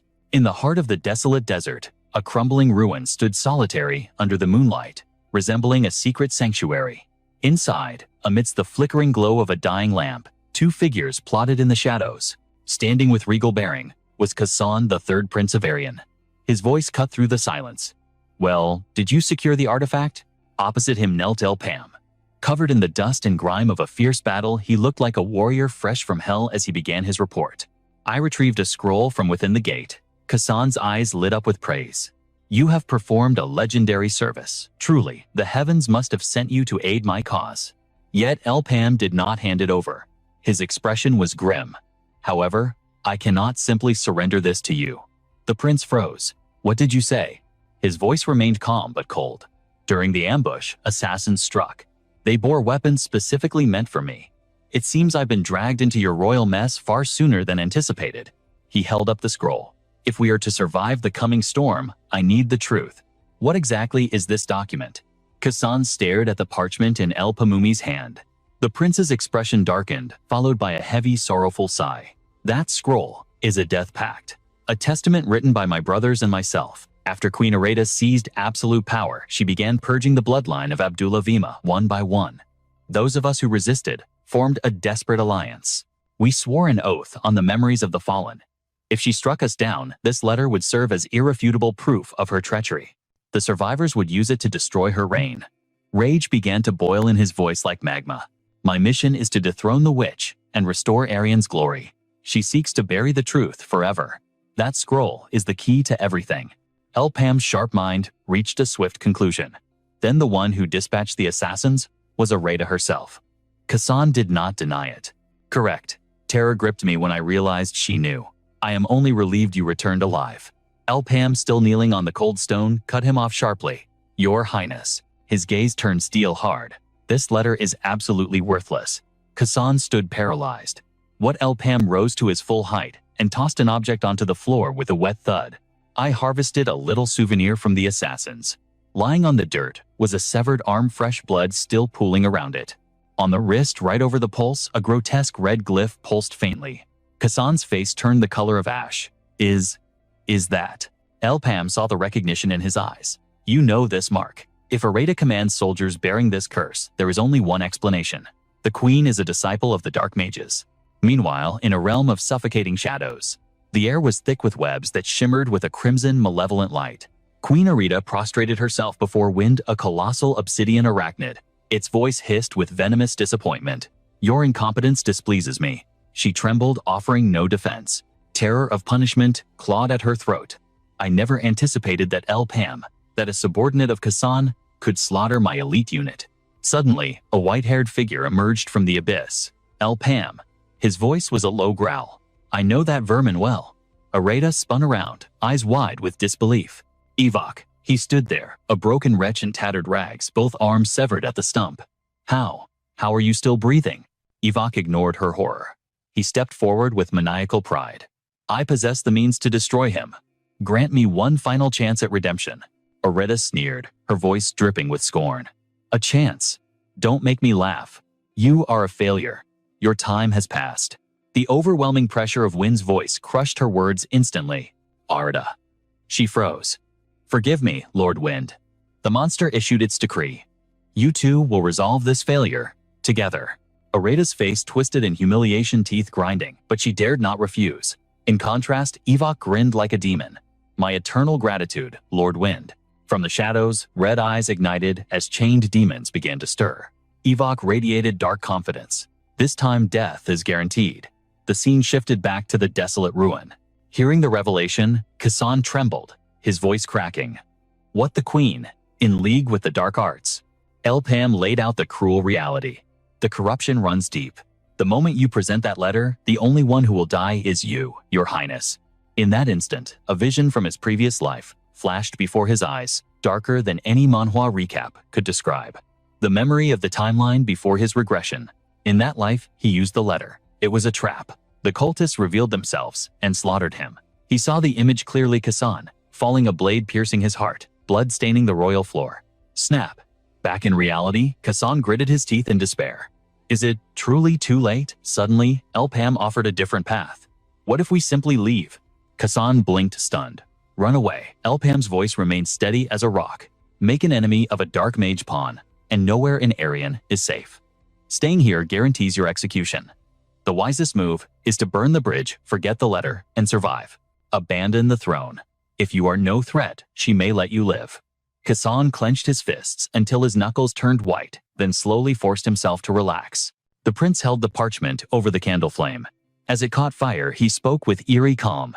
"I understand. I will not use this letter." "You are right." Kasan watched the paper turn to ash, his eyes burning, with a fire far hotter than the flame. "But do not mistake prudence for cowardice. I will never surrender. Even now my people suffer under her tyranny. If I flee, Arian has no future. The enemy may be a monster, but I am still a prince." His aura flared with royal dignity. "I will fight for this nation until my last breath. You have done enough, El Pam. You are dismissed." Before the ash hit the floor, Salomon the royal guard burst in. "Your Highness." Kasan spun around. "Report." "The palace? They are forcibly opening the prince's tomb gate." Kasan's composure shattered. "The prince's tomb? That's impossible." It was the resting place of the fourth Prince Suller, the strongest adventurer in Aryan history, a man who conquered dungeons with godlike power. "Even I looked up to him," Kasan whispered. "He was the true heir. Strength, honor, power. But one day he entered that gate and vanished into the void. His disappearance shook the very foundations of the kingdom. Since that tragic day, the dungeon has been known by only one name: the Prince's Tomb." Kasan's eyes narrowed with suspicion as he pressed for answers. Why unseal it now, after an eternity of silence? What sort of scheme are they plotting? Salomon stammered, crushed by the weight of the news. His Majesty decreed, "Whoever conquers this gate shall be named the true heir to the throne." El Pame, silent as a shadow, until now, finally cut in. "This is clearly Areda's trap. She'll stage a fatal accident to wipe out every contender in one stroke." Salomon nodded grimly, urging a retreat. "The rookie is right. Your Highness must withdraw." Yet fire burned in Kasan's eyes. "I know it's a trap, but I cannot turn my back on destiny. To flee is to play right into her hands." Solomon tried to object, but El Pame's voice cut through the tension with calm authority. "I will lend you my strength." Prince Kasan froze in shock. Ignoring the royal surprise, El Pame continued darkly. "By siding with you, we've just painted a massive target on our backs for Areta. Our fates are intertwined now." The prince stared, stunned by the stranger's resolve, before a wave of gratitude washed over him. Thank you, truly. You are a godsend. While Kassan bowed, El Pame's mind drifted to a blood-soaked past. I won't let Kassan fall like he did before the time reversal. Before the timeline reset in this brutal awakening manhwa reality, the fanatics used the Aryan Gate to unleash a monster wave upon the realm. That place was their stronghold. I'm glad I reached Aryan in time. Watching the prince's raw emotion, El Pame hardened his resolve. This time, I'll prioritize him and crush those fanatics before they even sprout. With eyes burning with unwavering confidence, he locked gazes with the prince. I swear on my life, I will place the crown upon your head. The summons went out. One by one, the princes of the realm knelt bowing their heads before the throne in absolute submission. Yet the king was a disgrace, slumped on a chaise drowning in wine. With a flushed face and slurred speech, he sneered at his own bloodline with zero dignity. Good. You're all finally here. Listen well. The court has decided. The next king will be chosen by the royal tomb. Enter the gate, conquer it, and bring me the remains of Sale. Even though rumors had spread, the official announcement sent a shockwave of panic through the princes. The second prince, Muket, spoke up trembling. Your Majesty, tradition demands merit in combat and literature. Never has a dungeon raid decided the crown. The first prince, Gunsun, kneeling beside him, joined the protest. Father, the people will revolt against such madness. It breaks every custom we have. The king swirled his wine, indifferent to their pleas. Perhaps, but Areta believes the palace needs a modern renovation. Kassan couldn't stay silent. You'd discard centuries of history on a single word from the queen. His voice turned steely. Majesty, please reconsider while you still can. While the fifth Prince Sanj looked pale with worry, the sixth Prince Asas suddenly broke ranks, voicing a chilling dissent against his brothers. If the king wills it, it becomes tradition. His Majesty's word is the will of Aryan itself. That is the new law. The drunken king, who had been ignoring the objections, perked up at the sycophancy. He sat up, eyes gleaming manically, unsure if he was drunk or sober. Exactly. My word is the law. The battle for the throne proceeds as planned. The date is set for 1 week from now. Withdraw, and you forfeit your right to the crown forever. Form your parties or die alone, I don't care. I've said my piece. He turned away. Now my beautiful queen awaits. Asses scrambled after him like a loyal dog. Wait, sire, I shall accompany you. Darkness fell over the remaining princes. The realization hit them like a physical blow. What is this madness, Areta? Just what kind of hell have you conjured this time? Kassan stepped forward, his voice grave. The gate is a slaughterhouse designed to kill us. That is Areta's goal. We must not fight amongst ourselves. My mission is to crush Areta's tyranny. We are not enemies here. We must unite, bring her down, and reclaim Aryan. Expectations shattered. The fifth Prince Sanj sneered with cold arrogance. No, I refuse to ally with the likes of you. Sanj glared, eyes filled with suspicion. Don't preach unity to me. Deep down, you just think you're the only one fit to be king, don't you? It makes me sick. I will rule Aryan better than any of you. Turning his back, Sanj declared, just watch. I'll clear the dungeon and overthrow Areta myself. Sanj, stop. You're walking into a death trap. Kassan screamed, desperate to save him. Divided, we play right into her hands. But the fifth prince didn't look back. Kassan clenched his jaw, fury and frustration radiating from him. But he wasn't entirely alone. The first and second princes remained. Heavy hands landed on his shoulders. We will give you everything we have. Kassan turned eyes wide with emotion. Brothers. Muket looked at him with trusting eyes. We know you've been preparing for this war against Areta for years. This is your stage. Seize the power and end her reign. Unlike us, who lack the courage you have, the wisdom, and talent. I believe you are the only one who can lead this nation. Kassan bowed, low voice, trembling with gratitude. Thank you for your faith in me. The first prince nodded, affirming their alliance. Indeed, Kassan, we'll support you with all our resources. But what about a vanguard? Kassan smirked, confidence returning. Don't worry. I have a secret weapon. The scene shifted to a dimly lit chamber. A long table sat heavy with tension, surrounded by adventurers radiating dangerous auras. These were no ordinary mercenaries. Kassan broke the silence. And that is why I need to hire your blades for this contest. El Pame, sitting opposite the prince, crossed his arms. We're ready, but one condition. Only your highness and my squad enter the gate. Salomon, standing guard behind Kassan, exploded in outrage. What? Absurd. The future of the kingdom is at stake. You expect us to send the prince in without the royal guard? We must go with him. El Pame's gaze was cold as steel. The prince needs protection, yes, But in that hell, anyone who can't carry their own weight is just a walking corpse. Paranoia gnawed at his mind. If Arita already knew Kasan's strategy, the palace walls had ears. Not even the royal guard could be fully trusted in this snake pit. We proceed as planned. Just as Ipa sank into the depths of his mind, a voice cut through the tension. So, you want to test if we're dead weight or not? Crash. Before the sentence ended, the solid wood table exploded into splinters. Dust filled the room as Kasan cried out in shock. Salomon, have you lost your mind? The giant stood like a mountain before the prince. Forgive my insolence, Highness, but I must crush this arrogant insect. Two shadows materialized beside Salomon guards, moving with the killing intent of assassins. On one arm, a rune flared to life, glowing like thorny vines restricting a beast. The mana signature was unmistakable. One of the adventurers gasped, recognizing the power level immediately. Fourth circle, fourth stage. LPME smirked. No wonder you're arrogant. Fine. Beat Devo and you're in. Devo panicked. Hey, I haven't even broken past the third circle yet. Too late. The guards lunged at the speed of sound. Devo shrieked. Wait, hold on, while his body moved on pure instinct to counter. Bam! In a blink, both elites were face first in the dirt. Devo stood frozen, brain lagging behind his fists. Salomon's jaw hit the floor. What the? Defeated. By a mere third circle mage, Devo flipped his hair, acting like he never broke a sweat. Naturally. Did you forget who I am? I am the great Devo. The party didn't even blink. It wasn't that the royal guards were weak. It was just that these adventurers were monsters in human skin. Do you see the gap in our power levels now? Salomon's pride shattered, his aura flaring with rage. This isn't over. I still have. Kasan raised a hand, silencing his guard instantly. Elfarm, I trust your judgment. What is our next move? LPME stepped forward. We will shield you with our lives, but in the chaos of war, you must be able to hold your own. His gaze shifted to the four adventurers, his order, landing with heavy authority. You four. You will turn the third prince into a warrior. Miner's eyes went wide. Us train royalty. Are we seriously allowed to do that?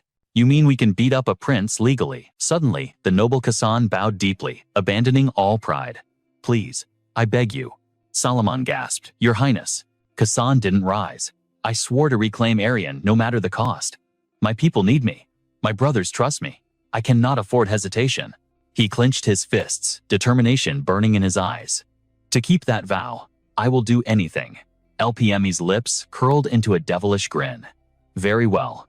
But be warned, this training will be hell on earth. Kasan looked him dead in the eye. Good. That is exactly what I need. Break me if you must. Clang steel clashed against steel, dust swirled as Kasan's blade went flying. He stumbled, gasping for air. Chero barked, pick it up, we are not done yet. Blood and sweat dripped from the prince, propped up only by his sword. Yet, his fire didn't die. Yes? Again? Please. It was a brutal gauntlet. The prince faced every weapon, every technique pushed beyond human limits, until his body was a map of bruises and cuts. His legs gave out, trembling violently. One more time. A concerned hand reached out to stop him. Wait. We know you're trying, but this is suicide. Kasan shook his head, grit in his teeth. No, I will not be dead weight. I must be stronger. LPME interrupted the drama. Relax, Prince. This hellish training is just for emergencies.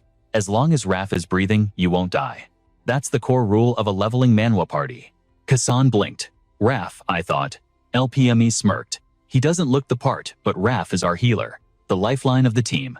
Even if you're at death's door, he can stitch your soul back together and erect a barrier that nothing can penetrate. And he's not just a medic. The guy knows how to throw hands. He's complicated. Raf picked his ear, looking bored. Oh, complicated. Thanks for the compliment. Kasan felt a wave of awe.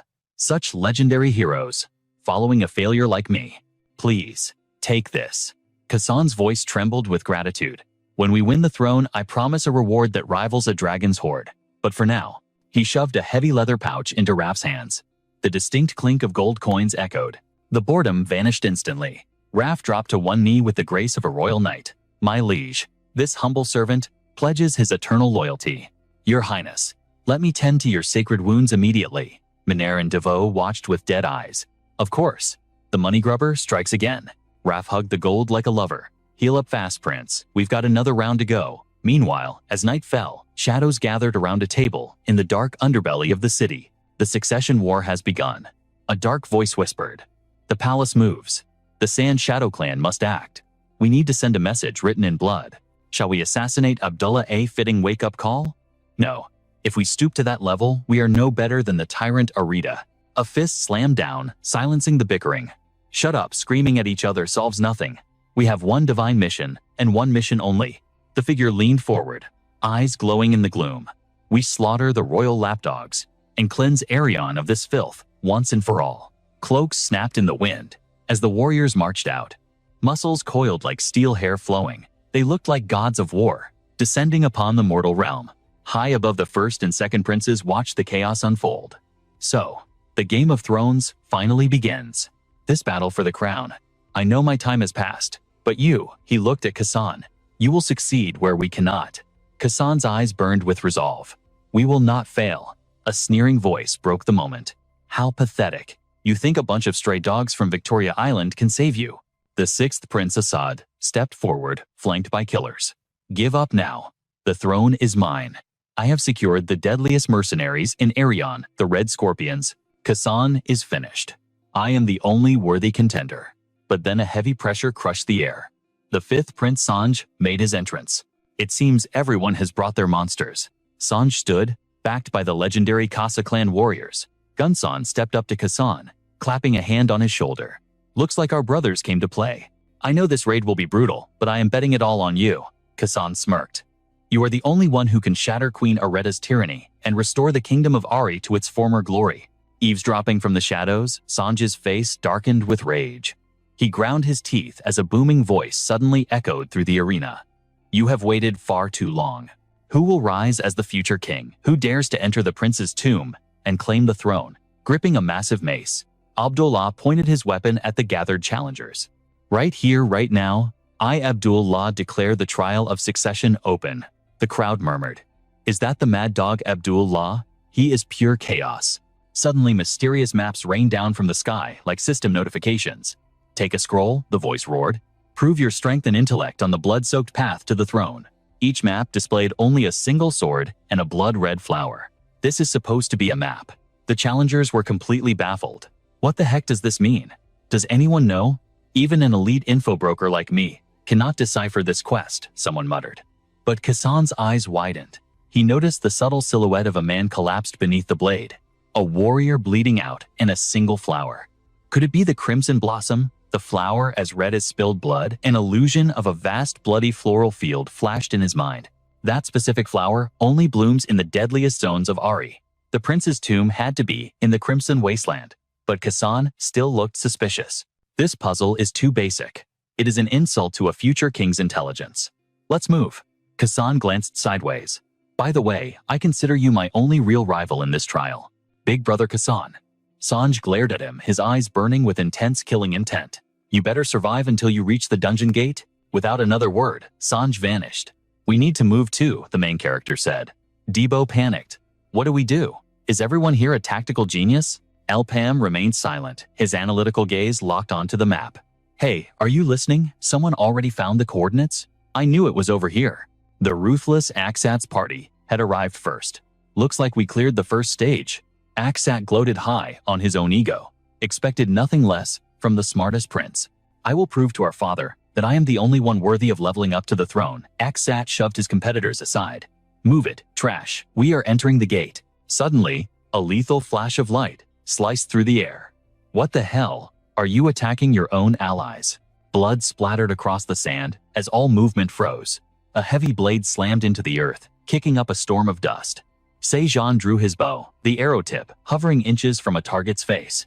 Our mission is to save Ari, not slaughter each other for experience points. Do not forget that. Ileska growled, her fists shaking with suppressed fury. She bit her lips so hard, it bled watching the red pool distort in the sand. This is the only way to send a warning to the corrupt royal palace.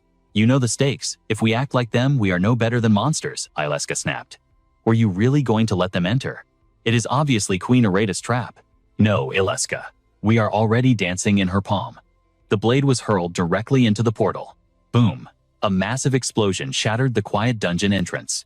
Aksat collapsed onto the sand, absolutely paralyzed with fear. Behind the gate's illusion, Queen Areta had planted a deadly surprise.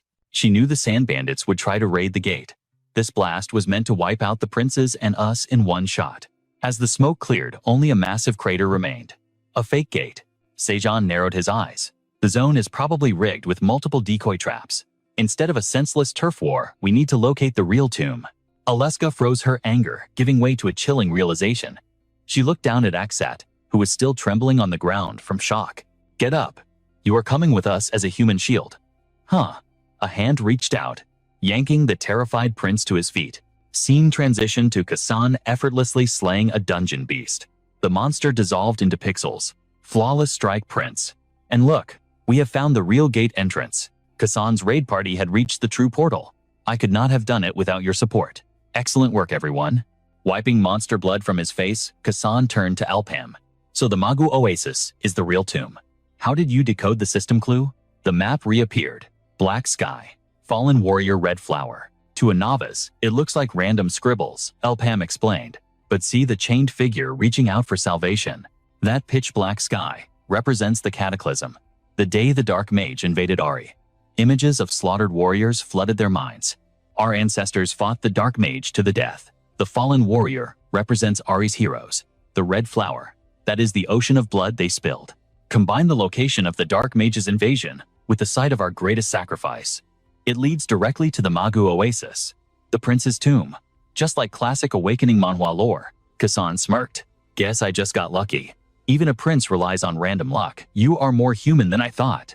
They stepped toward the glowing gate. All right, let's clear this dungeon. Elpam stopped him. Before we enter, your highness, once you commit to taking the crown, your blade cannot hesitate. No matter who stands in your way, even if it is your own flesh and blood, show no mercy. Bathed in the golden aura of the portal, Elpam locked eyes with the prince. The moment you cross this threshold, your destiny is locked. Kasan remained silent. The golden light swallowed them whole, teleporting the party to a jagged cliff. Perfect. We are the first ones to spawn here. First, what do you mean? Someone else might have warped in before us. We started late, remember? Stay sharp, everyone. In a system, manhwa deathmatch for the throne, anything goes. High in the canopy, a mysterious figure watched their every move like a predator. Let's see how they handle a little ambush. He raised an ominous flute to his lips.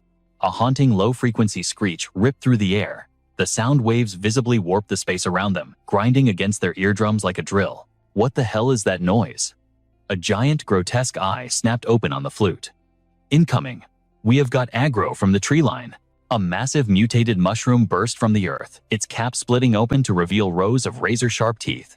Berserk poison caps, Debo screamed. Is it that flute-playing bastard again? Cast your barrier skills. Block the poison mist. Do not panic about the debuffs. I have got antidote potions ready. Suddenly, a blur of motion zipped past, leaving Debo stunned. A horde of grotesque monsters swarmed their position. What kind of mob wave is this?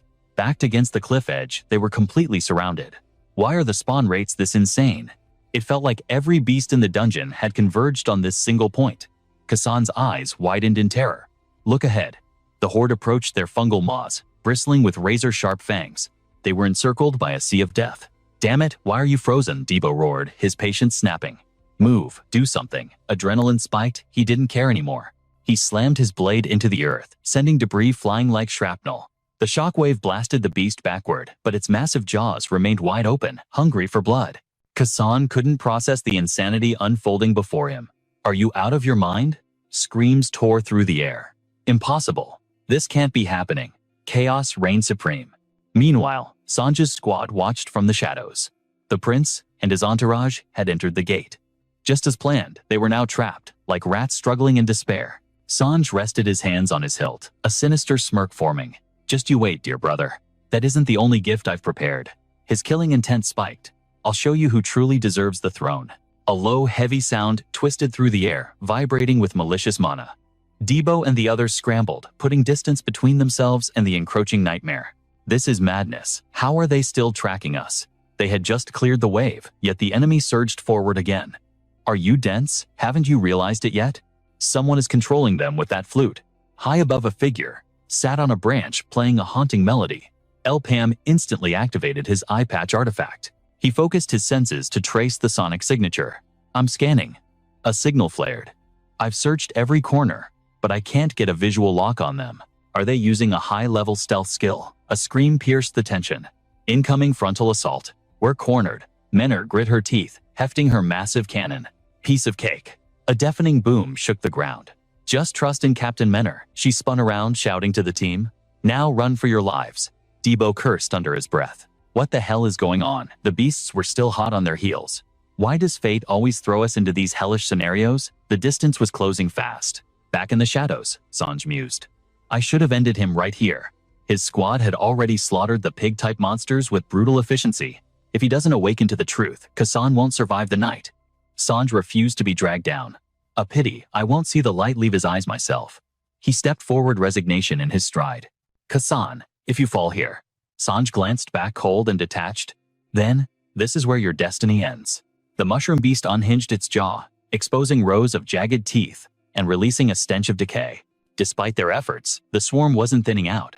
How is this possible? Their numbers aren't dropping at all. Is there a mushroom farm breeding these things? The monsters advanced endlessly, a scene straight out of a leveling manhwa nightmare. Just then, Elpam's eyes lit up. I've got a plan. Classic Elpam. He weaved a hand sign, channeling his energy. We have to wipe them out the instant that bastard summons them. It's our only shot. Kassan gasped as another explosion rocked the battlefield.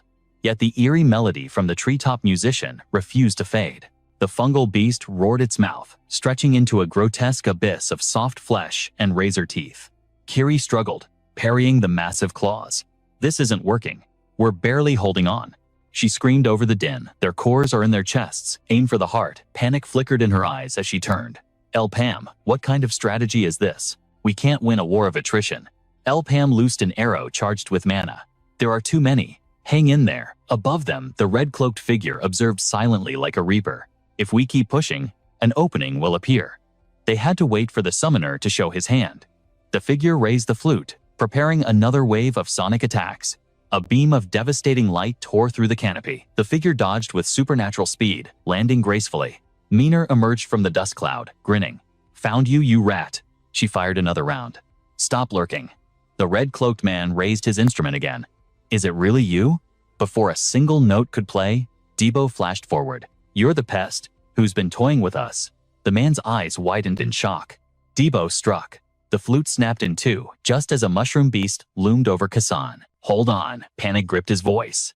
Suddenly, everything froze. The monsters dissolved into thin air. Kiri, covered in grime, slumped. It's over. It's finally over. Debo laughed, triumphantly. Even the mushrooms froze. Was it because I shattered his toy? Perfect. What? Elpam looked aghast. You broke it. Are you insane? That artifact would have fetched a fortune at auction. You and your greed? Is this really the time to talk about money? Hey, what? Am I wrong? I'll say it 100 times if I have to. Kassan stood there, battered and bruised, unable to comprehend that they had just cheated death.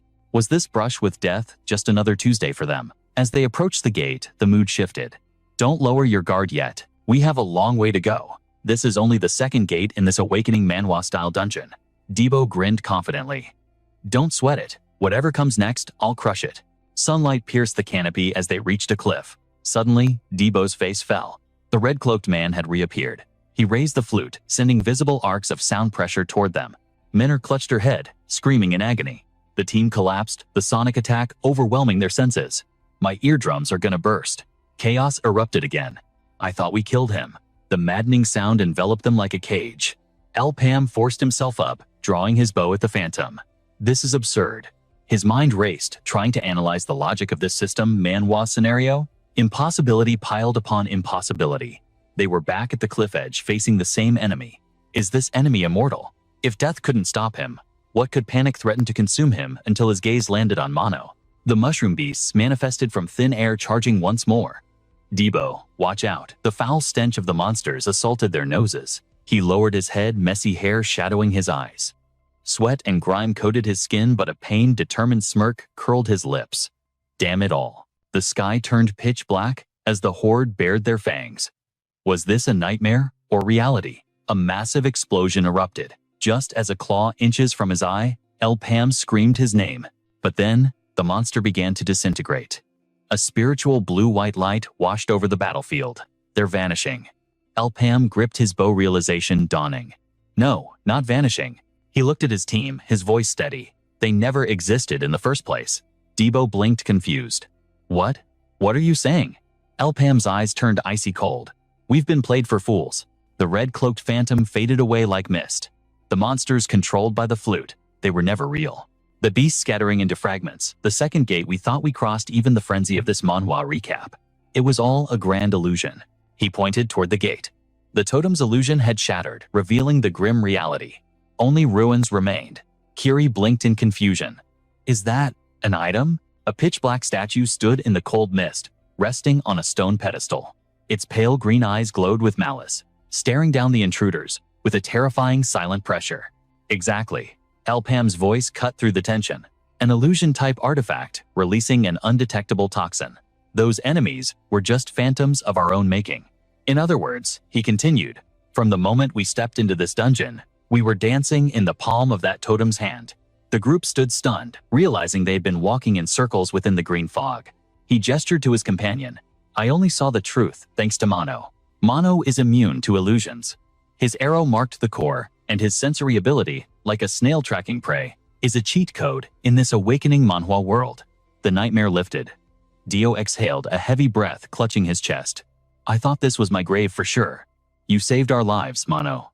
Kassan's expression darkened as he analyzed the situation. Whether this trap belongs to my brothers or Queen Arita, they came prepared. We've lost precious time. Meanwhile, Sanj felt the shift in the air. My dear brother has arrived. Back at the gate, Kassan steeled himself. We must move faster. I'm counting on you all. They moved like shadows. No matter who stood in their way, slowing down meant death in this ruthless succession war. They cleared the forest zone. This is the third gate. Only the boss remains. Sanj turned to a robed figure. But first we retrieve the artifact. The remains of Crown Prince Sale no Sanj, barked his eyes manic.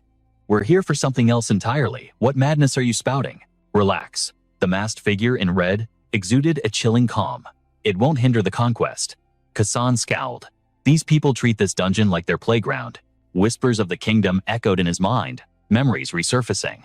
Have you heard? The first and second princes have forfeited the throne? Withdrew? After all that ambition, Sanj sat alone in the castle shadows, surrounded by empty bottles. Perhaps they realized they were prey. Rage boiled in his blood. Those cowards. Handing it to Kassan. The memory of Kassan turning his back on him fueled his hatred more than anything. Sanj, lend me your strength. Sanj scoffed at the memory, his pride stung. Don't make me laugh. I will never bow to Kassan. A shadow fell over him. Queen Areta approached with a serpentine smile. The floor is cold, Sanj. You'll catch your death down here. He glared, taking another swig of wine. Queen Areta, to what do I owe this intrusion? Get out of my sight. She leaned against the stone wall, unbothered. I'm only here to offer encouragement. Prepare yourself. Sanj shattered the bottle in his grip. What difference does it make you don't want me on the throne? Kassan has recruited a formidable party, she mused. That group led by Elpam. It's like a top-tier team from a leveling manhwa. Commoners, yes, but dangerous? Arita eyed the red wine dripping from his hand like blood. But if you follow my lead, the crown is yours. Not Kassan. Sanj froze. I have no desire to see him rule. In fact, I believe you are the only one worthy of Arian. Despite your mother's low status, despite the scorn you endured as a child, she stepped closer. You have bled for this kingdom more than anyone. Areta looked deep into his eyes. Bloodlines don't make a king. Your devotion to Arian makes you the strongest. Doesn't that make you the only choice? She turned to leave. You just want a puppet to control like my father. Cruel words, she whispered. I offer only aid. If you need warriors to crush your brother. Sanj's eyes were shadowed. Come find me. Areta smiled as she left the room. She had played him like a fiddle, but his ambition didn't care. If it keeps Kassan from the throne. Sanj's expression twisted into a demonic grimace in the present. I will dance with the devil. He turned to the masked agent. Your mercenaries are strong, but their arrogance reeks. Forget them. The boss is ahead. Let's kill it and end this. No. The masked man sneered at the dank forest. The artifact takes priority. Her Majesty Areta commands it. Sanj's veins bulged with fury. You are her dog, not mine, Sanj roared. Inside this gate, my word is law. He grit his teeth, sensing a presence behind him. Areta Kassan's squad emerged, weapons drawn. So it's true, Sanj, you sold your soul to that witch. Kassan's jaw tightened in disappointment. You survived the illusion. The two factions stood ready for war. A clever trap. Without Elpam's senses, we would be corpses right now. Sanj rested his massive axe on his shoulder. Impressive vermin. He barked orders. 3 of you keep Elpam busy, the rest secure the artifact. The air crackled with tension. Elpam whispered, I'll handle the leader. Guard the prince with your life. Understood. Sanj grinned like a maniac. Wait, he's leaving. Sanj laughed. Perfect. Without that monster, you're nothing. I'll make you wish the illusion had killed you. Sanj ripped a massive tree from the earth with one hand. Why? Sanj Kasan cried out. What about our oath to restore Aryan? The tree carved with a twisted face hurtled toward him. That hasn't changed. Kasan, Kiri, and Menor watched in horror as the giant timber flew through the air. I will save this kingdom my way. I need a Rada for that. The tree crashed down like a spear. The only thing I don't need is you. Sanj smirked his aura, exploding as he launched the attack. Panic set in until a flash of golden light. A beam of pure energy tore through the darkness. Clear the line of fire. Menor leveled his rifle. A bullet of condensed mana shot forward with terrifying speed, obliterating the incoming attack. Suddenly, a masked figure blurred into motion, aiming straight for Kasan's throat. Your Highness, Menor screamed. The assassin moved like a phantom through the dust and smoke. Diabo's eyes widened. What is that speed? Before he could blink, Kiri dashed forward to intercept the lethal strike. Kiri took a defensive stance. Slam. A heavy blow struck him from the shadows. Impossible. Menor kept firing blindly. Damn it, stay still. But the enemy was already behind him. The ground erupted. A sinister face grinned at the sniper. Fast for a gunner, aren't you? Menor trembled as the impact crushed down on him. Khan scanned the battlefield with a heavy heart. Is it really just you left standing? Suddenly, killing intent surged from behind. Sanjay lunged at him like a rabid beast, initiating a frantic assault. Just accept your fate and die, Sanjay roared. His blade danced with a lethal violet aura, raining down a barrage of devastating strikes that lit up the air. Is defending all you can do? Sanjay scoffed, his voice dripping with contempt. Stall all you want, but no savior is coming for you. Around them, the battlefield remained a chaotic symphony of desperate survival. A voice screamed in his mind. End this now. With a savage calculated strike, Sanjay disarmed Khan, sending the sword flying, his eyes burning with pure unadulterated bloodlust. Sanjay shot forward like a human arrow screaming, die. But Khan, witnessing his brother's resolve, didn't flinch. He countered with a thunderous punch to the face, deflecting the lethal blade at the last second. A single, raw physical strike sent Sanjay reeling, coughing up blood. He tried to regain his stance, but shock froze him. That speed, it was impossible. Suspicion clouded his mind. What kind of footwork is that? It wasn't the roidal style. Sanjay doubted his own eyes. Is this really him? Gritting his teeth, he launched another desperate fist, fearing the protagonist of this awakening manhwa story had changed. Is this the Khan I knew? Before he could finish the thought, Khan unleashed a barrage of supersonic punches, turning Sanjay into a living punching bag and forcing him to vomit blood once more. A final bone-shaking impact sent Sanjay flying across the terrain. Khan smirked, retrieving his fallen blade. The true duel was starting now. Khan wiped the dust off, chuckling darkly. Sorry, brother. Unlike you, I don't swing my sword like a maniac. His eyes now glowed with the ferocity of an awakened predator. Come at me, Khan commanded, his aura flaring. I'll show you the true gap in our power. That is the duty of an older brother. Sanjay trembled, humiliation boiling his blood. Don't look down on me, Sanjay shrieked, charging blindly. Meanwhile, elsewhere on the field, a chilling breath escaped her lips. Is it getting cold in here? Massive ice pillars erupted from the earth, locking her feet to the ground. Trapped Laura's eyes didn't show fear, they reflected the roaring inferno of her own magic. Stop shivering, Kiri murmured, his voice deadly calm. His blade, wreathed in flames, slashed through the air. I'll warm you up right now. The flames died down, revealing a nightmare. Facing the enemy was an entity that blurred the line between man and beast. Damn it, he cursed.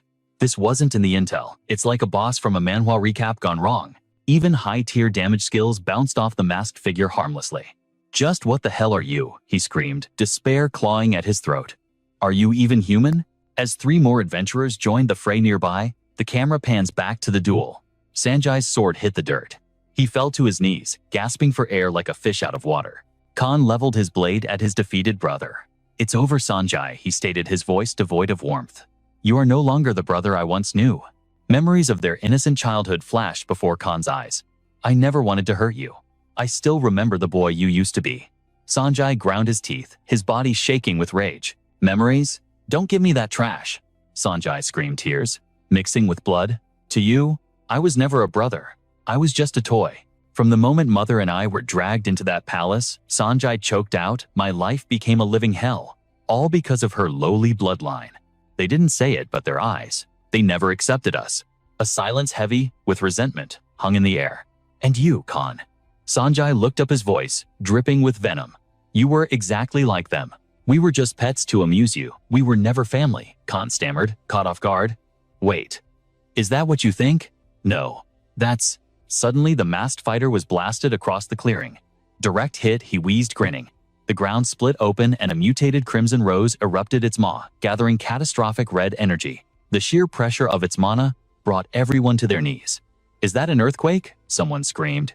The earth groaned and cracked, violent tremors, shaking the battlefield. Kiri and the miner exchanged horrified glances. What is happening? Titanic vines pierced through the crust, throwing up clouds of blinding dust. The mutated rose fully emerged, swallowing a chunk of the land. Its grotesque fangs glistened, terrifying the raid party. This looks like a nightmare scenario from a leveling manhwa. What is that thing? As the ground crumbled, Khan lunged, catching Sanjay's wrist. Sanjay, he cried out. Let me go, Sanjay spat back. I'd rather die than be saved by you.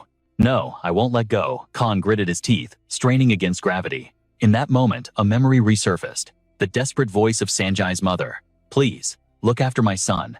Young Sanjay had been confused back then. Why ask him? Tears had streamed down the woman's face. Because I am a failed mother. He suffers because of my blood. That pain is eating him alive. Before she could finish her self-blame, young Khan interrupted. That's not true. She looked up, stunned, tears freezing on her cheeks. Khan knelt to meet her gaze. You treated me like your own flesh and blood. You gave a mother's love to a boy who never knew one. He smiled, a beacon of pure warmth. I will guide Sanjay. I will protect him. I am his big brother after all. The memory faded. In the present, Khan's grip tightened, though his voice trembled with emotion. You don't have to believe me, Khan shouted, over the roar of the monster. But I will never let you fall, because I made a promise to your mother. Sanjay's voice echoed through the dust and chaos. Have I been blind this whole time? Enslaved by my own hatred, I betrayed her last wish. I threw everything away. Sanjay reached up, gripping Khan's hand with his free arm. But his voice suddenly turned cold and ruthless. I've already crossed the line. He tried to drag Khan into the abyss. Khan countered, heaving them both onto solid ground, collapsing in a coughing fit. But from the smoke, a gaze filled with murderous intent locked onto him. Khan's eyes widened. He struggled to rise, one knee buckling. Sanjay stood over him, eyes manic. I wanted to make this quick, he hissed. But you just refused to die. A blade pierced right through Khan's palm. Sanjay, he gasped, pain vibrating through his voice. Stop this. Carson, you see? You're playing right into Arita's hands. I don't give a damn about Arita. Sanjay snarled, his eyes burning with madness. I will seize the throne. I will burn this rotten kingdom to ash and take my revenge. Sanjay. Khan whispered, heartbroken. Images flooded his mind, the two of them playing tag, sleeping side by side, brothers against the world. What can I do? Khan thought desperately. How can I keep my promise like this? Ignoring the hole in his hand, he looked up. Is this truly the path you choose? Khan lowered his head, his bangs shadowing his eyes. You'd hand our home to Areta. You'd become a puppet king blinded by rage. His voice dropped an octave. If that is your final decision, then I will stop you. The resolve in Khan's voice was absolute. Sanjay, you are walking a path of destruction. You will become nothing but a puppet bringing suffering to millions. A monster that consumes everything to get what it wants. If that is what you've become, then I… The memory of their mother's smile flashed one last time before the final clash. Your Highness, I beg you, lead Sanjay back to the righteous path. He gripped the blade, his voice heavy with a final fatal resolve. I will stop you. Khan lunged, his strike cold and merciless. Because I am your brother. Blood sprayed violently across the stone floor. From the distance, a desperate cry rang out. Your Highness, we must flee immediately. His eyes went wide with shock as he stammered, Your Highness. But the prince replied calmly, Do not worry. I have prepared for this sin since the moment I craved the throne. Sanjay's body now lay motionless in the dirt. Khan added, his voice steel. I must protect this kingdom and its people. His face twisted in agony, tears carving paths down his cheeks. Even if my hands must be stained with the blood of my own kin. Meanwhile, the beast continued its high-speed pursuit of Elpam. Naipentis scoffed internally. Is that the floor boss? Typical leveling manhwa nuisance. But he pushed the thought aside. The only thing that mattered was finding the rat hiding in the shadows. Focus. No time for distractions. My priority is Pam, he thought, sprinting straight toward the forest. The master of that piercing mana. I sense a familiar energy signature. Could it be? A voice dripping with irritation erupted from the blue circle. Damn it. What the hell are you fools doing? The Red Cloak minions were still debating with their mastermind. The tracking spell points there. We have found it. The emerald ring pulsing with magic sat protected beneath a blue barrier. The ruler of space. The mind arts. That is a ring capable of manipulating the very fabric of space and time. An ancient artifact that can drag objects and even the surrounding space itself with overwhelming psychokinetic force. If he obtains that, completing Win's grand plan is only a matter of time. The minions realized what was needed to claim the ring, but the seal was absolute. A blood circle. It requires a living sacrifice on the altar to shatter the lock. Simple magic, yet devastatingly powerful. One of the minions hatched a cruel idea. A sacrifice. Perfect. He's right here. Wait, that's not good. You're the martyr, aren't you? Is there truly no other way? They began to turn on one of their own. Why take the long road when the key is right here? Don't look so angry. Be grateful you are dying for a magnificent ideal. The chosen victim didn't even have time to scream before an invisible force choked him, lifting him into the air. My. He still has some value to exploit after all. Oh, this works nicely. Struggling in midair, the victim was paralyzed by the sheer pressure. What is this power? Who are you? It happened in a split second. Impossible. No ordinary minion of Arita possesses this level of strength. Before he could react, a wooden spike impaled his chest. You are. Hush now. Don't be bitter. This was fated to happen eventually. The barrier around the magic ring shattered, and the mastermind stepped forward to claim the prize. Be honored that you served a higher purpose. The seal dissolved. With the sacrifice complete, the stage is set. With this, I can finally begin a new chapter. But before his fingers could graze the ring, a blast from Kai struck him. I had my suspicions, but now the truth is undeniable. She had detected him by the monstrous aura he leaked. He hadn't even bothered to conceal such terrifying power. The fanatic removed his mask, the ring in his hand, wearing a twisted demonic smile. Why did you return? Meo Du was dragging the prince, fleeing the onslaught of the giant vines, but the Royal Highness was completely drained. Hey, move your legs. Your Highness, I want to, but my body won't obey. Devo roared in frustration. You're dead weight, not a prince. The prince was helpless, accepting the insults in silence. Sorry, but aren't you supposed to be my royal guards? Leah flashed in, slicing through the massive vine to buy time for the retreat. I'm leaving the prince to you. Devo grinned, the thrill of battle rising. Finally, Menor gripped her necklace, unleashing a devastating blast through the demonic flora. No need for a counterattack like that. It's huge, sure, but its defense is trash, and it has no elemental resistance. It's no match for us. Devo and the Crown Prince were distracted by a scream. Is that it? One of Arita's men. The man wailed in terror, but the plant monster tossed him into its maw and crunched down.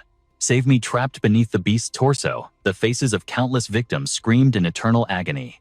Menor fired another massive energy beam into its stomach. Disgusting. Get away from me. But the beast unhinged its jaw and lunged at her. Huh.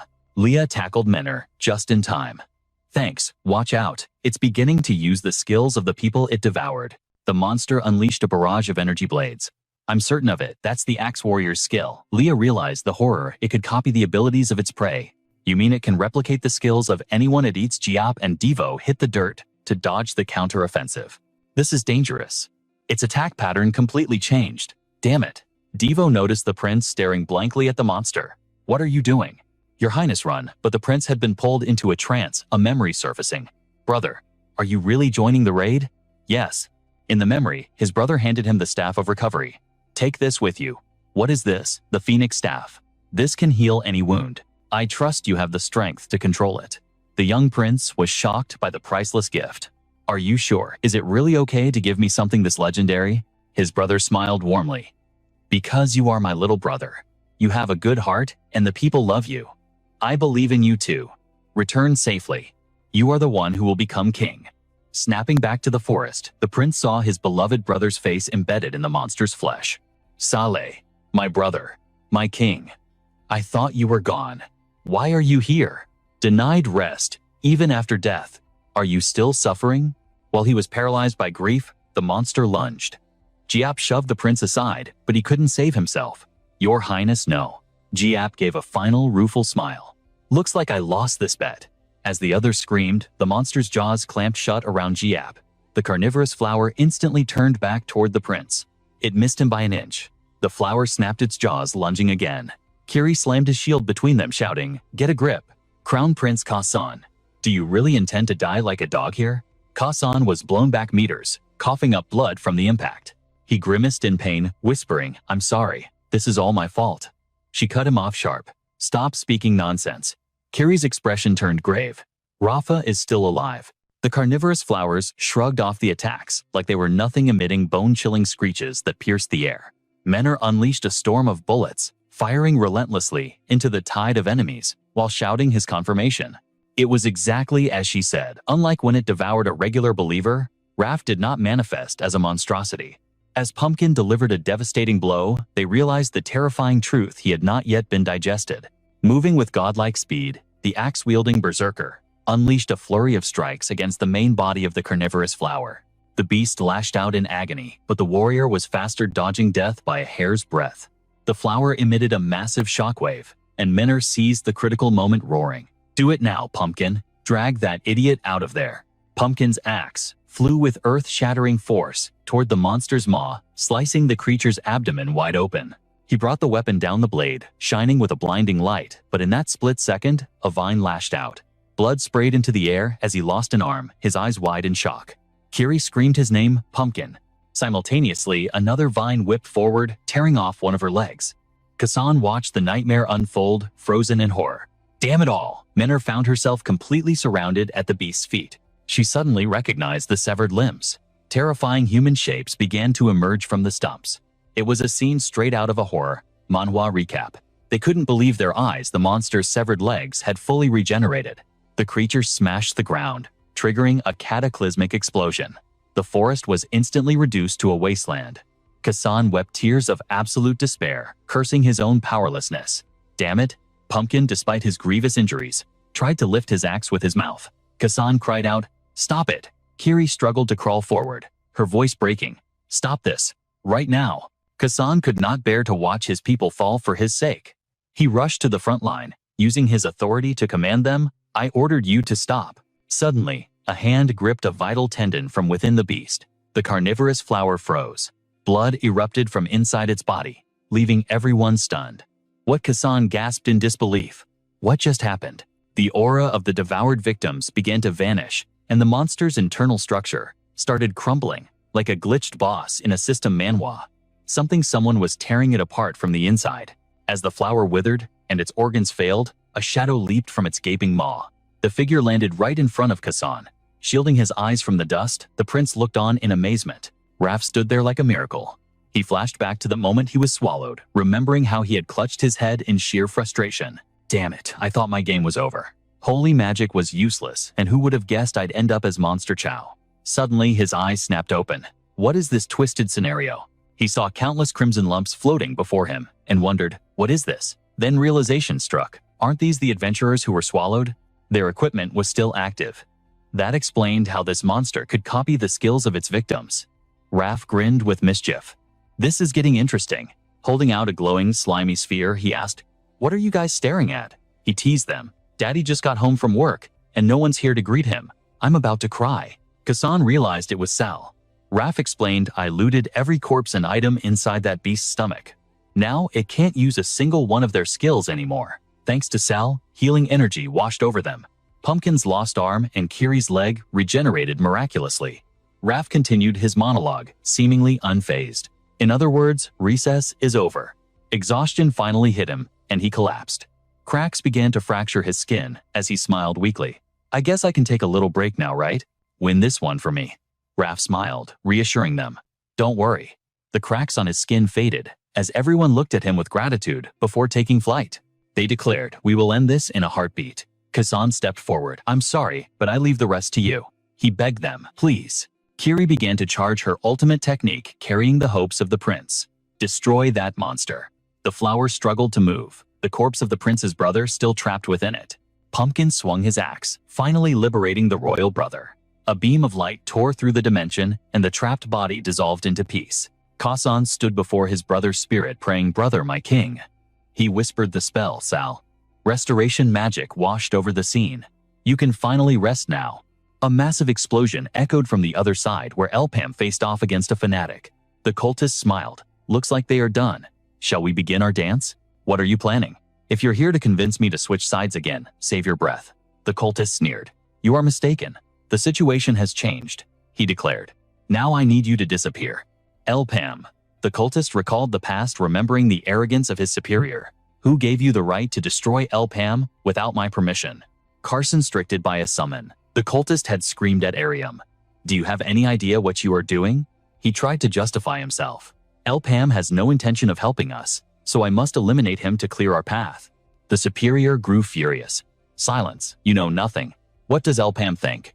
"That is not the issue," the old man roared. "He is a vital vessel." The cultist flinched at the word vessel. The image of the dark mage flashed in his mind, reminiscent of an ancient awakening manhwa legend. Acharium explained that Elpam was part of the dark mage's plan from 500 years ago. "And you tried to ruin everything. You have left me no choice. I do not need a pawn that bites its master." The old man reached out, deciding, "It is best if I discard you now." Terrified, the cultist begged. "Wait," he accepted his fate with trembling hands. "I will do it." The superior asked. "What?" The cultist pleaded desperately. "If Elpam can do it, then I can do it too. Please give me one more chance." He shouted, "I will become the vessel." Raising his hand, a corrupt purple flame ignited. He explained, "This is a test." Elpam noticed the shift in the atmosphere.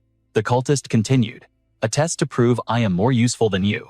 The flame in his hand grew violently, mirroring his descent into madness, as if he were forcing a leveling manhwa power-up. "And I can become more special than you." The flames threatened to swallow everything. "I will show you who is the superior vessel." Elpam looked on with cold indifference. "I couldn't care less about your garbage." Two forces collided, triggering a massive explosion. The battle raged on Elpam's silhouette, flickering in and out of existence. The cultist used his skill to observe scoffing idiot using a decoy again. "Why do you keep using the same stale tricks?" He slammed his hand onto the ground, mocking. "Do you not know how to evolve?" The surrounding golems shattered instantly, as a shockwave ripped through the area. Everything disintegrated, yet Elpam was nowhere to be seen. The cultist continued to provoke him. "You know these cheap parlor tricks won't work on me." How disappointing. Suddenly, Elpam materialized directly behind him. "I thought so too." He launched a surprise attack. "Did you really think I wouldn't predict such an obvious move?" A massive explosion engulfed them. Elpam stood safe within his barrier, sighing. "What a complete waste of time." Elpam scoffed at the arrogance before him. "You really don't plan on stopping, do you? Just standing there leaking energy while spouting trash. My apologies if I offended you." Elpam analyzed his opponent with a sharp gaze. The guy was completely unharmed.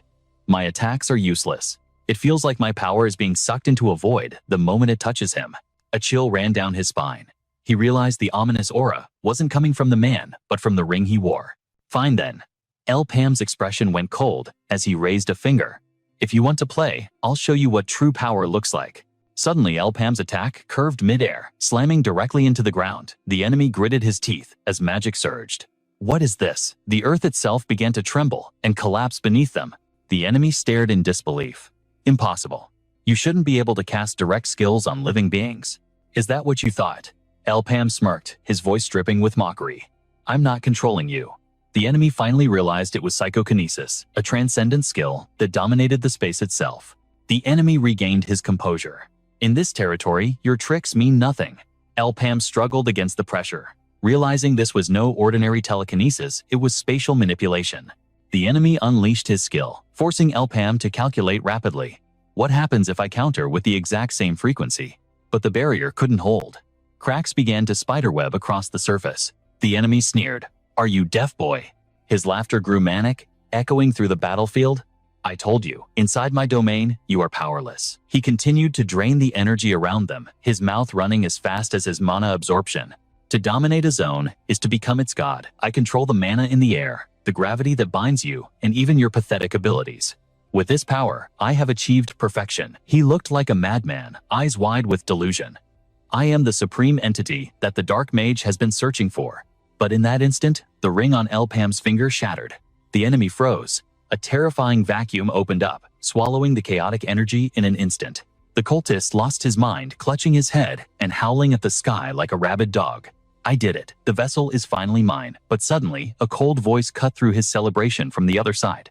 Celebrating a bit too early, aren't we? Elpham stepped forward, his aura calm. I admit, with my current build, I can't beat you. He launched a new rapid-fire attack, his voice steady as steel. But it's a different story if I switch up the skill set. What kind of nonsense is that? Your elements are fire and telekinesis. The enemy recoiled in shock. How are you using a poison breath attack? Pure fear flashed in his eyes as Elpham unveiled a power that defied logic. A mage is limited to 2 elements, an unshakable rule of this awakening manhwa world. No one has ever broken that law. But then, a blinding light erupted. The light detonated with violent force, turning the battlefield into a sea of roaring flames. The enemy's ring glowed desperately, trying to absorb the impact once again. The enemy screeched, his voice cracking with arrogance. A single poison skill changes nothing. 2 elements, 3 elements, it doesn't matter. My power is absolute. He opened his mouth to boast further, but the words died in his throat. Elpham, covered in wounds, was still casting. Who told you? I stopped at 3. Arcs of electricity crackled around Elpham, manifesting as jagged bolts of lightning. In that moment, Elpham remembered how this miracle came to be. Memories from his past life flooded back. Before my regression. Back when I first unlocked the second circle. I discovered a glitch in the system, aside from just fire and telekinesis. A massive block of ice materialized. At the second circle, I unlocked poison. At the third circle, I commanded ice. The higher I climb, the more elements bow to me. 3 distinct elemental forces began to swirl and fuse within his body. I named this rule-breaking power, Elemental Master. He now stood at the 4th circle. The masked enemy trembled, his brain unable to process the impossibility before him. No. How can you possess such power? The enemy collapsed as Elpham released the energy, the lightning gouging a deep trench into the earth. Elpham stared at the crackling lightning in his palm. He didn't know why he was gifted this anomaly, or what purpose it served. But in this life, I will use this power to rewrite everything. The Dark Mage's follower cowered in terror. Elpham shouted, "Vanish! In the future I will build, and the future I once knew. You do not exist." The storm of lightning swallowed the enemy whole.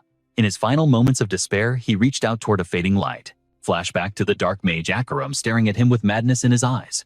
You think you can replace Elpham bound by the Dark Serpent? He had begged for a chance. I can do it. I'll prove I'm more useful than him. Elpham is uncontrollable. Let me be your vessel. The Dark Mage had grinned. Interesting. Let's see if you have what it takes. Consider this a test. The mage revealed the cruel price. The loser becomes fertilizer for the winner. That is the only rule. As he disintegrated, he finally understood. Elpham unleashed his ultimate technique. I was never the one Akaram wanted. Elpham had returned. The dust settled. Looks like the trash has been taken out. Elpham turned to his team. Everyone okay? Raph giggled weakly from the ground. I'm fine. Just totally drained. Thank goodness. Let's move. It was eerie how casually they treated Raph's exhaustion. Elpham pointed ahead. Follow me. I spotted an emergency exit on the way in. The team marveled at his instincts. Truly, the Elpham. Light spilled in as they stepped onto the sand. Raph cheered. Finally, we just need to reach the palace and we're home free. Suddenly, a cold blade pressed against a throat. What the A group of assassins wielding sickles emerged from the shadows encircling them. Who are these guys? Giano stepped forward, his presence suffocating. I've been waiting for you, Third Prince. It was Giano, the leader of the Death Guild. The prince lunged forward. Who dares block my path? One of Giano's subordinates intercepted him instantly. Freeze. Her voice was ice cold. Move one finger and the prince's story ends right here. The betrayal stung. Iren. Since when Kassan struggled against the grip. Let me go, she tightened her hold. Stay still, if you value your limbs. Giano observed them, his eyes locking onto a specific item. That staff. It belongs to Lord Sail Lay. Not even the great Sail Lay had returned from that gate. Did they actually clear the dungeon? Kassan demanded. Identify yourself. Did Erida send you to finish us off? The assassin shook his head. Quite the opposite. His gaze hardened. I am here to save Arian from the suffering Erida has caused. We share a common enemy. The prince recognized the symbol immediately. The Sanex Guild, famous revolutionaries fighting against the corrupt throne and greedy officials, champions of the common people. Kassan lowered his guard slightly. I've heard the stories. Though we stand on different sides, your desire to save the people mirrors mine. What do you want? If it's for the kingdom, I will lend you my strength. I have no expectations left for you." The faces of the Sands members darkened like a storm cloud. Because of King Abdullah, a puppet dancing on Queen Areda's strings, the rot had infected the very roots of this empire. Officials gorged on corruption, while the people starved. It was a monarchy that had betrayed its sacred mandate. His voice thundered with cold resolve. "The time for talk is over. I will sever the royal bloodline, crush the court, and build a new world from the ashes, a kingdom without a crown." A declaration that defied the heavens themselves. Assad trembled in their grip, a pathetic hostage. "Stand up, you worm," they barked. His terrified scream pierced the air, shocking the crown prince's younger brother. Assad stammered in panic. "To kill Abdullah, you must breach the 2,000 royal guards. An impossible feat I've failed at for years." Then, his trembling finger pointed accusingly at the two princes. "That is why I need royal blood. Only a prince who clears the trials can bypass the barrier. With you, the guards will stand aside and grant us free entry." He offered a devil's bargain. "Just one person. Bring me Lord Salah's relic and lead me inside. Do this, and I grant you a life of peace far from this chaos. But fail me, Jono," hissed, "and you die right here." Assad didn't hesitate. "I'll do it," he cried, his honor completely shattered. "If I get Salah's relic, just keep your word. I don't care who takes the fall." Ereska spat. "Filthy coward," Raf urged. "Prince Khan, say something. We can't let this chance slip." But Khan clenched his fists. Defeated. I have no choice." What Khan's eyes hardened. "If letting you in means destroying the throne, then I cannot cooperate. I won't be the key to your destruction." Killing intent exploded from Jono's subordinate. Her blade flashed. "Scum, still clinging to your greed for the throne." Her voice was ice cold. "Then greet the Reaper right here." Kiri dashed forward in a blur. Prince El-Pamumi moved to intercept. Suddenly, a projectile tore through the air. Her eyes widened in fury. "Who dares interfere?" A figure in a green hood blocked the strike, catching the naked blade. She roared. "Back off, Sejun! Why do you stop the purge?" He stood firm. "Cease this madness. Ereska, this is wrong. Lord Jano, King Abdullah, and the witch Arita must fall, yes. But dragging innocent princes into this bloodbath, that is not our way." She scoffed, killing intent rising. "Spare me the righteous speech. They are all the same. Every drop of that filthy royal blood must be purged from existence." "Filthy blood." Sejan's voice dropped an octave. "You ungrateful fool. Do your words not spit on the memory of Lord Salah himself?" She froze. "No, I didn't mean. Have you forgotten who gave us power? Do you think we slum rats had the strength to rise alone? Lord Salah created the sand bandits to give the voiceless a roar, to check the throne's power, not to massacre it entirely." Khan felt a wave of awe. "Saleh founded the sand bandit Saleh. You were the true king. Even from the shadows you fought only for the people." Sejan fell to his knees before Jono. "This path betrays Lord Salah's dying wish. Please reconsider before we lose our way." Jono closed his eyes, the weight of the past pressing down on him. Jono mused. Though he was born a prince, he poured his life into saving trash like us. He truly possessed the heart of a sovereign. However, his aura darkened. What we do now might stain his legacy. Jono. Suddenly, his eyes snapped open. "But Lord Salah is dead. Our last hope lies in the grave. There is only one path to save this dying nation. Cut out the rot and forge a new empire from zero. And do you really possess the strength to build this utopia?" El-Pamumi's voice cut through the tension. The crowd froze. "El-Pam," he addressed the leader, "after you kill Abdullah and use a prince as a scapegoat, then what? Do you think 2,000 elite royal guards will bow to you just because the king is dead?" His gaze was piercing. "They will slaughter you where you stand. It's game over." Raf tried to intervene. El-Pam stop. But El-Pamumi pressed on. "If you want to kill Areta and the royals, go ahead. But save time and slit your own throats afterwards. That isn't a revolution. It's suicide terror." Ereska snarled. "You outsider. What do you know? If I can crush the monarchy and die smiling, I accept that fate. Then go ahead." El-Pamumi stepped closer, his presence expanding. "If you don't mind dragging every citizen of Ariant into a massacre alongside you." Jano balked. "What? What do you mean?" El-Pamumi smirked. "You think removing Areta ends the nightmare? How naively cute." He signaled that the problem wasn't just the queen. The real threat is the shadow looming behind her. Jano's blood ran cold. A backer behind Areta. The scene shifted to the endless, merciless desert sands as El-Pamumi unveiled the truth. Is it not too convenient? The timing of her rise, her every move. It's as if she was engineered to plunge this kingdom into absolute anarchy. Have you never questioned her true endgame? The atmosphere grew heavy. Let me tell you a story. He dropped the bombshell. Queen Arita of Ariant is a disciple of the Black Wizard. The rebels recoiled in shock. Lies. A disciple impossible. But in their minds, the terrifying silhouette of the Dark Mage, the one who eclipsed the sun, materialized. Think about the cults rising in Portel. What if their corruption has already stretched its tentacles all the way to Ariant? A chill ran down their spines. If I'm right, destroying the central power now creates the perfect feast for them. Without a royal successor, chaos will reign and they will consume us all. Jono realized the horror. In that chaos, the cult would spark a civil war. The kingdom would shatter and the people would suffer hell on earth. Khan nodded gravely. Exactly. They pieced the puzzle together. As long as the throne stands, the king is their shield and target. They manipulated Abdullah. Because they thrive in the darkness, hiding their true claws. Khan outlined the doom. But if the king falls and the nation fractures, the shadows will rise. Just like Port El, this entire kingdom will be swallowed whole. The nightmare here will eclipse anything seen before. Truly, I apologize. The royal family failed you, and your anger is justified. I have no desire for the crown. It is heavy with sin. But Jano Khan's eyes burned with resolve. This land needs a successor, not a revolution. The Sands members finally understood. Third Prince Khan was the legitimate heir who conquered the prince's tomb. This was the ultimate awakening manhwa plot, twist a chance to evolve Ariant without a river of blood. Ereska glanced at the trembling Asa, then back at Khan. If this is the only path, then he is worth far more than that piece of royal trash. Jano stepped forward. To overthrow Abdullah and take the crown. Do you realize you will become the target of all that hate? Jano asked.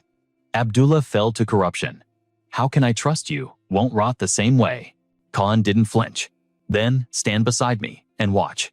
If the day comes when I become a monster, then do not hesitate to strike my head from my shoulders. You choose to rule with a blade constantly at your throat? Jano marveled. Why go this far? For what? Khan smiled, a majestic aura surrounding him. Is it not obvious? It is the burden of royalty. Jano was struck silent. The image overlapped perfectly with a memory of Lord Salah. He whispered, "Why do you sacrifice so much for us?" He retorted sharply, "What are you implying, Jano? My resentment toward the royal family stems from their deep-seated prejudice." Saleh recounted the truth. "And yet you granted me the title of Sand Shadow, risking your life, and the stigma of a traitor." He couldn't fathom why royalty would bleed for scum like us. He chuckled softly. "You ask why I suddenly chose kindness. It's a laughable question. I did it because it was necessary. Because that is the burden of the royal bloodline." Those words shattered Jano's resolve. He extended a trembling hand. "Fine. Perhaps I will place my faith in you. One last time." He supported Kesar as he stood. Meanwhile, the scene shifts to the palace steps, where a demanding voice echoed, "Have you recovered Salah's relic?" Kesar confirmed without hesitation, "Yes." The king examined the artifact. There is no doubt. This belonged to Salah. His mind raced. This reality contradicted everything Arita had poisoned his ears with. She told me how to act, yet now she has vanished. The king spoke with renewed authority. "Excellent. You have emerged victorious in this war for the throne, Prince Kesar. From this day forth, the third Prince Kesar shall be the crown prince." But Kesar cut him off, his voice sharp. "No, father. I will not be your crown prince." The court froze. The king, stunned, could only sputter curses. "Kesar, you ungrateful wretch." But the boy declared with absolute power, "From now on, I am the king." The crown descended onto Kesar's brow amidst the thunderous applause of the masses. All hail the new king of Ariant. He stood bathed in the golden sun and falling flowers of his succession. The cheering was endless. Long live King Kesar. Inside, Kesar turned to his allies. "I wish for those who aided me to remain by my side. Have you reconsidered? El Pam, I truly desire your company after all we've endured. Say the word, and I shall grant you titles of nobility befitting heroes." El Pam respectfully declined the offer. "I apologize, Your Majesty, but we still have a score to settle with those cultists. We cannot rest here. I hope you understand." Kesar nodded, though regret lingered in his eyes. "I see. Then may I interpret this as a promise that you will return once the chaos has ended? Greedy kings like myself hate to let talented individuals slip away." El Pam offered a knowing smile, a silent vow passing between them. "When the dust settles, we will consider it." Suddenly, Kesar presented 2 massive sacks of gold. "You may be leaving, but I cannot let my saviors depart empty-handed." Two servants struggled under the weight. These are the promised items and a small bonus. But to Ma, Kiri, and Debo, this small gift looked like a fortune. Your Majesty, this is hardly small. Isn't this too much? And why give that stingy old man royal treasures? The words recalled Saleh's ecstatic face when he received the staff. Think nothing of it. I trust Saleh will find satisfaction using it to crush those cultists. Kasar's expression darkened. Regardless, the situation has become complicated. Meanwhile, outside the palace walls, a surviving cultist lurked in the shadows. He stood amidst the swirling sands, the reality grim. Before we returned, Areta had already vanished. We have absolutely no leads on the cult's hideout. Do you possess a method to track them? Kasar's patience was wearing thin. Elpam explained, although I am not certain I have a theory. Kasar leaned in intrigued. What is it? On the ground, a black mage cultist lay severed at the waist, gasping for air. Surprised, I still draw breath in this state. Elpam needed answers, not taunts. You bastard. What exactly is your organization plotting? In this vessel, you mentioned. What is it? The cultist scoffed. You ask a villain for the truth. Do you think this is some generic system manhwa, where I explain my skills to you? His voice dripped with malice, hinting at a chaotic future. You must be desperate, but that is only a natural reaction, Elpam. Arcarium has you all dancing in his palm. Without knowing the plan, you can't save your precious little friends. Elpam raised his weapon. Shut up and answer before I blow your head off. The dark cultist remained defiant. Do your worst. I am finished regardless. In the end, Arcarium discarded me like trash, just like the others. My life sustained only by dark magic is flickering out. I fought so hard just to survive. His body began to disintegrate into particles of light. But now, facing the abyss of death, I find I no longer care. Elpam's eyes widened as the cultist whispered his final clue. Go to Magatia. There, you will find the truth you seek. The cultist grinned with his distorted face. Such a pity. I won't be around to see the horror on your face when you learn the truth. With the name Magatia, the puzzle pieces clicked. The city of scholars famous for alchemy. That is where they are hiding. Kasar stroked his chin. Magatia. It is not far. A 3-day march on foot. However, gaining entry is difficult. He paused, then gestured toward the door. Perfect timing. You can travel with them. Elpam blinked, confused. With them. Thank you for the entertaining tale. Suddenly, Qasim strode into the room. I thought I accepted a boring assignment, but it seems I was mistaken. If you are headed to Magasha, I assume the cultists are festering there too. Kiri froze in awe. Lord Qasim. The old knight smiled gently. Long time no see, Kiri. Kiri needed to know why a legend was here. What wind blows you to this place? Qasim replied. We received a distress signal from Magatia. It seems someone is conducting illegal experiments in the underground labs. Pools of blood traces of human subjects. It's a nightmare. If left unchecked, it will plunge Magatia into chaos. Qasim suppressed his anger. Magatia usually handles its own conflicts, but this time, the situation has spiraled beyond their control. They secretly requested the Cygnus Knights to investigate. However, since this is an unofficial mission, I was wondering how we might breach their security. Kasar interrupted with a confident smirk. That is when I remembered the pass we possess. He mentioned an item that even took Qasim by surprise. What pass do you speak of? Magasha is the mecca for alchemists. Images of rare minerals and precious ores flash through their minds. They require all manner of reagents and resources for their research. And Arient is the very supplier of those necessities. Kasar produced a stamped document. This is the trade pass we use for exports. I had it prepared in advance at the request of the Cygnus Knights. It seems the chaos in Magatia is linked to the cultists. Kasar made his final strategic move. Elpam, you will join forces with Qasim's squad for this expedition. So, join their ranks. I believe your destinies are intertwined. Your Majesty, is it wise to let them go? Their journey began under the scorching tyranny of the desert sun.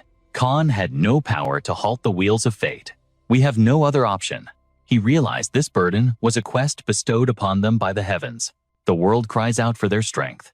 They will conquer Magatia, just as they saved us here. Khan watched their silhouettes vanish into the dunes, his heart heavy with hope. All we can do is have faith. Praying for the hero's triumphant return, the party finally reached their destination. Despite holding the royal pass, their path was barred. You're from Arient, delivering minerals. The gatekeeper's eyes held nothing but cold refusal. Turn back. Excuse me, this was Magatia, the city of alchemy. Du stepped forward, his aura flaring. Why are we barred? We hold official clearance. Read it. But the guard remained an immovable wall. Denied. I never received any intel regarding your arrival. The guard scowled his hand, drifting to his weapon. I'm on duty. Keep bothering me, and you'll regret it. Suddenly, a messenger sprinted forward. Hold your fire. I have the official decree. She flashed the high-level clearance. They are guests of the Genuous Society. Apologies for my tardiness. She guided them in unraveling the situation. We were delayed by a detour. Elpam's party remained on edge. Is the leadership of Magashia in chaos? The guide shook her head. It's not that simple. The alchemists here are split into two warring factions. Genuous prioritizes the purity of life while Alcadno seeks to fuse life with machinery. Their philosophies clashed like oil and water. We of Genuis kept your invitation secret from Alcadno. It's a delicate political game. Moments later, they stood before a colossal forbidding gate. We suspect the Alcadno faction orchestrated this blockade. An Alcadno guard sneered. What you think you can investigate us? Access denied. We are under high-level lockdown. Only Alcadno personnel may pass. Rage sparked in Du's eyes. Are you kidding me? Uma stepped up. Even an official diplomatic envoy from Genuis is barred. The guard shrugged. Unless you're a high-ranking officer, get lost. Uma smirked. Is that so? Then we have no issue. The guard blinked, sensing a shift in pressure. Who exactly are you? I am Uma, the chief researcher of the Genuis Institute. As the group strode past, the guard could only stand frozen in stunned silence. They split up to scour the area. But as the sun bled into the horizon, they found no trace of the anomaly. Menor sighed, kicking the dust. We've been at this all day. It's a bust. Kiri narrowed her eyes. Actually, every experiment here reeks of dark mana. Carson shook his head. Our sector was clean. Uma's gaze sharpened. If it's hidden this well, it can only be in one place. Du tilted his head. Where? Her subordinate whispered, Lady Uma. She flinched, nervously stammering. I apologize. That is S-class, classified information. Carson's patience snapped. What? You dragged us into this manhwa recap scenario. Don't play games with us. You're referring to the underground sector, Uma gasped. How did you? He had already scanned the depths with his sensory skills. The mana density masks the details, but something massive lurks beneath our feet. A labyrinthine map began to form in his mind's eye. It is a colossal underground network. If a secret laboratory exists, it is down there. Defeated Uma confessed the truth. It is no ordinary lab. It is a black site facility created by a mad alchemist dabbling in forbidden arts. The tunnels are a maze of horrors filled with failed test subjects and the vengeful wraiths of dead alchemists. I have never dared to enter, but rumors say it connects Genuis and Alcadno. Menor groaned. Are you serious? You should have led with that. We could have breached it hours ago. Uma trembled. This is information known only to the elite council. Access is strictly prohibited. She patted her pockets, her face turning pale. Without the key card. Wait. Panic seized her. What do I do? It's gone. I'm going to be executed for this. She was spiraling into a breakdown. Carson side-eyed her. Is she really a top-tier genius? The armored warrior sighed. Why is nothing ever a simple leveling manhwa quest for us? Meanwhile, a fist pounded against a steel door. Open up. Dr. B's robotic voice buzzed. Quit your screeching. I just woke up. Who dares disturb me? My face. It's ruining. I need the beauty elixir. Give me the potion this instant. The mechanic voice was cold. I'm out of stock, and I won't be brewing another batch anytime soon. The queen's eyes widened in fury. What unacceptable! I cannot exist like this. Dr. B scoffed. Go whine to someone who cares. I'm busy. He glanced at his surveillance monitors. It seems I have rats in my maze. I must prepare a lethal welcome while I continue my work. I have no time for your vanity. Queenie pointed a trembling finger at the speaker. Silence, I am the one funding your wretched research. She hammered on the door. Have you forgotten our contract? I know you're hoarding it. Hand it over. Silence hung in the air before the doctor spoke. Ah, yes. The contract. The heavy blast door hissed open. Queen E's expression shifted from rage to anticipation. Beauty, a monstrous mechanical construct with glowing red eyes, loomed over her. How about I just carve that ugly face off your skull? Splat crimson sprayed across the walls. Her crown clattered to the floor, echoing in the silence. Dispose of the trash. Deep underground, two shadows bowed. The Genuis dogs are sweeping the streets. A wheelchair creaked forward. Did they detect our presence? The director of Alcadno, eyes burning with malice, gripped his armrests. Ensure your lips are sealed. No one enters this sanctuary alive. Shadows concealed two figures as they spied on the trio from a distance. Uma's teammate couldn't hide his shock, whispering, Isn't that the headmaster of Ankado Academy? So they really are plotting something deep in this underground labyrinth. Kat Sim narrowed her eyes. It seems we've found the answer we were looking for. Uma signaled, let's pull back. Our mission was just to identify the mastermind, not engage. But as the words left his mouth, Uma's foot clipped a metal bar, sending a sharp clang echoing through the silence. Headmaster Matt's group spun around instantly. Who's there? Uma lost his balance and face-planted in the most undignified way possible, leaving the enemies completely speechless. Sorry, my bad, Uma stammered. But Matt's henchmen wasted no time. Locking onto the noise, they surged forward with killing intent. As they closed in, the henchmen recognized the uniforms worn by Uma's partner and Kat Sim. Their eyes widened. That crest. Uma's partner, realizing stealth was broken, grit his teeth and pulled out a test tube. No choice left. But before he could throw it, a blast shattered the vial in his hand. Don't even think about it. Zenuma scum, Matt's lackeys roared, emboldened. Just as they were about to seize, Uma's partner Kat Sim sighed. With one fluid motion, she incapacitated both attackers before they even saw her blade move. Kat Sim pointed her cold steel directly at Headmaster Matt. Damn it, he cursed. She held her ground aura, radiating dominance. Checkmate. She glared at Headmaster Ankado Matt. Do you have any excuses left? Matt's face twisted in rage. How dare you filth try to pin your crimes on us? You disgusting Zenumus rats, Matt screamed, veins bulging. But it doesn't matter. Nothing will go according to your plan, you filthy cultists. Kat Sim blinked, genuinely confused by his outburst. What? What nonsense are you spouting? Suddenly, 3 streaks of purple lightning tore through the air from the shadows. One of Matt's subordinates barely dodged, relying on his armor to deflect the bolt, but the force sent him skidding. Kat Sim's eyes widened. What the hell is that energy? The caster of the purple lightning stepped out, arrogance dripping from his voice. Sweet dreams, you alchemist morons. A blond man in an elegant suit appeared, crackling with violet electricity. El Pamo's eyes widened in horror. You! Thunder Emperor Deke. Memories of a typical leveling manhwa villain flooded back. But this was real and terrifyingly familiar. El Pamo's mind flashed back to that rainy night. He saw his comrades lying broken on the ground, and not far away, that man bathed in purple lightning, choking the life out of a girl. Under the pouring rain, Deke had laughed like a maniac as the light faded from her eyes. Rage ignited in El Pamo's chest. Deke smirked, tilting his head. Huh, have we met before? Kat Sim stepped forward, sword raised against the pressure. Thunder Emperor, a flashy title. Clearly, you aren't one of these alchemists. She leveled her blade at his throat. So you're a dog of the Black Mage. You're the one conducting forbidden experiments down here. What is your goal? Deke chuckled darkly. You absolute imbecile. He fired another arc of purple lightning. I don't know how you rats sniffed this out. The electricity followed a preset path on the floor. But you're far too late. The energy surged into the conduits, racing toward the iconic Tower of Ankado. The ritual has already succeeded. Everyone froze. What? Ankado's subordinates stared in confusion, which quickly turned to primal fear. The lid of the symbol opened, releasing a sinister smoke, illuminated by a blinding violet light. The ship and the hanging bell began to resonate with a bone-chilling hum. The henchmen clutched their heads, screaming as their very souls were ripped from their bodies, flying toward the tower like moths to a flame. Headmaster Matt watched in horror as the souls were siphoned away. This isn't Zenimus doing this. Wait, what is that thing? Matt cried. Deke laughed, a sound of pure madness. Consider it an honor. Your pathetic souls will serve a glorious purpose. The resurrection of the Black Mage, El Pamo's group, watched the nightmare unfold. Matt trembled, realizing the truth. Our souls. Then we. Uma shook with fear. We have to stop this mechanism now. El Pamo's voice cut through the panic, cold and commanding. You guys go stop the ritual. I will handle the trash. Menor and Kiri shouted in unison. By yourself? We will. El Pamo cut them off sharply. You'll only get in my way.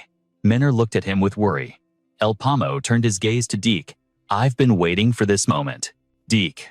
The villain looked annoyed. Who the hell are you? El Pamo let his aura explode the ground, cracking beneath him. I'm so glad you're still alive, El Pamo growled, eyes burning with vengeance. Because I'm going to rip that head off your shoulders with my own bare hands. Suddenly, the chairman's voice crackled over the radio.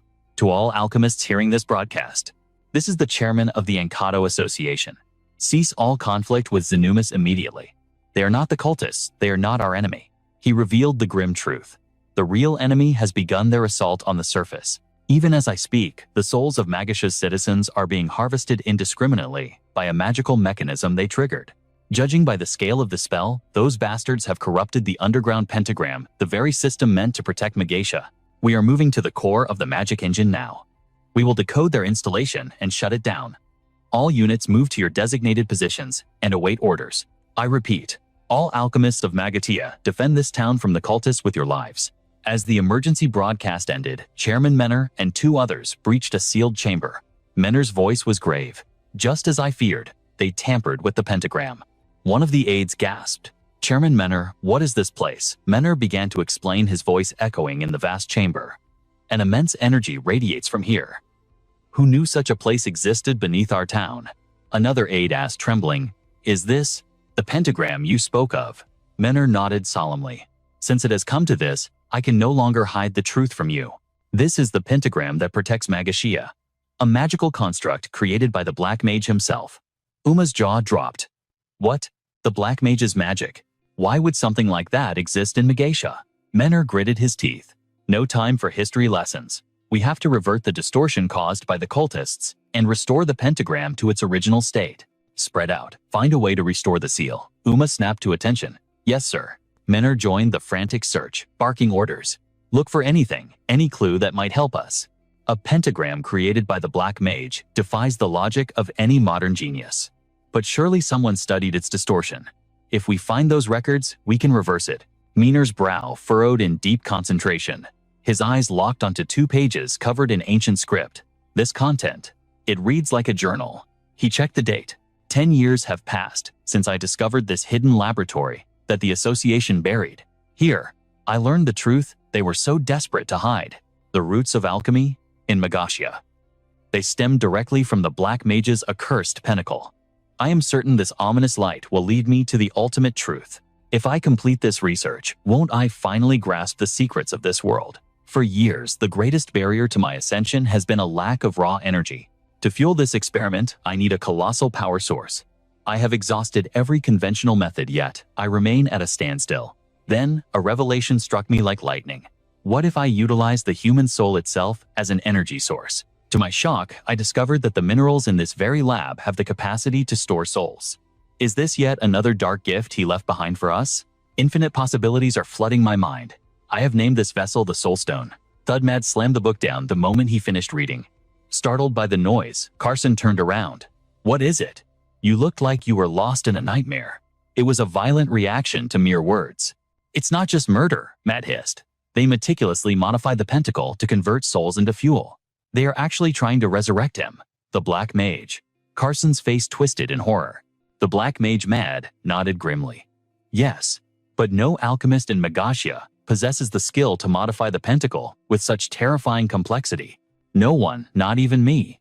At this stage, the pinnacle of Magatia is beyond repair. Suddenly, Carson cut in sharply. We can stop it. Mad stared at him, stunned. What? Carson spoke with rapid-fire intensity. We may not be able to retrieve the consumed souls or reset the pentacle immediately, but we can at least freeze the corrupted engine before it completes the cycle. If we reverse the flow of the circuits originally installed to distort the pentacle, Yuma, drenched in sweat from her frantic analysis, finally chimed in.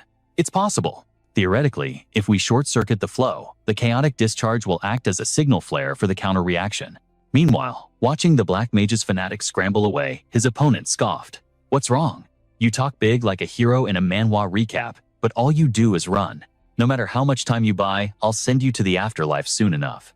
Don't worry, your little friends will be joining you shortly. Instantly, a storm of blinding light erupted. The cultist sneered as he saw the boy collapse to the ground. Is this really all the strength you have? The boy gritted his teeth. What did you say? Another voice cut through the chaos. I'd love to crush you into dust, but I don't have the luxury of time right now. The Black Mage's follower slowly turned. Forget about meeting your friends. Unlike before, you're taking a solo trip to hell. Thunder and light collided in a catastrophic explosion. At the critical moment, Yuma activated her radio, her voice desperate. Carson, anyone hear me? This is Yuma. I am a senior alchemist of Zenimist. I found a way to halt the pinnacle. The key lies in circulation and transformation. You must infuse mana into the 3 magic circuits in front of you in the order of humility, honesty, and trust. While blocking the reverse flow, you must simultaneously force the current back to its original path. The fighters paused, confusion washing over them. what implies simultaneously. One scoffed in disbelief. To restructure the pentacle, we need the biological alchemy of Zenimist and the mechanical engineering of Alcadno to work in perfect unison. That means the alchemists of Zenimist and Alcadno must pair up. Don't make me laugh. What would a lowly researcher know about high-level alchemy? You expect me to cooperate with those Alcadno scumbags. They study a completely different field. But just as Yuma panicked, a commanding voice silenced the dissent. Stop your whining and obey her. The listeners froze in terror. It was the guild president. President of Zenimist. He snatched the radio, his voice booming with authority. Have you fools not realized this is no time to be picky? It is literally hell on earth out here. If we hesitate now, Magasha is finished. As the president of the Zenimist Society, I order you, do not give up. As long as the success rate isn't zero, it is an experiment worth dying for. Time was running out, and the challenge was brutal. Yuma and Mad hissed through gritted teeth. Damn it, let's just do this. Yuma returned to the mic. I will guide you. We have one shot at this. Keep up or we all die. Circuit humility, 376 to 28. Circuit honesty, 884 to 3 and 1 divided by 25. Circuit trust, 3,679 to 1. Circulate energy. Now, finally, the seal was broken. Yuma cried out in ecstasy. Magnificent, the flow is reversing. Just a little more. Hold the line, she screamed, urging them to maintain the formation. Almost there. The hatch blew open light, flooding the chamber as the matrix was summoned. The golden shards linked together, clicking into place with mechanical precision. In a flash, the corruption shattered. The system normalized, bathed in radiant light. The soulstone fragments began to glow with pure energy. The entire system had rebooted. The engine roared to life with a steady hum. Yuma gasped for air relief washing over her like a tidal wave. She collapsed, completely drained. Success, Carson cheered. You did it. Alchemist. I honestly truly thought we were dead. If anyone had made even a micro error, the pinnacle would have gone berserk and vaporized our souls. Mad let out a heavy sigh. It's a relief. The immediate crisis is averted. But so many souls were already consumed. The situation is still grim. Yuma spoke slowly, her voice trembling. You're right. Why would they go this far? Are they truly trying to bring the Black Mage back to this world? Carson replied with a darkened expression. I wonder the same. I need to tear through the research archives. There might be more evidence regarding these cultists, or this forbidden ritual. The journal was opened once more, the memoirs reading like a descent into madness. Date recorded, 43 years since I began. I can finally see the end of the road. Though decades have passed, I have zero regrets. My only sorrow is that I cannot finish this research with my own hands. I must find a new vessel. Date recorded. Still no progress. Still no progress. Date recorded. Finally. It has been an eternity, but I have found a way to complete the work myself. Carson finished reading, his eyes narrowing in suspicion. This is... He slammed his hand on the desk. Elsewhere, a chilling maniacal chuckle echoed in the shadows. Pam's voice cut through the dark. Something funny. Have you lost your mind? The answer lies deep within this artifact. I have engraved the very essence of life alchemy into its core. For a brief moment, Carson peered through the invisible rifts in his consciousness to decipher the bracelet, but suddenly, a massive projectile smashed into the lab. The shell tore through the wall. Carson took the full force of the impact, coughing up a mouthful of crimson blood. What the hell was that? It was Uma wearing a twisted, sadistic grin. Damn it. I never expected they could repair the transformation matrix. That woman Uma is making everything infinitely more complicated. Where are the believers? When the situation is this dire, useless. Absolutely useless, trash all of them. Whatever. This is still well within my calculations. From here on out, I will handle this myself. A mechanical beast roared to life, charging straight for Carson. Uma laughed maniacally, looking like a total lunatic. Small fries get lost. I am busy here. This sudden power spike put me on high alert. That thing is a roid unit. How can a mere genomist like you control a roid unit created by our nanotechnology? Uma spread her arms wide, cackling in triumph. You should thank me. I personally upgraded this useless pile of scrap metal. Meanwhile, Carson struggled desperately to hold back the crushing weight of the machine. A life science genomist, suddenly mastering mechanical engineering. The method to continue the research was recorded in the diary. Uma's bracelet matched the blueprints perfectly. As the puzzle pieces clicked into place, Carson's fighting spirit erupted with renewed intensity. He grit his teeth. It was you. Uma distorted the magic circle. She didn't deny it. She owned it with pride. Carson's aura exploded, creating a massive pressure wave. Thanks to you, things just got a lot messier. Me was still reeling from the shock, unable to believe that Brat Uma could destroy his magic circle. I have no choice but to repair it. Uma, having cleared a path with her subordinates, walked away casually. You guys just stay there and play. Fools. First one, then dozens. The army of Royd multiplied rapidly, sending the mages into a panic. Stop them. It is a legion of Royd. Damn it, they are ignoring the signals. One mage thought, quickly swinging a mace. Do not just stand there, throw something. The heavy mace smashed into a Royd unit, taking it down. A cheer of victory went up. This is the might of traditional alchemy against scrap metal. In seconds, the Royd monsters were engulfed in roaring flames. But as the smoke cleared, they stood there completely unscathed. Wave after wave appeared. The mages turned tail and fled. Run, the Royd attacks were becoming faster, sharper, and deadlier. Questions raced through the mages' minds. What is happening? Where did this swarm come from? Did something happen while we were dealing with Rick? Is this his final stand? Panic flashed in Kai's eyes as she realized her attacks were bouncing harmlessly off the Royd. Elsewhere, the same confusion reigned. Why are we missing? Jep spotted the pattern and screamed a warning. Careful, the longer we fight, the more they analyze our attack patterns, Kiri cried out in desperation. Damn it, what do we do? Suddenly, a familiar voice crackled over the radio. This is Max. Carson, everyone hear me. I found a way to deal with them. First, stop attacking and focus entirely on defense. They are connected by a single network. If you defeat one, the others download the data instantly, just like the hive mind in a system manhwa. Until we sever that connection, the Royd will only evolve and get stronger. Just hold the line a little longer until I destroy their network. The hub connecting the Royd can destroy the host. Dread washed over Kiri. That is too dangerous. Since he is a special entity, there must be a trap. Debo stepped up. Go help him. Debo smiled knowingly. You are worried about him, aren't you? Kiri hesitated to leave her teammate, but Debo cut her off. Do not worry about me. I have no intention of losing to this trash. It is time I showed my true power. Hearing that, Kiri bolted. Thank you, Debo. I leave the rear to you, he shouted back. Leave it to me. Meanwhile, Uma grinned with savage delight. Just as expected from a student of Mihile. Impressive skills. Drops of blood splattered on the floor.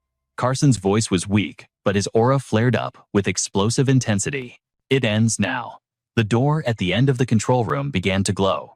The roar of engines and machinery echoed through the underground bunker. Just as Carson was about to be crushed, Kiri arrived. She swung her blade, knocking back the entire line of Royd. Uma raised an eyebrow in genuine shock. What? Kiri smirked. Apologies for the delay, Lord Carson. Carson smiled gently, closing his eyes. You made it just in time. The next second, his eyes snapped open. He launched himself forward. Follow my lead, Kiri, she responded instantly. Roger, watching the monitors, even Uma felt a chill of fear. What is happening? I already have their combat data, but fighting together, their movements had completely changed. Watching her precious Royd get dismantled, Uma's composure cracked. No. She screamed silently. This cannot be happening. Carson and Kiri moved as one, a seamless dance of destruction, with zero openings. Seeing their devastating speed aimed at the central brain, hatred boiled over in Uma's heart. I said no. A sword slash tore through the air, sending stone shrapnel flying everywhere. Carson spun around. Kiri was off balance, and a massive mechanical drill was rocketing straight for her. Carson screamed her name in terror. Kiri. Kiri froze, paralyzed by fear. The drill struck home. A massive geyser of fresh blood sprayed into the air. Uma watched the gore with glee. I did not expect that outcome. But wait. Kiri stood there, completely unharmed. Uma's smile faltered. How is that possible? Kiri's eyes widened, filled with absolute horror. Uma finally realized what happened. Carson had thrown himself in front of the giant drill. She giggled darkly. You really are that stupid. Having taken a fatal blow, Carson's body went limp and collapsed. Kiri rushed to his side. Lord Carson. He showed no pain, only a look of relief. Thank God. Kiri was on the verge of tears, heart shattered. Why did you take that hit for me? Uma's voice mocked them through the Royd unit. Apologies for interrupting this tear-jerking melodrama. Honestly, I despise these emotional scenes more than anything. As the drill pierced the ground once more, Uma realized the area was completely empty. Seeing that Menor had already dragged the others away, she clicked her tongue in annoyance, realizing one cowardly little rat had been left behind. Kiri couldn't suppress her rising panic. Lord Carson's eyes were critically injured. He needed a healer immediately. Gathering his fading strength, he made her a solemn promise. I will try to hold on. Miner's voice dropped heavy with anxiety. But can we even make it there in time? Seeing the relentless horde of enemies blocking their path, Kiri cursed in sheer frustration. Damn it all, Carson trembling reached out a hand to brush against her. His voice was faint, barely a whisper. Kiri. With deep reverence, Carson spoke. Take this. It is the blade I inherited from my master. Unlike me, you possess the talent to awaken its true potential and unleash the power I never could. Kiri looked at Carson's smile, and her heart felt like it was being sliced into ribbons. Please save your strength. The wound is opening. But he didn't fear the end, she envisioned. His words were light, unburdened. I should have done this long ago. Forgive me, Kiri. Carson's absolute trust ignited a fire in her soul. She couldn't let Uma and her mechanical roid win. She barked a command. Put me down, men, or get Lord Carson out of here. I will hold them back. Uma let out a shrill, amused laugh. Nice spirit, but I've already analyzed your entire skill set. Struggle all you want. It is futile. True to her words, the moment Kiri unleashed her first technique, she was instantly countered and thrown back. She crossed her arms to block, skidding across the ground on her back. Uma approached leisurely. Carson, consider this a special service. I'll send you to the afterlife using the very swordsmanship of the knight who died saving you. Kiri suddenly went deadly silent, whispering a prayer to the wind. Forgive me, Lord Carson. Allow me to demonstrate one final technique. She knew how much he had suffered to master that blade, the blood, sweat, and tears, the endless sacrifices. From the moment he first gripped that hilt, he had been her ultimate goal. Every time she looked at his broad, unwavering back, she had pushed herself past her limits, just to chase his shadow. She had trained until her bones ached, just to stand shoulder to shoulder with him. The more she thought about it, the tighter her grip became on the sword handle. Her dream wasn't to follow behind him, but to stand beside him as an equal. Absorbing the skills she learned from Carson, Kiri straightened her posture, ready to ascend. When her first blade flashed horizontally, it moved at a speed Uma couldn't perceive, landing a devastating critical hit. Uma's eyes widened in shock. How could a single strike destroy a roid? You little wretch. I don't know what kind of trick you used, but it's useless. Die. But Kiri's mind was locked onto a single conviction: I will never give up. Even if I am broken, even if I fall, even if this is just a desperate struggle in the void, I will keep moving forward until I reach your level. The atmosphere plunged into chaos as hatred and resolve exploded from Kiri. Light, electricity, and thunder merged into a symphony of destruction. The control unit was obliterated in a single strike, ripping open a black hole to another dimension. Menor stood ready at the escape portal, while Kiri overflowed with boundless energy. What do you think, Lord Carson? Compared to yesterday, have I finally gotten a little closer to you? Even in his weakened state, he felt her overwhelming aura and knew she controlled the battlefield. In that fleeting moment, he smiled with pure pride. After that catastrophic attack, the roid was critically damaged, and Uma realized the tide had turned. The roid can't hold out as long as I calculated. She glanced at Debo, who was frantically attacking the machine, and cursed. Damn it, I just needed a little more time. Seeing Menor successfully take down another roid, Uma's anxiety spiked. At this rate, they will. She tried to calm herself, noting internally that the fundamental corruption of the area was complete. Her eyes darted to the nearby mana crystals. But the remaining soul essence is too low. If I don't find a replacement power source immediately. Her frantic gaze searched the lab. Where is the energy source? Suddenly, realization struck. She stripped off her coat, laughing maniacally. I must be losing my mind. I almost forgot the very thing that henchmen brought me. Without hesitation, Uma leaped into the massive high-capacity mana tank. The scene shifted to Debo, rushing toward the group screaming, Kiri, are you all right? But when he saw Carson lying motionless, the group's collective voice trembled in horror. How can this be Lord Carson? Kiri, choking back emotion, said, We have to move. Debo asked urgently, What the hell is happening here? Carson, wearing a grim expression, began to explain, It's madness. Absolute madness. I don't know the full extent. Before he could finish, Menor interrupted. That disciple Uma is controlling the roid. It seems she is attempting to restart the interrupted ritual.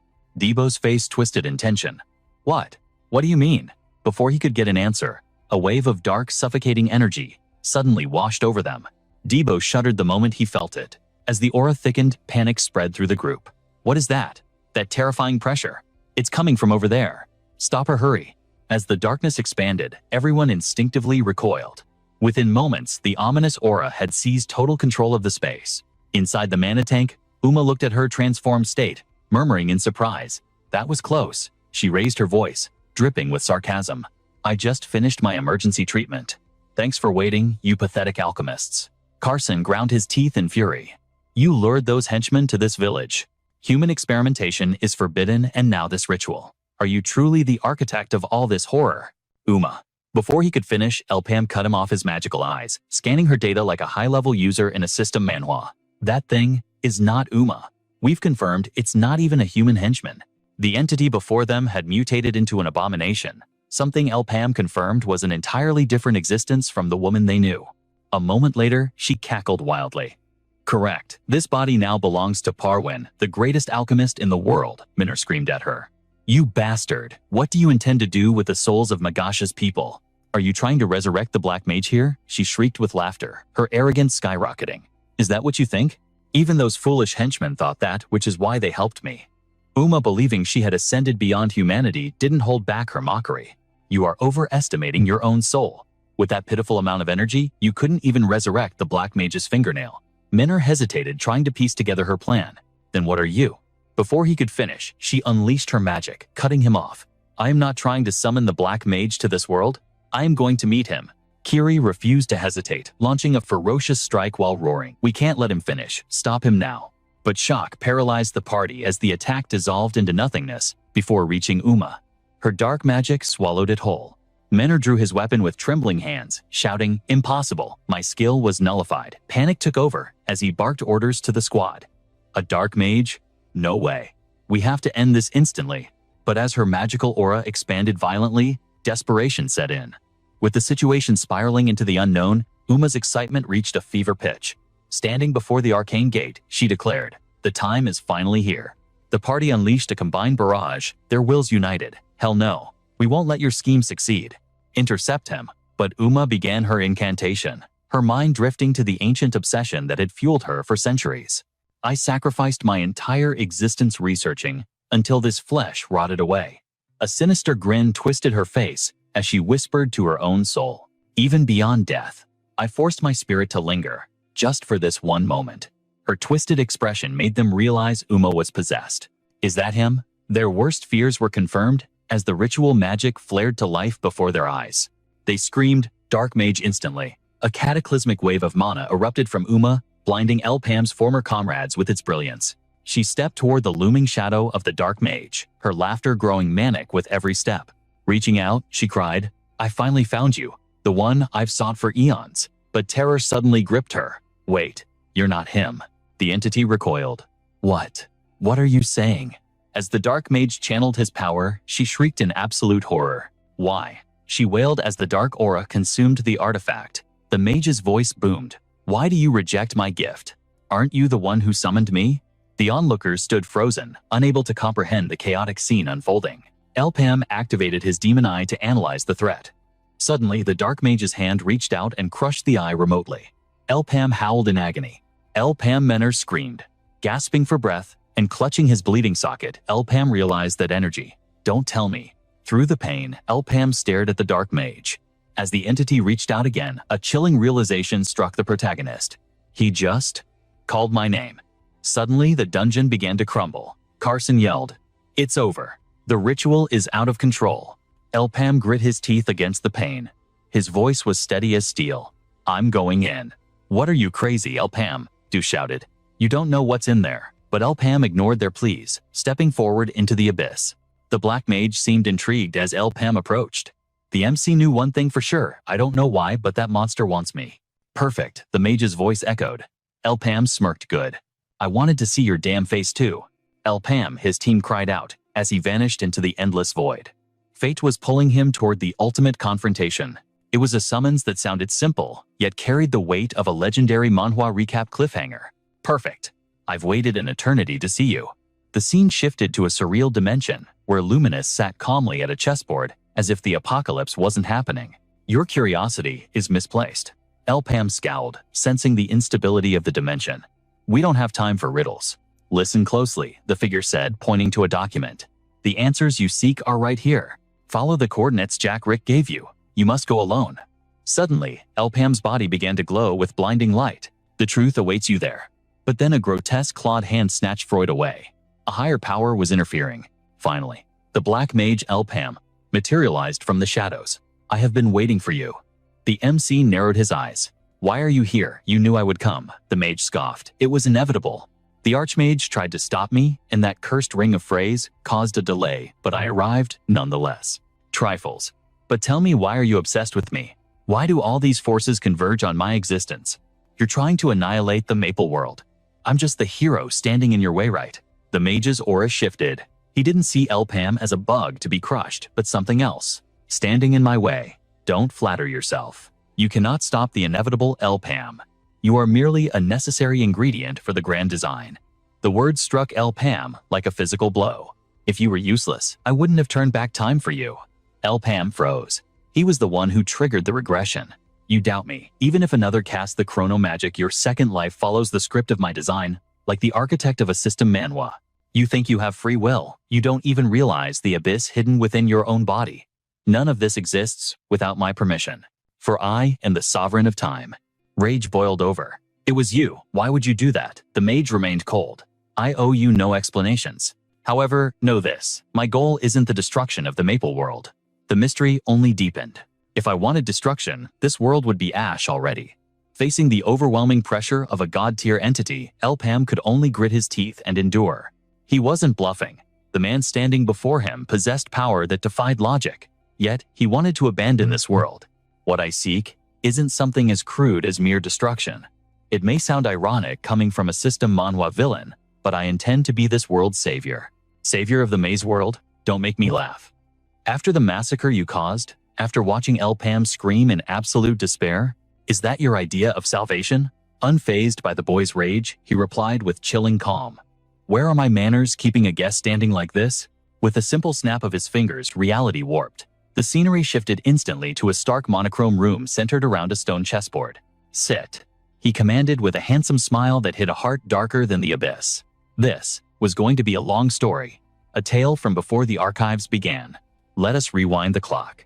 Back to the Genesis, long before the maze world was even a concept. The primordial era was a living hell. A chaotic desert where humanity scurried like rats, while 365 ancient gods waged an eternal war for dominance. It was a realm of absolute chaos. Mortals were crushed beneath the feet of gods, and even the flow of time itself was fractured and broken. But then they descended. The first god created three entities, the rulers. They gifted humanity a shard of divine power to fight back. Armed with this new strength, the awakening manhwa began in earnest. Humans rose up, fighting a bloody war to seal the ancient gods away. When the dust settled, the rulers didn't leave. They established an elite force to act as their proxies in this realm. They created the Transcendents to enforce their will, forging a new world governed by the strict laws of light, life, and time. And that is where we are now.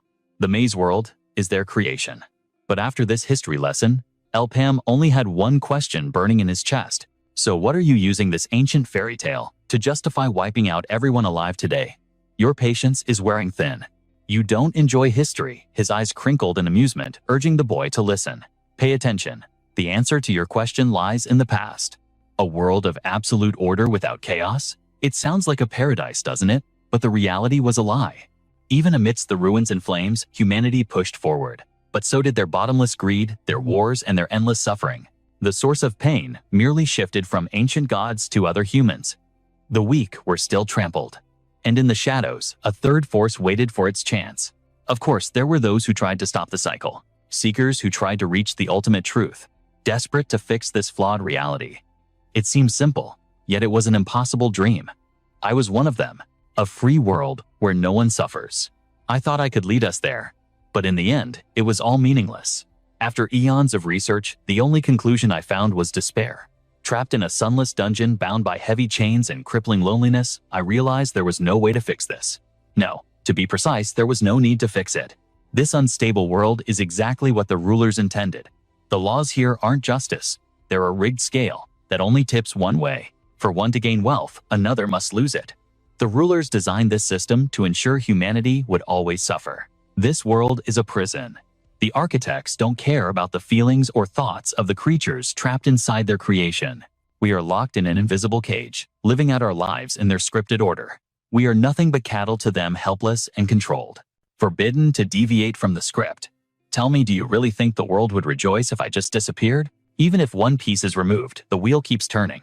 Nothing changes. Everyone continues to live as puppets dancing on the ruler's strings. You and I are the same. But Elpam instantly shut down that ridiculous notion. I don't care about fate or free will. A world where everyone is happy was impossible from the start. Cutting through the philosophy, the villain struck a nerve. Even knowing the truth, are you willing to go that far? To let the rulers win? To condemn your friends to a horrific fate? That broke him. Rage boiled over. You're doing this just to save the concept of a world. I don't care if it can't be changed, as long as it exists, life goes on. Ha! Whether you understand or not is irrelevant. If the rulers want it, it becomes reality, no matter how hard you struggle. The choices you make, the sacrifices you offer. In the face of their power, it is all meaningless. He stared down at the chessboard. In a world without true life, no one has meaning. Yet one cannot break the game while playing by the rules. You asked what salvation is. What I intend isn't simple destruction. He crushed the orb in his hand, his eyes burning with a maniacal resolve. I will shatter the cage the rulers built. I will create a world where we control our own destiny, a realm of infinite possibilities beyond their reach. It sounds simple, but it is a feat no one has achieved. My goal is not to destroy, but to reset. Reset. You paint it with pretty words, but the method is still genocide. Every living being right now is tied to the ruler's system. That is exactly why they must vanish.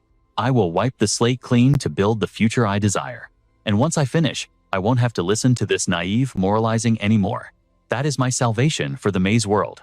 The boy was trembling with pure fury now. My answer hasn't changed. I don't give a damn about rulers or free will. Aura exploded from Elpam, shaking the very air. Pointing a trembling finger at the dark mage, he roared. If your plan ends with the death of my friends, then I will destroy you right here. Unshakable, he stood his ground like an iron fortress. Your puny will changes nothing.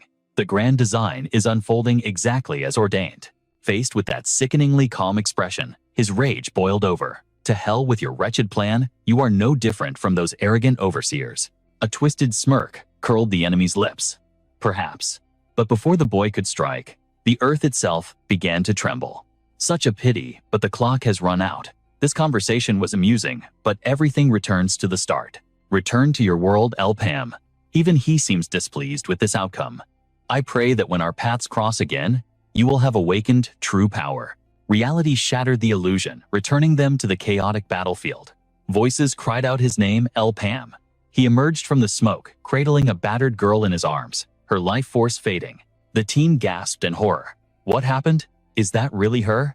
But Elpam remained the eye of the storm, soothing their fears. Do not worry. The entity that possessed her has vanished into the void. Du jumped in, his voice trembling with relief. Elpam, we were scared to death out here. Thank the gods you are safe. Is the nightmare truly over? Glaring at the closing dimensional rift, a silent vow formed in his heart. Just you wait, Dark Mage. Next time, I will end you. This chapter of the manhwa recap closes with the majestic silhouette of a castle rising ahead. 3 days later, peace had finally returned to the land. Kiri mused thoughtfully, noting that the fanatics hiding within Magatia had been completely purged. Amidst the bustling crowd, Pa stood, conversing with the rescued girl. Was there any sign of the entity seizing her body again? Thanks to Elpam's intervention, her aura remained pure. Who could have predicted that the artifact I stumbled upon harbored such a calamitous soul? To be honest, fragments of my memory seem to have been wiped away. He gripped his injured arm, his voice dropping to a somber whisper. Since the moment that bracelet shattered, the presence ceased. Perhaps the villain's soul dissipated, along with the cursed item. If so, it is a blessing. As they transitioned to a new location, Du's mouth ran a mile a minute. Hey, where exactly are we headed? Don't tell me this is another hidden dungeon event. She answered sharply. This is the secret laboratory we uncovered yesterday. It connects directly to my personal workspace. It seems that bastard Parwin utilized this facility while my consciousness was suppressed. A pristine, untouched laboratory revealed itself. This was the den of a high-threat individual linked to the cult. Stay sharp. Danger could be lurking in every shadow. Attempting to clear this zone alone would be courting death. That is why the entire party has gathered here today, strictly for a cleanup quest. I need your strength to purge this place. The moment those words left her lips, greed sparkled in John's eyes.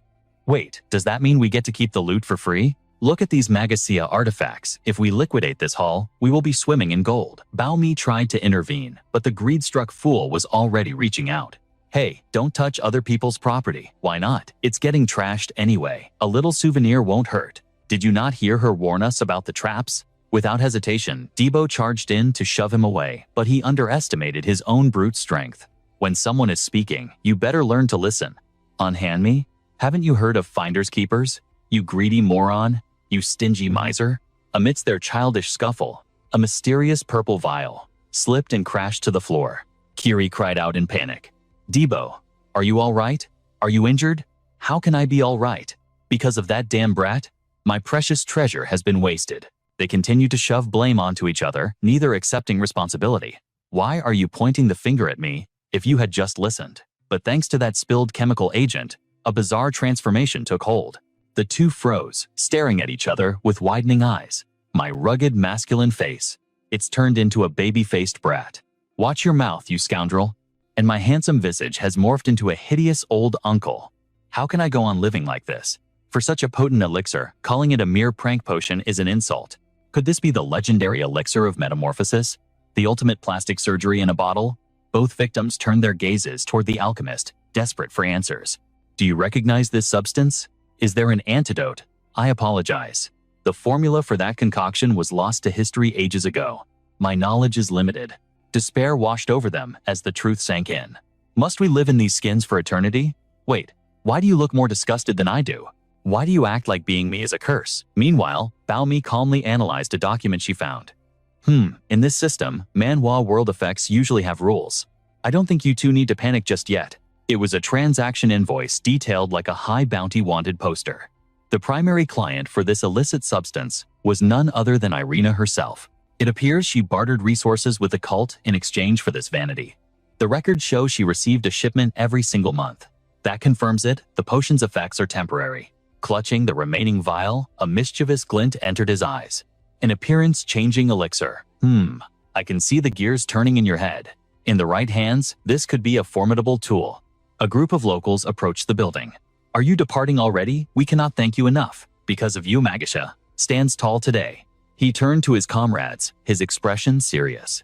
Do you all have a plan for what comes next? Suddenly, his vision darkened. Ancient memories surged from the depths of his mind. Fragments of the past coalesced into the image of that man. The one who lent him the power to crush Ban Rock and shielded him from the Black Wizard's curse. It could be no one else. The legendary hero Freud. It felt as though his spirit was reaching out across time trying to deliver a message. A connection was formed only to be severed by that interference. Freud was the one who sealed the Black Wizard 800 years ago. If anyone knows how to end this nightmare, it is him. The path is clear. I must go to that sanctuary and commune with Freud once more. Determination set in stone, he announced to the party. I am heading to a destination I have put off for far too long. A place you've been avoiding.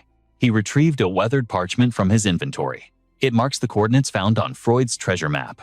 Jaws dropped in unison. Did he just say Freud's treasure map?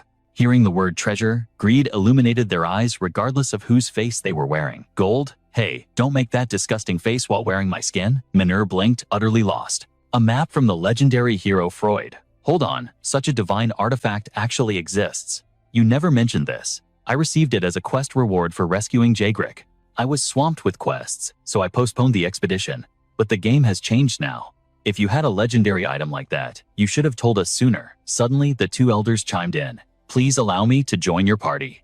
As a scholar of the arcane arts, I would kill to study Freud's grimoires. I demand to come as well. They erupted into a fierce debate over a party slot. Why should a talentless hack like you tag along? Who are you calling talentless? You noisy buffoon. Shouldn't you be in a library? Perhaps realizing their skills might unlock hidden mechanics, he agreed.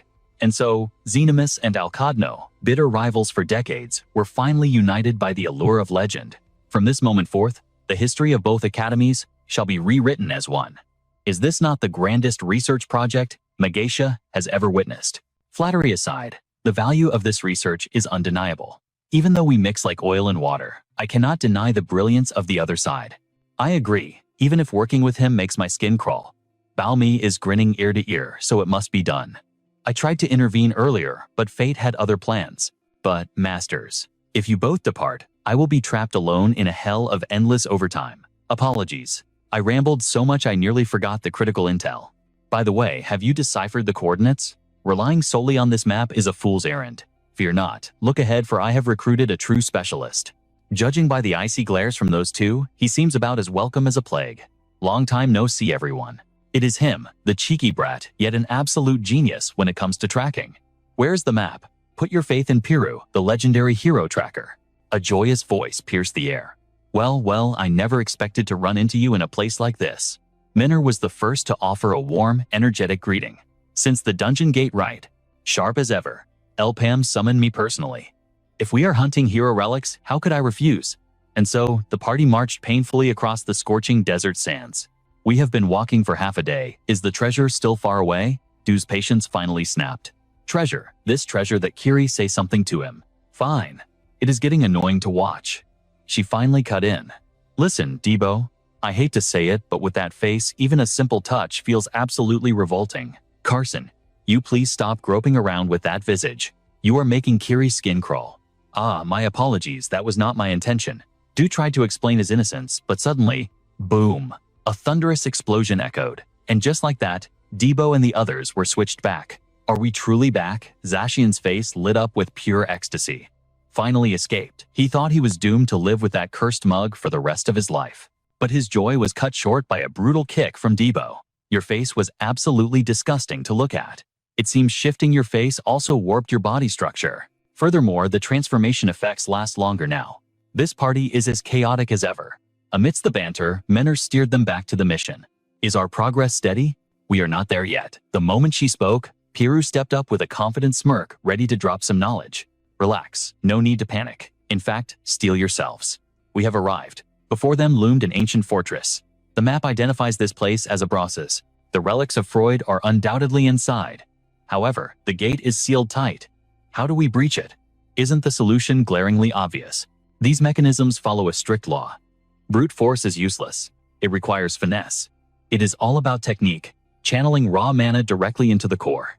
He bragged like the protagonist of a leveling manhwa. This is child's play. But suddenly, silence. A colossal beast erupted from the earth. A monster. The team glared at him with murderous intent.